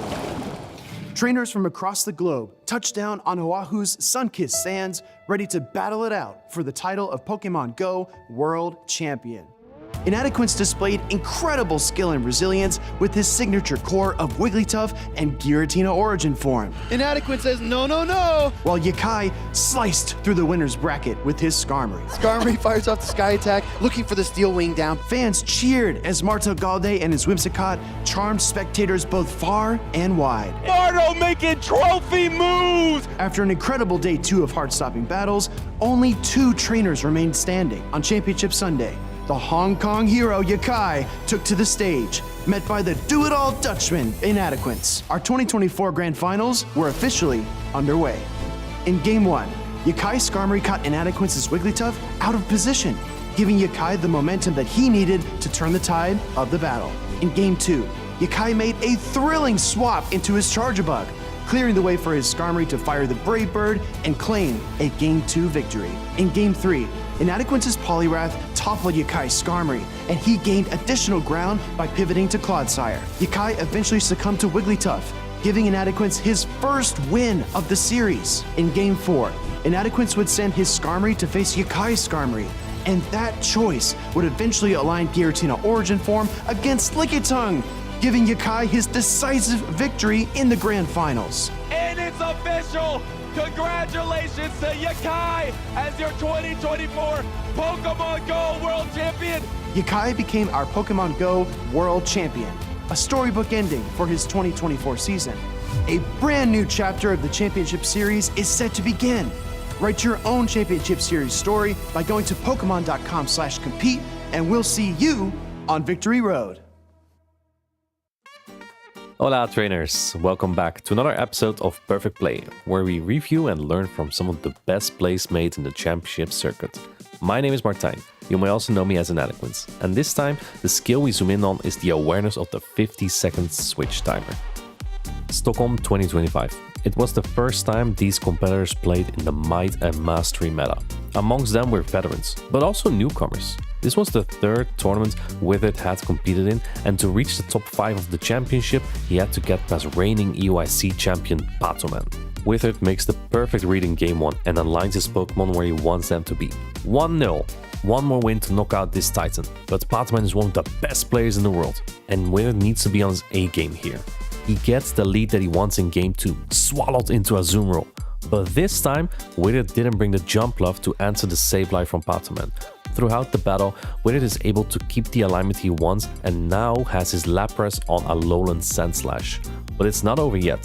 There's still a small chance for Patoman to win, and he is known to take those chances. In the final moments of the battle, Patoman makes a masterful play. As soon as he uses one Powder Snow off the drill on his Alolan Sandslash, he swaps into a Azumarill to attempt catching a Sparkling Aria. He fails to do so, but if he is able to get that one Powder Snow from the Swalot after this Ice Beam, he will win the game. As soon as Swalot is low on HP, Patoman stops attacking. But Withered reads the devious plan of Patoman so well, he cannot knock out Azumarill with Swalot. Withered has to keep an eye on the switch timer. The problem is, Patoman's switch timer will be up a second earlier, so Withered needs to do something, and he does do something. Look at this. Once the clock is 3/4 up, there are 12 seconds remaining.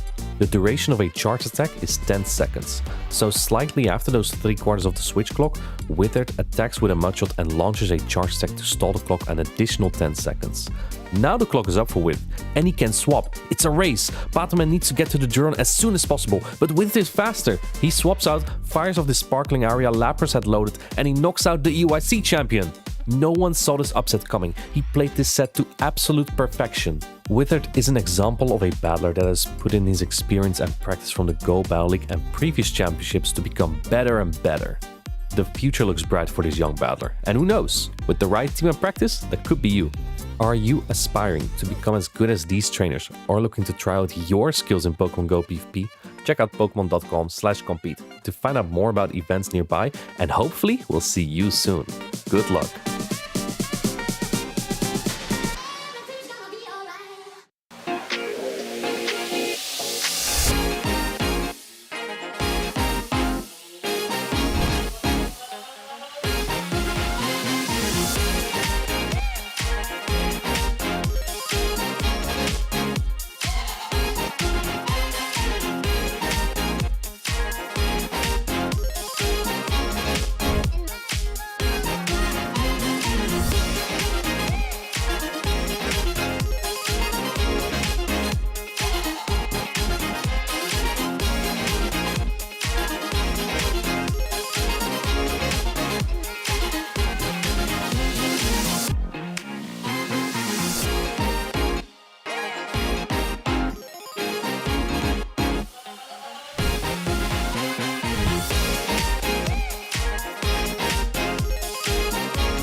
It was the debut of the full Might and Mastery update in the North American region, and there was a record-setting turnout of over 200 trainers testing their might in this new meta. Pokemon like Shadow Sableye, Claydol, and Cradily skyrocketed in usage, but fringe picks like Corviknight, Lapras, and Shadow Primate were X factors all weekend. Out of Pocket and Ashton Ash recreated the same magic they had at NAIC 2024 by controlling the winner's side of the bracket. But the main character is not always who we expect. Down on the loser side of the bracket, Elam was taking out top trainer after top trainer. He hung on against Nighttime Clasher to secure one of the best victories in Championship Series history. No way! But Stumble debuff isn't enough though to take it out. I think Nighttime Clasher might be able to hang on here. Resisted Ice Bug. Wait! Elam comes away with it! Elam faced another major challenge when he met Ashton Ash in the losers finals, the trainer that defeated him on day one. It seemed like a disadvantage when Elam had no answer to Ashton Ash's Corviknight, but Elam in his Shadow Drapion seemed to have an answer for everything. In the grand finals, Pocket started out on top with amazing execution, but after Elam dropped game one, he masterfully bounced back with a staggering 6 straight victories to win his second regional of the season. Elam once again is your 2025 Atlanta Grand Champion. If you want a chance to be a part of Pokemon history, join in on the action by going to Pokemon.com/compete to find events near you. Hello Pokemon trainers, Homeslice Henry here to showcase the amazing moments from the 2025 Baltimore Regional Championship. With a massive meta update mere days before the competition, over 160 competitors descended onto the Baltimore Convention Center. The prize, becoming the first regional champion of the 2025 competitive season. Day one was action-packed. Seasoned competitors Arrow and Bopper blazed through the competition with Shadow Typhlosion, while newer competitor Murphy burned a path to day two with Shadow Alolan Marowak. On day two, Elite made quick work of the winner's side of the bracket to earn a spot in Grand Finals thanks to his Shadow Machamp. His opponent, Wadaj, who he defeated 3-1 in the winners finals, went down 0-2 in the series, then proceeded to reverse sweep to force a bracket reset. In the bracket reset, it all came down to a decisive Game 5, where Wadaj was able to secure victory thanks to his trusty Clodsire. Wadaj coming in, sludge bombing the Mandibus. He is your Baltimore Regional Champion. Think you have what it takes to be the next regional champion? Head to Pokemon.com/compete to find events near you. Hello, Pokemon trainers! Softove here to recap the 2025 Louisville Regional Championship. At the second North American tournament of the season, we saw the meta continue to develop. Familiar Pokemon like Dunsparce and Clodsire dominated day one usage, but on day two it was Malamar, Shadow Drapion, and Kanto Marowak who took the spotlight. Arrow made waves in the winner's side of the bracket, unleashing unconventional core breakers such as Registeel and Shadow Quagsire against his opponents en route to the winners finals. Meanwhile, Lyle Jeffs III swept both of his opponents to reach the winners finals, where he defeated Arrow 3-1. Can you get to an Arctotail? They'll make through the sideways. Boxed out for Lyle's Jeff. On the losers side of the bracket, former champions including S. James P21, Out of Pocket, Richie 1409, and Dunebug 97 had made it to the star-studded top 16. However, it was Nighttime Clasher who persevered, winning 5 straight matches to reach the losers finals. In a series that came down to a decisive Game 5, Arrow finally ended Nighttime Clasher's streak to reach his 3rd career Grand Finals in a rematch against Lyle Jeffs. In the Grand Finals, Arrow quickly swept Lyle Jeffs to reset the bracket. However, in Game 1 of the Grand Finals reset, the momentum started to shift in Lyle Jeffs' favor as he made a game-winning catch to finish the game with Drapion. Lyle Jeffs III won the 3rd game of the series in a sweep to claim his 3rd career regional championship at one of the most stacked North American regional championships of all time. If you want to join in on the action yourself, head to Pokemon.com/compete to find events near you. Pokemon Go has many different avenues to acquire the best Pokemon for PvP, but one stands above the rest to be very effective at increasing your PvP roster: trading. Trading is by far the best game feature to leverage. It allows you to collect Pokemon from events that you might have missed, reroll stats of specific Pokemon, get exclusive attacks that can no longer be obtained outside of Elite TMs, and even get legendary Pokemon into the Great League like Lugia and Tapu Fini. The best times to trade are during events such as Community Day or Raid Hours. as they allow you to easily meet up with other players and can sometimes provide bonuses to the amount of special trades you can do. This is the time to ask around for Pokemon you need on your roster, especially if they are out of season like Trevenant, which only appears during Halloween events. Another great place to trade is at Play Pokemon tournaments. Trainers there are just like you and likely have key Pokemon you've been looking for, or regional Pokemon such as Tropius and Hawlucha. Now, trading is a two-way street, so it's always best practice to keep Community Day Pokemon and special event Pokemon for future trades, as other trainers might need them from you. Here's a list of some of the top Pokemon used in the Great League for Play Pokemon tournaments. While this meta is ever evolving, it's important to add these Pokemon to your roster as they are consistently performing at the highest level in both Go Battle League and Play Pokemon. The friendship gifting system can also help you lower the costs of trades. For example, someone that you are good friends with will cost you 20,000 Stardust for a new Pokedex entry, while someone you are ultra friends with will only cost 1,600 Stardust. This is fantastic for trainers that can trade with their local community, as you can easily work towards higher friendship levels, while also preparing you for potential costs of trades when you go to special events.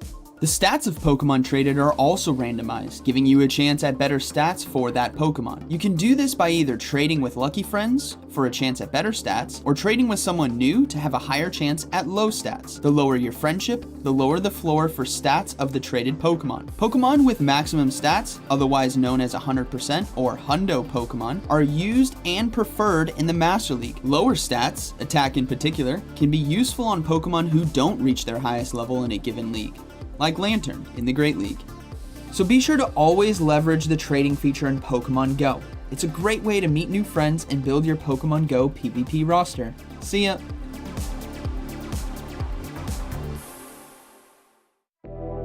Alright trainers, get ready to take some notes.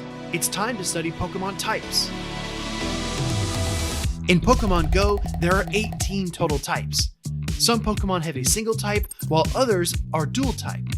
You can identify a Pokemon's type in the inventory menu or on the top right of the battle screen, similar to the Pokemon TCG. Every attack in Pokemon Go has one type property. Similar to VGC, the type property of a Pokemon's charge attacks are displayed on screen during battle. We can use this scale to see how damage applies in Pokemon Go PvP. Neutral, resisted and super effective, double resisted and double super effective, and triple resisted. In VGC, flying type Pokemon are immune to ground type attacks. However, in Pokemon Go, no types are immune to other types. The closest comparison to immunity in Pokemon Go is triple resistance. More on that later. Unlike TCG, no Pokemon in Pokemon Go can use a special ability to remove their type's weaknesses. Therefore, every fast and charge attack will deal at least a tiny bit of damage, leading to improbable, unexpected, and exciting win conditions. Let's begin with the interactions between fire, grass, and water. Fire is super effective to grass, grass is super effective to water, and water is super effective to fire.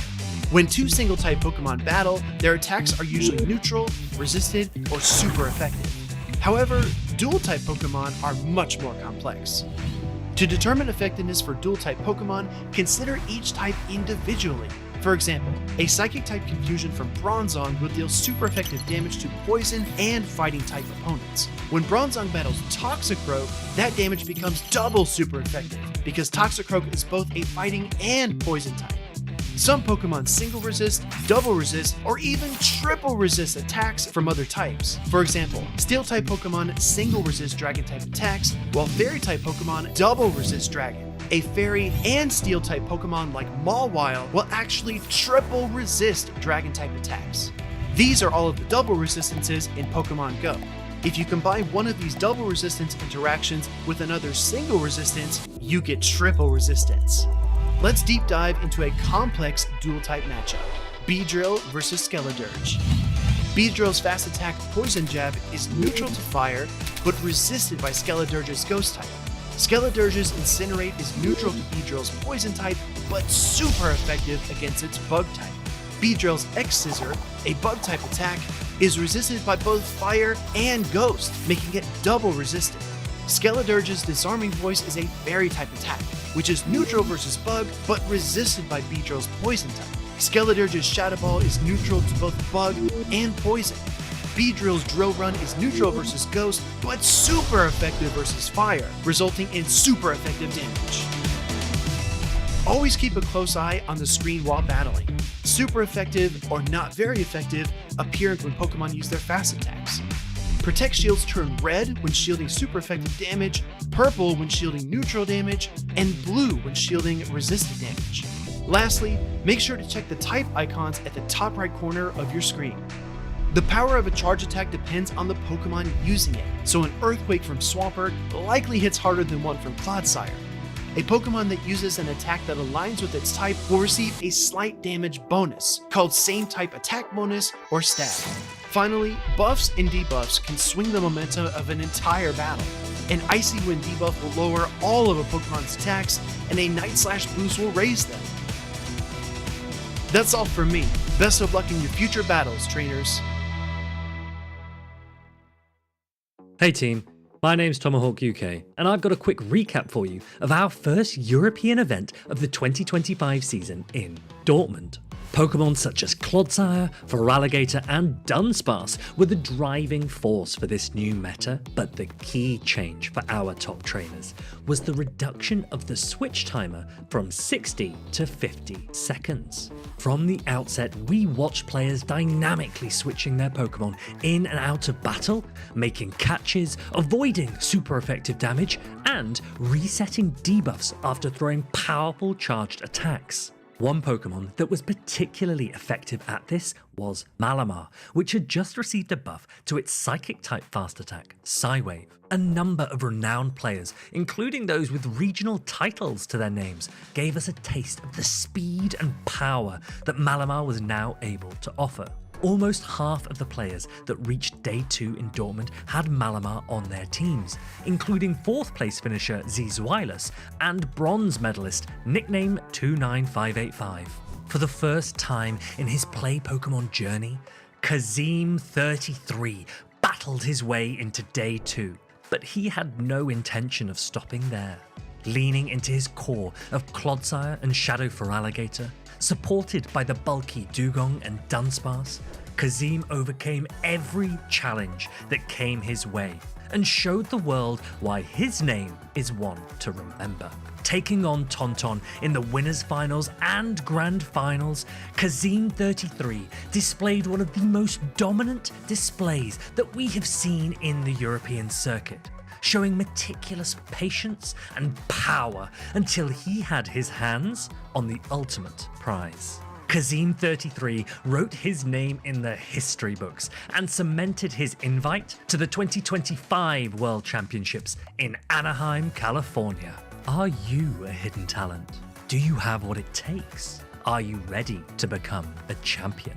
I look forward to watching your journey. Go get 'em. Hey there, Pokemon trainers. Gabby Snyder here with the one and only host of the Gotta Catch 'Em All game show, Brian David Gilbert. Welcome to the Pokemon World Championships. Thank you very much. It is an honor to be here. It is overwhelming in the best ways. What has been the most overwhelming part of it? Truly just kind of absorbing the amount of exhibits I can go look at, and also figuring out just how much of my budget I should go over, which I have already gone over, but I think I can go over it more because there's some really cool stuff here. All right, well, if you figure that out, let me know. Yeah, I'll tell you. But, you know, as the host of the Gotta Catch 'Em All game show, I gotta ask you about your Pokemon history, because you ask your contestants about Pokemon, so Yes. I'm gonna flip the tables. Please. How did you first discover Pokemon? It feels like it's just always been there in my life, but also I was thinking about it, like, I do remember a very important Pokemon memory for me is my sister and I, like, watching over the shoulder of my older brother as he was playing Pokemon Red on his Game Boy, and just, like, I'm pretty sure there are photos of us doing this. I definitely remember my brother getting very upset with us for, like, sticking our heads way too far over his shoulder, but that was such an important memory to me as a kid, and since then I've just been playing the games, cards, everything. Do you have a Pokemon that you'd consider your first partner Pokemon? It's tough to say because most people know that I love Tangela so very much, but my first love was Arcanine. Okay. Arcanine was like the one that I loved so much. I've always been a Squirtle guy for first partner Pokemon. When it comes to like truly first partner, I will never give away a Squirtle. Squirtle's my most important Pokemon there, but it changes as I grow. I think that that's an important thing in Pokemon, is that it grows with you as you mature. It evolves with you. Exactly. I love that. I love that. Do you have a favorite game in the Pokemon series? The hipster in me wants to say Pokemon Stadium because I will destroy any of you at the Scyther Pinsir game where you're chopping the logs. That's I'm so the best hard. at it. And again, this is an open call. Any competitors, there should be a world championship for just that specific mini game because I will destroy you in that one. They're usually over in side events, by the way, so Great. you can get set up there later. So how do you prepare for an episode of the game show? Very good question. Just 36 straight hours of heavy meditation. Just getting into the correct mind space, followed by intense like diction tongue twisters. Oh, of course. The Tyrant and the Tyrogue tied at the tournament just over and over and over again, making sure that I can really pronounce, well, I just said pronounce everything. Making sure I can pronounce. I haven't finished my diction tongue twisters just yet, so wait for that tomorrow. I was going to say, you have until Saturday to get warmed up, so you got plenty of time. I've got time until Saturday. It'll work out great. And do you have any other like physical warm-ups that you do, or is it all a mental thing? It's predominantly mental, but you know, I'm always getting those just in case I need to run on stage. I'm ready to go. Stretching out. This is the first time it's in person. It is the first time. I'm very excited about that. I think the audience's energy is going to be incredible, specifically when all of the audience knows the answer to a trivia question and none of my contestants do. All right. Well, you had the first episode online a couple months ago. Do you have any fun memories from that you want to share? Oh my gosh. It was fantastic. I think it was such a wonderful first 3 contestants. Glitch winning is spectacular to me.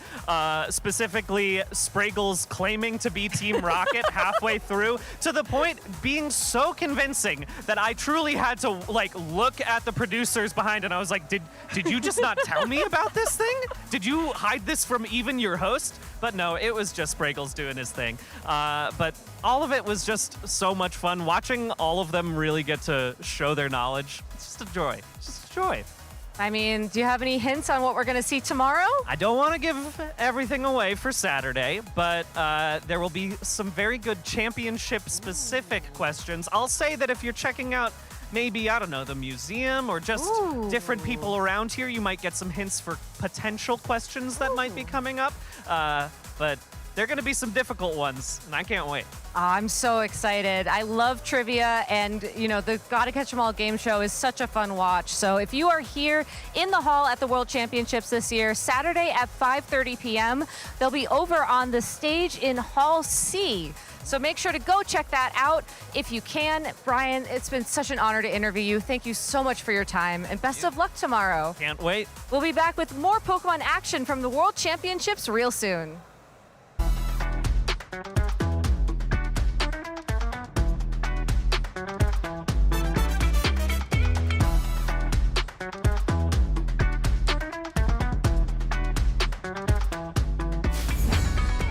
Hey there, trainers. Welcome back to Anaheim, California. Jim Lawson here, aka Wholesome _, back for the Pokemon Go World Championships. I'm standing by with the one, the only Pokegains. Pokegains, welcome to the United States, first off. Thank you, man. I'm Pokegains. I'm located in Belgium. Pokémon Go trainer. I'm here in LA with Jim. Can I call you Jim? You can call me Jim, yeah, absolutely. Yeah, how has your time in California been so far? It's been really good. The flight was like 12 hours. I enjoyed the food so far. Lots of pancakes and oatmeal and eggs. One of the classic American diner dishes. Absolutely. Have there been any fun activities you've been taking part in besides pancakes? I went to Disneyland. Was amazing. And today just enjoying the venue and the battles.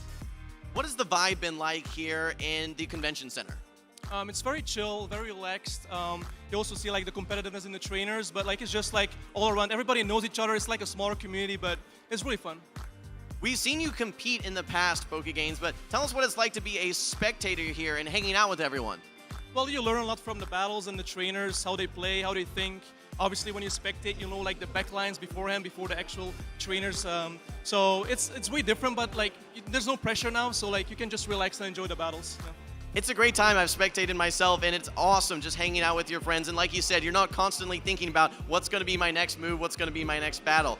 All right, well, we've seen a lot of great battles so far, a lot of great battlers as well. It's been months and months all leading to this Worlds tournament. Who's your favorite to win for the trainers still remaining? I would say SJ P21. I call him James. He's a close friend of mine, also teammate of Elitiums. But yeah, he's my favorite to win for sure. All right. Well, I think he's been performing very well, and hopefully we'll be seeing more of you. But that's all we have for now. We're going to kick it back to the casters for more battles. Thank you so much, Wholesome. Thank you, PokeGains.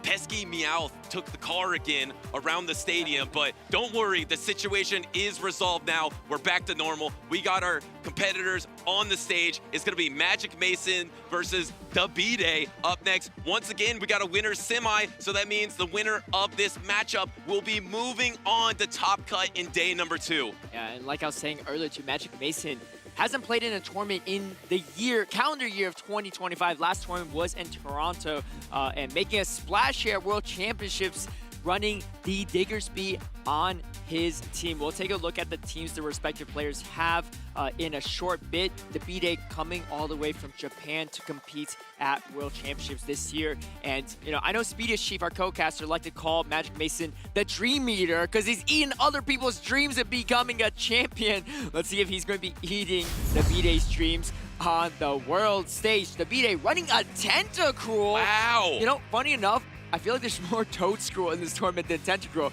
but the Tentacruel, Credilli, Blastoise, Shadow, Sableye, Tinkaton, and Talonflame. Hold on, I actually think that Tentacruel is meant to be a Toadscruel. Oh, it is a Toadscruel. Toadscruel. Yes. On the team sheet here, and that actually might be the trainer. We'll go look back in the bracket, but I believe Marto Gaude lost to a Toadscruel early on in this tournament versus a trainer from Japan. So this actually could be that very trainer, because he mentioned a Sableye as well. So I believe this might be the trainer. We're gonna double check for you that took out Marto Gaude, which has had one of the best seasons imaginable in Pokemon Go Championship Series history. So if he's able to accomplish that feat, he can accomplish anything. He's already at the winner's semis here, but remember, winner's semis is technically the winner's finals, because whoever wins this is going to be moving on to day number 2. Awesome team composition from the B-Day here. And then Magic Mason, more known for his meta picks, is running the Diggersby, Mandibuzz, Annihilate, Dedenne, Cradilly, and Shadow Drapion. More meta from Magic Mason, but a completely different type of meta environment than the one he is used to. I'm fascinated to see how he adjusts in this competition. Yeah, you're absolutely right. Looking at the bracket, the B-Day was the one to knock Marto Gaude into that loose bracket, running this absolutely wild team. The B-Day qualifying for the Japanese qualifiers, and has prior to this played in Worlds 2023, but hasn't played in Worlds outside of this. So second World Championships, and now facing off against Magic Mason in this winter semifinals with an absolutely wild team. Magic Mason's team, you know, funny enough, was a team that I was playing in a lot of my local tournaments. Magic Mason actually came upon this team himself too. So maybe great minds think alike, I don't know, but Magic Mason definitely could play a lot better than me, but it is a fairly meta team, and this is truly meta versus anti-meta. I mean, Toadscruel, a recent release in Pokemon Go, and you know, not a lot of people even have experience running this Pokemon, but even less experience facing off against it. Let's see if Magic Mason is able to make the adjustments in this matchup or not, but very unique typing, ground, grass, often with Wrap as one of the moves, and Seed Bomb. So really great coverage, right? Ground, normal, and grass, and Wrap, of course, you pretty much guarantee a debuff every time you use this. So a lot of utility. Shadow Sableye, I mean Sableye in general too, kind of been one of the cornerstones of Pokemon Go PP for years, but has kind of taken a backseat of recent, but looks like it's back. And I believe Nighttime Clasher posted about that he thought that Pokemon was awesome in the current iteration of the meta. I really like how the B-Day has that double grass type. Of course, they both have subtypings between the Toedscruel and the Cradily to protect the Talonflame, because Talonflame is looking awesome versus Magic Mason's team if you can scare away that Dedenne. Yes, Shadow Drapion will have a lot of play for it, but I feel like that Talonflame in the back has a lot of potential, especially the Flame Charge version. I feel like a lot of these trainers have been running that Flame Charge. To be able to ramp up the attack by one stage is extremely powerful in the in-game, especially if you can scare away the counters with those double grass type Pokemon, the Toedscruel and the Cradily protected beautifully.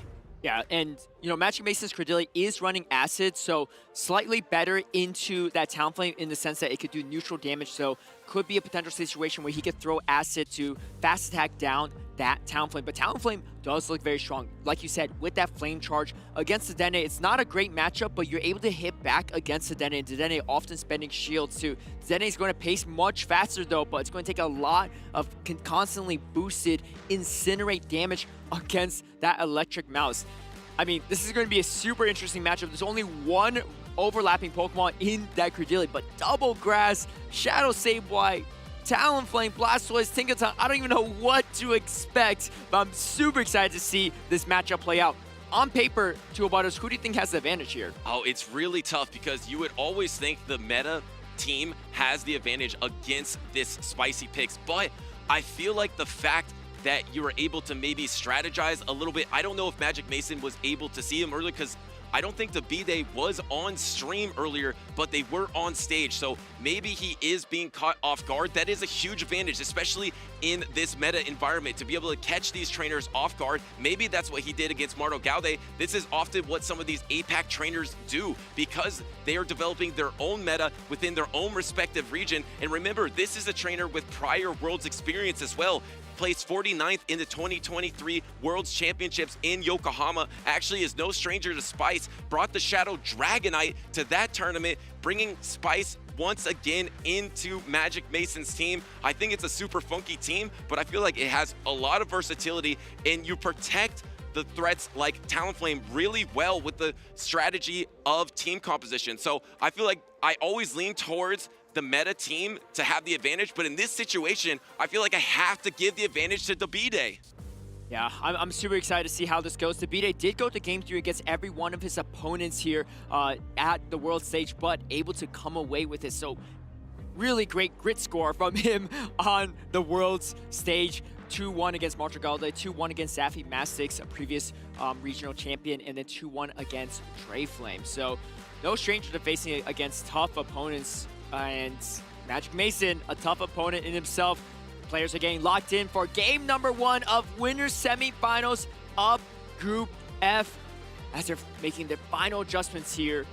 We're almost underway. And speaking of a powerful trainer, let's talk about Magic Mason a little bit. He was top 8 at NAIC, getting 7th place. He was 2nd place at Knoxville. Of course, he is a regional champion as well. So many times that he got top cut. He was number 1 in Toronto, top 5 in Fort Wayne, top 5 in Hartford as well. He is a feared trainer, top 5 in 2024 Pittsburgh. That season in particular, he had so many top cut performances. You mentioned he took a little bit of a break this season, didn't compete as much as usual, especially compared to last season, but now he's back and in a commanding position, now only one matchup away from coveted day number 2. If you can make day number 2 on the winner's side of the bracket, you can be the world champion. That is why there is so much on the line for both of these trainers. You have such a commanding position coming into that winner's side of the bracket. You have a day to refresh, complete refresh, take the cartridge out, blow on it, completely reset for day number 2. You're gonna be having a better picture of what you're gonna face. You can prepare for it. And of course, it's gonna be the top trainers in the world. And it looks like we are locked in to battle number 1 between Magic Mason and the B-Day. It is gonna be the Tinkatong versus the Annihilate. This is not terrible for the Annihilate, and that's why Magic... Yeah, I mean, not clear answers there because Tinkaton does have a lot of play into both the Dedenne and the Shadow Draftman. This is a non-Shadow Annihilate, so it's not going to be able to muscle through this matchup nearly as well. But these are still neutral counters, and they are getting boosted. The Bulldoze, not enough. Magic Mason likely going to throw up a shield here. A very easy bait for Dabide, but Annihilate still going to be able to outpace in this situation here. You can survive with Bulldoze here. As you got charge attack priority, Magic Mason going to throw the Raytress. Dabide, if you shield this, it's good, but if Magic Mason shields, it's even better because he's going to get double boosted at this point in time too. Can win the switch advantage, and Magic Mason making the big call here, shielding the super effective play rough. And now do you pivot? Do you go into the Shadow Sableye to try to Shadow Claw down? There is the second Protect Shield, no pivot. That means Magic Mason is going to be able to counter down here, and this is going to be tough because Magic Mason has his Annihilate double boosted. Now pivots actually, holds onto energy. Now the Shadow Drapion is met by the Shadow Sableye, but remember, there is the Power Gem. You can endure one Power Gem. You're going to throw the Crunch. You pick up the Protect Shield here, but this is huge. Now you can set the pace here because you can farm up a little bit in Power Gem, and that might be enough to knock out. And we get the debuff as well. The debuff chance is lower this Go Battle League season, but it is still looking good for Magic Mason here. And Shadow Sableye in a kind of tough position. Magic Mason is going to throw the Aqua Tail. Do that crunch. The Beat doesn't have shield, so not too bad, but this is debuff. Oh, that choked! Shadow Sableye, and now comes the Credillia. You need energy here. Can you get the full? Oh, gets the Aqua Tail! Not quite. Some chip damage. Great for Magic Mason as well because he has energy on the Annihilate. Can he get the move off? I don't think he's going to get to Ice Punch in time. Oh, but he can't get the Rage Fist. He throws the Rage Fist. He needs as much chip damage as possible. The B-Day is maybe thinking it's an Ice Punch, but he's going to be relieved to find out it's just a Rage Fist here. You have a charge attack remaining, but you're so low at this point. Even though the Dene gets beat terribly by the Cradilly. Look at the health of this Cradilly. Able to throw the Grass Knot into the Annihilate, knock it out. Now suddenly you're at such low health. I don't think you're going to be able to endure Play Rough even if you Rock Tomb debuff. But can you get to enough damage between the Sableye and this Cradilly? Remember that Sableye does have some energy in the back, so it's not over for the B-Day. It's not over yet. Doesn't have the Power Gem, but I think Magic Mason playing this smart, farming up as much energy as possible. Oh, the swap! Wait, throw the foul play, but the Dedenne gets the Parabolic charge off first. That is crucial. Wasting all that energy from the B-Day, knocking it out. Does he also have the Play Rough? No, he's one away, but so was the B-Day, able to outpace, reach the Play Rough, and Magic Mason able to take game number 1.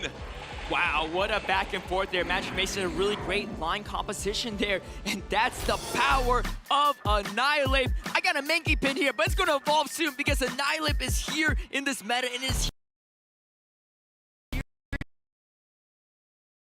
that matchup against the Fairy type, and it put Dabide in such a tough position because if he swapped to Sableye in that matchup to pivot out, Magic Mason gets what he wants. He can swap out and get the Annihilate on the Credillia, so Dabide staying in there, but it put him in a tough position because Magic Mason able to get so much energy with the Annihilate and make the backline matchup super hard for Dabide. Fantastic point. Because Annihilate was able to muscle through a matchup that you would think is a counter. It's a fighting type into a fairy type. On paper, you think, oh, of course, fairy types is super effective into fighting types. It resists fighting type damage, but no, because you have the subtyping of steel, you're taking neutral damage from that counter, plus the boost of the Rage Fist. You're able to just 2 Protect Shield through that opening fairy matchup of the Tinkaton, and then the crucial part was the pivot to hold on to some health, and not only to chunk the Cradilly, he also was able to get to that desperate Aqua Tail on the Shadow Drapion that got that Cradilly low enough in the end game to knock it out. It was really a team effort there to take out the Cradilly. All 3 Pokemon on Magic Mason's team had a fight against that Cradilly. Yeah, I don't think Magic Mason could have played that any more perfectly. He did everything he could. Left with energy through the Parabolic right before the foul play was thrown from the Shadow Sableye, farming up extra energy against Credillia, and like you said, getting that chip damage.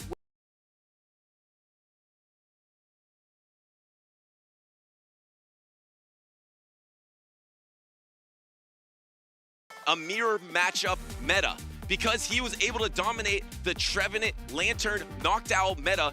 You have to be efficient. You have to be exactly precise. If you're gonna play an opponent's team that's exactly the same as you have to outmaneuver him. So you're able to take that skill set that he developed in a previous season and now utilize it here at 2025 Pokemon Worlds. I feel like he's well positioned to get one more game victory to get on to day number 2, but the B-Day still has that opportunity to reverse sweep. Yeah, and the tough thing with Annihilate is that even though you think you have a counter for it, it can muscle through with shields. Game number 2 here, Magic Mason 1 game away, but here comes the Toadscruel from the B-Day. He's going to lead it into the Diggersby ground versus ground matchup. These are going to be super effective fire punches, so it is going to add up in damage, but you do have the super effective Seed Bomb as well from the B-Day side. Remember, this is a ground and grass type, so you're going to be able to take super effective damage from this fire punch, but you're going to be able to battle back with your own super effective Seed Bomb. Do we see a swap? No. Now you're going to be able to chunk with this Seed Bomb. The problem is you don't have the best stat product, so just taking one super effective fire punch is pretty much getting you at half health. Diggersby is just going to outpace. The B-Day knew that, swapping into the Cradilly. This is devastating. Is now met by the Annihilate, and he's gonna go for the Grass Knot, not messing around, and it's a no shield from Magic Mason. And a perfect line read from Magic Mason. Yes, he has the Annihilate for the Cradilly, but he has the Shadow Drapion for the Shadow Sable as well. The B-Day thinking, all right, if there's a Drapion, I could draw it out. But he draws out the Annihilate instead, and this is absolutely brutal for this Cradilly. Can it hang on from the Ice Punch is the real question. It's the non-shadow, and it doesn't. It's not enough health still. And Annihilate now getting a lot of energy, going to throw a parting Rage Fist, but things are about to get from bad to worse for the B-Day as Shadow Drapion is lurking in the back. The B-Day in a hole in this matchup. Can he dig himself out of it? He's going to be able to take that Rage Fist, get the Shadow Claw down. Now he has some energy versus the backline, but a devastating counter in the Shadow Drapion. All Protect Shields are still left in the battle and not messing around, not going for the bait. Magic Mason maybe trying to call the foul play, and he's actually going to last second Protect Shield. Proper call on the Power Gym. And Toadscruel, super effective Mud Slap damage, but Magic Mason has a lot of energy here. The B-Day in a tough position. Diggersby still has energy loaded, so let's not forget about it. And that neutral upgrade is going to do quite a bit of damage as Magic Mason going for the combo play as well. Fire Punch coming through here. The B-Day has the shield something here. Going to throw up a shield. But do you have enough juice in the tank? I don't think so. Magic Mason's Pokemon just unleashing charge attack after charge attack, and actually on charge attack priority, deciding to save the last Protect Shield, get the knockout, waste the Fire Punch, and it's gonna be this Toadscruel at low health, and it's gonna get Poison Sting down by the Shadow Drapion. There's one Protect Shield remaining from both trainers, but the B-Day's Shadow Sableye has no energy remaining. All Magic Mason needs to do is get to one more Aqua Tail. The B-Day knows it and just lets it go. Magic Mason secures day number 2. Dream Eater is back, and Magic Mason punches his ticket to top 32 here at the World Championships. He's going to take out the B-Day, and he is going to take the 2-0 victory in this winter semifinals. Oh, what an epic demonstration of Pokemon Go PvP from Magic Mason. He has reformed his game. He took this season off a little bit, but it doesn't look like it at all. He looks like the Toronto Regional Champion right there. He was just precise in both of these battles. A dominant series victory for Magic Mason to secure top cut on the winner's side of the bracket. Yeah, Magic Mason is back, so is Diggersby, as you can see him leveraging it, but also the line reads as well, perfectly countering the B-Day however you can. We haven't seen a lot of Shadow Drapion on this meta, but Magic Mason reminding everyone why it's still one of the staples of the 2025 season. Oh, wow, just amazing plays from Magic Mason to just have the upper hand with the energy generation, being able to just chip his opponent, swap out, chip it some more. That was just an amazing display. Awesome to see Magic Mason. The B-Day is not out of it quite yet, though. Does go down to that loser side of the bracket. Still has a decent chance of making it to day number 2. Remember, there still are a lot of trainers that can secure that top 32 tomorrow on Saturday. Yeah, and you know, great performance from the B-Day as well, but I feel like both those matchups really tough. I don't think Davide made any mistakes, but Magic Mason just one step ahead in the team planning, in the prediction, and that's the tough thing, right? When you face a trainer as good as Magic Mason, if he has you hard countered, there's no wiggle room. He's not going to let you out of his grip until he grabs the victory, and that's exactly what he did, and we have another name added to our top 32. And remember, Davide is definitely not out of it yet. He has the strength and the power to take out a top trainer like Marto Gaude. You can never count him out. Speaking of Marto Gaude, let's look at his journey this season, and of course, we're gonna have more Pokemon action on the other half of this break. It's time for a quick recap of the Latin America International Championships 2025. I'm Tomahawk UK, and I was in Sao Paulo when Marto Gaude took Brazil by storm against many of the best Pokemon Go players in the world. Famous for its electric atmosphere, LAIC was a showcase of some of the best talent, support, and sportsmanship that Pokemon Go has to offer. Dominating the scene were meta staples, including Clodsire, Azumarill, and Shadow for Alligator. However, LAIC was also ripe for spice, as Primeape, Jumpluff, and even Shadow Alolan Marowak found their way into trophy placements. Championship Sunday kicked off with a face-off between friends, which saw fan favorite Marto Gaude take a quick victory over his teammate Richie1409. Richie dropped into the losers finals for a sensational set of 5 against local hero 12 Vitorello. In fascinating fashion, Vitorello and his Galarian Moltres recovered from a 2-game deficit to secure his place in the LAIC Grand Finals. Vitorello went on to stun the crowd as he steamrolled his way through the first 3 games against Marto Gaude, resetting the bracket and leaving everything to play for. In one of the most closely fought finals the game has ever seen, Marto Gaude and Vitorello took the series to a final game of 5. An immensely climactic charge attack priority event saw Azumarill and Galarian Moltres exchange heavy blows, with Marto Gaude coming out victorious. Marto Gaude is your 2025 Latin America International Champion! Give it up for the Tercero del Mundo! Off the back of his 3rd place finish at the 2024 World Championships, his 1st place finish at the 2025 Lima Special Event, Marto Gaude sealed his name as a legend of the game, as he became the 2025 Latin America International Champion. Make sure to keep up with all of the incredible action and Pokemon champions this season at Pokemon.com/compete.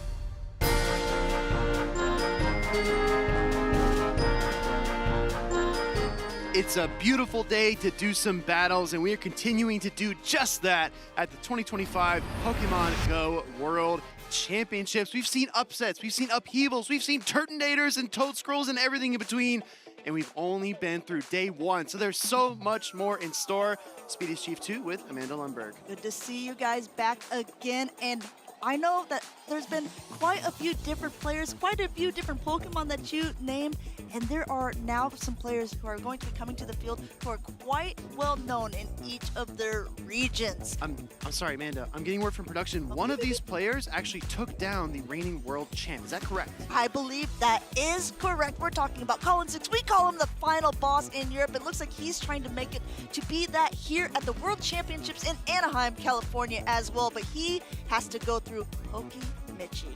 All right, I'm ready to see these trainers whenever they are set on stage. But in the meanwhile, Amanda, you and I have had some time in the green room, watching some battles, watching some plays being made. Anything standing out to you so far? I mean, the spice so far, we started off the show, and that was the big question, because this is technically the second big tournament in this meta. It's like, how much spice are we going to see? It did not disappoint. There's been some very meta picks, but there have also been some Pokemon that we did not expect to see straight from the beginning there. We saw a Shadow Charizard running Ember. We've seen Toadscrolls, like you said. We saw a Turtonator doing so well, and I am here for it all. Absolutely. Shout out to Sanhudigo, I think our only Turtonator in the tournament to date. But as these players get set, why don't we talk a little bit about the teams? Some of these picks we've seen time and time again. Cradily, Tinkaton, Shadow Kenta Marowak, Galarian Corsola, Talonflame. Maybe you could argue even the Galarian Moltres. We've seen those picks, but I want to make 2 points. The first is Pokimichi's Shadow Sableye. I guess that's how it acts. We've seen it once before, but on the flip side of that, look at Colin's team. It's expected to see either Talonflame or the Galarian Moltres. But what about both? What about both on the same team? Amanda, if you could speculate, when you have those two flying type Pokemon, one being dark and flying, the other being fire flying, what kind of different roles do they actually fill? I mean, so there's the thing with Galarian Moltres, how it doesn't really have as much strong play into a steel fairy type like Tinkaton. However, if you have the Pokemon that has a fire typing like the Talonflame, it can really, really just melt those steel. So they do have some different utility, and they also don't have the exact same weaknesses. Moltres having that fairy weakness and Talonflame doing actually very well against it. Yeah, I almost figured that Colin is probably bringing that Galarian Moltres into the ghost-heavy teams. If there's an Annihilate, Galarian Corsola, a Dusclops, whatever it might be, I think that is a really good answer. But what honestly surprised me the most are the move sets, because I suspected if you have both of the flying types, I would see a Flame Charge Talonflame. But no, they're identical charge attack movesets in Fly and Brave Bird on both of those Pokemon. So now that we've kind of gone over the two different flying type Pokemon and we take a closer look at Pokemichi's team, I don't know. I feel like that Talonflame probably has a bit more play just because you do have the Tinkaton on the opposing side. Now, also another Pokemon that has been doing kind of well, wasn't on that top 12 usage, but has really been making some plays is the Blastoise. If you have two flying type Pokemon, if you have things that the Hydro Cannon, that Community Day attack can really hit hard, I think that Pokemichi has a really interesting team composition of things that people aren't always bringing, and Blastoise might be the way to go. Can really only doesn't want to face the Credilli. Blastoise is definitely what I would describe as a wedge for a team, right? You kind of slide it in where you need it. It's not going to have any kind of big firework finish. It's not going to sweep teams in most cases, but it does do its job very, very well, and especially if you are running a Blastoise with the Skull Bash, which is exactly what Pokemichi has. So it allows you to buff your defense, deal a lot of normal type damage. I'm basically like hitting something with a return or a Hyper Beam levels of damage, and just kind of stay in the matchup, spam the Hydro Cannons. And when you saw earlier on today, Zweilous taking on Arrow, we saw that Blastoise roll out literally into a Talonflame, and it made short work of it. So doesn't even matter if it's a full health Talonflame. If there's no shields to hide behind, that Blastoise really can go to town. It'll be interesting to see because it has the same sort of team composition for Colin's team. They're having a Talonflame, also a Blastoise, and there's still a lot of other targets. So I wouldn't be surprised if we would see it at some point within these matchups. We are in the winners semifinals for Group G. That means whoever wins this matchup will be going on to date number 2. So this is big for both of these trainers. Huge matchup. The stakes only get higher from here. Let's jump right into game number 1. And this is why you bring the hammer-swinging Tinkaton. That's a Galarian Moltres on the opposing side, and it's got to bail out immediately. Now blink and you'll miss it because now that Credilli is in, and that is being used often as a safe swap because it's going to be able to hit whatever comes in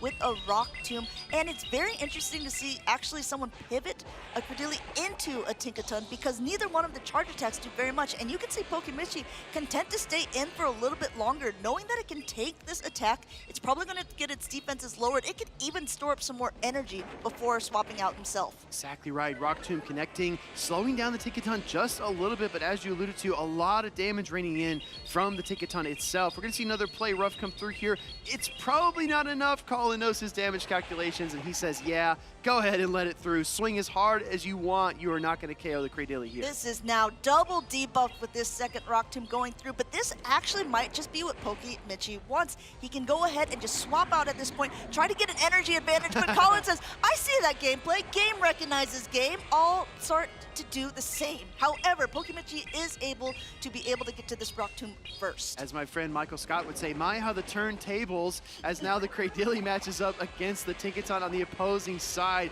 Play rough coming through here. We're going to expect some really good timing from our trainers. That's kind of the standard at this level of play. 4 Fairy Winds convert that into the play rough. That will connect for some neutral damage, but It's so underwhelming after the Rock Tomb. Yeah, swing, bada, swing, but still not making much of a difference. Neither one of these Pokemon are really doing that much damage. They're there at this point just to start bulking away. If you're keeping track, look at the grayed out Pokemon. That's how close the switch timers are up to being one more time. And think about how many charge attacks have been thrown between the Cordilli and the Tinkaton on both sides. An easy hack to remember is that every one of these charge attack mini games takes about 10 seconds. So if you spam off 3 or 4 of those, if you account for the fast attacks in between, you are right back at your timer. To your point, Amanda. Another Rock Tomb. Now the swap, trying to get a Sucker Punch down, and the fast pivot pinning this Galarian Moltres against the Fairy and Steel type. But I tell you what, at this range, it's a lot more comfortable for that Galarian Moltres, especially with 2 shields to hide behind. It is going to be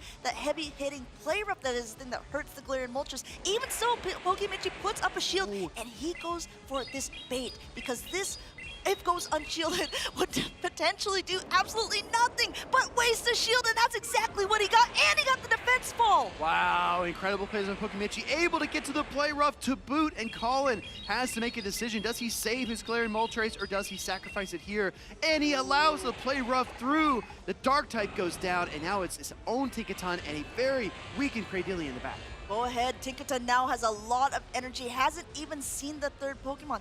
This is actually a pretty dangerous position because Sableye doesn't want to face a Tinkaton either, especially with energy, but it's so low in health that it might be able to just completely Shadow Claw down.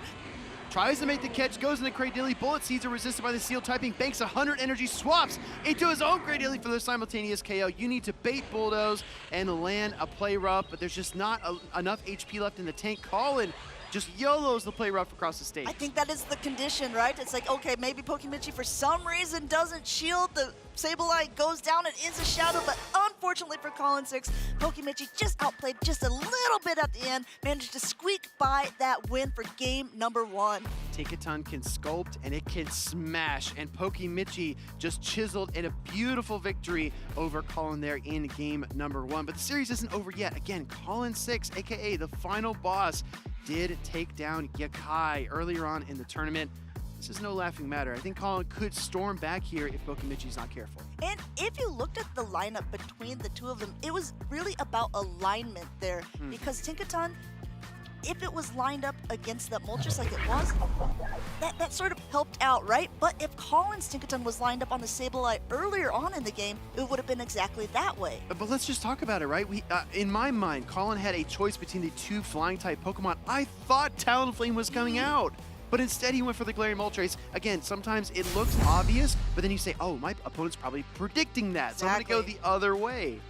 One other thing that you have to potentially think about is when you have teams with, say, double flying types, or if we're looking at like Pokemichi's team, and you have a Shadow Marowak and you have a Blastoise, the 2 things that are weak to grass-type Pokemon, we could potentially see some ABB lineups for this sort of thing, where you have one Pokemon in the front that handles a grass-type very well, and then 2 Pokemon in the back that are weak. Exactly. You might go ahead and make a swap to lure out that grass type and find yourself in a favorable position later. But that being said, I think Colin needs to put himself in a better position to win game number 2. And we talked about this earlier on when we were sharing the booth. A lot of it's about management, managing risk, not being too bold on your calls. And we saw Pokemichi absolutely nail the lead call in game number 1. So it's up to Colin to kind of maybe slow things down a bit, find his own footing, find his own pacing, and get back into the series. Go see, that's exactly what he's going to try to do, as he has a really good connection here for game number 1. He's got that Galarian Moltres lined up perfectly against a Shadow Sableye. This time it's Pokemichi who's going to swap out as quickly as possible. Wow. Now getting the exact target Colin 6 is looking for here. No Ice Beam on this Blastoise. Going to have to go for the Hydro Cannons here, and no shield from Colin 6. I'm just going to say, I want to quote our friend Home Size Henry. It's a little bit early, but I'm starting to see the writing on the wall here for Colin. This team composition looks perfect in this situation. And you know what? He doubled down on the Galarian Moltres. It was a very decisive battle. He said, you know what? I'm fishing for Sableye. Let me cast my reel one more time. Grass Knot connects. Heavy damage into the Blastoise, and the Hydro Cannon gets fired off. Hydro Cannon coming through, not enough to knock off, but it is going to do some nice heavy chip damage, and this could prove vital later. However, Credilli has a lot of energy. It's going to be able to throw and lower the defenses at whatever's coming in. Instead of doing that, going for the heavy-hitting Grass Knot and still no Protect Shield. Honestly, I would argue that Colin's playing this perfectly, soaking the Hydro Cannon, not giving much farm, and still getting his charge attack. This is what EU comes to expect from one of their top trainers, and now he's got his alignment. He goes to Moltres, fast pivot, Talonflame takes to the skies versus the Tinkaton. You see him breathe a sigh of relief as he recognizes, I think that I might have this game. Play Rough can come through. Play Rough doesn't even matter. Talonflame is just going to start continuing to melt away at the Tinkaton here, not even bothering to throw a charge attack yet. I think it might if it wants to avoid a second Play Rough, but Colin would rather farm all the way down, exit with double charge attacks to try to take away the shields from Pokimichi, and close this game out with his full health. Galarian Moltres, what a dominant position for Colin in game 2. Going ahead and now going for that fly. Fly is definitely enough at this stage to protect shields, but it's still going to be very difficult for Pokimichi to climb back from. Recognize it in himself, doesn't do the shield, and Colin 6 takes game number 2. Yeah, absolutely. Pokimichi realizing there, I mean, you could see the gears turning, right? You say, okay, well, maybe if I double shield this and Colin makes a mistake, and right there, make a mistake. That's just, it should not be in your vocabulary against a trainer of this level. He knew that Colin would execute perfectly, so instead of, going through the motions, goes ahead and lets it fly right through. But I want to point out something you mentioned, Amanda. You mentioned ABB. I was just about to say it, so I'm so glad you're bringing this up, Will. With a shared weakness in the back. But let's talk about this ABA team. Galarian Moltres in the lead, Talonflame in the back. The shared weakness of Blastoise. Colin took a risk, and it paid off. Yes, it is a high-risk, high-reward scenario because let's say that Blastoise was in the front against the Galarian Moltres. It's not the best matchup for the Moltres. However, it was the smart play because it was more of a soft ABA. So if it was a Blastoise in the front and say he had led that Talonflame instead, it would have been much more disastrous because he couldn't have swapped out.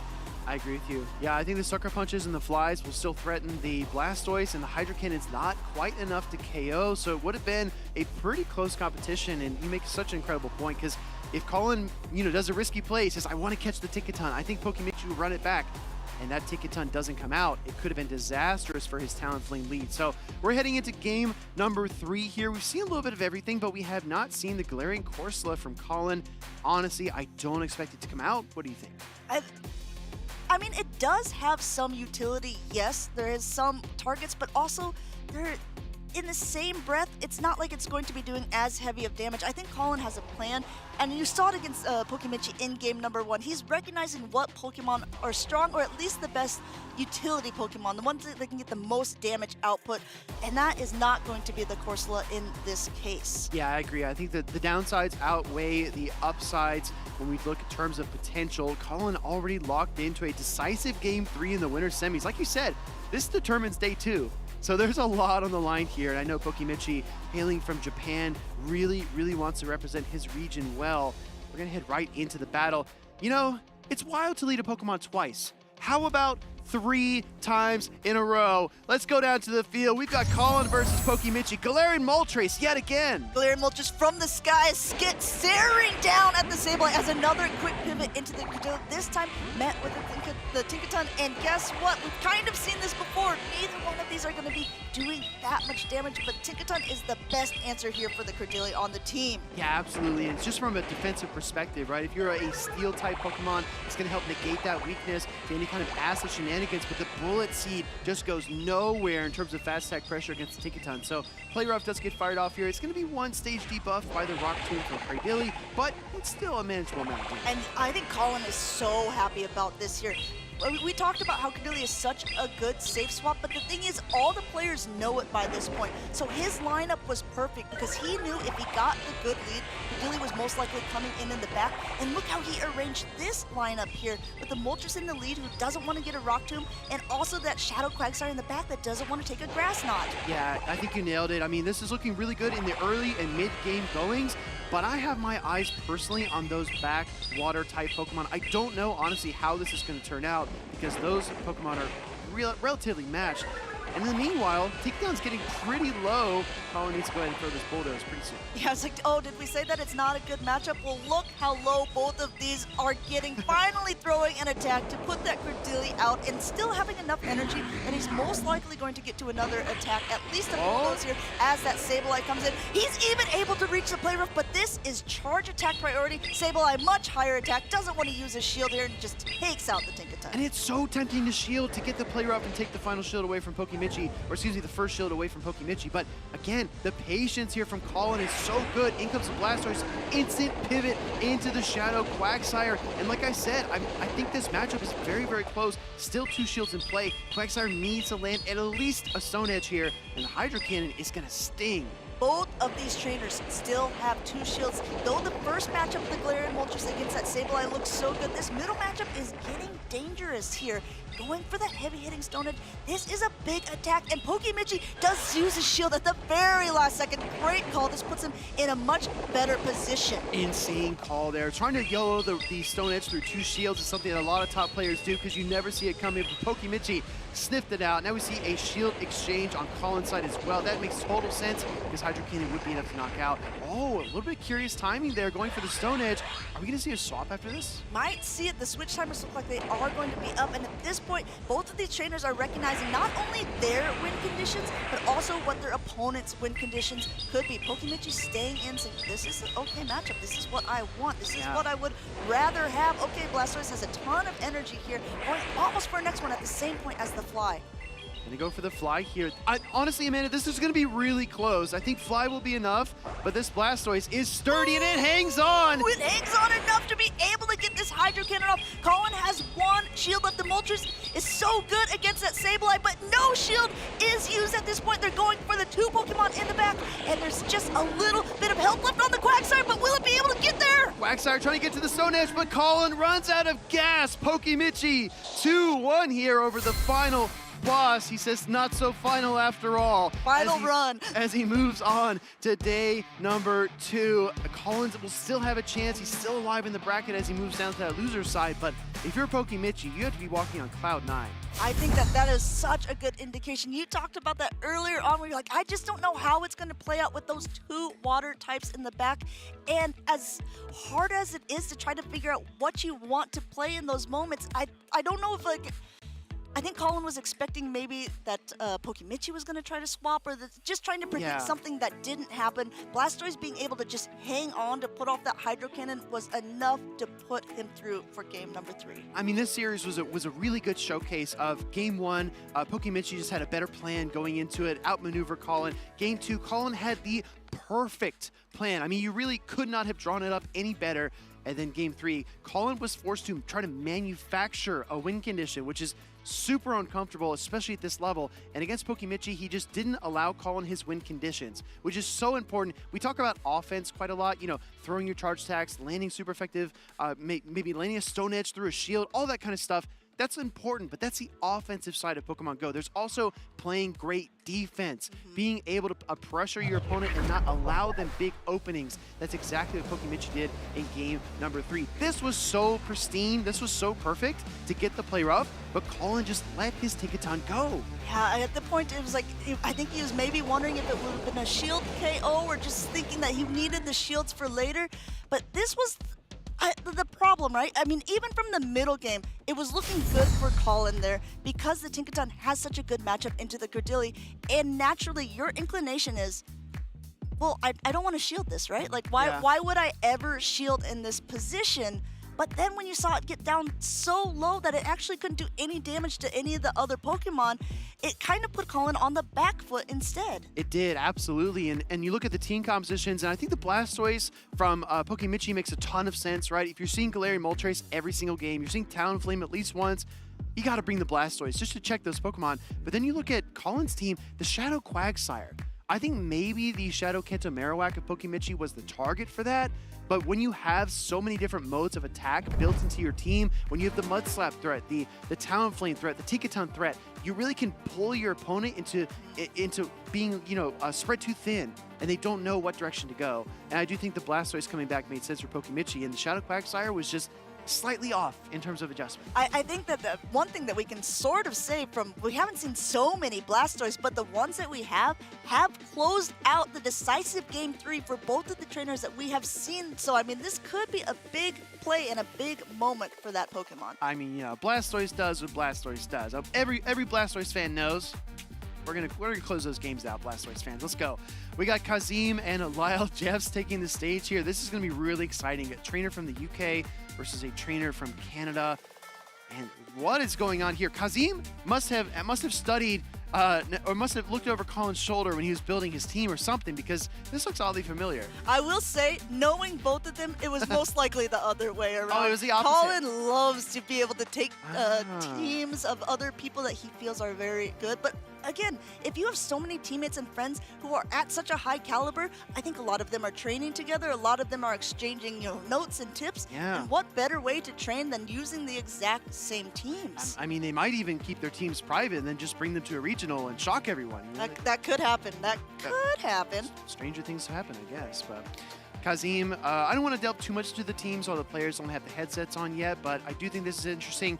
Talk to me about Shadow Dust Noir, because I'm going to admit it, I've been a bit of a doubter when it comes to that Pokemon. But we saw Wolfpack very early on today, absolutely crushing with it. We saw it earlier on stream when you and I were backstage. What do you think? What's your verdict on this Pokemon? I was not expecting it as much, but as I was talking to the players and seeing some of the practice tournaments, seeing some of the scrims that people were playing, a lot more of the Shadow Dust Noir ended up being on teams, and it really surprised me. But then when you look at the coverage, I guess it shouldn't be that surprising. It doesn't have the bulk of the Dusclops, but a lot of Pokemon don't have the bulk of Dusclops. So, I mean, if you're really using that as the main excuse, it's not an excuse at all. It's got great coverage, like you said, and the Dynamic Punch just hits so hard because most people are definitely using that Shadow, so it's just hitting even harder when it connects. I think the two primary ghost types of choice are, as you mentioned, Dusclops, but also Galarian Corsola. Both of them very, very defense and HP weighted. They're very sturdy. They stay in matchups for a long time, and you do get a little bit of offensive potency with the Galarian Corsola's Astonish. But I think these trainers looked across the board. They looked at the Pokemon that were available, and they said, what if I want to hit really hard with Astonish? What if I want to just whittle down and annihilate in 15 turns or less, and then Dynamic Punch a Cradillia or a Lapras? What if I just want that coverage and that dynamism that the other ghost types are lacking? And maybe Shadow Dust Noir is the answer. I mean, I feel like it's that Pokemon that is going to get shields no matter what, and I feel like it needs protection. And I almost am remiss to mention that there's also a way throwback on Lyle's team. Is that a Feraligatr? It is. You almost expect to see a Clodsire with it if you're thinking of good duos. We've seen a lot of Feraligatr today, but mostly on the transition screen. So it's actually cool that we could potentially see it in the game as well. One thing I want to point out between these two trainers is it's sort of old guard versus new guard here, because Lyle Jeffs last season won 3 different regional competitions, and he was a trainer that everyone was really eyeing because he's such a good, meticulous player, very well known in the community. Kazim 33 won the very first event in Europe for this season, and it wasn't even like the first event that he won. It was the first event that he had a top placement in. So this was a really exciting moment. And he is a trainer that he's been so good. I compare him a little bit to like an Elam, where it's like everyone knows that he's a good trainer. He just didn't have those truly breakout moments. And once he put his pedal to the metal there, I mean, there was no stopping him. Wow, that's an incredible story, and I think it's so serendipitous as well for trainers to show up, maybe for the first time and have a lot of success. I hope that whoever shows up to their first tournament takes it as a sign of encouragement, whether they do well or not as well as they had hoped.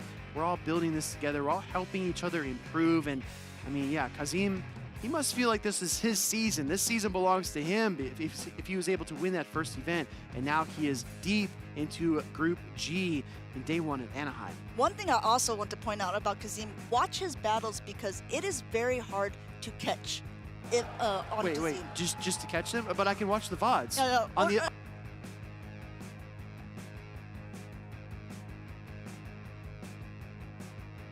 Waiting a turn and noticing when his opponent waits a turn to be able to know when to throw his charge attacks. Oh, I get what you're saying, yeah. Well, if you do want some more Kazim action, you can check the VODs. But right now, we're going right into this battle number 1. Shadow Quagsire taking on the Tinkaton. interesting matchup here. An immediate pivot out to that Shadow for Alligator, now met by the Moltres. This Shadow for Alligator is running Ice Beam. It will do so much damage to that Galarian Moltres, enough to most likely threaten a shield. And you can see Kazim debating because he wanted to think, no, wonderful call here. Let's that Hydro Cannon go through. Wow, I love that play from Kazim. I think he recognizes Lyle needs 2 charge attacks regardless to pick up the KO, so the Hydro Cannon is more efficient and safe to no shield. Looks like the fly is going to be respected though by Lyle Jeffs, and this has already been a tough matchup to kick it off. Lyle Jeffs is trying to use that safe swap for Alligator to fight his way back in. I like this play. Kazim, knowing that he wouldn't win charge attack priority, didn't even bother throwing the fly at that point, but neither did Lyle. He went over as well, so there's a bunch of energy. A shield has now been deployed, and now there's a Galarian Moltres with just a little bit of health left, and it looks like Lyle is going to let the Feraligatr go. Do you think this is just a big farm for the Tinkaton? That's what's coming in. Yeah, and I think trying to avoid that, Kazim is going to make the counter swap, but he goes back to the Shadow Quagsire, and now Lyle is able to bring out the Tinkaton, the Cradily, in order to counter the Shadow Quagsire. I got my wires crossed because we have a Tinkaton in the back there. Yeah, going ahead and using that last Protect Shield. This is pretty good because the Stone Edge would do a nice chunk of damage, and Lyle going up just a little bit more. This is a big baiting game because sometimes people like to end up going for the attack that will lower the defense because they know they're going to get the shield anyway. No, it doesn't even matter. Lyle says, okay, I know that 2 Grass Knots is going to be enough, but first, the Stone Edge is going to connect. Yeah, and we saw as well Kazim throwing the Stone Edge on the charge attack priority. He knows exactly where this Cradily is for Lyle Jeffs. Trying to get back to that switch timer, still about 5 seconds left, and Lyle Jeffs, recognizing that, throws the double super effective Grass Knots. Quagsire fans, look away. This is not pretty. It screams when it gets its charge attack off, and then it just goes back into the ball. At this point, we haven't seen the 3rd Pokemon, but now it comes in on Kazim's side because he knows that it can handle whatever that Cordillera is going to throw. It's going to be that Rock Tomb. It's going to lower the attack of the Tinkaton, but at this stage, still in a good commanding position for Kazim. And I really like the position here for Kazim because he does have the Galarian Moltres in the back. Lyle Jeffs just switch-locked his Tinkaton here, so any kind of defense drops from the Bulldoze would stick. He swaps in the Galarian Moltres to reset the debuff from Cradily. Can't get to the fly, but let's see if he can do something with his Tinkaton. Wow, at this point, he just wanted to make sure his attack is a little bit more. Looks like he didn't even bother going for the bubbles because he recognized how much energy he gave Lyle Jeffs by not being able to get to an attack on that Moltres there. Yeah, I think Kazim is recognizing, and like you said, the win conditions are few and far between, and against somebody like Lyle Jeffs, he's not going to give you any openings to exploit any advantages. Bulldoze coming through here from Kazim. Tinkaton mirror match on the field. This might be the first time I've seen this. Yeah, at least here for this point, we know that it's been a big thing earlier on. When Tinkaton first got introduced, we saw it everywhere. It kind of dropped off for a bit, but it looks like it's definitely back. It's definitely swinging the hammer here. It's definitely taking out Kazim's Tinkaton and definitely getting game number 1 for Lyle Jeffs. Absolutely. Kazim kind of punting, so to speak, on to game number 2. Wants to try to eke out some form of advantage. But honestly, this was looking really good in the early game for Kazim. Great lead, forced the instant pivot from Lyle. Lyle goes to that Shadow Claw for Alligator, which the Shadow Claws are all resisted by the Galarian Moltres. It felt like the first half of that game belonged to Kazim. But Lyle Jeffs, he's tenacious. I think that it just also goes to show that you should never give up, right? Because if you're Lyle Jeffs, maybe you feel a little bit discouraged and you say, oh my goodness, now my Feraligatr got caught on the Moltres. I can't seem to be getting any of the alignment that I'm looking for. But after that, I really think once that Quagsire got taken out by the Cordillera, it was a big moment for Lyle Jeffs. I think so too. Kazim with the head shakes, the knowing nods. He recognizes that it was a hill too tall to climb to get back into this battle. So instead, he'd rather commit his energy over to game number 2 as Shadow for Alligator stings us back over to the stage. And I think this is a big moment for both of these trainers because, once again, we are in the winners' semifinals, and maybe that doesn't seem so big on the grand scheme of things, but what it does show is whoever wins this is guaranteed to be in day number 2 in Worlds, and that, my friend, that is huge. It's absolutely massive, as our friends would say. Lyle Jeffs looking over the team here. Very, very talented trainer. Like you said, multiple-time regional champion. He's definitely earned all of his victories. I believe he won Louisville this season with Shadow Kanto Marowak. Very, very exciting grand finals. And you can tell, there's a lot of expectations on Lyle. He bears them really well, but he holds himself to incredibly high standards. And he should, because he's a player who everyone has been kind of keeping an eye on throughout the seasons, especially after his breakthrough moments last year. Kazim, another trainer who did really well at EUIC. Yeah. And so I'm very interested to see how far that he can take it. And we have to remember, this is winner's side of the bracket. So whoever loses this still has opportunities to be making day 2 on that loser's side bracket. You pointed out something really important earlier on in the cast. You said that Kazim won the first event of the 2025 season. You got to ask yourself, that was 4 metas ago. That was almost a year ago. When all of the pieces have changed, when all of the key Pokemon are different, how does a trainer like Kazim adapt? How does he come out, basically explode onto the scene, win his first event, and then almost have a year where he just has to kind of recalibrate and figure out what's going on with the new meta? Is it this constant practice? Is it kind of his teammates and friends? What do you think the key has been to his Worlds run so far? Well, I think for Kazim, winning the regional really gave him the confidence boost that he has that skill to be able to do so. He's been very high on the Go Battle League leaderboards. He's been a trainer who's done a lot of practice in this Show 6 Pick 3 as well. And it's not like he just went away after that win. He had some top placements this year. He was actually quite high up on the leaderboard.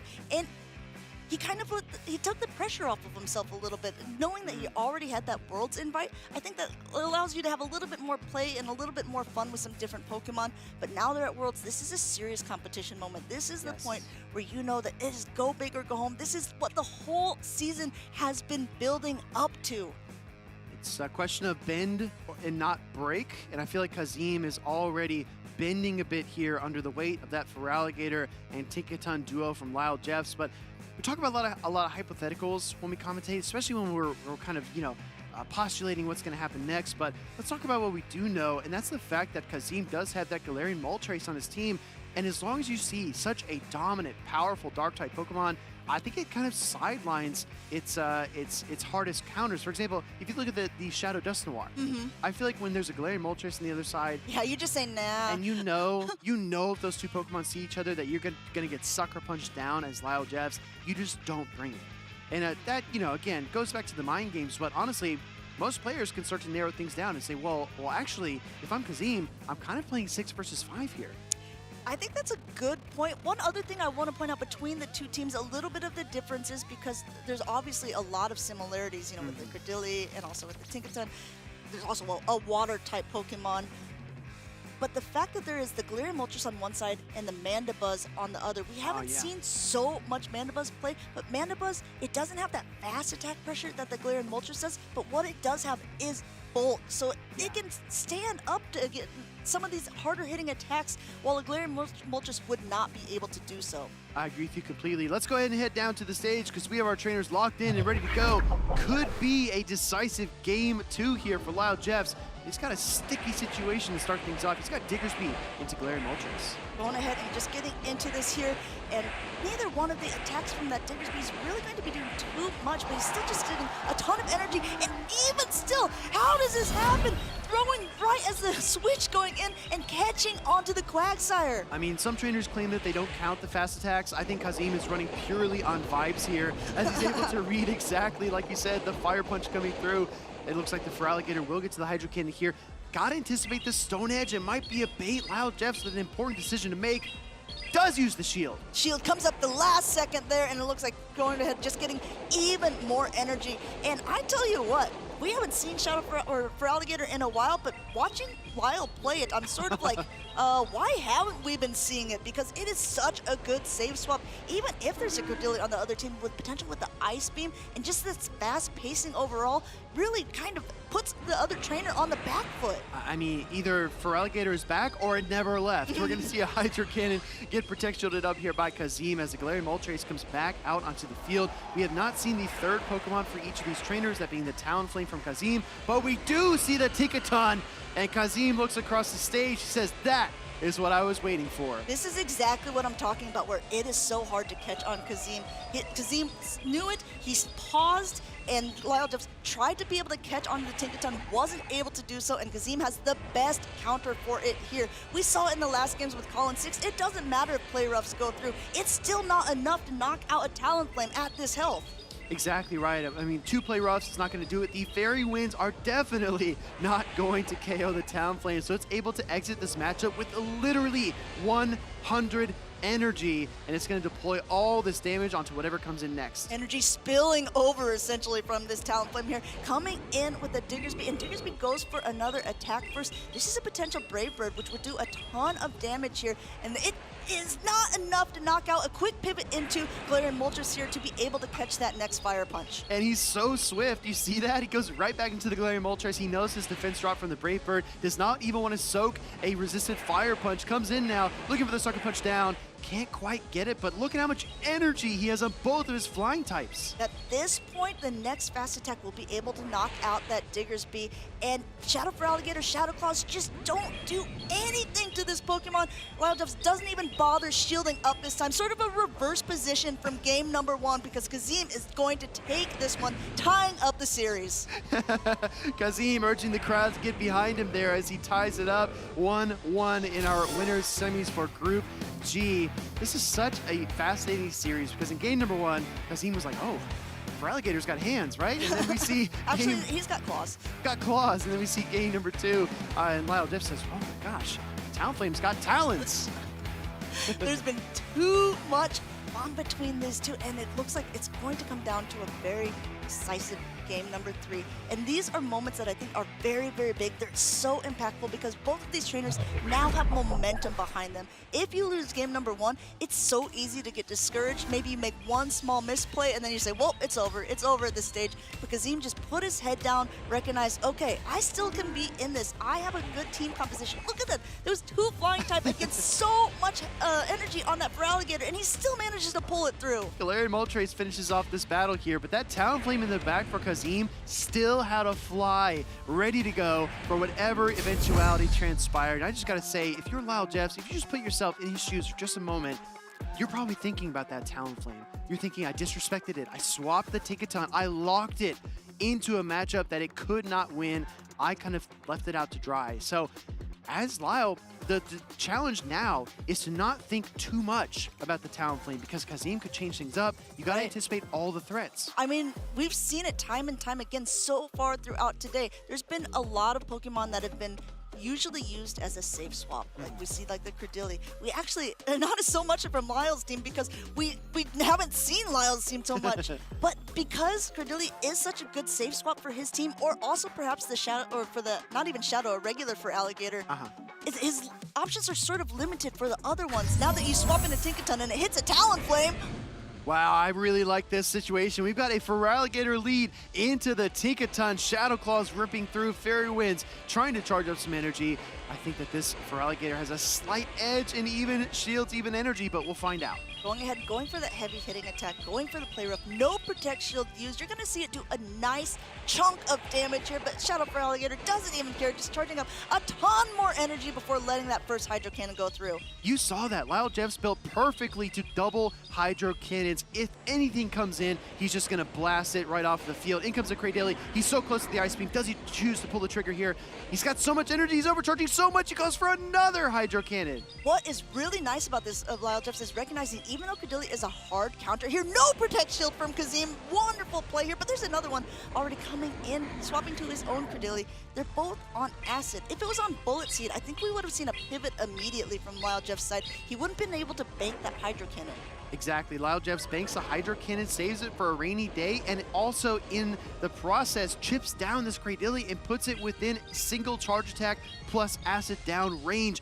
I gotta say, Lyle Jeffs looks like he is executing really, really well. Kazim on the back foot here. Going ahead, throwing another Rock Tomb, just wants to get as much damage off as he can. He wants to lower the attack of the Credilli, but at this point, with the switch timers as well, he might just be giving this Credilli a ton of farm to then swap out, because he is going to be able to completely farm down and come out with an attack of his own. He's got to throw something, I think, because he wants to get these switch timers a little more misaligned, and now he's going to be able to debuff this Tinkaton. Kazim basically forced to allow alignment to go back to Lyle Jeffs there because he cannot bring out the Galarian Moltres against that Tinkaton. But here we go. We're going to see the Galarian Moltres taking on the Diggersby now, and all it can do is reach up from the ground and try to singe this Galarian Moltres with some Fire Punches. Fire Punch doesn't look like it's going to be doing that much, but we have to remember how bulky both of these Pokemon are, and the charge attacks from the Moltres aren't going to be doing that much to a ground-type Pokemon. So while it doesn't look like it's the best thing for the Diggersby, it actually isn't so horrible, and still no Protect Shield on Kazim's side. Yeah, honestly, I'm a little bit surprised to not see at least one Protect Shield here. That Galarian Moltres is getting very, very low,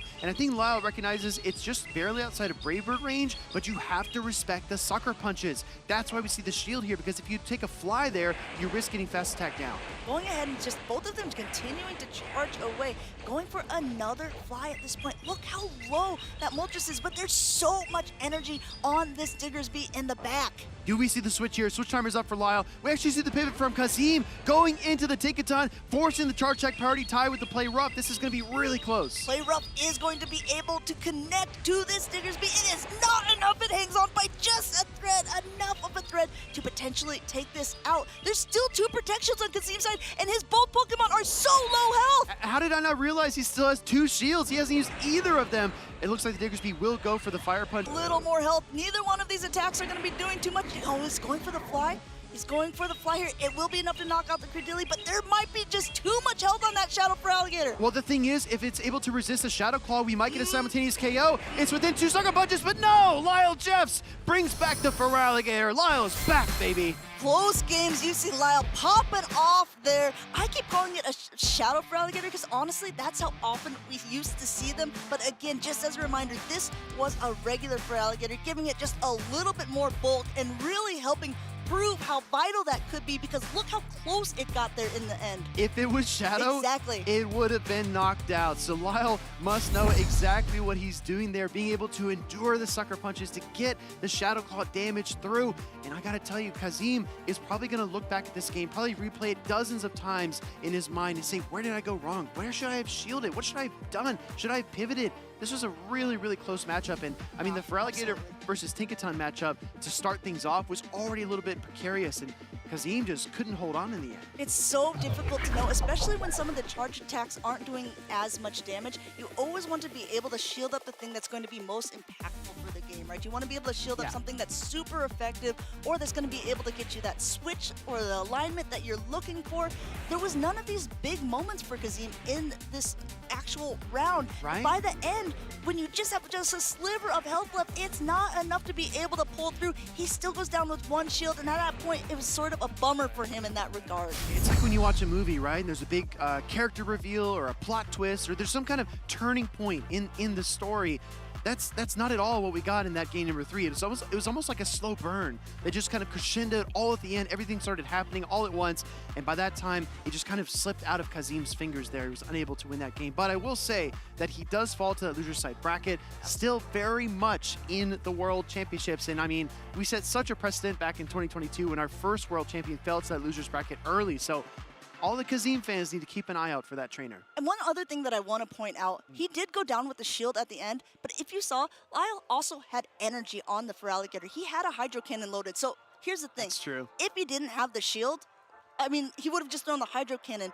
But Lyle also recognized his win condition was he had to get the Shadow Claw damage, which basically is nothing. He had to be able to fast attack down, because if he threw that Hydro Cannon, the Galarian Moltres might have been able to knock him out.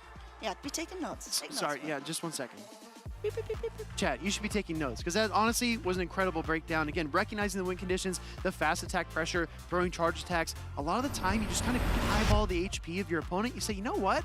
If I just keep on Shadow Clawing, I think I can get this done. On clawing, keep on clawing. Is that how it works? Wait, you didn't do the jingle earlier, but now you want to choreograph a dance. I thought we practiced it. It was 1, 2, 3, Shadow Claw. Oh, you did it! You know what? I'm not going to leave you out to dry every time, Amanda. Come on. Speedy is cheap too, everyone. We have 2 new trainers taking the stage here. Looks like it's going to be Ice Chris taking on DVS Daniel SMB. Let's just call him DVS Daniel for short.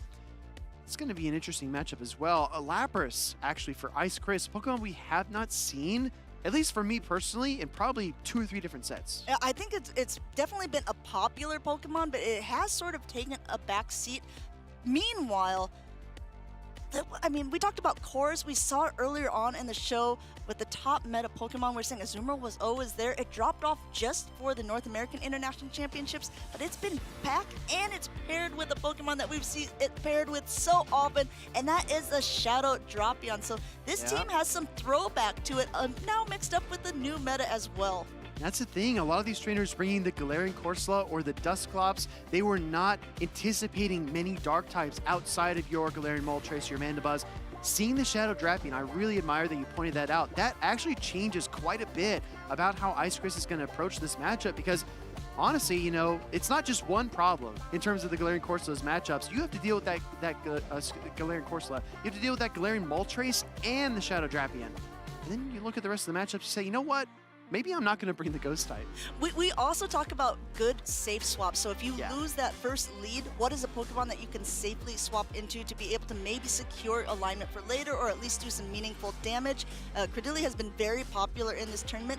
In the past, Shadow Drapion was basically that Pokemon, because if you gave it a little bit of energy, it was such a menace to deal with. I can understand that it's probably not used quite as often now, especially with Shadow Kanto Marowak being essentially the biggest pick of the MVP of a lot of players. But there is not one on Ice Chris's side, so I think that we're going to see a lot of Shadow Drapion play.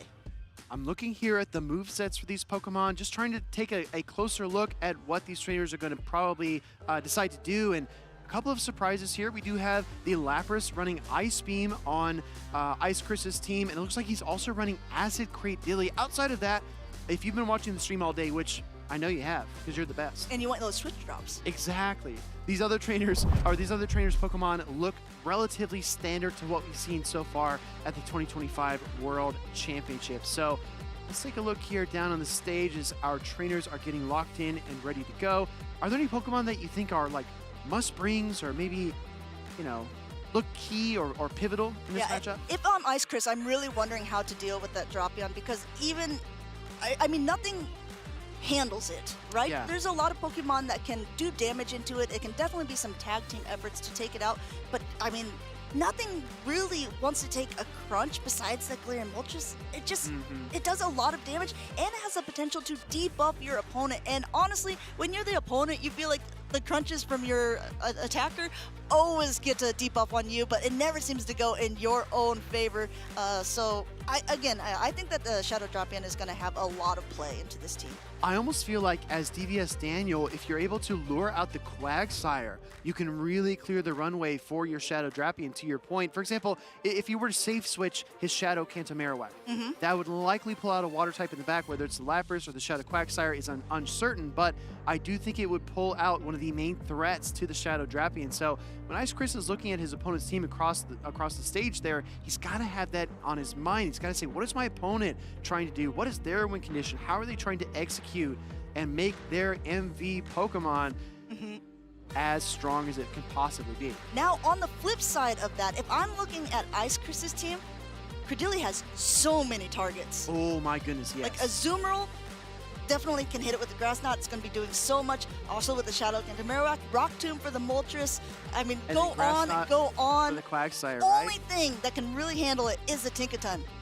Going right into battle number one, everybody. We've got Ice Chris, and Amanda must be a Psychic-type Pokemon because she used Future Sight. Now we see the swap into the Lapras, and honestly, this is not a very comfortable position, but it just got worse because not only does the Tinkaton resist the Side Waves, now the Galarian Moltres double resist the fast attacks from the Lapras. A lot of times you see trainers bait here. Not Ice Chris going straight for the Ice Beam. He said, oh, it's in my name, guys. Going ahead, but even still, even that does super effective damage. These Side Waves are just doing nothing. Exactly. You connect an Ice Beam onto a flying type Pokemon, you say, you know what? I think I can farm down. And then you see it's got double fly ready to go. So at what price is Ice Chris going to do it? Instead, he's going to pivot, use that Sparkling Aria, give up some of that precious energy, but try to maintain the shield. And DVS Daniel's not having it. At least he's saying, okay, he got a shield out of this scenario. But honestly, if you double shield this, you can't Psywave down, I think. At this point, this is so crazy here. Even going for the Brave Bird, so it's going to lower defenses even more, but that's because the switch time is up. Daniel's already switched out, and if Ice Chris wasn't paying very meticulous attention, he might not even notice that Galarian Moltres didn't go down. That's honestly so clever. Galarian Moltres bailed out for his sacrificial swap potential later on in the battle, but it allows that Shadow Quagsire to come out and line up against the Tinkaton. I gotta say, if you're DVS Daniel with that Shadow Kenta Marowak in the back, you are happy to see this Quagsire out right now. Quagsire going to try to do as much as possible to be able to get attacks off here, but since Tinkaton had such an energy advantage, it's able to get off 2 charge attacks here. Not the play rough, so not enough to knock out the Quagsire, but Quagsire is going to walk away with a lot of energy or get a shield advantage here as he goes for Aqua Tail number 1. It's not really a walk to me, it's more like a waddle. Yeah, waddle, going for the tail. It's gonna waddle away with quite a bit of energy. Aqua Tail number 1 connects into that Tinkaton. Gotta watch out for the peekaboo play. Ice Chris looking at the screen. Don't blink. Don't look away. It could happen at any moment. DVS Daniel deciding what to do. Sends in the Galarian Moltres, trying to force the energy, but it gets a swap instead. Oh my goodness. Great play there. Being able to get that acid off, knock out the Moltres, and now it's a Cordeli up against a Marowak. Marowak does have a shield to hide behind, but it is the last Pokemon standing for DVS Daniel. I almost wonder, as Ice Chris, do you have the bandwidth? Do you have the HP? Do you have the time to bait a Rock Tomb here, or do you have to go straight for the Grass Knot? DVS Daniel has to consider the win conditions. This is a big moment here. Only 1 Protect Shield remaining. He doesn't use it! It connects, it knocks it down so low! Ice Chris connects, and that might just freeze out this game. Game number 1 going to our Chilenian on the left side of the screen. Ice Chris takes it in stunning fashion. Again, this is just a key reminder that just because you lose the lead does not mean that you are going to lose the game. We talked about Cordeli, we talked about Tinkaton, we saw them matched up. Tinkaton even got a ton of energy in that mid-game. But that, oh wow, Ice Chris just really masterfully played through, managed to get so much energy on the Quagsire to do a nice chunk of damage. I was a little bit surprised to not see the Shadow Drapion come out. That was a little bit interesting to me. DVS Daniel left that Pokemon on the bench, instead opting for the Shadow Kenta Marowak, and fortunately for him, it was not able to win the game. But Shadow Quagsire, such a wedge here for Ice Chris, able to kind of give him the buffer he needs, and then swapping now. DVS Daniel couldn't surprise him. Ice Chris was ready. And the Cradilly here just did the rest. Yeah, Cordeli really put in work, kind of like we discussed right before the matchup started. It has such good positive matchups into basically the whole team. At least it can throw something that's going to hurt everything, except for that Tinkaton. Even getting it matched up, he was able to use that Cordeli to secure game number 1 for him here. But that's just the first game. He's got to really win this one too to be able to make it to day 2 cleanly, going for that sweep. Ice Chris building momentum here. DVS Daniel working to stay centered, looking over his opponent's team sheet, trying to figure out exactly what Ice Chris is likely to do in this battle number 2. And how can DVS Daniel make more out of the Pokemon at his disposal? How can he leverage that Shadow Quagsire? How can he get that Galarian Moltres to be as useful as it was in game number 1? Let's find out here, jumping right in. Into game number 2 here. We saw this in the middle part of the matchup earlier on, but we got that Lapras against the Moltres in the lead, and Ice Chris is still continuing to stay in. He lets the Moltres get a lot of energy here, but to what end? Good question. Going for the Ice Beam. He went for the Ice Beam the first time. This might be a bait the second time around. Sometimes trainers change it up, but Ice Chris stays icy, hitting that Galarian Moltres for a lot of super effective damage. Meanwhile, still just continuing to charge away on DVS Daniel's side, going for that heavy-hitting Brave Bird. This would do quite a bit of damage to that Lapras, and he has that potential to swap out. Doesn't protect, shield it up. Down goes the Lapras, and still, I think, at this point, do you pivot out or do you just let your Moltres go? Well, seeing the Cradilly, I think you stay, right? Seeing what Ice Chris is planning to do allows you to bring out the Tinkaton, and that is definitely the matchup you want. Quick pivot into the Shadow Quagsire. Now we're in the Shadow Quagsire mirror, but Ice Chris's is too much shots ahead. Yeah, you say quick pivot, but it was still, like you said, giving your opponent even 1 extra fast attack in a mirror matchup is such a dangerous position because you know what they're going to be throwing, and you know that they're going to be able to throw it right before you. That Shadow Quagsire for DVS Daniel is gargantuan. That is definitely an XXL Shadow Quagsire, one of the first size variant Pokemon I think we've seen on stream. It is towering over Chris's Quagsire on the other side. That might be why it took a little bit longer to come into the battle. He says, I'm coming here. Going for that Aqua Tail, getting the Protect Shield off of Ice Chris's side. And now this is really when we're start stripping away the shields one after another, because these charge attacks come so quickly from the Quagsire. It's all fun and games until you see that looming Quagsire-shaped shadow coming over your shoulder. Aqua Tail coming through. This will be enough to KO that Shadow Quagsire from DBS Daniel. He keeps it in the battle here, giving it, I believe, his final Protect Shield of the game, and it is gonna go for the Aqua Tail of his own. Both of them now are out of shields, and we have to keep an eye on the timer. We have to keep an eye on the Pokemon in the back, because once again, that's that Credilli against the Tinkaton. But he's going to be able to get a little bit more damage off on the Quagsire, but is this what you want at this stage? And the question is, does Ice Chris stay in this matchup and look for a couple of mud shots, or does he instant pivot? He's going to do the latter, going right into the Cradilli, trying to race to that Rock Tomb and debuff the Tinkaton, and the swap pays off, because now all these attacks will be debuffed. I like this play a lot. The question will be, will it be enough? We have to remember, there's still a Quagsire with a little bit of health in the back, not anywhere near an attack, but Tinkaton might not be able to fast attack it down, especially now that it's been debuffed. And it's going to get more than one stage debuff. It's going to get hit with at least another Rock Tomb. I adore this play from Ice Chris, because he's trying to put himself in the best possible condition to win the battle. Second Rock Tomb is going to get fired off here, slowing down this Tinkaton even more. Tinkaton is already known for its defenses. It's not very attack weighted to begin with, but he wants to try to get as much damage off. But again, he might need 3 for this. So this is the second attack coming through. He might need 3 to knock out the Credilli, and he might need 1 to knock out the Quagsire. Rock Tomb number 3 coming through, and actually going for a little bit of a heavier hitting Grass Knot at this point. Yeah, absolutely. He's satisfied with the double stage debuff. Going to go for the Grass Knot here for some additional damage. It thumps against that Tinkaton. In comes the Quagsire, trying to finish it up, but the Bulldoze gets fired off. This might be crucial. This point, this will knock out the Quagsire. Still double debuffed. The acid of the Credilli could be brewing more vital. My gosh! Wow, Ice Chris able to take the 2-0 here with his trusty Cradilli in a nail biter of a series against his opponent. My goodness, Ice Chris. Ice Chris icing out the competition, sliding into day number 2 with really fantastic plays. And again, just recognizing the strength of his Credilli against his opponent, I think that really helped prove vital for him, because those were fantastic plays. And obviously, when you see Credilli against the Tinkaton, you might feel a little bit worried. Not Ice Chris. At the end of that game, he was just recognizing, I know exactly what I need to do to secure my victory for this game. He was under so much pressure. It was weighing down on him, but he was able to find the win conditions and pilot his way through choppy seas. Brave Bird scraping off that Lapras. A big blow to his ambitions there in game number 2, but the Credilli comes out early. It comes out late. It comes back over and over and over again, and that was the key to this series. Sometimes people are arguing about, like, okay, the different move sets here. Do I want to have Acid for my Credilli? Do I want to have Bullet Seed?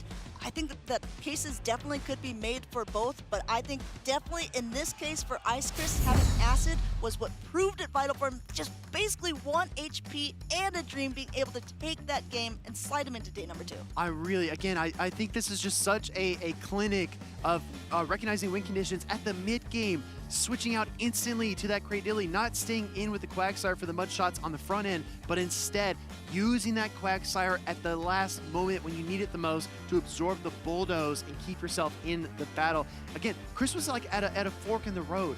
He had 2 different paths, and he knew exactly what he wanted to do, committed to the win condition, and executed flawlessly. These are the plays that a champion would make. And when we're in the World Championships, this is what all of the trainers are trying to achieve. We've had different champions throughout the season. We had Yakai last year. We had It's Axon being that first person to get a regional championship, a North American International Championship, and Worlds. But we can't forget our first ever World Champion. You know who that is? Dancing Rob. That is Dancing Rob. And if you want to know a little bit more about him, he's here in the venue, but he's also up in this video. Hello, Pokemon trainers. Welcome to Pokemon Championships History, a series where we showcase important matches throughout the history of competitive Pokemon. I'm Will Dunphy, And let's take a trip back to the first Pokemon Go World Championships in London, England in the summer of 2022. Dancing Rob from Germany and Godon Hada from South Korea took their seats at center stage for the Masters Division Grand Finals. What happened next was more exciting than anyone could have ever predicted. This was Pokemon Go's inaugural season in the Pokemon Go Championship Series, and only one of these trainers could become the first world champion. Pokemon Go's 2022 competitive season was characterized by the nearly unbreakable core of Walrein and Trevenant. This pair's synergy made them almost irreplaceable on a team of 6. But as Pokemon Go established its own unique identity within the championship circuit, so did its trainers. Unique Pokemon like Air/Mandibuzz, Ember, Shadow, Kanto, Ninetales, and Obstagoon claimed regional and international titles around the world. Dancing Rob competed earlier in the year at Pokemon Go's first ever live-streamed event, the 2022 Europe International Championships. Dancing Rob made a powerful run through the losers bracket in Day 2, before being defeated by the eventual runner-up, Freaka. With that, Dancing Rob had qualified for the World Championships in London.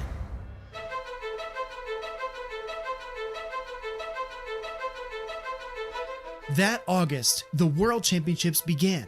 After a promising 2-0 start, Dancing Rob was defeated by Lurgan Rocket, Pokemon Go's first ever regional champion, in just the 3rd round. This loss set Dancing Rob down into the losers bracket. What happened next is something that may never happen again in competitive Pokemon Go. Dancing Rob would go on to win the next 7 rounds, including a rematch against the Liverpool regional champion as he completely swept the losers bracket. With a combined record of 9-1 and everything on the line, Dancing Rob took the stage, head-to-head against Godon Hada for the Grand Finals. As a result of Pokemon Go's double elimination format, Dancing Rob needed to win not 1, but 2 best of 5s against his opponent to claim the championship.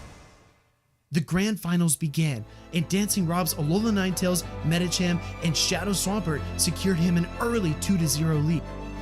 Then, Godon Hada and his Shadow Kanto Ninetales fought back.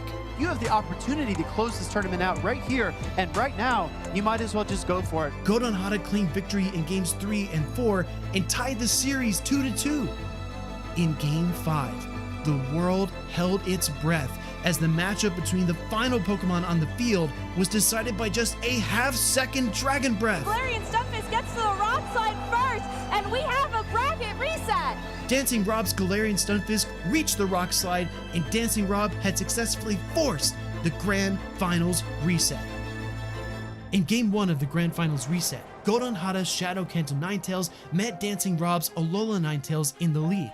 Game 1 belonged to Godon Hada, but Dancing Rob struck back in Games 2 and 3. Godon Hada would even the series yet again with a Game 4 victory. Now, tied 2-2, both trainers were just 1 game away from becoming the first Pokemon Go World Champion. Years of hard work, dedication, and practice boiled down to one final matchup. This is my moment. This is my opportunity. I'm going to seize this championship, this victory, this glory. This is it. This is my time to become the first champion. And we are queued up here for a decisive game number 5. Dancing Rob and Godon Hada's decisive battle began, and Dragon, Steel, Fire, and Ice attacks erupted from the field.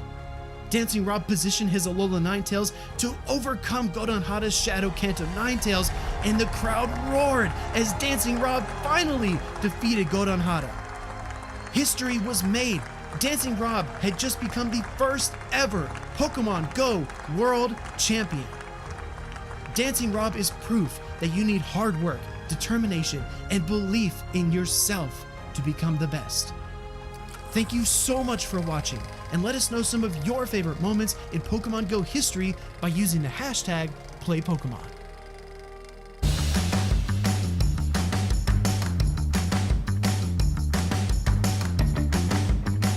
Welcome back, trainers, to the official broadcast of the World Championships 2025 in Anaheim.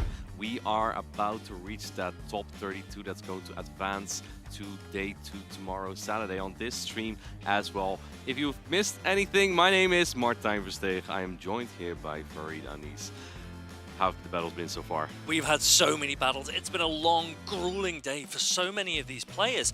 And we've had massive names come all the way, massive names dropping out, and massive names still to come. Our next matchup, Alejandro against Tonton Batus. Two players from the European region, players that we know very well. And I think this will be a very exciting matchup. Tonton Batus, we call him the master of seasoning in Europe because he always brings the spice. Greninja has become like one of his signature Pokemon because he is the trainer that brought it so often, and many trainers have stepped in his, like how the way he plays, yes. Right? Also at Patoman at NASC brought Greninja at the time, got to top 4 with it. Now, there's no Greninja on the side of Tonton Batus this match, and instead, he has replaced it with something very, very interesting. What we are seeing is a selection of Pokemon that I think Tinkaton is obviously a favorite. And then there's the Azumarill, but I wonder here, I'm seeing on my screen as well, quite a selection of Pokemon that Tonton is currently scrolling through. So I'm very interested to see what kinds of lines he's going to opt for against Alejandro. Now, Tonton, he was the Gdansk winner this season, and his best placement was that gold medal. Alejandro, on the other hand, his best performance so far was the most recent event, a top 16 in Bologna. He has been super consistent, right? I think the first 3 or 4 regionals that he played were all about top 4. And after that, he struggled a little with the meta, but he's here at the World Championships. We are going to get these teams up soon, but he did bring some spice again. The master of seasoning brought a Dragapult on your right. Yeah, that is right. So Tonton Batus, we're waiting for the teams to update. The sprites aren't quite right yet, but there is going to be a Dragapult available to Tonton Batus, and he is going to be up against Alejandro. We can see that he's actually got a Toedscruel on that team. So as soon as those teams come up properly, we can go through, we can analyze for you, but I think we will have a very, very fun, exciting, and spicy matchup here. Well, I can already start analyzing the Dragapult. You know what this Pokemon really reminds me of?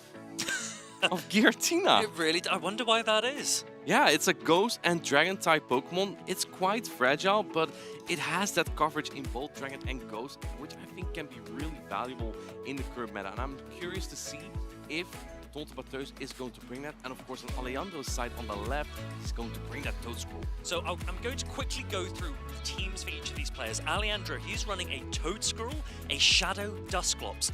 For Alligator, the regular version, Shadow Drapion, Tinkaton, and Talonflame. Tonton Batus, on the other hand, he'll be running a Talonflame, a Diggersby, Tinkaton, a Dragapult, Cradily, and a Lapras. And we're going to see right now if those Pokemon are going to show up in the first game. This is winner semis Group H. We have Shiny Feraligatr from Alejandro into the Lapras from Tonton Batus on the right. And it is Lapras without Skull Bash, but I think that Psywave and Sparkling Area honestly already does so fine into a Feraligatr. Yeah, I really, really find this matchup interesting. Both Pokemon are using neutral fast attacks, Shadow Claw available to the Feraligatr, Psywave available to the Lapras, but they both resist each other's charged attacks. So the question is often, what is the pacing and what is the bulk available? And we also see Ice Beam on that Feraligatr. It has access to Crunch as well, which would hit for neutral, but because Hydro Cannon already is such a strong charge attack, it is about as efficient as even when resisted, it is about as efficient as a resisted Crunch. So you don't really need that charge attack. As you can see, with all these Psywave, Lapras is still going to win this matchup into the Feraligatr. Alejandro doesn't mind. He's going to let it go and get a far down on his backline Pokemon. However, I do think that Lapras might be able to get another charge attack out. Yeah, that would be really, really valuable if Lapras can reach another Sparkling Area, which it does. And the Hexes aren't enough on this Shadow Dusclops. Sparkling Area is going to land. This could take the Dusclops into the yellow health. That's less than 50%. No, not quite. Dusclops is still bulky enough, so that's a great position for Alejandro, because now the Diggersby comes in, and you might be able to hold on to one Scorching Sands and still fire off these super effective Ice Punches. This Ice Punch feels cold for Diggersby. It's gonna hurt a bit, but the Hex fast attack from Shadow Dusclops does not hurt at all. Tickles rather, and going for the Ice Punch on the alignment there. Alejandro going for it on surprising timing, I think. However, the timing doesn't matter. The switch clock isn't far from up for Tonton because he hard swapped out. He has 2 Pokemon that don't do super well into the Dusclops. And it looks like Alejandro is just going to let the Shadow Dusclops go from here. So I really like this play from Tonton Patus. What he does there is he builds up to Scorching Sands. He doesn't throw it straight away. He knows that he can tank energy, but he wants to come out with residual energy so that whatever happens here, if his opponent were to swap, the Diggersby wouldn't necessarily get outpaced. Alejandro wants to protect this Shadow Dusclops and land this next Ice Punch. Tonton Patus has a little bit too much energy and play for this Diggersby to let it go just yet, and there comes the Shadow Drapion, charging up for that Aqua Tail as quickly as possible. Oh, attempting to make the catch there on the Aqua Tail, but unsuccessful. Alejandro didn't go for the charge attack just yet. Now the crunch is coming through, and this is going to deal the full brunt on this Great Dilly before any Rock Tomb debuffs. But do keep in mind that this Diggersby has a Scorching Sands loaded, so Alejandro technically cannot really use a shield here, and this is an Aqua Tail bait. Tonton Patus is calling it, he's not shooting here. This crunch otherwise would have almost knocked out. Yeah, really, really nice no shield from Tonton Patus, and that means another attack might be needed to take out this Cradilly. It is a really, really bulky Pokemon. Rock Tomb is going to land hard. It's a shiny Shadow Drapion. Can it hold on? Yes, it can. It's still in the red as well. It's got the guaranteed attack debuff, and now it's a case of really managing your energy and ensuring you don't lose out on this Aqua Tail that's about to land now. Aqua Tail's coming through. Tonton Patus is letting this go. Keep in mind, there's still the Lapras with a sliver of health left as well. The Dusclops doesn't have any energy. Quick attack is double resisted. Going for the first Fire Punch. Tonton Patus is 1 quick attack off another Fire Punch here, and Alejandro is 1 hex off another attack here as well. The Tonton Patus know that. He is going for a quick attack, and then, oh, he makes the catch, and he does catch the double resisted Ice Punch. Superb catch from Tonton Patus. This Dusclops is now on 1 HP. 1 quick attack should be enough to take it out, and then the Diggersby has enough energy to take out that Shadow Drapion. There is still a shield available in any case on the Diggersby. Meticulously played by Tonton Patus, and he will take this game number 1. Very well played from the master of seasoning on the right. Diggersby has decreased in usage. It is that trending down Pokemon, but it shows it really still has that value into so many of these Pokemon. Yes, Shadow Marek might be the ground type Pokemon of choice currently, but Diggersby does a few things better. One thing that it really does better and makes it safe to bring the Diggersby is it's not walled by the Toedscruel that Alejandro brought to the tournament. So we've seen over the years so many different water-type Pokemon feature in the Play Pokemon circuit, and Lapras seems to be one of, if not the most popular option at the moment. For Alligator, on the other hand, it used to be a staple. It used to be the best of the best, but we saw that Zero Shield matchup. We saw that Lapras not only took out the Feraligatr, but also had enough health and energy to reach another attack on that Shadow Dusclops, maybe showing that Lapras is the best water type available to these players. I think that if Alejandro timed his charge attacks a little bit better from the Dusclops, he may have actually already had that charge attack loaded versus Diggersby, and it wouldn't have been caught potentially. The way timing works, if you have Hex versus Quick Attack, you basically want to always throw on uneven counts. So 1 Hex, 3 Hex, 5 Hex. You use that rule of thumb, and never will a quick attack sneak through, so you give a minimal amount of turns away. If Alejandro did that, he didn't let 2 quick attacks sneak through, you would gain that full Hex back.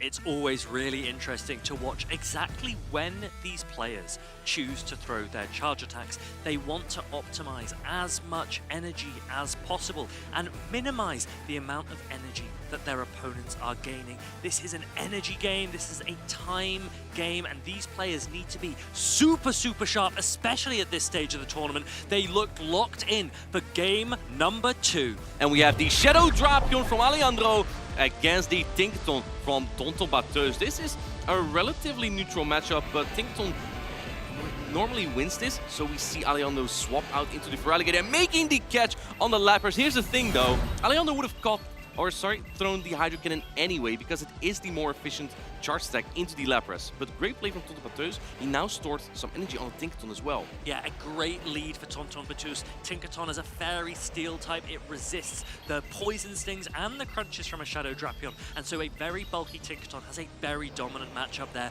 Feraligatr comes in, and as we've said, the water typing of that Lapras means it resists all of the charge attacks available to Feraligatr. Psy Waves plus Sparkling Aria is really really do add up as well. But for Alligator's Hydro Cannons, it could start to pressure a shield now from the side of Tonton Batus. Do we see the Protect Shield come up here from Tonton Batus? I think you can barely hang on to this Hydro Cannon, or it might just knock out on the dot. Looks like Tonton Batus is not taking any chances there. Farming up more on the Lapras, counting perfectly on the Feraligatr, and just right before the next Hydro Cannon launches the Sparkling area. And I think this will also ensure that if Alejandro lets this go, he would get to another Sparkling area into the next matchup. And again, we see the utility of this Lapras able to reach another attack. It's actually the Ice Beam. For the Ice Beam.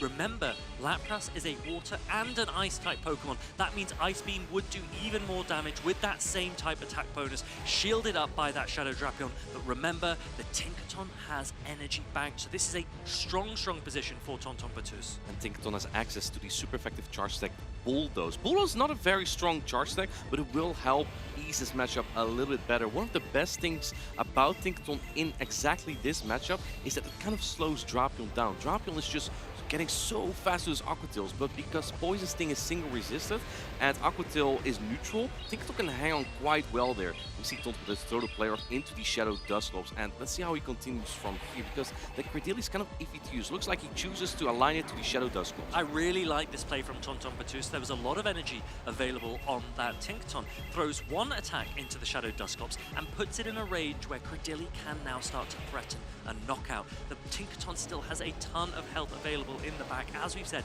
it's got a really good defensive profile against the Shadow Drapion, and now the Credilli reaching that Grass Knot. Will Alejandro shield up his Shadow Dusclops? No, he's letting it go. And this knocks out. Remember how we've been talking about Rock Tomb being so good the whole time?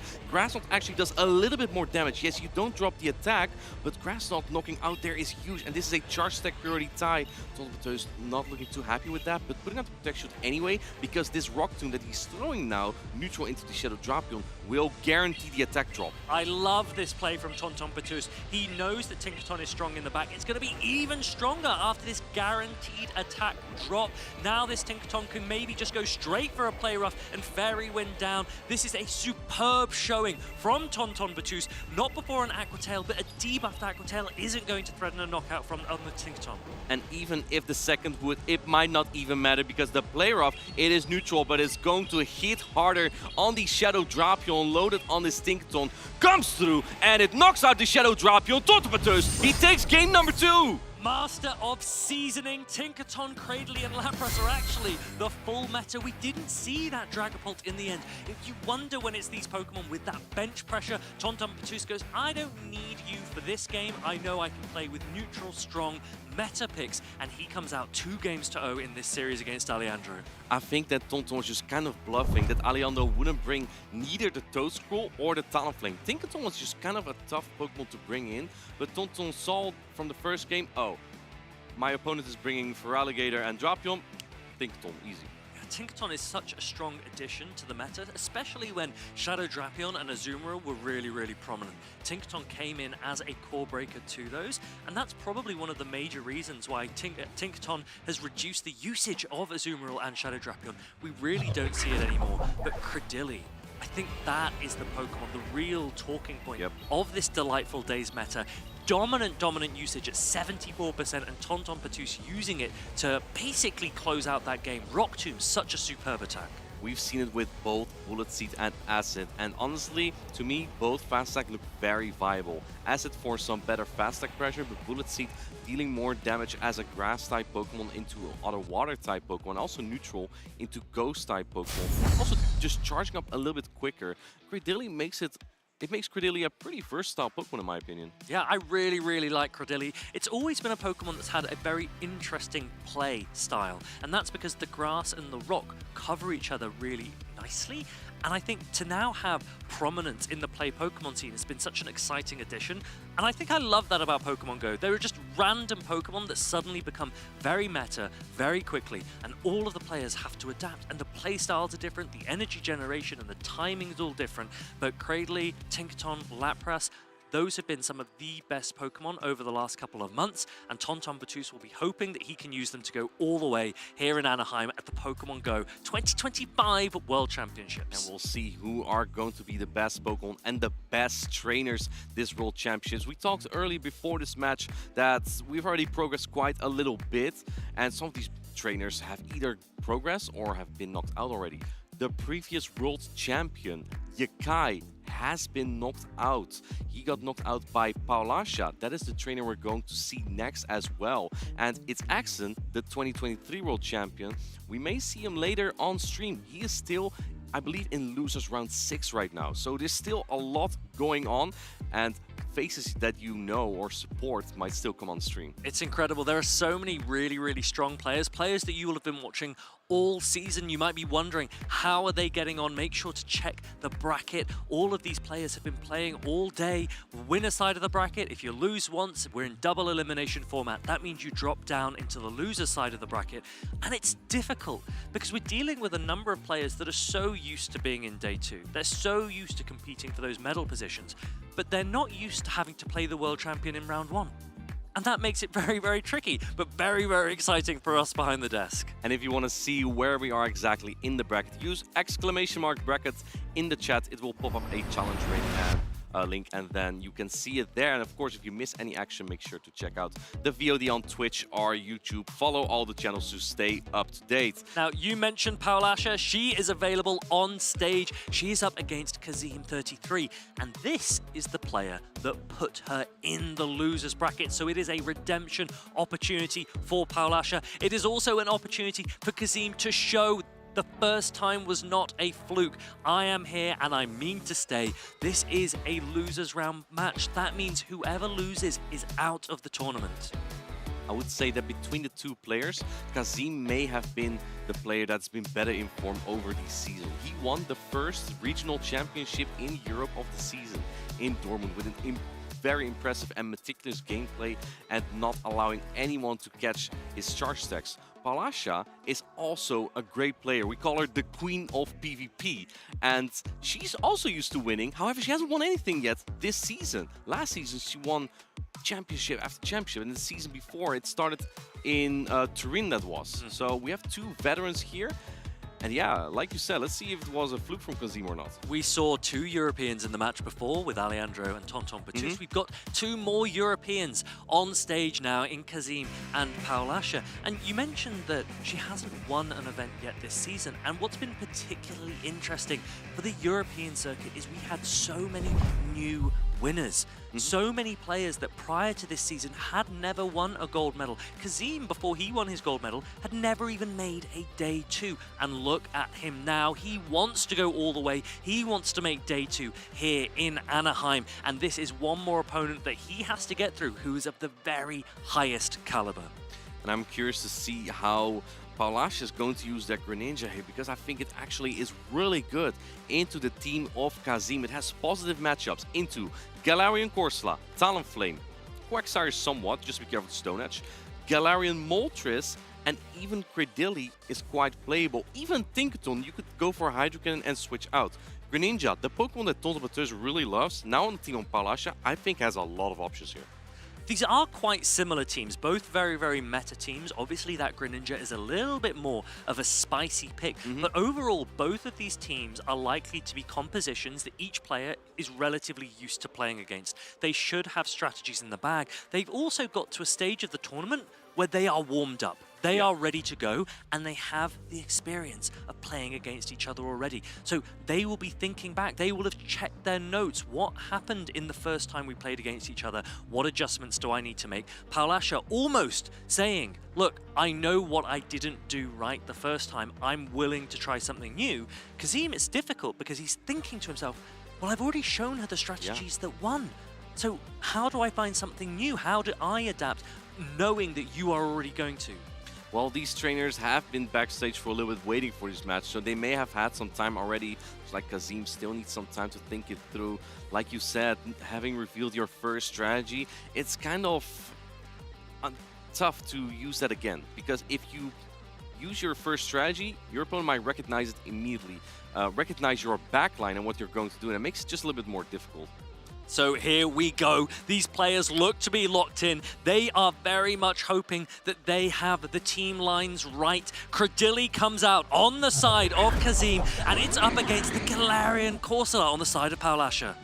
In theory, this would be a decent matchup for the Galarian Corsola. This Credilli has the Poison type fast attack acid, so that is resisted by the Ghost type Corsola. However, because you have Rock Tomb, which keeps dropping the attack of the Galarian Corsola, Credilli's actually not that bad here. Yeah, Rock Tomb, it's got same type attack bonus because it shares the typing with the Credilli, which is a grass and rock type Pokemon. Oh, the catch! And there is the catch there. Not only is there a catch, there's also the Sucker Punch that comes through from Galarian Moltres. This is a resisted Nightshade. It does little to nothing against the Galarian Moltres. However, in comes the Greninja. Greninja is a water and dark type Pokemon. It resists the dark type Sucker Punch from Galarian Moltres, but it does need to shield up these really hard-hitting flying type charge attacks. I think this is exactly where Paulasha wants the Greninja, because this is where you resist fast attack damage. Any matchup where the fast attack damage is not that much, it gives Greninja the time to build up energy. If this Hydro Cannon knocks out, or the next Water Shuriken will, I think that this Greninja is in a really good spot because it has so much energy. What are you doing with Kazim now? You do have a protection still, so you had an advantage, but this Greninja is almost at 2 more charge stacks. Greninja with that water and dark typing makes it really difficult for Kazim to bring in the Shadow Quagsire. Here is a Night Slash bait. This wouldn't do a lot of damage. Shields! Kazim calls it. There is the Night Slash. It lands. There isn't a boost available, but there is another attack. This Night Slash could get really, really close. Will Kazim put it all onto the Quagsire? No. He's going to preserve that Credilli, and he's now going to start to pressure the last shield of Paulasha. And now going to knock out with the Rock Tomb. You think Grass Knot is super effective, but Rock Tomb drops the attack, so in case Paulasha would shield, Rock Tomb is a little bit better here. He's shaking his head, not sure what could be in the back. And oh, going in with the Credilli, this is actually pretty good for Kazim, because his Credilli would be really good into the Quagsire, but his own Credilli is getting quite low as well. Now, if Kazim were to start charging up towards another attack, if he is one fast attack off his next attack, he could go for a catch, knowing it might be a Rock Tomb. He doesn't. He just fully commits to this next Rock Tomb. And now he has to think, how do I protect this Quagsire? One Grass Knot will knock it out. It would be double super effective. In comes the Quagsire. Paulasha is nodding, and in comes the Grass Knot. I think Kazim has to call a potential Rock Tomb. This does so much damage. Oh man, heavy damage that hits straight into the red. In comes the Galarian Corsola, just barely being able to get to an Aqua Tail here. This is going to chip the Galarian Corsola, but I don't think that Kazim's Credilli can do much here anymore. Look at that, the Galarian Corsola, despite having a Nightshade caught on the Galarian Moltres early in this game, Paulasha still takes game number 1. She does make the adjustment that she needed to make, and now she is in this driving seat. One more win needed, and she will progress on the loser side of this bracket. I think that the plan that Kazim had here was that he attempted to bait out the Credilli with that Galarian Moltres catch. If he did that, then the Shadow Quagsire could have been a little bit more free in the back. But instead, Paulasha came in with the Greninja, and it only allowed Greninja to farm up more and more energy. In fact, I'd even say that that Nightshade caught was just about enough damage to allow a Hydro Cannon plus Water Shuriken to knock out.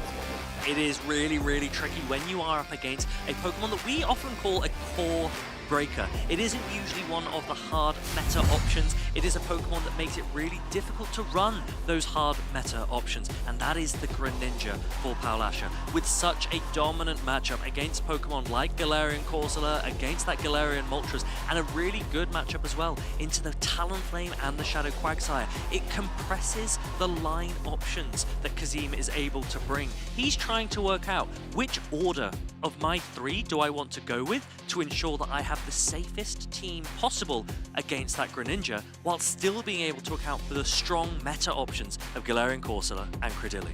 This is something how it went for Patman at NEIC as well. The thing is, it's difficult to play a core like Credilli and Tinkaton to tackle the Greninja as good as possible, because Paulasha also has Shadow Scissor, but it's unlikely that Paulasha plays both of them on one team, because both Pokemon are very fragile and need shields. So that's kind of the choice. Do I tackle either Greninja or do I take risks against Shadow Scissor? I think at this point, Kazim now needs to start making reads. He needs to start getting into the head of his opponent and calling her lines. He is going to be up against the Galarian Corsola once more. He does call the line. It's the Galarian Moltres. This is a great lead for Kazim. And Palasha is likely going to swap out of this matchup straight into the Greninja, answered by the Tinkaton, which does have super effective Fairy Wind. You can actually force this matchup very well as the Tinkaton. However, Greninja is going to output solid Hydro Cannon damage here. Hydro Cannon coming through, one more Hydro Cannon from a Greninja. I like this shield a lot from Kazim. You know that you are likely to need to shield at some point, and you would rather shield what is almost certainly to be a Hydro Cannon than having to shield a potential Night/Bait. And going for this Hydro Cannon right before a player off, I think at this point Palasha is kind of satisfied with the work that this Greninja has done. Bulldo's not going to knock out. However, can you get it down the Greninja within 3 Fairy Wind? Otherwise, it will get to another charge stack here. And I think you can. Really, really close. And Kazim gets that absolutely perfectly, only using a bulldoze amount of energy, and now with tons of energy still to throw into this Galarian Corsola. Play Rough coming through, going unshielded. Can the Tinkaton reach another attack? That could be really, really valuable. Galarian Corsola can get some energy here. I think that this Tinkaton will get to another Play Rough. It still won't be threatening. I don't think that Palasha really values this Galarian Corsola because it will be aligned to that Galarian Moltres, which is a terrible matchup. However, you can farm a full Power Gem off. And now swapping into the Credilli to get an energy advantage. Palasha now has her own Credilli versus the Galarian Moltres and the Credilli from Kazim with a shield advantage. But I think Kazim might still be in a good match as long as he can debuff this Credilli as soon as possible. However, Paula has one asset up, so she can start debuffing first. Yes, Kazim has a slight energy disadvantage, but also only has one shield available. So he needs to work out, when am I going to use this shield? When is the most efficient use of it? We know that Credilli Rock Tomb will do a ton of damage. However, this is already getting debuffed. So Kazim is thinking there's a Power Gem available on the Galarian Corsola, but my Moltres still has full health.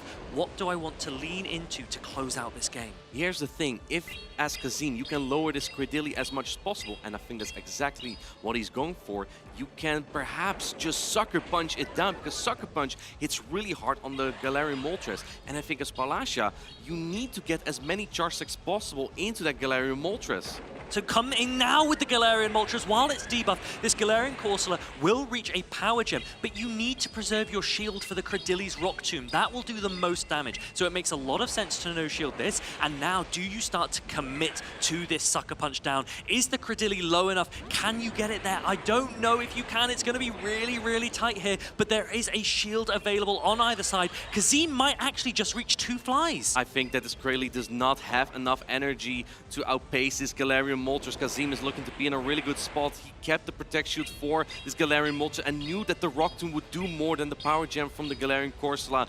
Rock-type attacks are thrown all over the place, but this bird doesn't care. It's gonna go for the fly and flying for that knockout. Galarian Moltres coming in hot and strong, taking out this Credilli, sealing up this game and drawing a tie. And you can see Kazim puts his head in his hands very quickly. He knows that everything is so tight now. Palasha knows that everything is on the line as well. We are going to go into a decisive game number 3. He had all the alignment he needed there, and even despite that, Palasha made that really close. Can you make those calls again as Kazim? It might just be necessary. Having your Galarian Corsola on, your Galarian Moltres on the Galarian Corsola made that battle so much easier because you could also align your backline on the Greninja instead. Now, Credilli was doing a ton of work for both players there. And I don't think we've seen this charge attack priority situation yet. So we don't know, and the players might not know, who would win charge attack priority unless they had that in the first time they played. So that's also interesting information that we actually don't know. We didn't see them on stream for their first matchup. So Palasha probably going to lean into that Credilli again. It looks like it's doing a ton of work for her. What I've noticed is the CP of her Credilli. We know that the highest rank Credilli has a CP of 1494. Okay. Neither player is using a 1494 CP Credilli, so neither player is using what we know is a rank 1. The question is, just how much attack have they chosen for when they're building these Credillis, and what difference will that make if we see a Credilli mirror? If you see the Credilli mirror, really comes down to who wins charge stack priority tie. But I think that in the mirror, it also is the best setup for a farm down on your backline Pokemon. So it really may not be unplayable. It really comes down to the alignment in the back in that case. And yes, if you have Galarian Corsola again and there's a Galarian Moltres on it, that can be on either side, to be honest, yeah, then you have that advantage. But let's say it's a completely neutral match in the back and you get the farm down on the triple debuff Credilli, it might not matter. But we'll see what does matter. We're gonna go to decisive game number 3. We have the Galarian Moltres again from Kazim, but this time it meets the Credilli. So it's the same line again there. Galarian Moltres, Tinkaton and Credilli on the side of Kazim. Paulasha has made an adjustment. Instead of it being Credilli in the back, Credilli is now in the lead. Galarian Corsola in the back, still with the Greninja available. The first attack coming through from Kazim. Will this go shielded? No, Paulasha knows it's only a fly and Credilli can hold on. Just a fly, and now the Rock Tomb, super effective, is coming through. Will Kazim put up the Protect Shield here to value this? And no, this is a no-fly zone. Galarian Moltres taking a lot of damage here, and this is very helpful for the Corsola of Paulasha in the back. The Galarian Moltres looks to be relatively high rank, able to take both the Rock Tomb and all of the assets, and he will now take alignment. Paulasha, are you coming in with your Greninja for an early farm down? We know how good Greninja can be with an energy advantage, only taking 3 Sucker Punches, all resisted in the process. What will Kazim predict is in the back? How are you going to take out this Galarian Corsola? I just want to tell you that I really love what's on the TVs now and then in the back, because you just see like the screens rotating, right? We see the Greninja going for the Hydro Cannon just before Kazim can get to a play rough, and this would do a lot of damage. It kind of sets up the Corsola already. I think Kazim kind of knows that this would be the attack that does the most damage. A strong shield there from Kazim, but can you give up your second shield already? No shields used so far on the side of Paulasha, so Kazim is going to let this go. One more Hydro Cannon will be enough to take out the Tinkaton.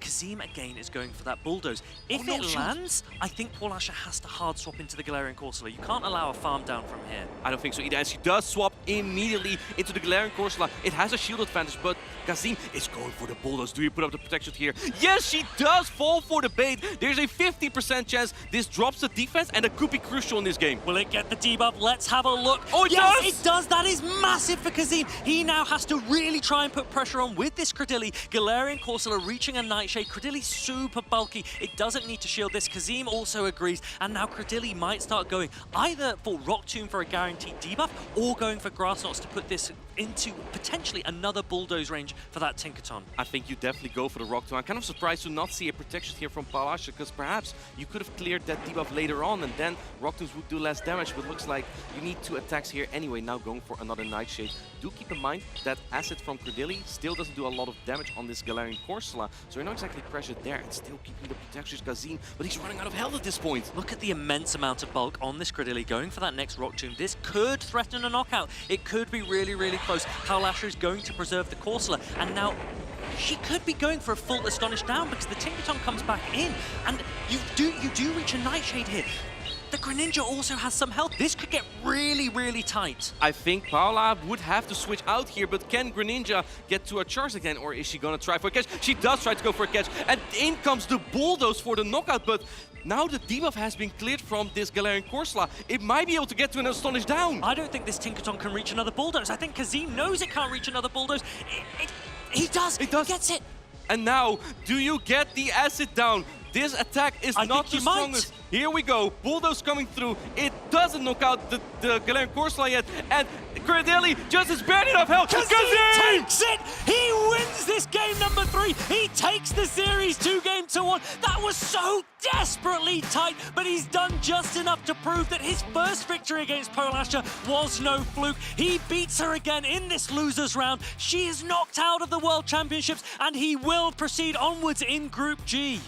Paula gained so much momentum after defeating Yekai, but Kazim's team and his plays were just a little bit too strong there. Greninja looked so good into the team, but Kazim was prepared. He knew how to deal with that. He knew from the first encounter with Paulasha just how to deal with that Pokemon. And yeah, no surprise from our Dortmund regional champion that he just played so well and just barely won against the queen of PvP there. He is a superb player, and he has locked in here. You go down into the losers bracket, but this is double elimination. That means your journey is not over, and Kazim did not want it to stop anytime soon. The pivotal moment in that game, the Bulldoze debuff and shield. That was massive, and the momentum shifted entirely when that happened. A huge moment for Kazim. Well, I think, again, if you shield that first charge attack, you might have more health at the very end, right? Because you could clear the defense drop later on, perhaps. I do agree that this Bulldoze debuff from the start on was so impactful because you would have had a little bit more HP and perhaps even have the attack there. It's so critical in these moments to get every second right. This game works in half seconds. That's just how quick these players have to be. They need to see the swaps. They need to consider the catches. They need to think about their energy management. There's so much to think about. And they're on stage here at the World Championships in Anaheim, California. The pressure is real, but my goodness, look at the joy when Kazim takes down Paulasha. And these are the moments that it's all about. Definitely some adrenaline that came out there. The explosion from Kazim after he won that game that looked so difficult. Greninja is just such a staple. The water and dark typing on this Pokemon is so valuable, and just coming so quickly to those Hydro Cannon is incredible. It is a massive moment for this player. Both of these Europeans have done so much to get to this stage of the World Championships. They respect each other, they know each other, they understand everything that is at stake. And you see the heart, you see the passion, and that is what we love to see. That's what we're here for. Kazim 33 taking down such a high caliber opponent, and it will mean the world to him. And we're gonna see so much more of that. And just keep watching the stream too. There are timed research that you can get through Twitch drops here. You can get the Skarmory inspired by Yakai's 2024 World Championship winning team. I remember this Pokemon very well. You do remember that Pokemon very well. You were so close to beating that Pokemon. If only your Giratina Origin had come in. If it was like better into Lickitung, yeah, perhaps. It was a massive moment, but make sure to take full advantage here of the stream. If you're watching from home, this has been a great day. We've got a great weekend still to come. Make sure you're getting all the rewards for the time that you're investing watching. It's not just amazing battles on show. We also have amazing rewards. And this is for tomorrow. You can choose your path and get these Pokemon that will be good for PvP if you get the Twitch drops from watching the stream here. And use this code on the the Redemption website. You can get this shirt, this Anaheim shirt from the World Championship stream. Yeah, so many items available, so many Pokemon available. We saw Lilip there, that's the under-evolution of Credilli. We've seen Credilli dominate the world stage so far, so definitely a great Pokemon to have in your roster. Squirtle and Sentret available as well. Sentret evolves into Furret. That has been another really interesting option available to players. A great type against Ghost-type Pokemon. And then we know Big Man Blastoise. It can also Mega Evolve if that's something that you want from your Pokemon. And you know, you saw you get Lilip from Twitch drops. It's going to be very valuable for PvP. As you see here, the day one usage of this weekend, Credilli, 72% users. I feel like we've seen it pretty much every single matchup. Yes, such a dominant Pokemon. And Tinkaton, the rise of Tinkaton that we have had here at the World Championships has been something that a few of us had predicted, but perhaps none of us expected to be quite so high. 40% usage here on day one in Anaheim, California. Such a great Pokemon, such a great option, and we saw Kazim use it to take down that Greninja and to put his name further along in that group. It just really makes sense because Tinkaton is one of the very few Pokemon that can wall Credilli. Shadow Caesar can also do really well there. It doesn't wall Credilli exactly, but as a steel type does really well there. The thing is, Tinkaton doesn't need shields as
spicy. Players had no idea what they wanted to use. Everything was shifting. And now players from across the world have had 2 months to work out what they think the best Pokemon are. And that has given us such a wide array of Pokemon here. And that's what's been really exciting. We've seen Shadow Dusknoir, we've seen Dragapult, we've seen Turtonator.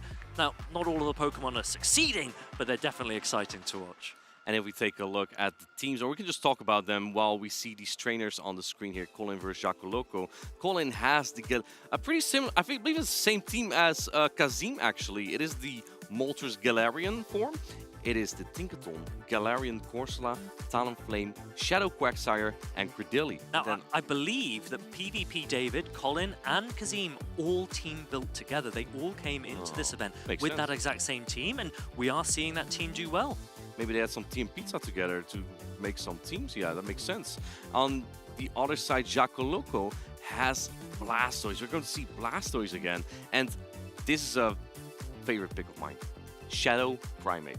It's going to be really good. It faces so quickly to its charge attacks. He does have Ice Punch, though. He has close combat. So what was particularly interesting, when we saw that usage graphic come up earlier, this event is one of the first events in such a long time that there has been no fighter at all in top usage. So let's see if Jacoloco has made a good read that even though no one else seems to be bringing a fighting type, can his Primeape put the work in against Colin 6 here?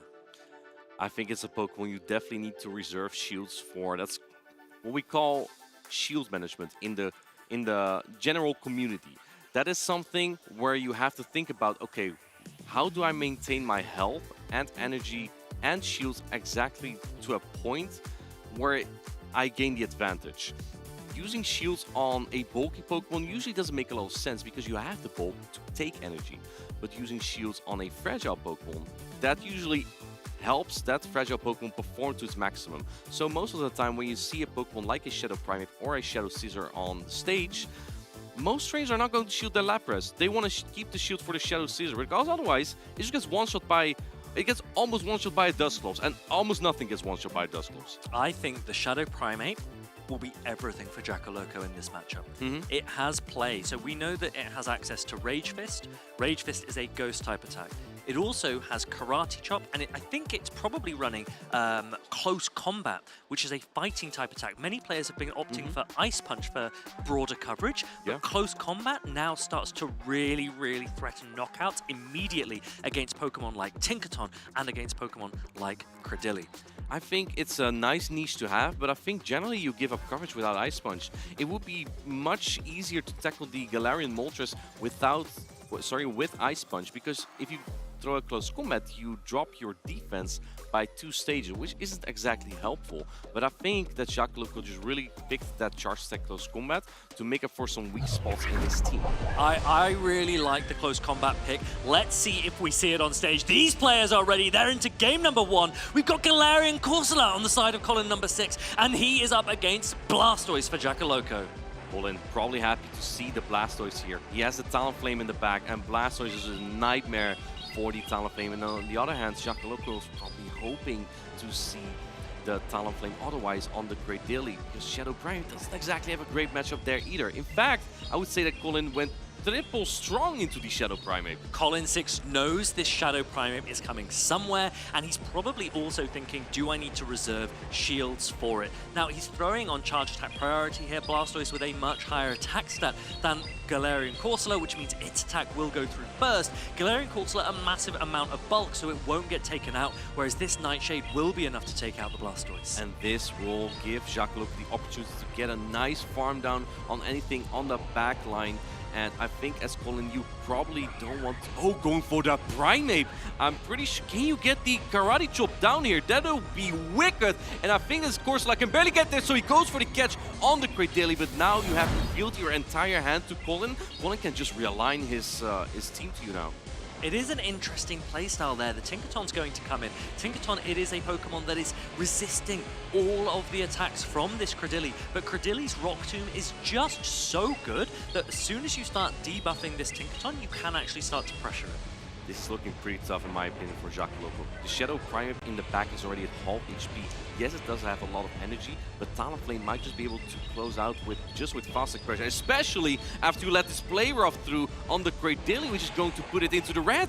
I really like this play from Colin6, that Galarian Corsola put so much pressure on Jackaloco because once that Blastoise went down, Jackaloco didn't really have a way with Credilli or with Primeape to fast attack down. So Galarian Corsola has had so much value, and now Tinkaton is dealing with this Credilli. The Talonflame in the back could be everything Colin needs to close out game number 1. I think at this point, Jackaloco just hoping for anything but the Talonflame.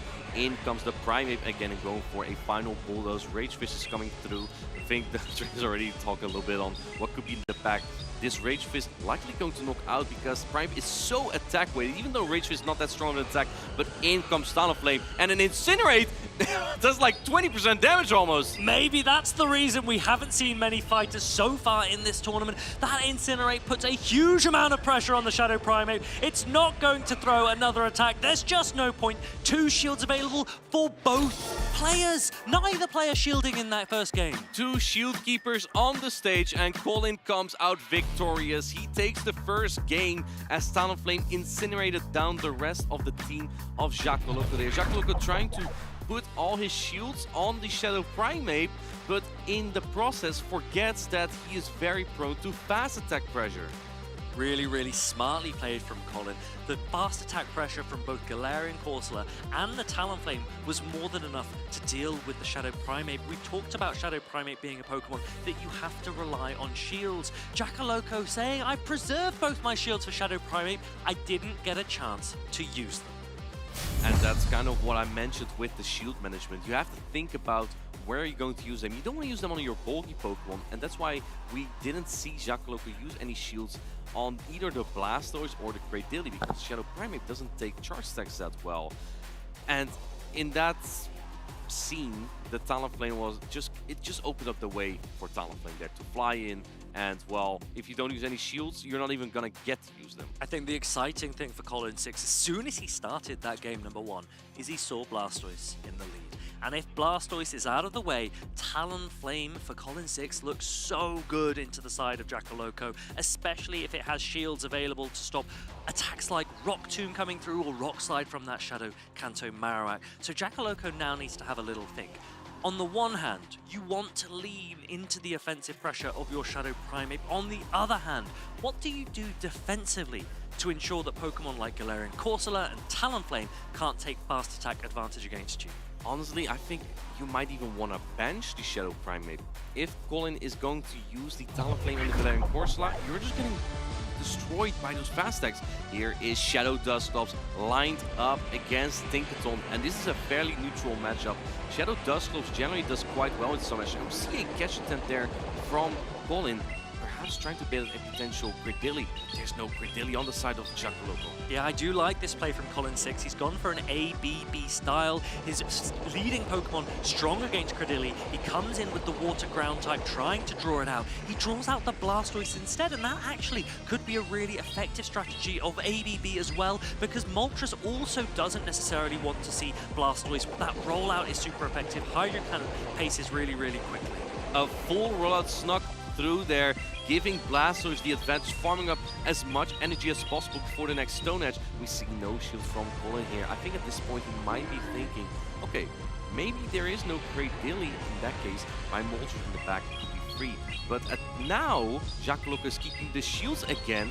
Galarian Moltres is gonna be lined up with the Shadow Primeape soon. So what we're looking at, if you look at Colin's expression, he keeps looking over to the team sheets.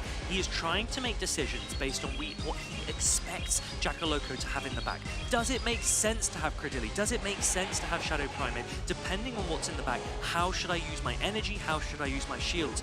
Shadow Primeape is a fighting type Pokemon. That means it will resist the Dark-type Sucker Punches from this Galarian Moltres, but it is so squishy that they still seem to be doing the same amount of damage as the Karate Chops.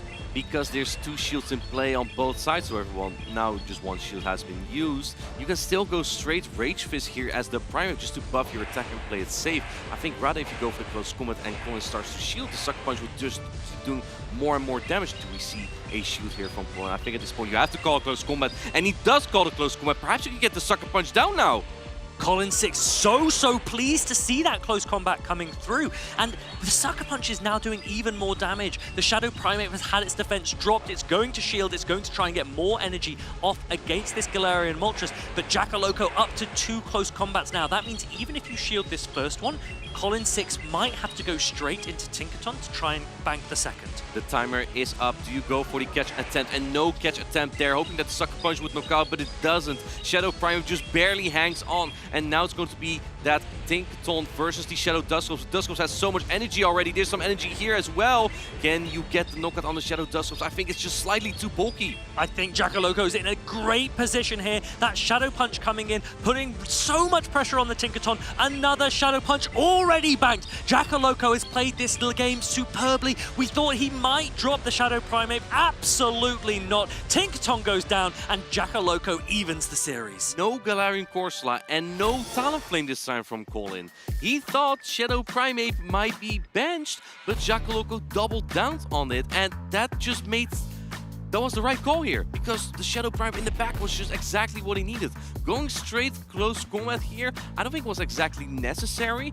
However, it didn't matter with the energy that the Shadow Dusclops had, because it was valuable everywhere. Even if that Galarian Moltres would get a farm down, you can probably still knock out the Galarian Corsola, or sorry, Galarian Moltres with an Ice Punch that's super effective. Really superbly played from both players so far. In this series, we know that the next game means everything. This is a loser's match. It means that whoever wins will proceed, whoever loses, that is their run here at the World Championships in Anaheim. It will be over. Neither player wants to go home just yet. Everything on the line. Will we see Shadow Primate again? Will we see that Galarian Moltres again? It's so difficult. You want it up against that Shadow Dusclops, but Primate seemed to have such a dominant matchup there. I think that Colin wants to bring that Talonflame again. The only thing you really fear are the Blastoise and the Credility. The thing is, Jackaloco does keep bringing them, so you kind of need the alignment with the Talonflame. The other good thing about Talonflame is, however, is that if you manage to get energy somewhere, it will be useful anywhere on the team of Jackaloco. There's nothing that walls the flying type damage output. Like, the worst you can throw it in is that Blastoise and then resist your Incinerate, but if you have 2 fly, you can potentially get a knockout or a shield. Now, where is the momentum? Is Jackaloco thinking, okay, I've got this cracked, I know how to take advantage, I know which Pokemon my opponent wants to lean into, and I know how to best utilize my Shadow Primate against him. Shadow Primate with that Shadow Dusclops has so much coverage, but the Blastoise seems to be causing a lot of problems for Colin because it has great matchups into Pokemon like the Talonflame, like the Galarian Moltres, and also was causing problems for that Shadow Quagsire. So Colin might have to jump into the head of his opponents before we jump into this decisive game number 3 and come up with a line composition that gives him as much flexibility as possible. The players are wishing each other good luck. We are super excited to see how this game goes. It's everything on the line. Decisive game number 3, here we go, and we have a great lead here for Colin. Tinkaton's going to resist all the charge tech damage, and Jackaloco is kind of in an awkward spot here because you also don't want to swap your Prime in here, so I expect him to just start chipping this Tinkaton and actually throwing energy immediately here. At any point, could open the door for Jackaloco to swap out into the Primate. Yeah, Primate can always come in really aggressively to try and force your opponent to make a mistake. Now, we're noticing that Colin has opted for neither of his flying-type Pokemon. There's no Galarian Moltres, there's no Talonflame, so Blastoise doesn't have any dominant matchups. It might want to be up against that Quagsire, but remember, Rollout is resisted, but I think that this overall is a really nice line from Colin 6. Oh, and see the catch on the Blastoise. Jackaloco predicting that Colin would throw when he's maxed out on energy on the Tinkaton. This player is resistant, going to deal less damage than normally, and now you have got some energy on the Tinkaton. This can again open the door for the Shadow Primate. Really, really well played by Jackaloco. That Blastoise charges up to Hydro Cannon so quickly, especially after the first one is thrown. Colin will be counting the energy meticulously. He doesn't want to let another one go through, so the Nightshade is going to come through now. If this lands, it should take out that Blastoise. This will get really close to knockout because Galarian Corsola is very defense weighted. It does knock out the Blastoise, and now what do you come in with? It looks like it's time to start up building energy on the Shadow Primate. Do keep in mind, Astonish damage is doing a lot here. Shadow Primate with that first Rage Fist, it's entirely unboosted. It might not be enough to take out the Galarian Corsola. Reach another attack. First Rage Fist coming through. This could be really close. This is going to ramp up the Prime even more. Oh, Galarian Corsola doesn't go down yet. Going into the Shadow Quagsire now. This is, again, pretty awkward. You're building up energy, but the Mud Shield damage adds up on the Primeape.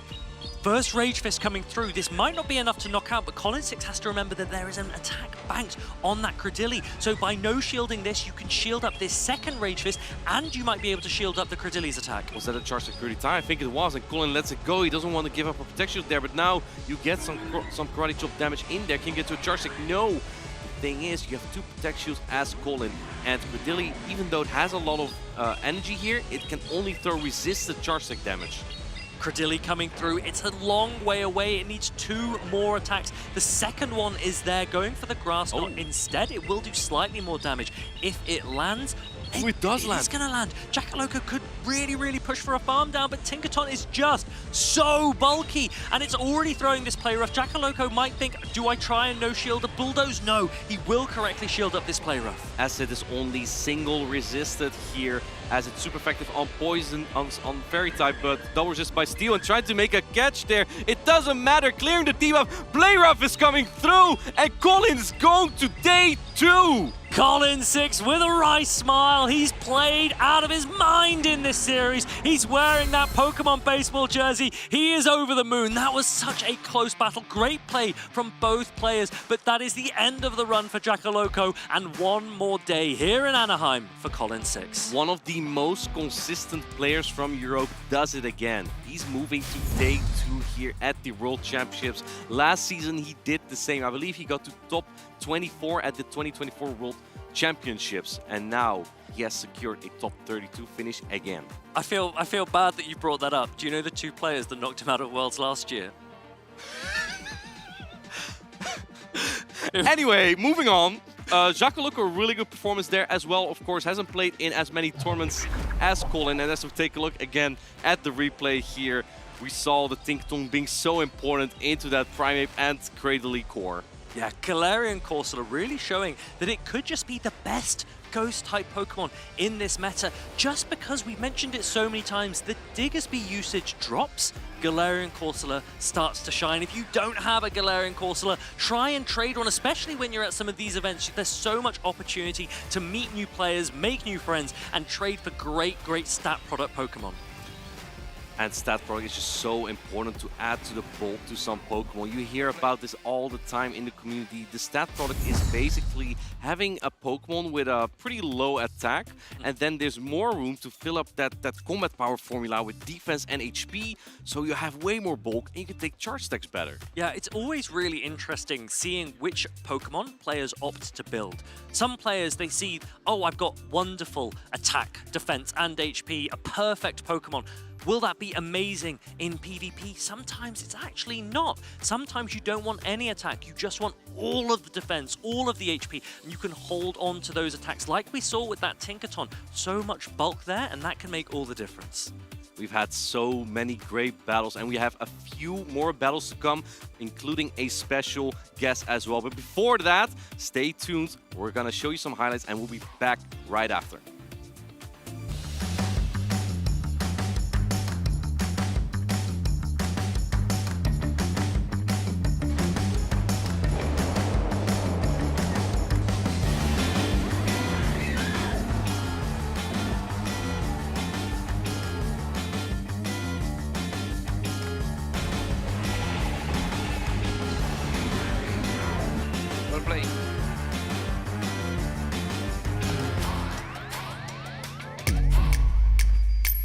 My name is Peyton Bingham, and I'm from Logan, Utah in the US.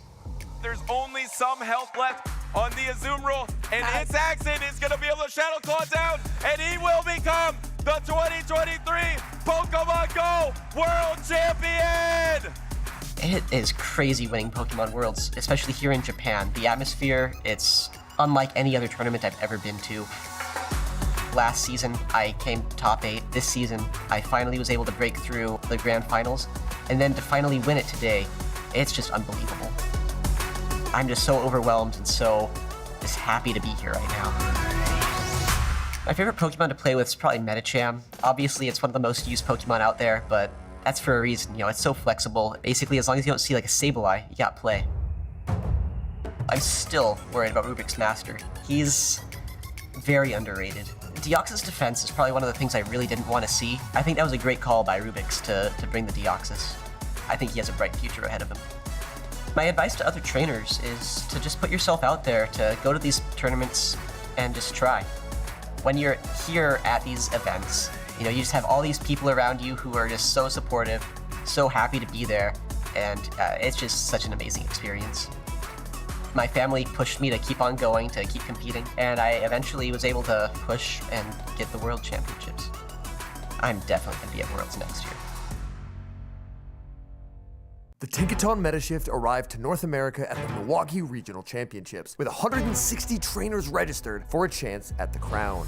Tinkaton ruled the Day 1 and Day 2 usage, and Shadow Jumpluff and Lapras proved their worth as effective teammates to the powerful Fairy type. Trainers Snots and Nighttime Clasher felt unstoppable, making quick work of the winner side of the bracket with 2-0 victories.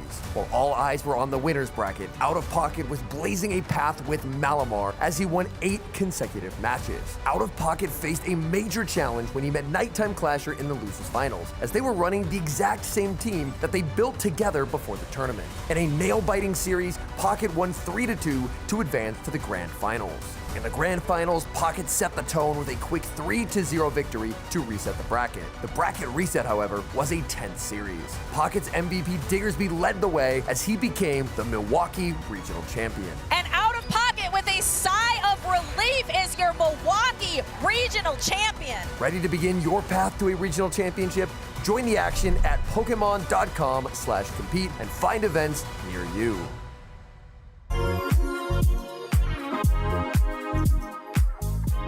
Hey there, trainers. Welcome back to Anaheim, California. It's the Pokemon Go World Championships. Unfamiliar voice, perhaps? No, it's me, Wholesome _ wrapping up the evening for you, and I have a very special guest joining me on the caster desk. It's none other than Michael Starenka. Michael, say hello to the broadcast. Hey, everyone. I am making my casting debut today. I'm very, very excited to be here.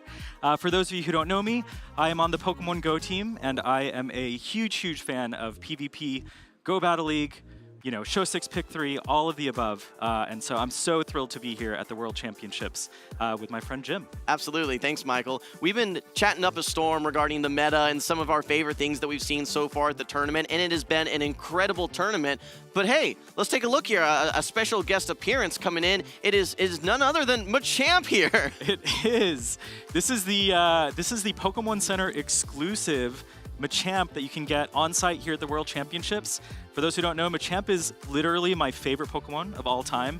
And when I saw this first drop, I knew I had to get my hands on this. So I don't know if this is a gift for me. I might have to take it. It's a gift for you, Michael. Great, great, perfect. Absolutely. Taking this one home. Well, a gift for the viewers. We're ready to get over to the stage here. Our trainers are ready. Let's move over to the stage here. And Michael, I gotta say, big fan of Machamp as well. One of the Pokemon that I loved running in the Go Battle League as well. But let's take a look at these trainers. We've seen both of them very recently. Alejandro DL from Italy. We've also got our NAIC 2025 champion, It's Axon. This is a really exciting matchup, Michael.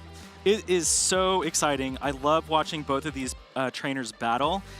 Very well versed in PvP, especially, you know, everybody probably at home is familiar with It's Axon, former world champion himself, recent NAIC champion from this year, and Alejandro is also no stranger to competitive Pokemon Go. Yeah, we've actually seen, I believe it was the 2023 Torino Regional Championship over in the EMEA region where Alejandro took 4th place, so no stranger to the podium as well. And he's running a pretty signature Pokemon there as well, as you can see the Toad Scroll up at the top of your screen there. Yeah, Toadscroll just recently came out in Pokemon Go. I was wondering if we would see it on the competitor stage today. So very, very excited to see how it will perform. It does have some polarizing matchups sometimes, you know, if it gets caught up against a particular flying type. But I'm looking at Itzaxon's team right now, and he doesn't have a lot of flying types there to resist a lot of Toadscroll's charge moves. Yeah, I think he's got some targets for sure. If we can get it locked in versus that Dedenne, versus the Shadow Drapion, even versus that Lapras, I think there's lots of play for that Toadscroll. However, if it gets lined up versus maybe one of the Bug or Ghost-type Pokemon on Itzaxon's team, it is going to be very challenging. So like you said, Michael, it can be a very divisive Pokemon. Yeah, and something that I love seeing in these tournaments is when people use new Pokemon, you often have a little bit of advantage because your opponent oftentimes won't be as familiar with it. Now, I'm sure someone like Itzaxon, who's very, very well versed in Pokemon Go, has practiced a lot with a lot of different Pokemon, but I wouldn't be surprised if Alejandro took a lot of surprise victories using that Toadscroll in his run today. Yeah, I think that if you have to look at these matchups specifically for who's more familiar with the other's team, it's probably Alejandro, because Itzaxon is running a very similar team to what he actually ran at NAIC. So maybe something that Alejandro had some time to study up on. All right, well, these trainers, they're taking a deep breath. They knew this is win or go home. Let's get into these matchups. Michael, take it away. All right. Oh, Itzaxon switching out immediately to his Lapras to have a better matchup into that Tinkaton. I'm not sure how this matchup goes right now, especially because Itzaxon is locked into this battle. Definitely resisted fast moves and Psywave from Lapras, but you have that incredibly strong Sparkling Aria that's going to hit for neutral damage. Yeah, it's a tough spot for Alejandro because obviously he wants to maintain that matchup versus that Araquanid, an incredibly positive matchup. However, he doesn't have a great response to Itzaxon's Lapras safe swap. His Feraligatr is going to struggle, and that Dusclops will struggle as well. So I think Alejandro is content just to keep his Tinkaton in, lined up versus his Lapras, resisting those Psywaves. Yeah, it's always challenging when you have this format of Bring 6 Pick 3. So I think Itzaxon did a great job of building a backline that would be able to take on a negative matchup in something like Tinkaton. What'll be interesting, though, is that Araquanid, how it realigns versus Alejandro. We've seen it versus Pokemon like Dusclops. Despite those bug bites being resisted, you can still win several of those shielding scenarios. But for now, we're still in this Tinkaton versus Lapras. Both Protect Shields have been used for Alejandro. He wants to make sure that he maintains switch advantage, and he may be even, yeah, he's already taken both shields from Itzaxon. Yeah, I think this is going to be really interesting to see how it plays out. Switch advantage, clearly something that both players want to take advantage of, but I think Lapras is going to get really close to being able to KO this Tinkaton right here. This is significant because not only is Itzaxon going to knock out Alejandro's Tinkaton, he has a bit of residual energy as well. So any Pokemon that now comes in for Alejandro is going to have to take one of these Sparkling Arias as well. Absolutely, but you know, with Dusclops, it has such a great neutral matchup into so many Pokemon in the metagame here. It's a very balanced Pokemon to bring. I wouldn't be surprised if Alejandro is able to find some way to reclaim some advantage here. Yeah, he's firing off these shadow punches from his Shadow Dusclops. These are doing some meaningful damage into the Araquanid, but Itzaxon knows now that this Tinkaton is out of the way, this Araquanid has a lot of play, and despite a bug into a Ghost type, you can see how much these bug bites are adding up.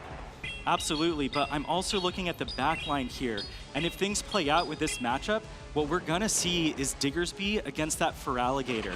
And as you know, with Feraligatr having that super effective Hydro Cannon, it's gonna be really challenging for Diggersby. So I'm curious to see how Itzaxon will navigate his way out of this this backline matchup. It's gonna be a tough spot for his Diggersby, but let's not forget Itzaxon still has, I believe, nearly a Sparkling Aria loaded on his Lapras as well. Potential for a combo play. However, now we do see the Araquanid taken off the field by Alejandro's Dusclops. A quick swap into the Feraligatr, and while these quick attacks are going to be adding up, Shadow Claw double resisted. Yeah, absolutely. I'm always surprised to see this matchup play out because, as you mentioned, even though Hydro Cannon is super effective, those Shadow Claws do almost no damage against Diggersby, and it's incredibly bulky. Well, if we look at the situation currently, Itzaxon, he's now taken this Feraligatr into Sparkling Aria range. I don't know when he's going to go for this combo play. Alejandro's going to be over farming as much as possible. Here we go, those Sparkling Arias loaded combo play. Itzaxon gets to the charged attack. Is this going to KO? We're going to see. This is going to determine the first match over here.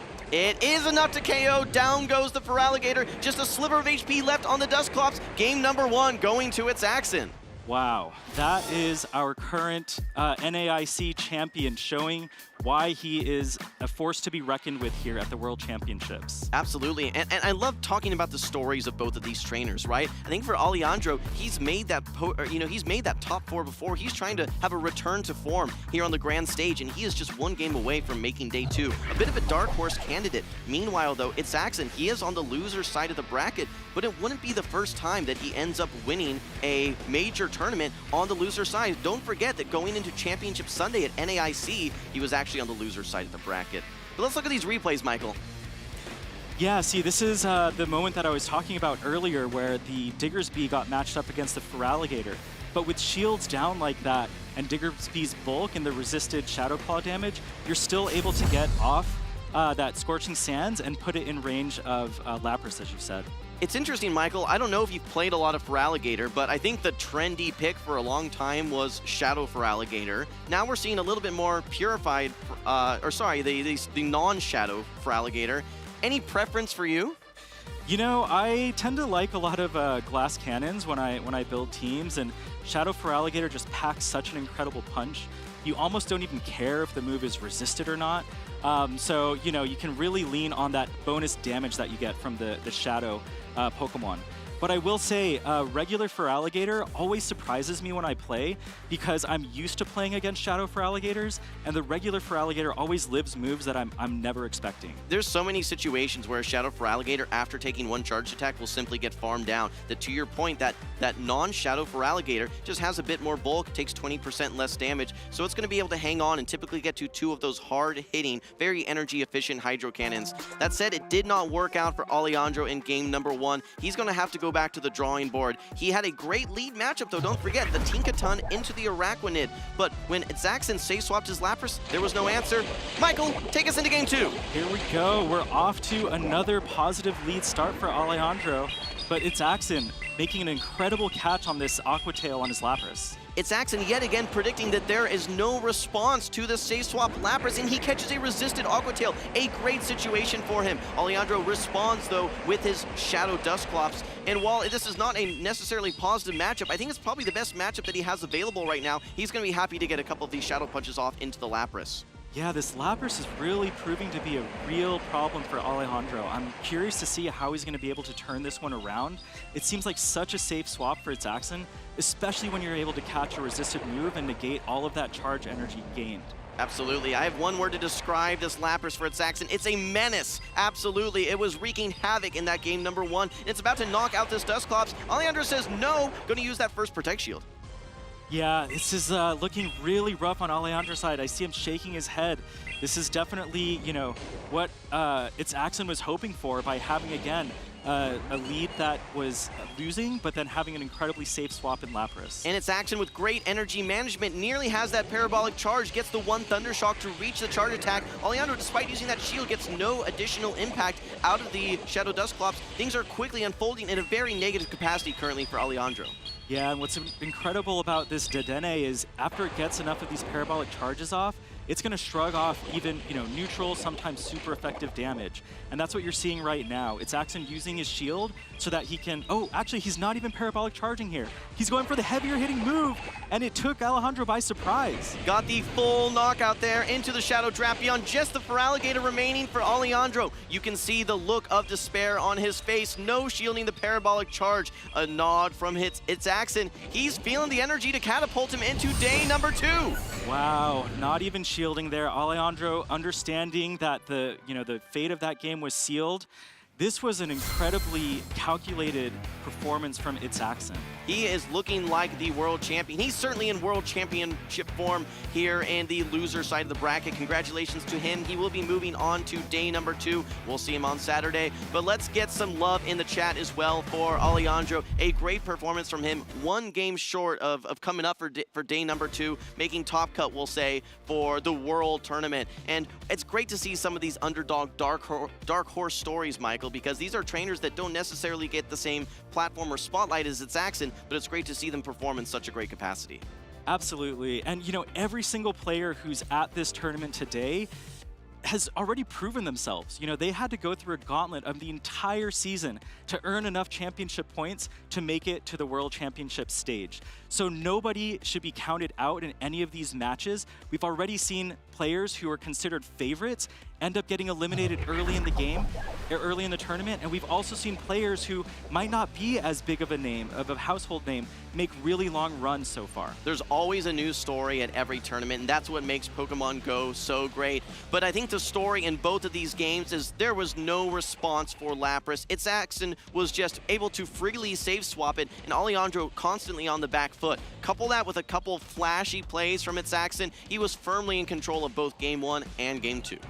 Yeah, that's what I really love about watching Itzaxon play, is he will identify a lot of different, you know, flowchart strategies for if he sees this lead, he knows what specific, you know, safe swap to bring in that will, you know, turn the tide for him. It's almost like he's got a playbook that he's simply just taking notes and making plays out of. But yeah, absolutely, he seemed completely calculated, cool, calm, and collected in those two games. Now, I wanted to ask you a question, Michael, actually. So we talked about how similar Itzaxon's team, it might be actually identical to his NAIC team. Are you the type of trainer that likes to play the same Pokemon over and over and over, and you're most effective given that familiarity advantage, or do you like to swap things up regularly?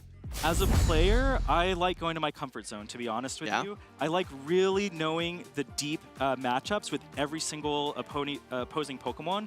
But as a spectator, I do love seeing the new flashy stuff. So I was really hoping to see some action from that Toad Scroll on Alejandro's team there. Well, let's see if we have any spice on this next matchup. I'm waiting to see the team reveals here. But I think we're going to be having Trainer Steiner from Brazil on the LNDS team that we've seen so much success for. I think that he's a trainer that has had a lot of spotlight on the world circuit. We can't forget that he had a top 4 finish at NAIC 2024. He's won a regional tournament as well. So I'm very, very excited to see how he's going to perform in this next match. I am as well. You know, he's definitely a household name at this point in the Pokemon Go competitive circuit. But like I mentioned, everybody that's here today has already taken on a gauntlet of really tough opponents, both in getting the championship points to qualify, but also to make it this far in the run for day 1. Yeah, absolutely, and he's actually going to be facing off versus his, you know, one of his probably familiars, a trainer also from the LATAM region, DVS Daniel, who has taken top 8 at the Latin America International Championships as well. But this is another situation where you've got a trainer that's known as one of the best in their region versus more of an underdog type of competitor. Absolutely. And you know, it's always a painful thing to watch, or I'm sure to play, when you come all the way out to the World Championships like this, and you find someone that you're familiar with sitting across the competitor's table with you. You never want to be the one to eliminate a friend of yours or a local of yours. But, you know, only one of these two will be advancing. We are in the loser's bracket. Yeah, absolutely. It's kind of a frenemy type of relationship where you can think that... It's actually interesting. I was just chatting with another competitor. I was actually at dinner yesterday with Howie and with Alpha Phoebe sitting across from each other discussing their team compositions, and they found themselves up against each other in today's tournament. So maybe some advantages they were able to decipher from some of those conversations. That's always such a risk, you know, but you have to do it. You have to lean on your friends and your you know, local competitors to test teams with each other, make sure that you have strong opponents that you can practice battle with. So, you know, that is the risk that you run, and it's always, there's always a little bit of a metagame, mind game that happens when you find yourself against them in an official tournament battle. Well, Michael, one of the Pokemon that I'm excited to see here, this is on the side of Trainer Steinar, it's going to be the Lantern, bringing back a 2023 vibes, we can say here. One of the staples of the meta for so long, seemingly just disappeared for maybe the last 6 or 7 months, but it's back, and he's running Water Gun Lantern.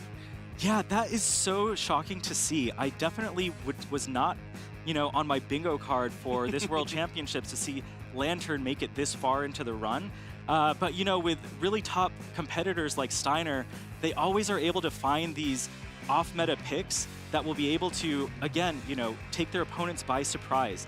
And sometimes that surprise factor can really knock people, off balance because they're not prepared for it. Yeah, I think that most trainers, they're looking at maybe a top 20, top 30 most common Pokemon that they're building their teams around, that they're preparing for those matchups, that they have that playbook of exactly what they know what to do. Lantern, like you said, it's not on your bingo card. It's not what you're preparing for. It's not meta by any means. So a lot of trainers may be caught off guard. And if you look at some of these matchups against DBS Daniel, you've got a ground type, you've got a Azumarill, which is a water type. You'll have some great opportunities for Thunderbolts. The only real hard answer to this Lantern might be the Quagsire, or maybe a situation where you're getting a lot of mud slap pressure from that Shadow Kanto Marowak. Yeah, I think the mud slap pressure is going to be key here. But again, Lantern has super effective charge attacks and fast attacks to really apply the pressure to Daniel. Yeah.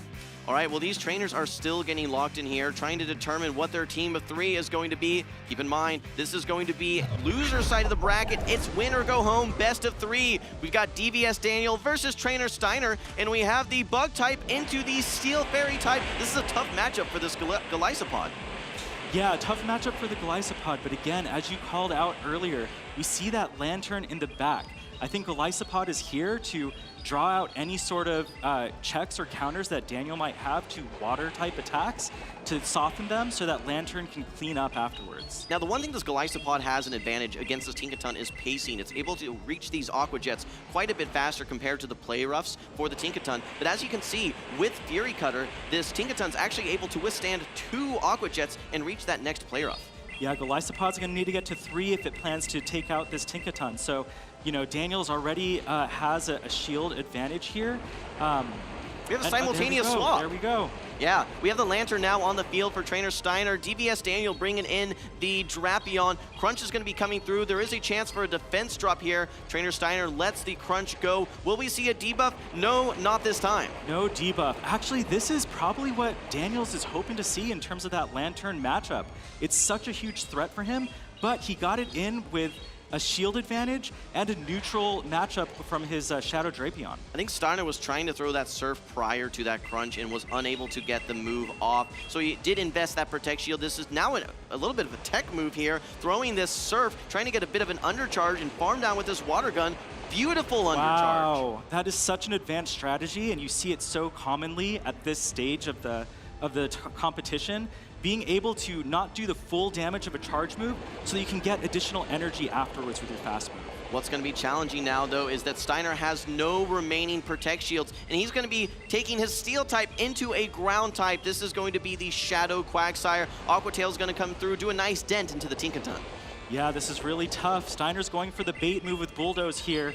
It's a little bit of an obvious one, but I think Daniels, want to play it safe. You have 2 shields. It's time to spend one. Yeah, no, this has been a tough match for Steiner. He definitely has an uphill battle to come back. His Golisopod is still quite healthy, and it does, of course, resist not only the Mud Shots, but the Aqua Tail as well. I don't know that this Aqua Tail is quite enough to KO. It does hang on. Do you have the charge attack ready to go? Yes. There it is. Are we going to see the second Protect Shield come up? No. Daniels is letting this one go.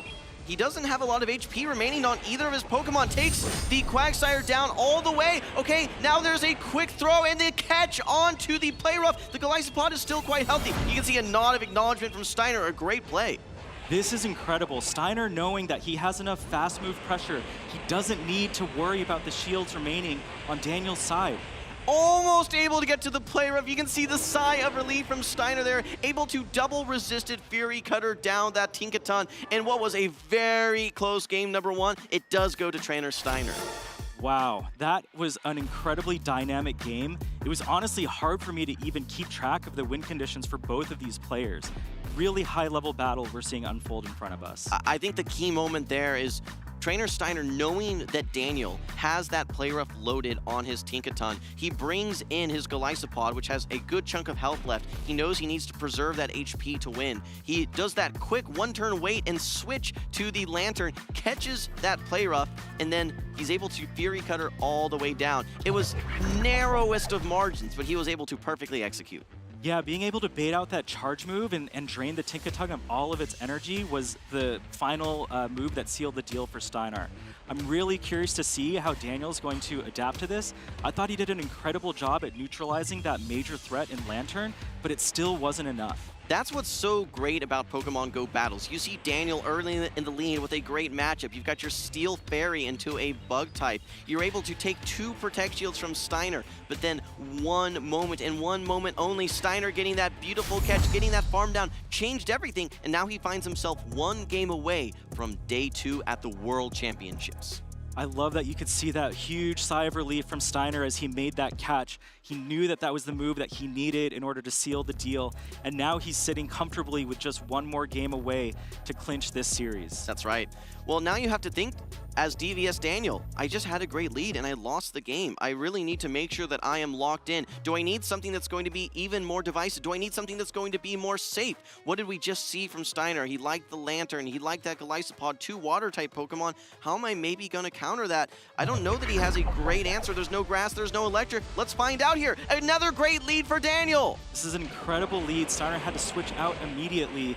I'm assuming Daniel might shoot off this crunch before deciding what he wants to do next. Yeah, Daniel wants to maybe do a chip and dip strategy here, able to reach the crunch before Steiner is able to reach the Aqua Tail here, throws the crunch and immediately swaps now to the Tinkaton, gets the alignment that he had from game number 1, but this time in the middle matchup.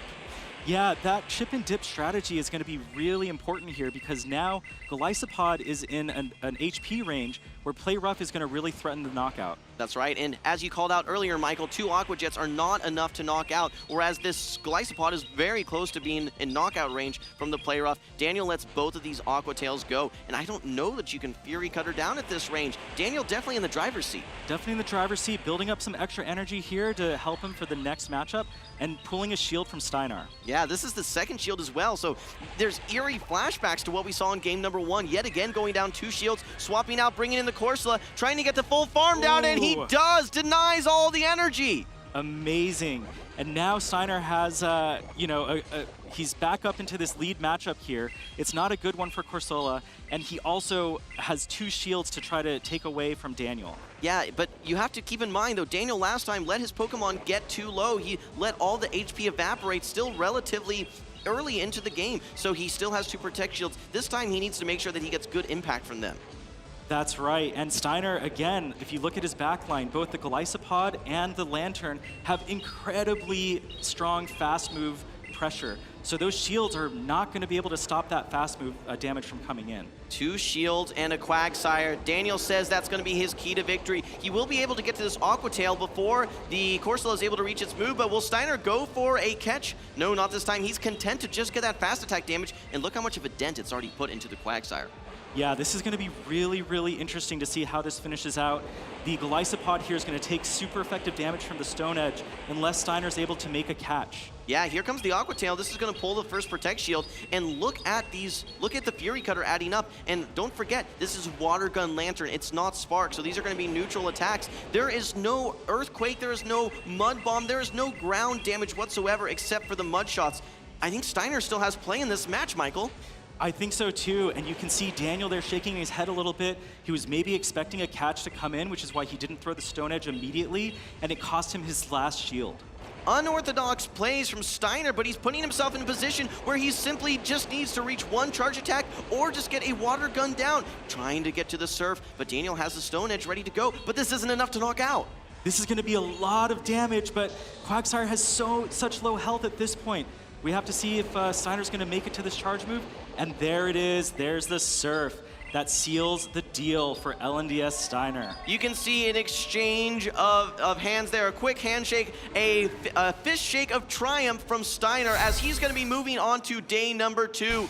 We have Brazil versus Brazil, but in this case, it was Steiner that came out the victor on the back of that Water Gun Lantern. We talked about how iconic of a Pokemon that it was, how strange it was, frankly, to see it in this meta. But Michael, it worked so well. It worked so well. You could really tell that Daniel was, not thinking about Lantern at all when he built this team. And why would he? This is not a Pokemon that many people expected to see in the tournament today. I think the key for me there was trying to find the balance between shields and switch advantage. And really, I think Daniel maybe kind of having a misinterpretation for just how much fast attack pressure that Steiner's team could pump out. There was the Astonishes, there was the Fury Cutters, there was the Water Guns, just tick, tick, tick, tick, tick, adding up, and just Quagsire couldn't do it all.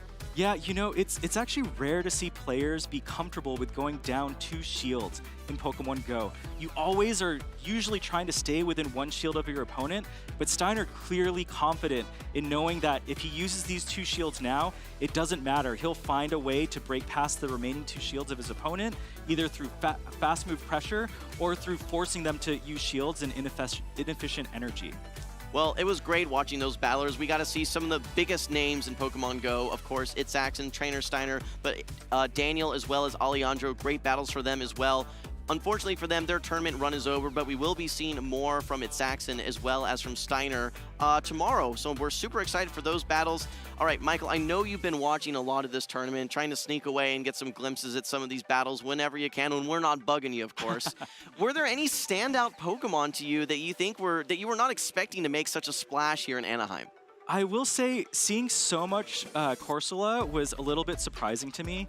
I think coming into this tournament, there was lots of talk about, you know, Dusclops and Dusknoir being really dominant ghost-type Pokemon, but Corsola really has polarizing matchups, and if you don't have something that is strong into Corsola, it'll really rip your team apart. We even saw it into that Drapion. It was able to mostly neutralize it, one of its hardest counters, and I think it's just completely underscored by the strength of Astonish, not to mention the bulk of Galarian Corsola as well, so it's been a standout for sure. I have to call out San Judigo's team as well for probably the spiciest team that I saw all throughout Worlds. We saw the Turtonator, which we said Lantern was not on your bingo card. Oh, man. Turtonator was never on my bingo card for any tournament ever, yet he was able to have a lot of success with it, and it was cool seeing some Toedscruels as well. I legitimately don't know what I would do if I saw a Turtonator on the other side of the battlefield from me. That would be almost I would forfeit on principle, shake your hand for being as bold as you are to bring a Turtonator, because yeah, I would not know what to expect from that one. Well, Michael, was this your first Pokemon Go casting? This was my very first Pokemon Go casting. I hope I didn't butcher things too much. I was very much carried by my good pal Jim over here. You know, if you were paying attention at home, he was very generous in saying that I called out that Tinkaton can live two Aqua Tails at one point. He was the one who called that out earlier. I appreciate you giving me credit for that, but you know, credit where credit is due, and it is due to Jim over here. Thank you for noticing, Michael. Well, I thought you did a great job, and it was a ton of fun as well. Thank you for making time for us, and I know that, you know, obviously a popular face in the Pokemon Go community, and thank you for your involvement here as well as outside as well. That's going to be all the battles that we have for today, though, so it was a great day number 1. We're going to be wrapping up at the lounge here, but that's it from Jim and Michael. See you later. Thank you, Jim and Michael. A lot of first here. First time Turtonator, first time Michael Staranka on the cast, and first time Pokemon Go in Anaheim for World Championships. I'm Caleb Pang. I'm joined with my wonderful co-casters, Jewel Butters, Amanda Lumberger, Speediest Chief, the Giovanni of Pokemon Go in many ways. And for those that are tuning at home, if this is your first time watching Pokemon Go Championships, World Championships, what do they do for day number 2, Two Waters? What time can they tune in? You can tune in at 9 a.m. local time, so make sure to check what that time will be in your region. You don't want to miss day number 2. Anything can happen here, and it's all leading to Championship Sunday, of course. Right, and there's a lot of places to tune in, but you got to make sure you're in the right place to tune in. And I think, Amanda, you got all the deets on that, right? Yeah, I mean, you can check it out below. You're going to want to make sure that you're following our social channels there. We can do mostly on YouTube or Twitch. That's where you're going to be able to catch the live streams, but there's also going to be action on the other channels. Make sure to use that hashtag Pokemon Worlds, because we've been featuring some of the social posts, and it's been so cool to see what's going on, not only with Pokemon Go, but this whole tournament. That's absolutely right. And, you know, it's a lot of fun to be at the venue, to tune into it. But even for those of you at home, there's something for everyone. Be sure to tune in for those Twitch drops. We had some today and all weekend too. Speedy Chief, what you got for us? I'd love to talk about this. You can pick up Yakai's Championship Skarmory from last season, as well as Stardust, Candies, and an Elite Charge TM. And Caleb, I don't know if you realize this, but this is actually incredible. If you grab this drop today and combine it with the drops that you'll get tomorrow, you can actually use that Elite Charge TM on your Blastoise to get Hydro Cannon. not to mention Cradilly or Furret. You can choose your own path, choose your own journey as you gear up for the 2026 competitive season. Yeah, what are you going to choose, Caleb? Which path are you going to take? I mean, I got to go with the Squirtle. I know my co-caster Chua Buzz really hyping that up, but we got something for everyone here. For those, I know a lot of Pokemon fans, they don't just play Pokemon Go, they play VG as well, and we got some VG drops and TCG. Chua Butters, I know you know all about the cards. Oh, I do. You can receive special illustration rares in-game. You do not want to miss this drop. I know I will not miss this drop. Make sure to take advantage of all the titles that we have because we do have another drop as well. That's right. You know, whether the FOMO, a fear of missing out, well, this is SHOMO. You don't want to miss any of the shows because they all have certain drops, certain things that you can obtain by watching those streams. I adore that Hydreigon art. That is so wicked with the thunderstorm that it's flying through. And not only that, you can also get a World Champions for Rigoraph for the video game competitive circuit. So definitely pick that up. Use the code. Be very conscious if that's a 0 or an O. All right, everybody? Make sure you enter correctly so you can claim that drop. Right, it's not 2-0 Butters, it's 2-0 Butters, and that's going to be our first day of production here. One final one for each of you. How is day number 1? One word only. Amazing. Incredible. Fortress. Love it. I love it. Mine's going to be Terminator. But that's going to do it for us. Thank you all for tuning in. Whether you're watching the VOD or you're watching from the beginning to the end, we appreciate you all. Have a good rest. We start tomorrow, 9 a.m. local time. See you all there.